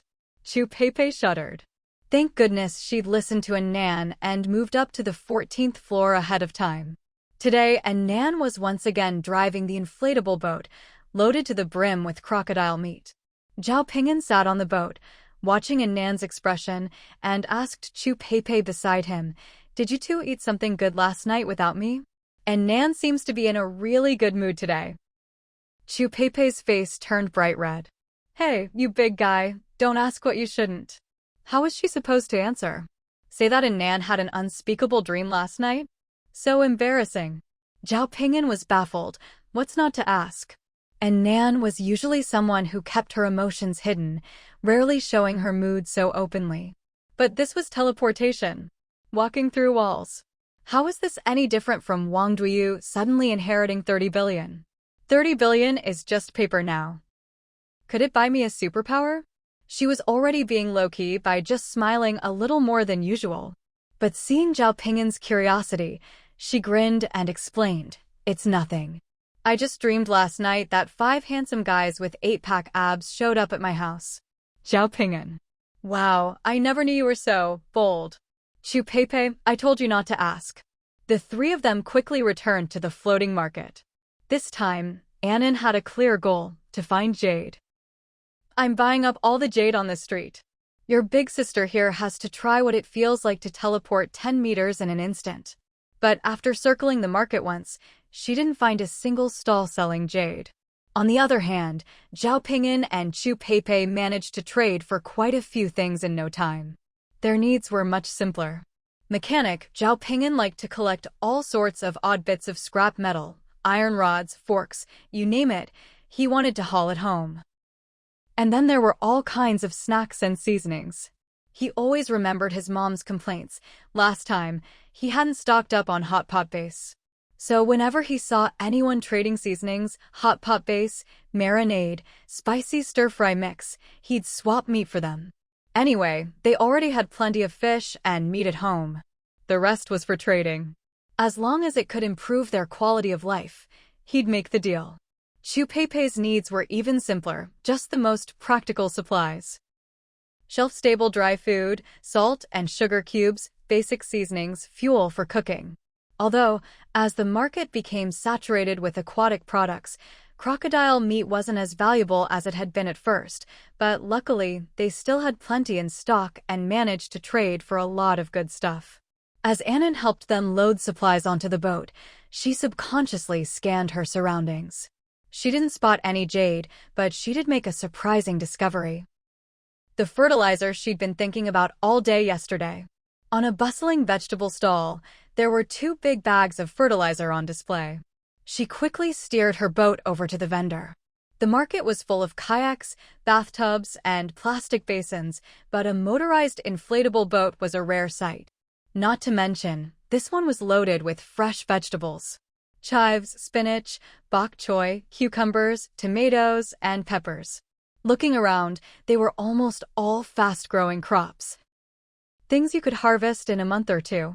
It had been over 3 months since Limbei City was flooded, and someone still had a boatload of fresh vegetables. At that moment, the area around the boat was packed with people, all bombarding the vendor with questions. Bro, where'd you get these fresh veggies? Is there somewhere in Limbei that isn't flooded? How are you selling these vegetables? The vendor himself was just as eye-catching as his produce. He was wearing a perfectly tailored suit, with a crisp shirt collar and cufflinks at his wrists. An Nan stared in surprise. Was this some new fashion trend? Selling vegetables in a suit? It had been over 3 months since the disaster, and someone was still dressing so sharply. The suited man ignored the barrage of questions and simply quoted his prices. 1 jin of vegetables for 3 jin of coarse grains, or 5 jin of crocodile meat. If it's other fish, then 8 jin. Many people left as soon as they heard the price. That's way too expensive. A jin of vegetables can't even fill you up, and you have to trade so much food and meat for it. Might as well go without. But there were still some big hunters with plenty of crocodile meat who were willing to trade. After all, going too long without vegetables could cause health problems. So there were still a few people making deals with him. Seeing that the crowd had thinned out, Chu Peipei quickly seized the chance and pulled their boat over. An Nan, meanwhile, set her sights on the 2 bags of fertilizer. Hi, I'd like to trade for some vegetables. How about the fertilizer? What do you want for it? The 2 women spoke at the same time. The suited man deftly packed vegetables for other customers as he replied, the fertilizer is in 50 jin bags, 2 bags for a total of 100 jin. You can take them both for 10 jin of crocodile meat. As for the vegetables, how much do you want? Chu Peipei had already traded for a lot, so she used her last 30 jin of crocodile meat to get 6 jin of vegetables, making sure to pick cucumbers, tomatoes, and peppers that would be easy to save seeds from. That way, she could eat some right away and save the rest to plant on her balcony at home. An Nan cheerfully traded 10 jin of crocodile meat for the fertilizer. Do you have any more fertilizer at home? I'll take it all if you can give me a good price. The suited man looked a bit surprised. People still living in Water City needed that much fertilizer? Zhao Ping'an and Chu Peipei were curious too. An Nan, what do you need so much fertilizer for? An Nan replied, oh, I'm growing vegetables at home too. Zhao Ping'an teased her, growing a few veggies and you need that much fertilizer? Of course, An Nan wasn't about to tell him she had a whole field to farm, so she just smiled. My gardening skills aren't great, so I feel better stocking up. Besides, this stuff's not easy to come by. What if we can't find it again later? Better to buy more now. Zhao Ping'an thought that made sense, so he wanted to buy some too. The suited man scratched his head. Actually, I have quite a bit more at home. I could sell you another 1,000 jin, but you'll have to wait until tomorrow. An Nan immediately said she'd come back tomorrow. Chu Peipei, seeing this, asked the suited man to bring her some soil for planting as well. She was also curious and asked, "Where do you grow all these vegetables anyway?" They'd traded a lot with him, so they counted as big customers. The suited man answered cheerfully, "I live up in the mountains, so I just grow a few vegetables there." In the mountains? An Nan thought to herself, that probably meant he lived in the hillside villa district. Especially with the way he was dressed. An Nan looked at him and said, "I have a question too." The suited man saw her serious expression and replied, "Go ahead. Why are you selling vegetables in a suit?" The suited man was a bit at a loss for words, but An Nan kept waiting for a serious answer. "Come on. It's been over 3 months since the disaster, and someone's still dressed like a CBD executive, all suited up. How could you not be curious? That's some serious self-discipline. Even more extreme than that beauty in our complex who used to insist on Chanel, an LV bag, and a full face of makeup just to take out the trash. Even she now just throws on a hoodie and goes out with messy hair." The suited man looked a little embarrassed. "Honestly, there's no special reason. It's just that, aside from suits, I don't have any other clothes." As a key member of the company, the right-hand man to Bosco, well, assistant. A closet full of suits was the bare minimum for the job. And besides, dressing like this means I'm always ready to meet my boss at a moment's notice. An Nan and her friends were stunned. What kind of ridiculous capitalist is this? Even after a disaster, he has to be ready to meet his boss at any time? It's enough to make you laugh and cry. An Nan, good thing I'm just an unemployed couch potato at home. There really is no such thing as easy money in this world. As they were chatting, a loud, arrogant voice rang out from afar. "Well, Long Songin, not only are you farming, now you're selling vegetables too?" An Nan looked over and saw someone she never expected. A speedboat approached on the water. On board sat one woman and 2 men.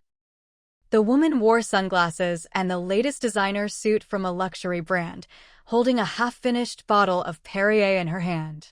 The 2 men looked like her bodyguards, one piloted the boat, the other kept a vigilant watch on their surroundings. Aside from the snacks and drinks the woman was enjoying, there was nothing else on the boat. It was obvious they weren't here to trade supplies. It looked more like they were out for a picnic, bringing along their favorite treats. The moment An Nan saw the woman, her brows furrowed. An Xiaobei, the illegitimate daughter her scumbag father kept outside. Not long before the disaster struck, An Nan's mother had just passed away, and An Xingye brought An Xiaobei and her mother into the family home. That was the first time An Nan met her. She was instantly annoying at first glance. Not only did her features bear a passing resemblance to An Nan's, but her clothes and style were all imitations. Even her name was a cheap knockoff. An Nan and Xiaobei. South and north, what's next, east and west? Why not get a full set and play a round of mahjong? What bad luck. Beside her, Chu Peipei, who didn't know the whole story, looked at An Xiaobei's "I'm the most noble person here" attitude and couldn't help but sigh. Princesses from rich families really do have it good. Even after a disaster, their lives aren't nearly as hard as ours. Chu Peipei came from the most ordinary background. She'd relied on herself every step of the way, studying hard, getting into college, working at a hospital, saving up to buy her own apartment and car, carving out a little corner for herself in the city. She still had a mortgage and car payments, but life was steadily getting better. Who would have thought that overnight, everything would be reset to zero? But look at them. Disaster or not, it seemed like the rich barely felt a thing. And Nan looked at An Xiaobei flaunting herself and felt nothing but contempt. A barnyard chicken perches on a high branch and thinks she's a phoenix? What kind of princess is she supposed to be? Everything in Xiaobei enjoyed now was earned by her own grandparents and had nothing to do with the An family. If it weren't for Xingye, that phoenix man, stealing the inheritance her grandparents and mother left her, what would An Xiaobei have to do with any of this? Her mother was just a village woman from the same hometown as An Xingye, who became a mistress and then suddenly transformed into a rich lady. She wasn't even fit to carry An Nan's mother's shoes. An Nan comforted Chu Peipei, "You won't always be struggling, and she might not be able to hold on to her wealth forever. Who knows what the future holds? The rich always have a stronger buffer against sudden changes." Like now 3 months into the disaster, and Xiaobei still had bodyguards and a driver. But as the disaster dragged on, even the rich would find it harder and harder to survive. And Nan knew for a fact that during the extreme cold, An Xingye's family could barely manage half a meal a day. Life would only get harder for them. Chu Peipei nodded at her words. "You're right, An Nan. I shouldn't be so down. Things will get better." Not long ago, she could barely get a few crackers to eat. She'd nearly lost her life. But now she had food, meat, supplies, and had even met An Nan, her lucky star. Heaven hadn't treated her so badly after all. Seeing Chu Peipei's renewed fighting spirit, An Nan couldn't help but smile. What a tough little woman. Always positive, always full of energy and determination. Meanwhile, An Xiaobei quickly brought her boat alongside the man in the suit. "Long Tsongan, what are you doing here in the villa district? It wasn't enough to plant cucumbers next to the rare trees, now you're selling vegetables too." The man in the suit, Long Tsongan, looked annoyed at the troublemaker. "What do you care what I plant? I want to sell vegetables, so what? TCH. I really don't get why President Gu would lend you a villa. Trash is still trash, even after moving into a villa, you're still growing vegetables inside." It was obvious the two knew each other, and probably clashed often. Long Tsongan was fuming at her relentless attitude. An Nan, disgusted by An Xiaobei's arrogance, sneered. "You call others trash, what kind of elite do you think you are?" Earlier, An Nan had been blocked from An Xiaobei's view by Zhao Ping'an, so An Xiaobei hadn't seen her. Now, hearing An Nan's voice, she looked over and finally noticed the familiar beauty standing on the other boat. An Xiaobei froze, then her eyes widened in shock. An Nan? She'd recognize that woman even if she turned to ash. Especially since An Nan's appearance hadn't changed at all. While everyone else outside was gaunt and haggard from hunger, she was still as dazzling as ever. An Xiaobei had hidden in the shadows countless times, watching An Nan. As an illegitimate daughter, she could never show her face. Every time she missed her father, she had to wait a long time for a secret, fleeting meeting. As a child, she couldn't ride on her father's shoulders at the amusement park like other kids. When she grew up, she couldn't go for a drive with him. She couldn't even tell any friends who her father was. But An Nan was nothing like her. She was the girl who lived in the sunlight, a dazzling little princess, the apple of her family's eye. Sometimes, An Xiaobei would secretly follow her, like a rat hiding in the gutter, peeking at her glittering life. Watching her stroll through the mall on her father's arm, sweeping up countless pretty dresses. Watching her live in the unattainable villa on the hillside, with a whole floor to herself. Watching her throw a grand, glamorous coming-of-age party at a 5-star hotel when she turned 18. And on An Xiaobei's own 18th birthday, all she got was a bank transfer from her father because he was vacationing abroad with An Nan and her mother at the time. If you asked An Xiaobei who she hated most in this world, it would definitely be An Nan. An Xiaobei stood up, every muscle tense, ready for battle. "Well, if it isn't my dear sister. Long time no see, down on your luck, are you?" She took off her sunglasses and looked An Nan up and down. "You used to wear nothing but custom designer dresses, what's with the tracksuit now?" An Nan shot her a look of pure disdain. "Only people who can't afford nice things care so much about what others are wearing. What, you finally got to wear some clothes you never touched before, and now you think you're some kind of immortal." Before An Xiaobei could retort, An Nan continued. "And who's your sister?" "I'm an only child, I don't have any sisters." "Oh, I almost forgot. You're the illegitimate daughter in Xingya, kept outside, over 20 years old, and you've barely even seen your own dad, right? And Nan always knew exactly where to stab to make it hurt most. And Xiaobei was so furious she was practically jumping up and down. Huh. So, what if your family has a bit of filthy money? As she spoke, something seemed to occur to her.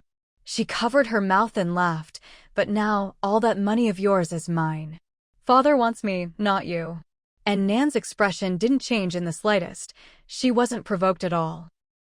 Is there really anything to be proud of, being treasured by someone who's trash? So you do know you're spending my money? That's fine, no need to thank me. It's just a few taels of silver, consider it a treat to broaden your horizons. And Xiaobei traded a few barbs with her, but didn't gain the upper hand at all. Instead, she just got angrier and angrier. Stomping her foot, she ordered the 2 bodyguards beside her, "You two. Go rip her mouth apart for me." At this point, Xu Peipei and Zhao Ping'an, who had been listening nearby, were already stunned by what they'd heard. And Nan was actually a rich heiress? This woman was An Nan's father's illegitimate daughter? They even stole An Nan's family business? So the real heiress had run into a fake phoenix. Seeing An Xiaobei shamelessly trying to get physical, the two of them immediately stepped up behind An Nan, weapons at the ready. Xu Peipei, annoyed that she'd actually envied this fake phoenix earlier, was the first to act, firing a few nails at the 2 bodyguards. The bodyguards were skilled, but the narrow space between the boats limited their movements. All they had were 2 short daggers, which were no match for An Nan. Xu Peipei's shots hit their wrists with pinpoint accuracy, making them drop their weapons instantly. The 2 tried to jump onto An Nan's boat for close combat, but Zhao Ping'an was right behind, brandishing his 4-meter-long harpoon and stabbing at them viciously. Trying to rip my idol's mouth apart? I'll skewer you.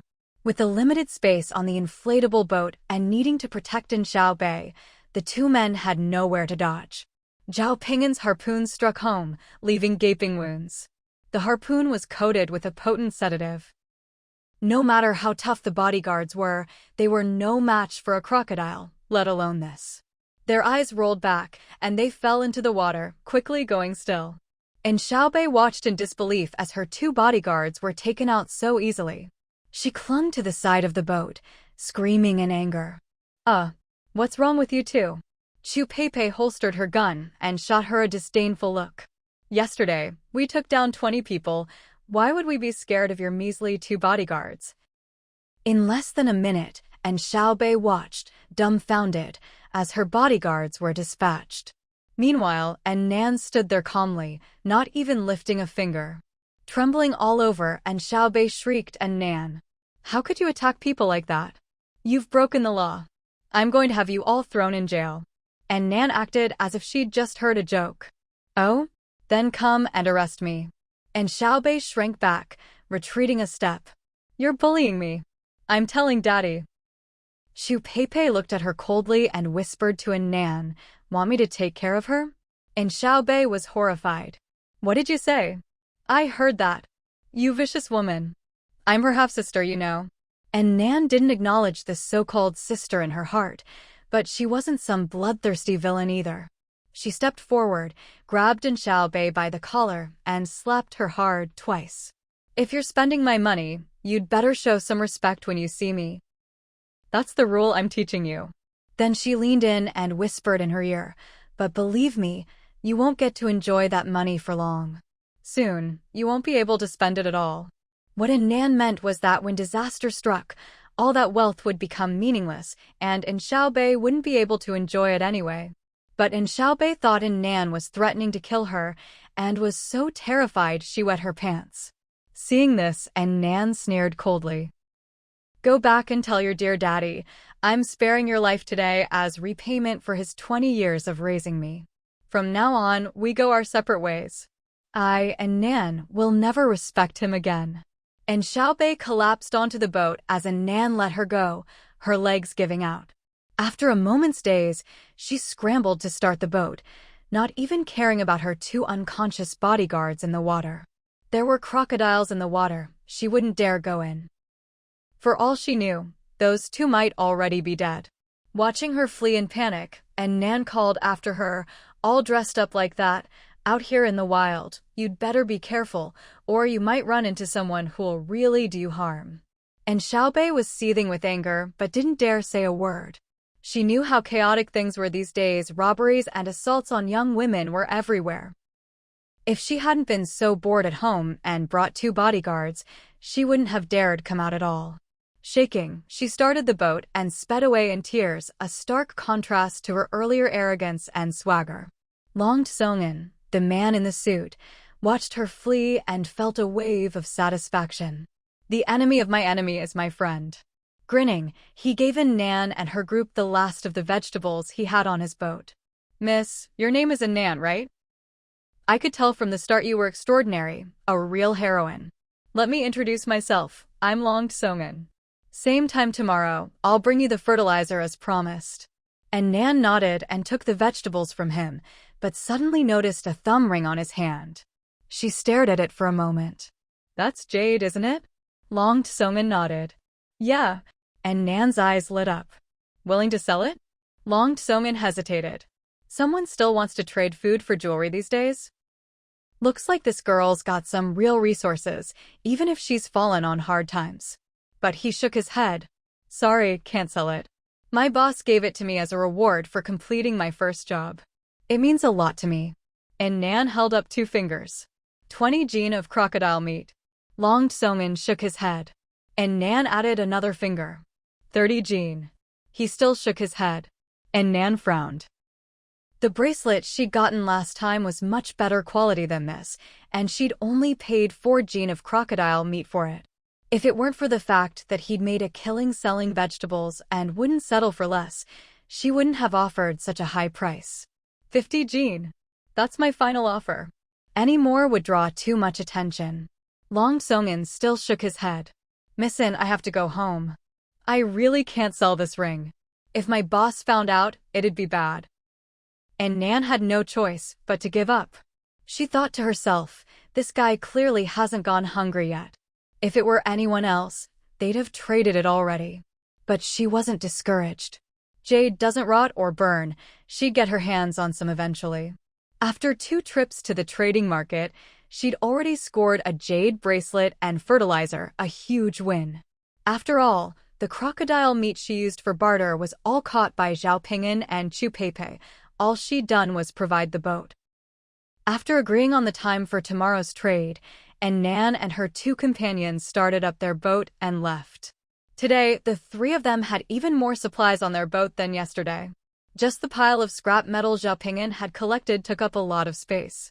On the way home, Chu Peipei asked curiously, no one tried to rob us today? An Nan chuckled, are you getting addicted to robbing the robbers? Chu Peipei blushed. Of course not. Who would want to be seen as an easy target for others to rob? But honestly, the haul they got from those bandits yesterday was just too good. Not to mention the 100 jin of potatoes, that alone would last her a long time. Chu Peipei could never bring herself to rob anyone. But if someone tried to rob her and she turned the tables and took their stuff instead, well, that was just doing justice, right? She fell silent, gripping her nail gun and scanning their surroundings warily. Let's see. Anyone out there reckless enough to try something? As the saying goes, what you dwell on tends to come true. Sure enough, Chu Peipei soon stumbled upon a robbery in progress. Only the target wasn't them. The 3 of them had just left the floating market in their speedboat when they heard shouting not far away. Brothers. That guy who brought a boatload of wilted veggies this morning actually traded for a bunch of rations and meat. Perfect. Let's take him down. Look at that pretty boy, showing off in his shabby suit. If you know what's good for you, hand over all your supplies. Maybe we'll be merciful and let you live. Shabby suit? And Nan looked over and, sure enough, it was Long Song-in, the man in the suit they'd traded with earlier. Right now, Long Song-in was surrounded by 3 kayaks, each packed with armed men shouting threats at him. He frowned and tried to reason with them. Let's talk this out. I can pay a toll, but there's no way I'm giving you everything. This was Long Song-in's first time venturing out to trade for supplies. He hadn't expected to be targeted so quickly. The food on his boat was meant for his wife and child. There was no way he'd just hand it over. He gripped his weapon, a large sickle, tightly. Tolfi. The leader burst out laughing. Did you guys hear that? This pretty boy wants to pay a toll. Dream on. If we can take everything, why settle for just a part? Enough talk. Let's just kill him and take it all. Long Sung-in knew a fight was inevitable. As the men rushed at him, he swung his sickle, managing to wound 2 of them. But he was outnumbered, and soon he was overwhelmed, taking several cuts himself. Seeing this, Chu Pei quickly turned to An Nan. Should we help? Of course, An Nan replied without hesitation, steering the speedboat toward the fight. How could they not help? She still had 1,000 gene of fertilizer waiting for her. The roar of their engine drew everyone's attention as the speedboat sped over, sending up a spray of water. Long Sung-in, who'd been struggling against a dozen attackers, suddenly felt the pressure ease and looked over. He saw a young woman piloting the speedboat with one hand and wielding a nail gun with the other, racing toward them. With a stylish swerve, she sent a wave of water splashing over the crowd.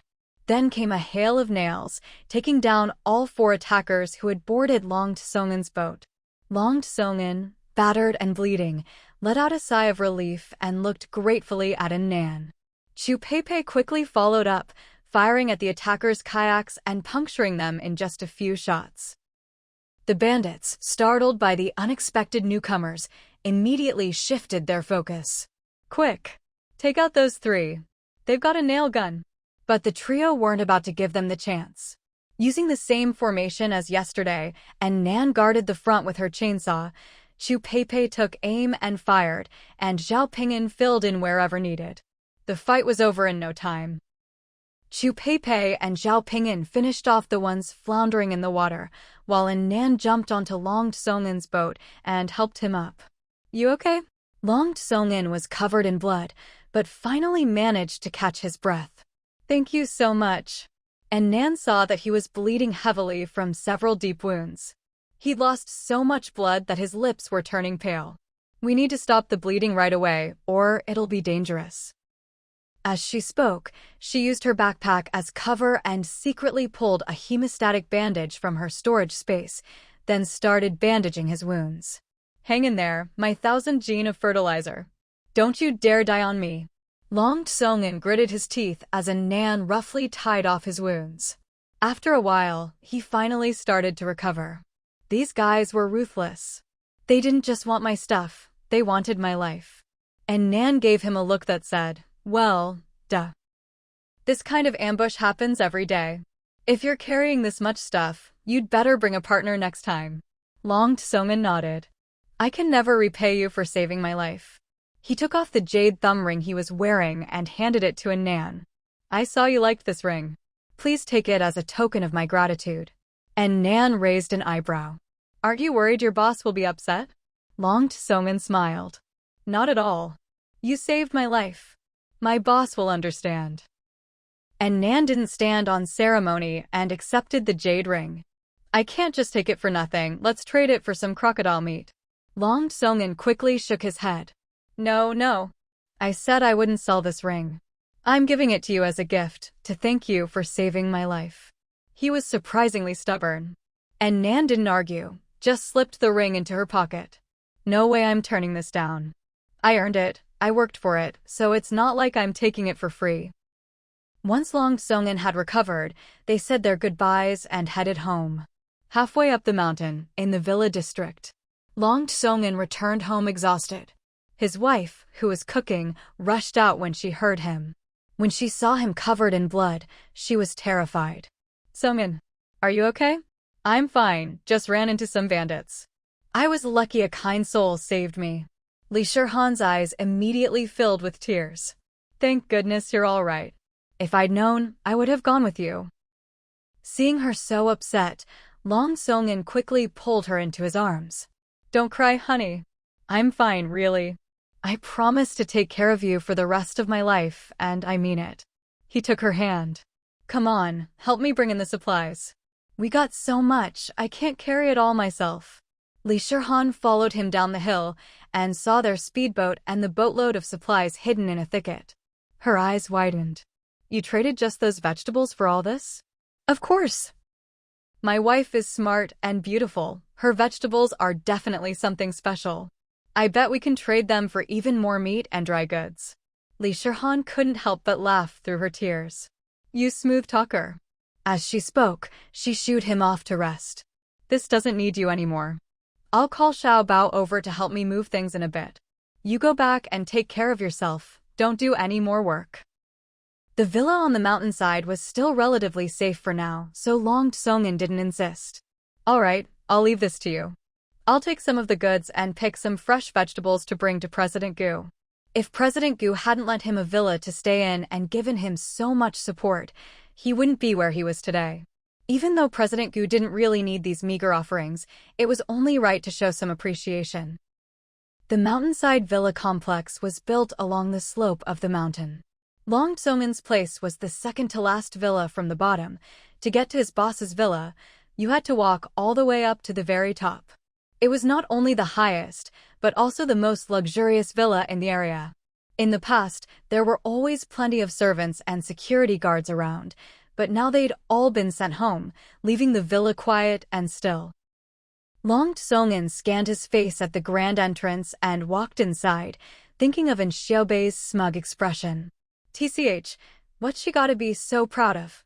Our boss's business is #1 in Limbei City. She's got nothing to brag about. He stepped into the villa and faintly heard a woman's tearful voice coming from the home theater. It was all a mistake. I gave my heart to the wrong person. Long Tsongin dropped off the goods in the kitchen, then followed the sound to the theater room. He pushed open the door to find a man inside, dressed in loose black loungewear, sleeves casually rolled up and collar slightly open, lounging lazily on a leather sofa. It was none other than their wise and imposing President Gu. He was holding a glass of red wine with elegance, watching Empress Huan. Long Tsongin. What does a CEO usually pay attention to at home? Financial news? Current affairs? Global warming? Nope. Sometimes, it's a 76-episode palace drama. Long Tsongin could understand, though. Unlike himself, President Gu didn't have a wife and kids to keep him company. A single guy, all alone in a 1,000-square-meter mansion. How lonely must that be? Watching Empress Huan was perfect.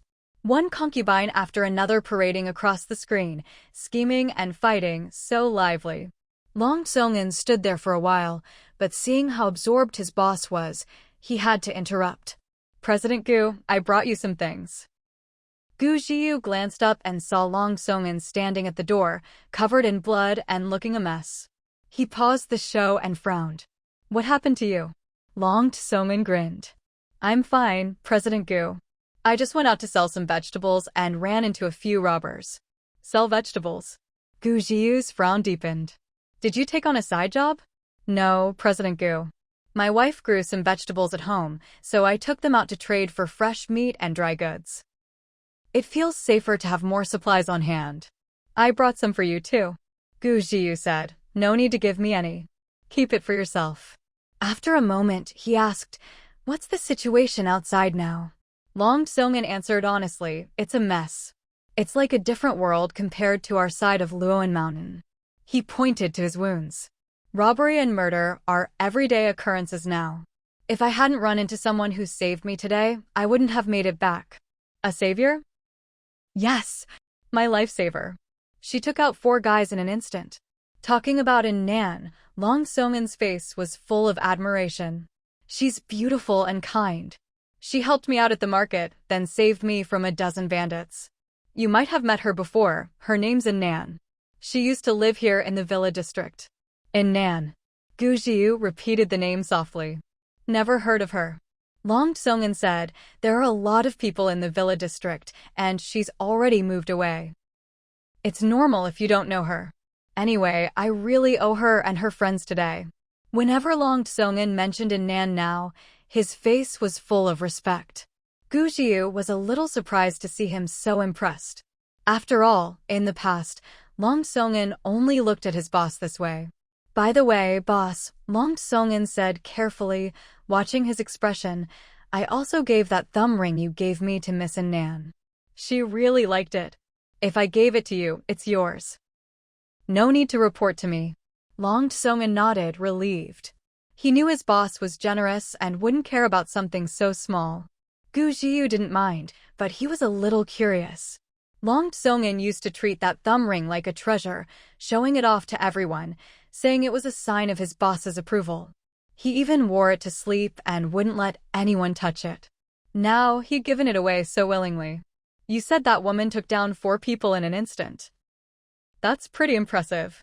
Thinking back to the scene, Long Sung-in's face lit up with excitement. You have no idea. There were over a dozen guys with machetes coming at me. I was in real danger, thought I was a goner. Then, out of nowhere, this heroine single-handedly piloted a boat, did a drift, and swooped down from the sky. Long Sung-in animatedly recounted the whole thing. He got so worked up that his wounds reopened, making him wince and stop. Gu Jiu saw him clutching his injury in pain and said, "Since you've brought the supplies back safely, go home and rest up." Long Sung-in scratched his head. There's still some goods I haven't traded yet. I need to go out again tomorrow. Gu Jiu seemed to think of something and paused for a moment. I'll go with you. Long Sung-in was stunned. Was he really that important to his boss now? The boss was personally going to accompany him, worried for his safety? Long Sung-in was moved to tears. President Gu, you don't have to go out of your way for me, I can handle it myself. Gu Jiu looked up. You're overthinking it. He'd just been cooped up at home for over 3 months and was a bit bored. He wanted to get out for some fresh air. Besides, he needed to see with his own eyes what the world outside had become. Before leaving, Long Sung-in reported on the latest happenings in the Villa district. As you expected, more and more of the servants and security guards are getting restless. Most families have sent their staff home for now, only the Yu family is still operating as usual. Everyone's supplies are still sufficient, so there's no sign of trouble in the Villa district yet. The floodwaters outside have receded a bit, so things might be improving. Gu Jiu listened silently, nodded, and turned Empress Huan back on. Long Sung-in said, President Gu, I'll head back now. I'll come pick you up tomorrow. When he got home, his wife had already moved all the supplies inside. Their 5-year-old son, Long Xiaobao, was solemnly helping his mom. When he saw his dad come home, he immediately ran over crying and threw himself into his arms. Daddy, Mommy said you got hurt. Long Sung-in picked up his son. Let me see, what brave little man is crying here. The little boy immediately tried to hold back his tears. Xiaobao's not crying. But before long, his eyes were brimming with tears again. Daddy, please don't go anywhere dangerous anymore. Good boy. Daddy just needs to go out one more time tomorrow. After that, I'll stay home with you every day, okay? Li Shihan, who was packing things up, heard this and immediately walked over. You're going out again tomorrow? She looked disapproving. It's too dangerous out there. We have enough supplies. You should stay home and recover. Long Sung-in replied, I can't do that. I already promised my benefactor, I can't go back on my word. He then explained everything that had happened today in detail to his wife. After listening, Li Shihan thought for a moment. Fine, then I'll go with you tomorrow. I don't feel comfortable letting you go alone. Long Sung-in hugged her. Don't worry, honey. President Gu is coming with me tomorrow. You don't need to go. You and Xiaobao just stay home and wait for me to come back. President Gu? Li Shihan was a bit surprised. Why is he going with you? He's just worried about me. Li Shihan. Do you think I believe that? Oh, come on, honey. Anyway, there's nothing to worry about. There definitely won't be any more danger tomorrow. Long Sung-in was an orphan, and now that he finally had a family of his own, a gentle, lovely wife, and a sensible, well-behaved child, he cherished them deeply. There was no way he'd let them take even the slightest risk with him. Seeing that his wife still wanted to say something, Long Sung-in leaned in and whispered in her ear, Don't forget, President Gu's packing heat. As he spoke, he made a gun gesture with his hand. Only then did Li Shihan nod. Then you two be careful. Xiaobao and I will wait for you at home. The next day at Maplewood's scenic residence. An Nan got up early as usual, finished her Baju engine exercises, ate breakfast, and then changed her clothes to head out. Fugue, seeing her change, immediately sprang up from its bed. Woof woof woof. Woof woof woof woof. What's going on, poop shoveler? You go out to play every day now and don't take me with you? It stretched its neck and howled in protest, pawing at An Nan's leg and refusing to let her leave. An Nan tried to soothe it. Be good and wait at home. I'll be back soon. But this time, no matter what she said, Fugue refused to stay home. Woof woof woof. Woof woof woof woof. Its chubby little face scrunched up, and it howled as if it had suffered the greatest injustice in the world. An Nan was helpless. It's dangerous outside. Wait at home, and I'll bring you something tasty when I get back. But Fugue stood guard at the door, chest out and head held high, refusing to budge. While guarding the door, it whimpered pitifully. It looked pretty miserable. An Nan thought for a moment and decided to take it along after all. It really hadn't had any fresh air in a long time, no wonder it was going stir-crazy. But Fugue had gotten so fat that it wouldn't fit in her backpack anymore. So An Nan had to put a leash on it and carefully instructed, stick close to me when we're outside. Don't wander off, okay? Fugue blinked its big eyes at her and obediently let her put on the leash. When Zhao Ping'an and Chu Peipei saw the dog coming along today, they couldn't resist giving its head a good rub. Especially Chu Peipei, who was over the moon and showered Fugue's big round face with kisses. Fugue held its head high, turning away in disdain. We're both girls, please show some respect. Chu Peipei said, An Nan, your dog seems to dislike me? An Nan laughed. That's normal. She's got a bad temper. She was just scolding me at home. They say dogs take after their owners, but An Nan thought Fugue's temper was even worse than hers. If anything didn't go her way, she'd start barking up a storm. And not just barking, her voice was loud as a foghorn. She was a real street shrew in dog form. The three of them and the dog boarded the inflatable boat, towing over 100 jean of crocodile meat behind them in a kayak. The boat sped along, a cool breeze brushing their faces. The dog hadn't been out in ages. Now, with the wind in her fur, she breathed in the fresh air with relish. Even though the air was tinged with the stench of the water, she didn't mind at all, sniffing eagerly with her little nose. An Nan held the leash in one hand, making sure the dog didn't get too excited and fall in, while steering the boat toward Jianbei district with the other. Today's main goal was to trade for fertilizer. So, when she parted ways with Long Tsongan yesterday, they didn't arrange to meet at the crowded Zhongguan market, but instead picked the relatively quiet Jianbei district. Jianbei was where An Nan had previously cleared out an entire mall and office building. Now, the mall was so flooded that only the top floor remained above water. The windows had already been smashed by people searching for supplies. But they definitely hadn't found anything. After all the good stuff from that floor was safely stored in An Nan's space. She passed by with a calm expression, as if she'd never been there before. Soon, the three arrived at the agreed meeting spot. They cut the engine, and the water grew still and quiet. There wasn't another boat in sight.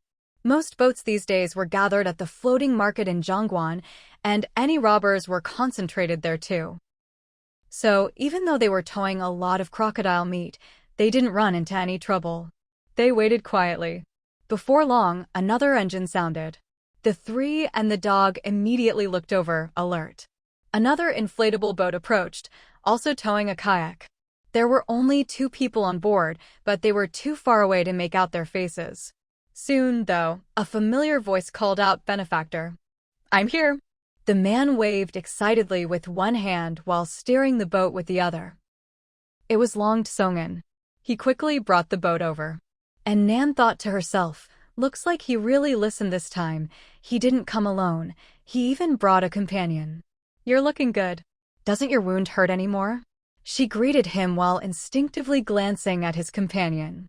At a glance, she was taken aback. The man was lounging lazily on the boat, his features striking and sharply defined, with a high nose and long, narrow phoenix eyes peeking out from under tousled bangs. His whole presence was magnetic, almost dangerously attractive. He was really good-looking. And Nan had seen her share of handsome men. Zhao Ping'an, for instance, was quite good-looking. Even Bai Wenbin, who was always hanging around her, was at least an 8 or 9 out of 10 in terms of looks.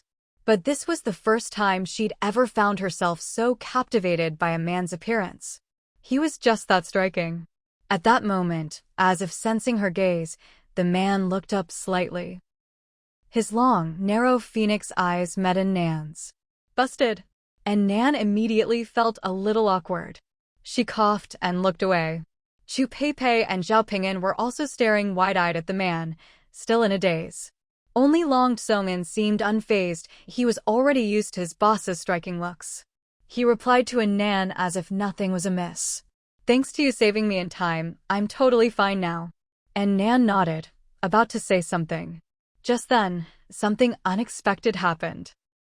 Fugui, who had been behaving himself all along, suddenly leapt onto Long Tsong'an's boat. With a push of his little legs, he landed squarely on the other boat, but went face first, skidding to a stop with his doggy snout. He didn't seem to feel any pain at all. Shaking his head, he scrambled up and excitedly bounded toward the man lounging there. Then, he buried his head right in the man's arms.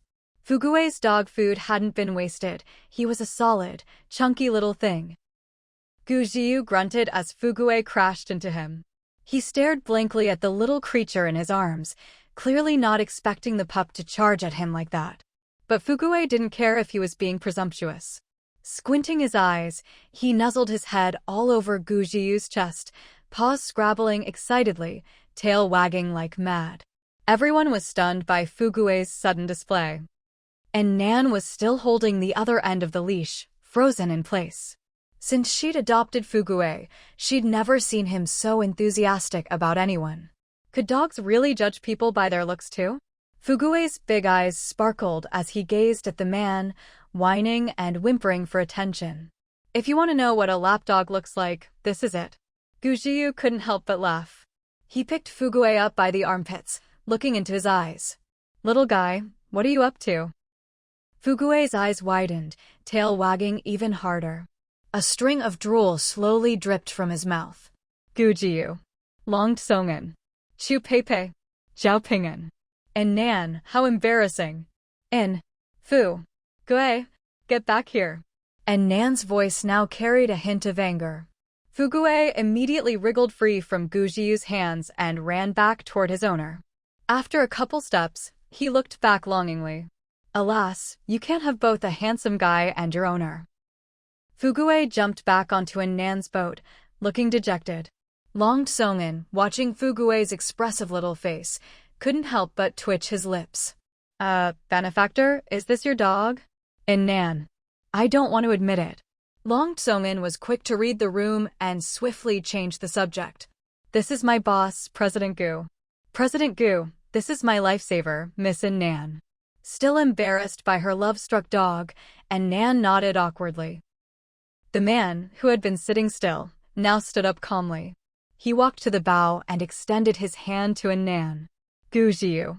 His hand was pale and slender, with neatly trimmed nails. An Nan instinctively shook it. An Nan. Their hands touched lightly, then let go. Gu Jiu glanced down at Fugui by her feet and chuckled softly. Your dog is very cute.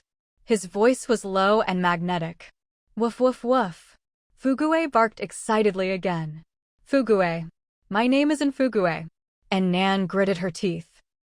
This seductive demon, how does he look anything like a CEO? Having been single all her life, this was the first time An Nan truly felt the power of someone's looks. She couldn't help but think, if only I had a face like that. At least before doing something shady, I could stun my opponent for 5 seconds. After the introductions, An Nan urged Long Tsong'an to hurry up and exchange supplies. She just wanted to finish up and go home. She really didn't like how out of control today had felt. She tied Fugui securely to the engine, and everyone started moving the crocodile meat and fertilizer. Besides the fertilizer, Long Tsong'an also brought some soil for Chu Peipei to grow vegetables, as promised. Long Tsong'an was injured, but President Gu didn't put on any airs. He pitched in to help carry supplies. As the two groups crossed paths, An Nan noticed something bulging at Gu Jiu's waist, hidden under his clothes. She couldn't help but stare for a couple seconds. Sensing her gaze, Gu Jiu raised an eyebrow and glanced at her with his fox-like eyes. An Nan quickly looked away. She thought to herself, judging by the shape and size, that's probably a handgun. She kept working, but her guard went up. She'd thought she was the only one carrying heat, but here, after just the first disaster, she'd already run into another armed person. This was Huagua. Guns and ammo weren't supposed to be so common, were they? But he could wear his openly at his waist, while she had to keep hers hidden away in her space. After all, hers wasn't exactly acquired legally. It wouldn't do to flaunt it. If that mysterious big shot ever found out and came after her, she'd be in trouble. She'd cleaned out his stash and his shop, after all. As she moved supplies, An Nan thought to herself, it's only been a little over 3 months since the disaster. That big shot must still be alive. Better to keep a low profile. No big deal. Just wait it out. With disasters coming one after another, he'll be dead sooner or later. He can't last much longer. Achoo! Gu Jiu suddenly sneezed nearby. An Nan, carrying supplies past him, wrinkled her nose and edged away. Is he catching a cold? Better not pass it to me. With everyone pitching in, the exchange was done quickly. Long Song-in reluctantly said goodbye. Benefactor, where do you live? Will we have a chance to meet again? Of course An Nan wasn't about to reveal her address. No worries. If fate wills it, we'll meet again. Long Song-in nodded. You're right. Well, until next time. I wish you all the best. An Nan, you too. With their supplies in hand, An Nan's group hurried off. Watching them go, Long Song-in couldn't help but sigh. They say dogs resemble their owners. Our benefactor looks so cool and aloof, but her dog is so enthusiastic. Gu Jiu said nothing, lounging in the boat, his long fingers tapping rhythmically on the side. President Gu, where to next? Let's just look around. Okay. As Long Song-in started the boat, he grumbled to himself, married folks and singles really are different. He just wanted to hurry home to his wife and kid.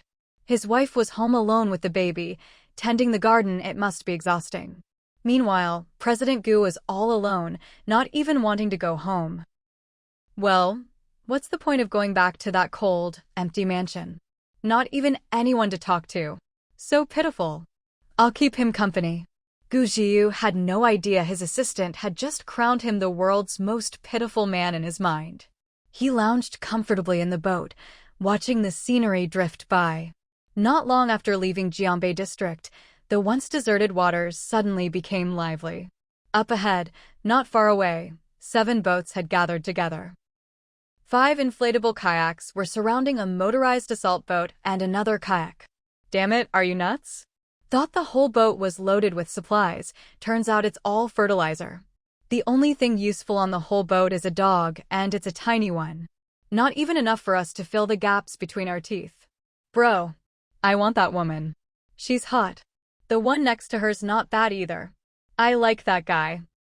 A group of people were loudly discussing as if no one else was around, while the 3 people on the assault boat stayed silent. It was An Nan and her 2 companions. Chu Pei glanced at their empty boat and spoke impatiently, cut the crap. Get lost now. There was nothing on their boat. What were these people even trying to rob? What a waste of her time. Oh, listen to her. Seeing her talk tough, the group couldn't wait any longer and rushed over. Realizing things wouldn't end peacefully, An Nan, who had been silent all this time, stood up. For some reason, she'd been feeling a restless anger all day. Now, seeing a few of the men across from her grinning at her in a lecherous way, that anger only burned hotter. What are you looking at? Never seen a beauty before? Pathetic. She revved up her chainsaw, grabbed the nearest one, and sliced half his body off in one go. In an instant, red liquid sprayed everywhere. The rest of the gang, holding rusty kitchen knives, were stunned by the scene. Those closest instinctively backed away. But An Nan didn't give them the chance. She grabbed another one, this time aiming straight for his neck. Was it you just now saying you wanted me? The man was shaking like a leaf, lips trembling as he tried to defend himself, but in the next second, his head was separated from his body. The roar of the chainsaw was deafening. Amid the mist of blood, the young thugs were scared out of their wits. And Nan couldn't be bothered to scare them further. Finding the chainsaw too bulky, she turned it off and switched to her trusty tri-edged bayonet. One stab for each, straight to the throat. Not only were the robbers terrified, even her teammates behind her were stunned. Chu Peipei and Zhao Ping'an watched in confusion as she slaughtered her way through the crowd. For some reason, An Nan wasn't playing it safe like she usually did today. Instead, she was aggressively taking the fight to the enemy. She jumped onto the other boats without a care, grabbing people like they were chicks and dispatching them on the spot.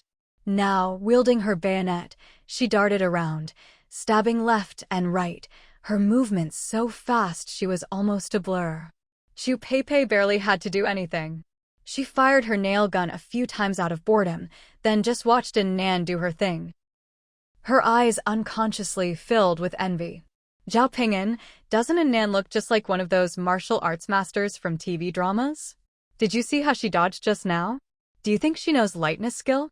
If I took her as my master, could I get that strong too? Zhao Ping'an was a bit calmer than her. There's a reason idols are idols. They're not so easy to imitate or surpass. Look at her speed and reflexes. Normal people could never reach that. Everyone has their own path. She never said she'd teach you medicine, did she? Chu Peipei nodded. That's true.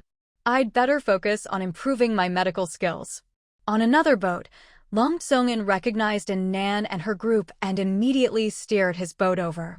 Boss Gu, that's Miss An Nan being attacked. Shouldn't we go help? No need. Gu Jiu watched the girl slaughtering her enemies with great interest. She was like a tiger, wielding her chainsaw. As if killing with it wasn't enough, she switched to a bayonet, taking someone down every 5 seconds. Did she look like she needed help?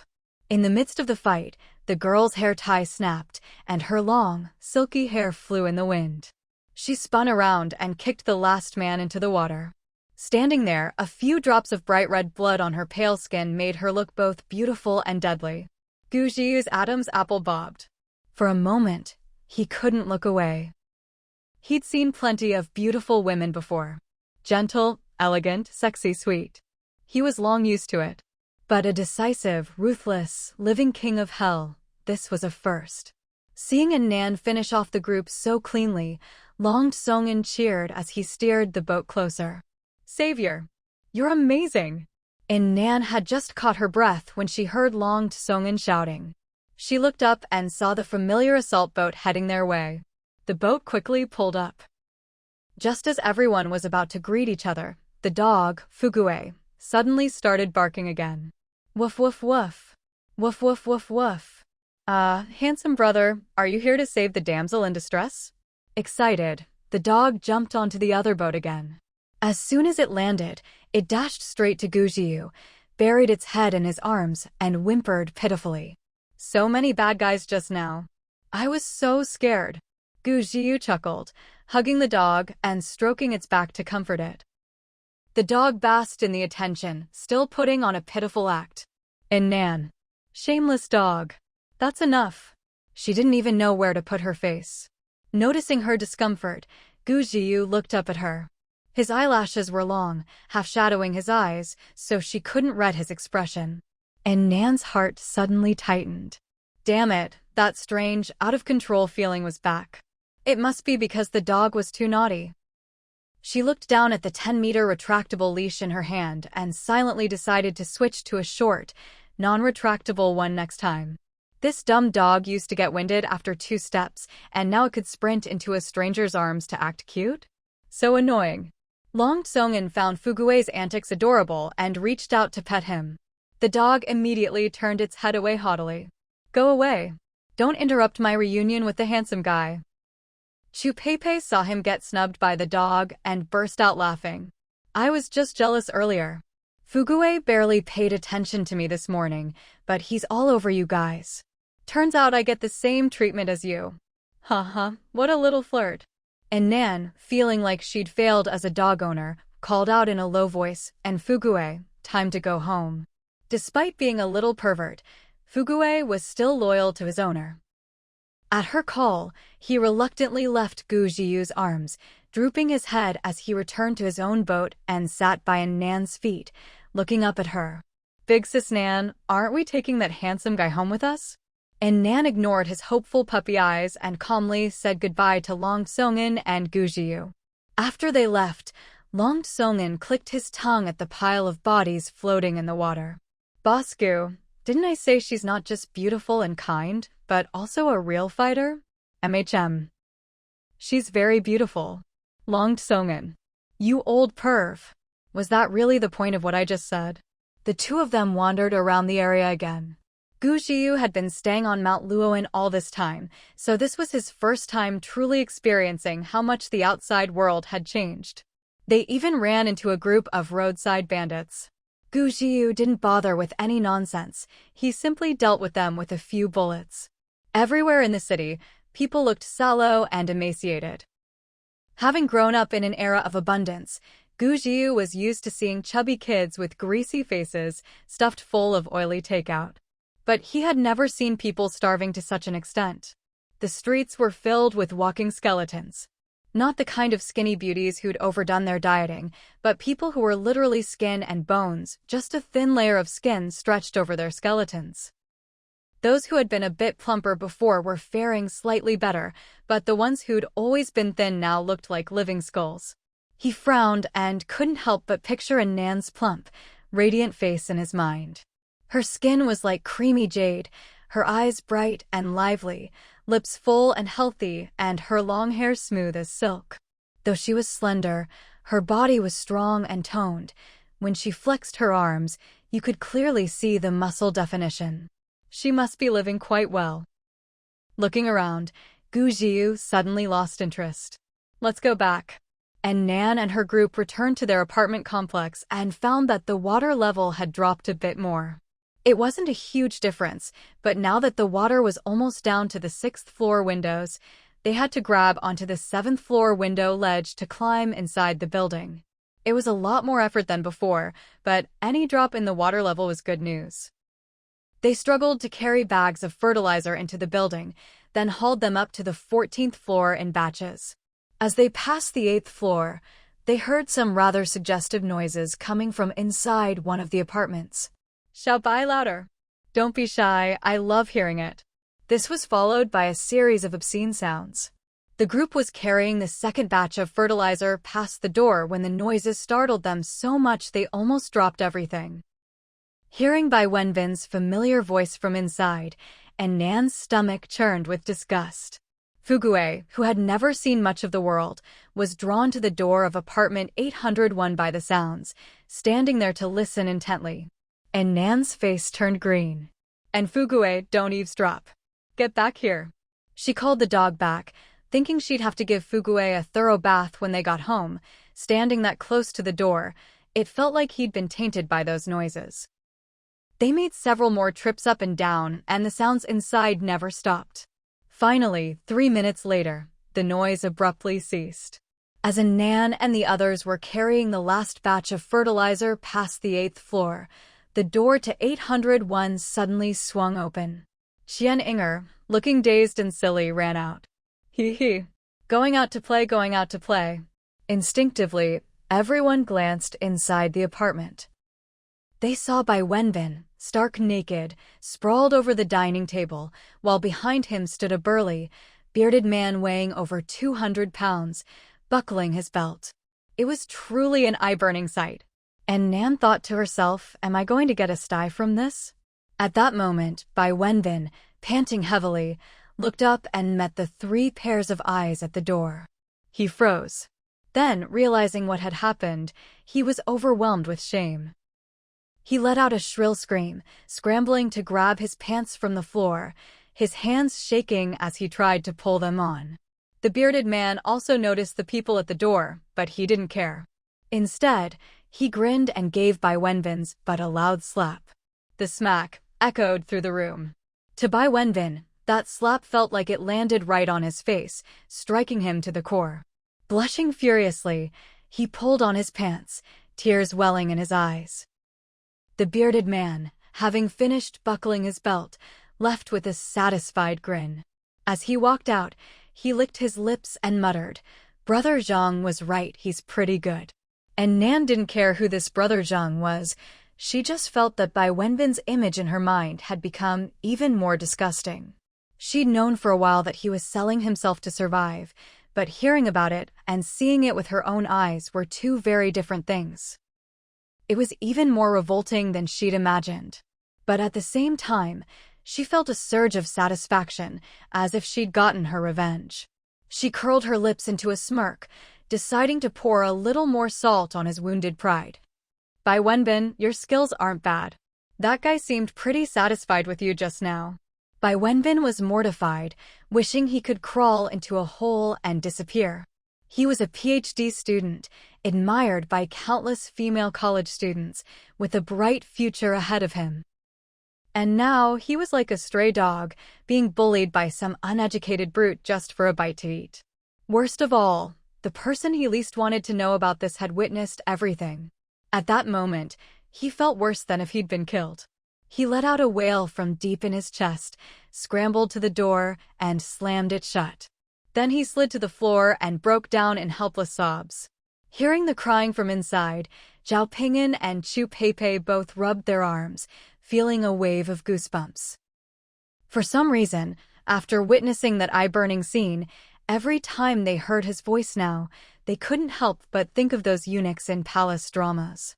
An Nan, on the other hand, was in a great mood. She called the others to keep moving the supplies. Once they finished and got home, she collapsed onto the sofa and let out a long, satisfied sigh. Often, the people who know you best aren't your family, but your enemies.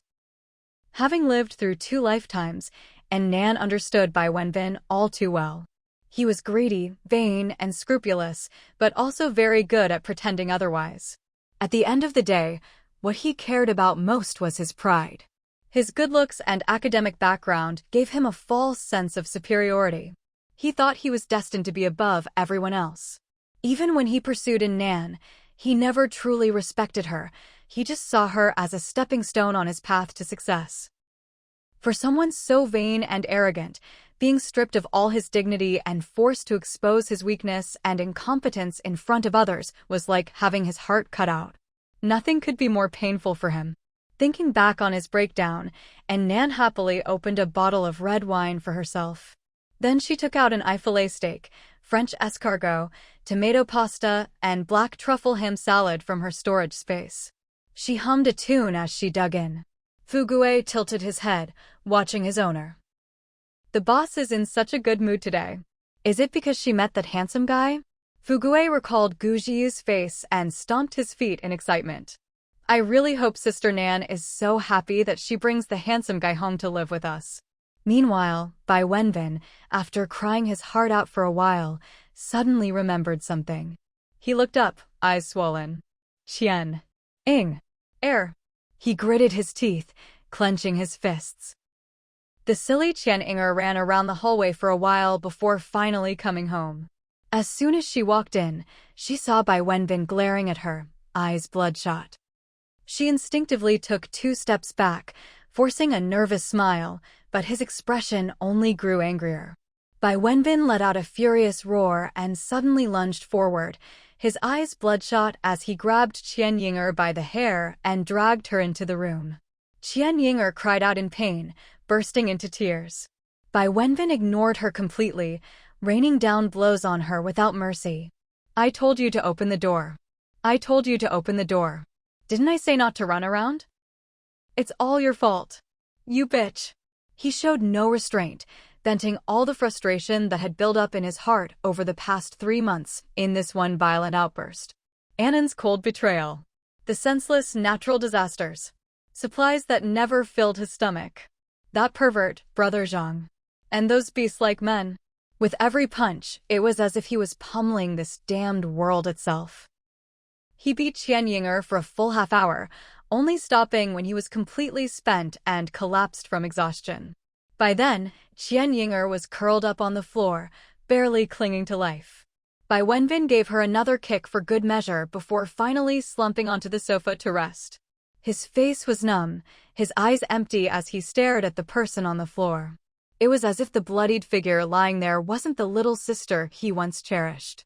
They had always been close as siblings. Qian Yinger had always admired her cousin, good at school, good-looking, idolizing him, holding him up on a pedestal, which greatly satisfied Bai Wenbin's vanity.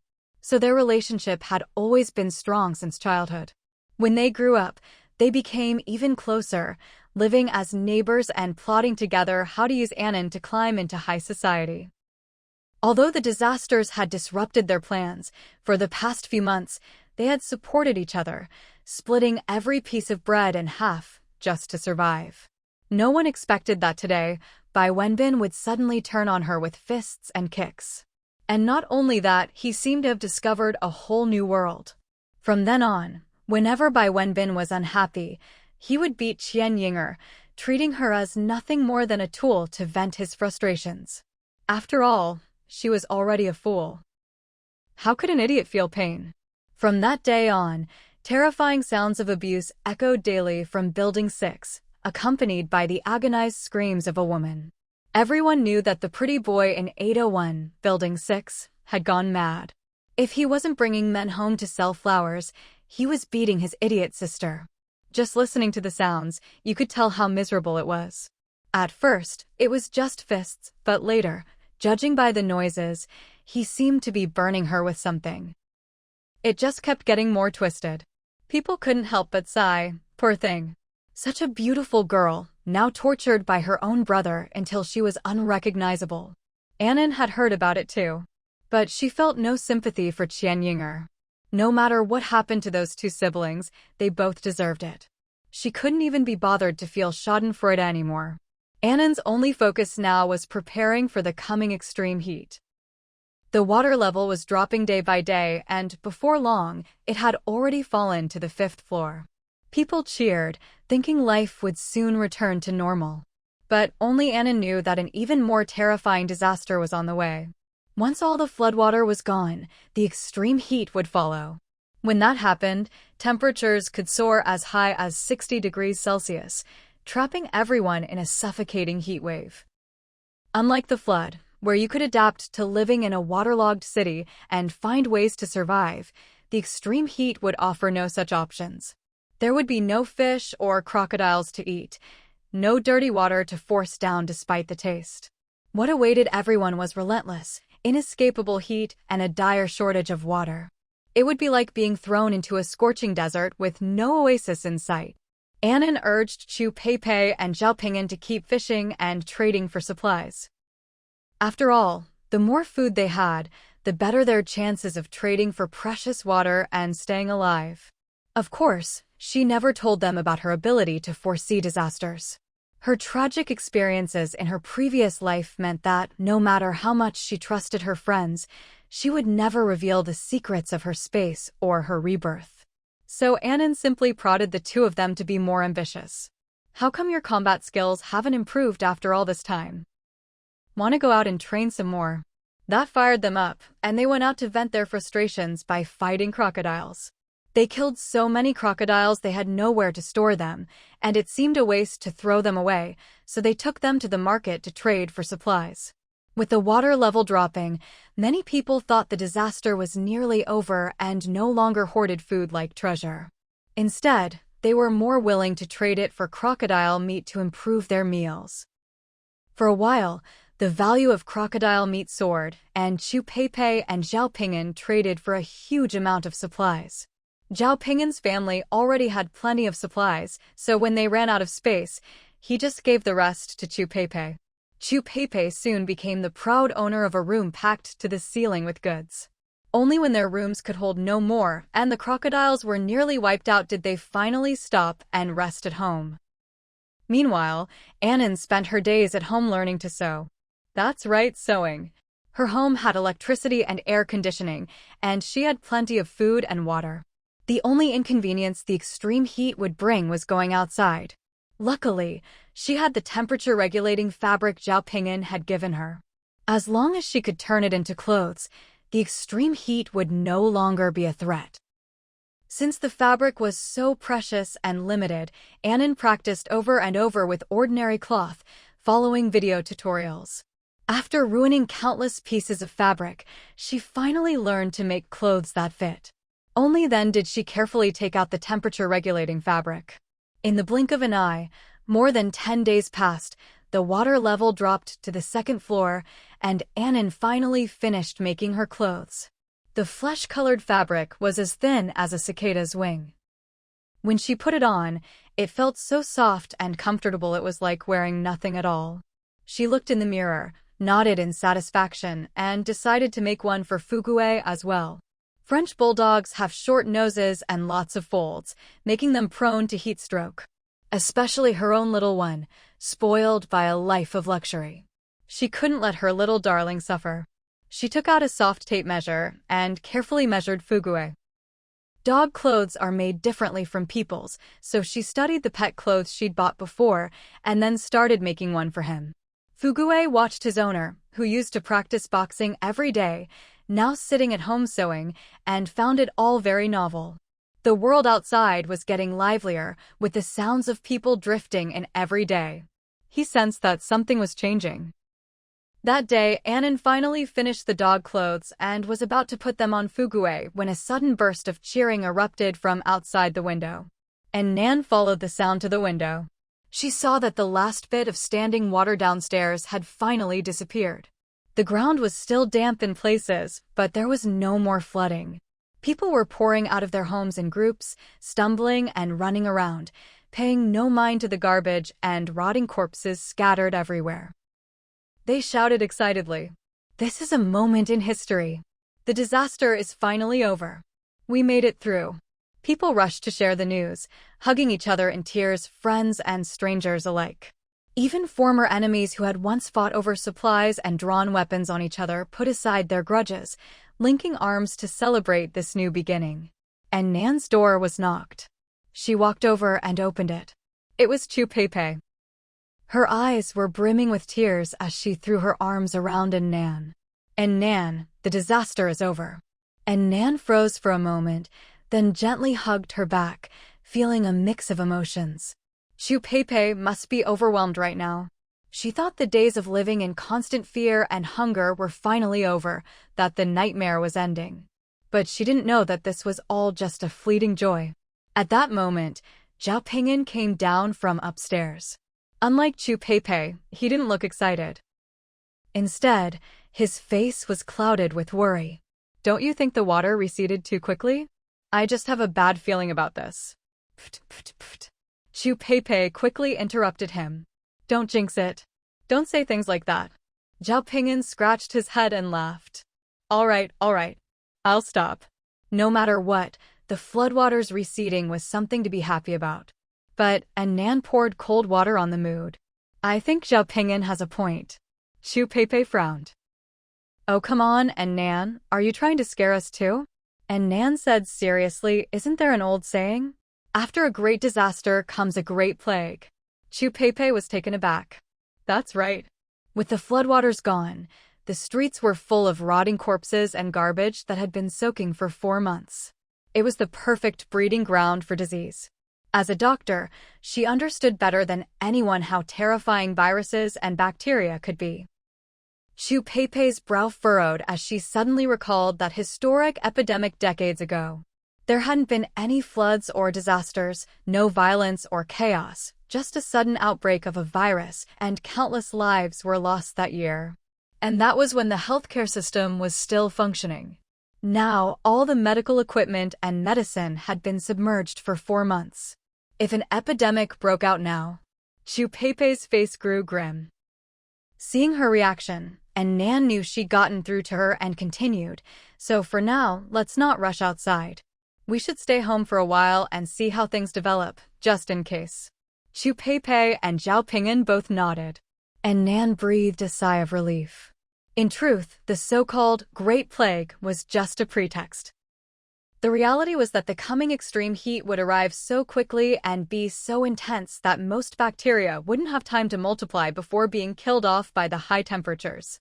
There were a few minor outbreaks during the peak heat, but nothing too serious. The real danger was the sudden, deadly heat. Many people, excited to be free, ran too far from home and didn't make it back in time, dying of heatstroke right where they fell.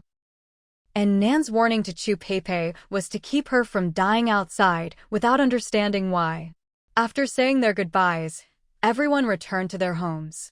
An Nan went back to putting a temperature-regulating suit on Fugue. Pfft. She couldn't help but burst out laughing when she saw the dog in its new outfit. The suit was flesh-colored and form-fitting. On An Nan, it looked like a normal thermal undergarment, easily hidden under regular clothes. But on Fugue, it looked absolutely ridiculous. The chubby, milky white little dog was now wrapped in a thin, flesh-colored suit, looking like he'd snuck into someone else's sexy stockings. An Nan slapped the table, laughing uncontrollably. Fugue, already uncomfortable in the suit, saw his owner's reaction and immediately ran to the mirror. Awoe! Awoe!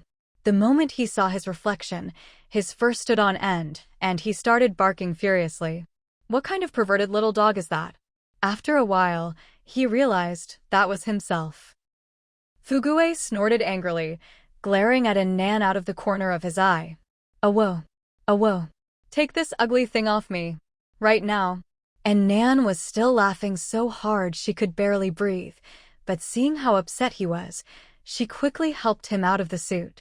Freed, Fugue pranced back to the mirror, admiring himself. Yes, this is the pure, beautiful me. Fugue, when it gets hot, don't come begging me to put this suit back on you. An Nan said, still laughing as she put the suit away in his little wardrobe. Apartment 801. Bai Wenbin was doing his daily workout at home, grabbing Qian Inger by the hair and slamming her head into the floor. After dozens of loud bangs, he finally let go. He felt as if he'd just finished a satisfying aerobic workout, relaxing on the sofa with a glass of water, when he suddenly heard cheers outside. He ran to the window and saw that the floodwaters had completely disappeared. Bai Wenbin gripped the windowsill tightly, overjoyed. He'd finally made it. No more daily humiliation just to get a bite to eat. He could go back to his PhD studies. Hook up with a rich, beautiful woman. Reach the pinnacle of life. Before he could recover from his excitement, he heard a noise behind him. He turned to see Qian Inger, who had been lying half dead on the floor, struggling to her feet. She looked up, blood slowly trickling down her forehead. Bai Wenbin looked at her impatiently, about to hit her again, when she suddenly spoke. Cousin? Bai Wenbin froze. This was the first time she'd spoken without that vacant, heh-heh laugh since she'd lost her mind. He tried tentatively, Inger. Qian Inger clutched her head in pain. Cousin, why does my whole body hurt so much? Bai Wenbin's face lit up. Inger, are you back to normal? Then, a little nervously, how do you feel? Qian Inger frowned. I don't know why, but everything hurts. What happened? I remember drugging that bitch An Nan and trying to break into her door, and then. She clutched her head in pain. Cousin, why can't I remember anything? Bai Wenbin, delighted, hurried over to help her up. If you can't remember, don't worry about it. You hit your head, I just finished treating you. My head? Qian Inger looked at him in surprise. Bai Wenbin nodded. You got shocked by An Nan's door and hit the back of your head when you fell. That's why you lost your mind. Lost my mind. Qian Inger stared at him in disbelief. Yes, Bai Wenbin replied, his face twisted in pain. A lot has happened recently, and it's hard to explain it all to you at once. But his eyes suddenly lit up. Everything's finally turned around for the better. He pulled Qian Inger over to the window. Look. Qian Inger followed his gaze outside. The street was full of people, their voices loud and lively, but the floodwaters that had plagued them for so long were completely gone. Her eyes widened. The flood's gone. In her memory, she'd just been suffering from hunger, tormented by that pervert brother Zhang for supplies and sedatives, and now, in the blink of an eye, the disaster was over? She stood there in a daze, feeling as if it were all a dream. But the sharp pain all over her body reminded her that everything was real. Qian Inger looked at Bai Wenbin in surprise. Cousin, why am I covered in injuries? What exactly happened recently? Bai Wenbin's expression grew awkward. He thought for a moment before finally answering. It was An Nan. She beat you up. Xian Inger's anger flared. An Nan again? Seeing her gritting her teeth, Bai Wenbin worried she'd go looking for trouble on the 14th floor again and drag him into it, so he hurried to dissuade her. Inger, don't be impulsive. We're no match for An Nan.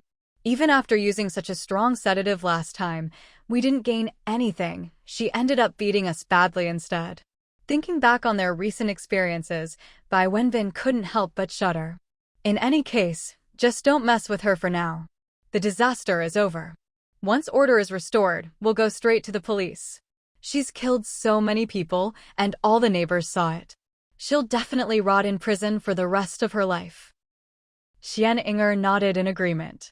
Just picturing An Nan being hauled away in disgrace made her laugh out loud with satisfaction. That bitch. I'll be sure to visit her in prison and watch her suffer. In apartment 1302, Sun Peng's family was also watching the changes outside. Wang Xiaoyu clung nervously to Sun Peng's sleeve as she looked at the cheering crowds outside the window. Brother Sun, what do we do? The disaster's over. Sun Peng was smiling as he looked outside, already plotting how to inherit his wife's assets once society was back to normal. He turned to her, confused. The disaster being over is a good thing. Why do you look like you're facing a death sentence? Wang Xiaoyu shot him a reproachful look. I mean, once order is restored, what about your wife and the thing with crew cut? What are you going to do? Sun Peng shrugged nonchalantly. My wife? She just disappeared while out looking for supplies, didn't she? As for crew cut, he grinned smugly. When I took care of him, only old Wang saw it. And old Wang starved to death a few days ago. Wang Xiaoyu whispered, that just leaves crew cut's wife, Chu Peipei. At the mention of her, Sun Peng's expression soured. Chu Peipei doesn't have any evidence, and she wasn't a witness. But thinking of how relentless she was, he added, but as crew cut's family, she really is a pain to deal with. Wang Xiaoyu pouted. Exactly. I was hoping that, since she'd gathered so many supplies, we could use someone else to get rid of her. But she moved up to the 14th floor instead. And her friend An Nan is no pushover. An Nan? Sun Peng snorted disdainfully. That was then, this is now. The disaster's over, she can't just keep acting above the law forever. Unlike me, when An Nan killed people, all the neighbors saw it. Sun Peng grinned slyly. I'll stir up some trouble for An Nan first, keep her busy, and then we'll deal with Chu Peipei. Wang Xiaoyu giggled and pushed his chest. You really know what you're doing. The next day, An Nan stayed home as usual, practicing her movement techniques. Ever since she'd gotten Long Tsongen's jade ring, her teleportation range had increased by another 10 centimeters. After half a month of practice, An Nan could now use this cheat with ease. Facing Fugue, she spoke in a low, dramatic voice. Come at me, brave warrior. Fugue let out a fierce growl, then leaped at her with lightning speed. Just as he was about to reach her, An Nan smiled and vanished into thin air. Fugue landed on the floor with a thud, missing her completely. The next instant, he felt a cold touch at the back of his neck, a weapon pressed against him. You lose, brave warrior. The fierce-looking dog instantly reverted to his harmless, adorable self. He turned around, wagging his tail and sticking out his tongue. Sister Nan, are we done yet? I don't want to play this silly game with you anymore. He yawned in boredom, wiggled his little butt back to his bed, and then came out carrying his food bowl. With a clang, he set it down at An Nan's feet. Feed me. An Nan chuckled and picked up his bowl, which was now as big as a wash basin. Yes, a wash basin. For some reason, Fugue kept growing bigger, and his appetite was getting more and more outrageous. French bulldogs usually don't grow longer than 60 centimeters as adults. But at just 9 months old, Fugue was already over 80 centimeters long and still getting bigger. Most astonishing was his appetite. He was supposed to be a small dog, but he could eat as much in one meal as An Nan did in 2.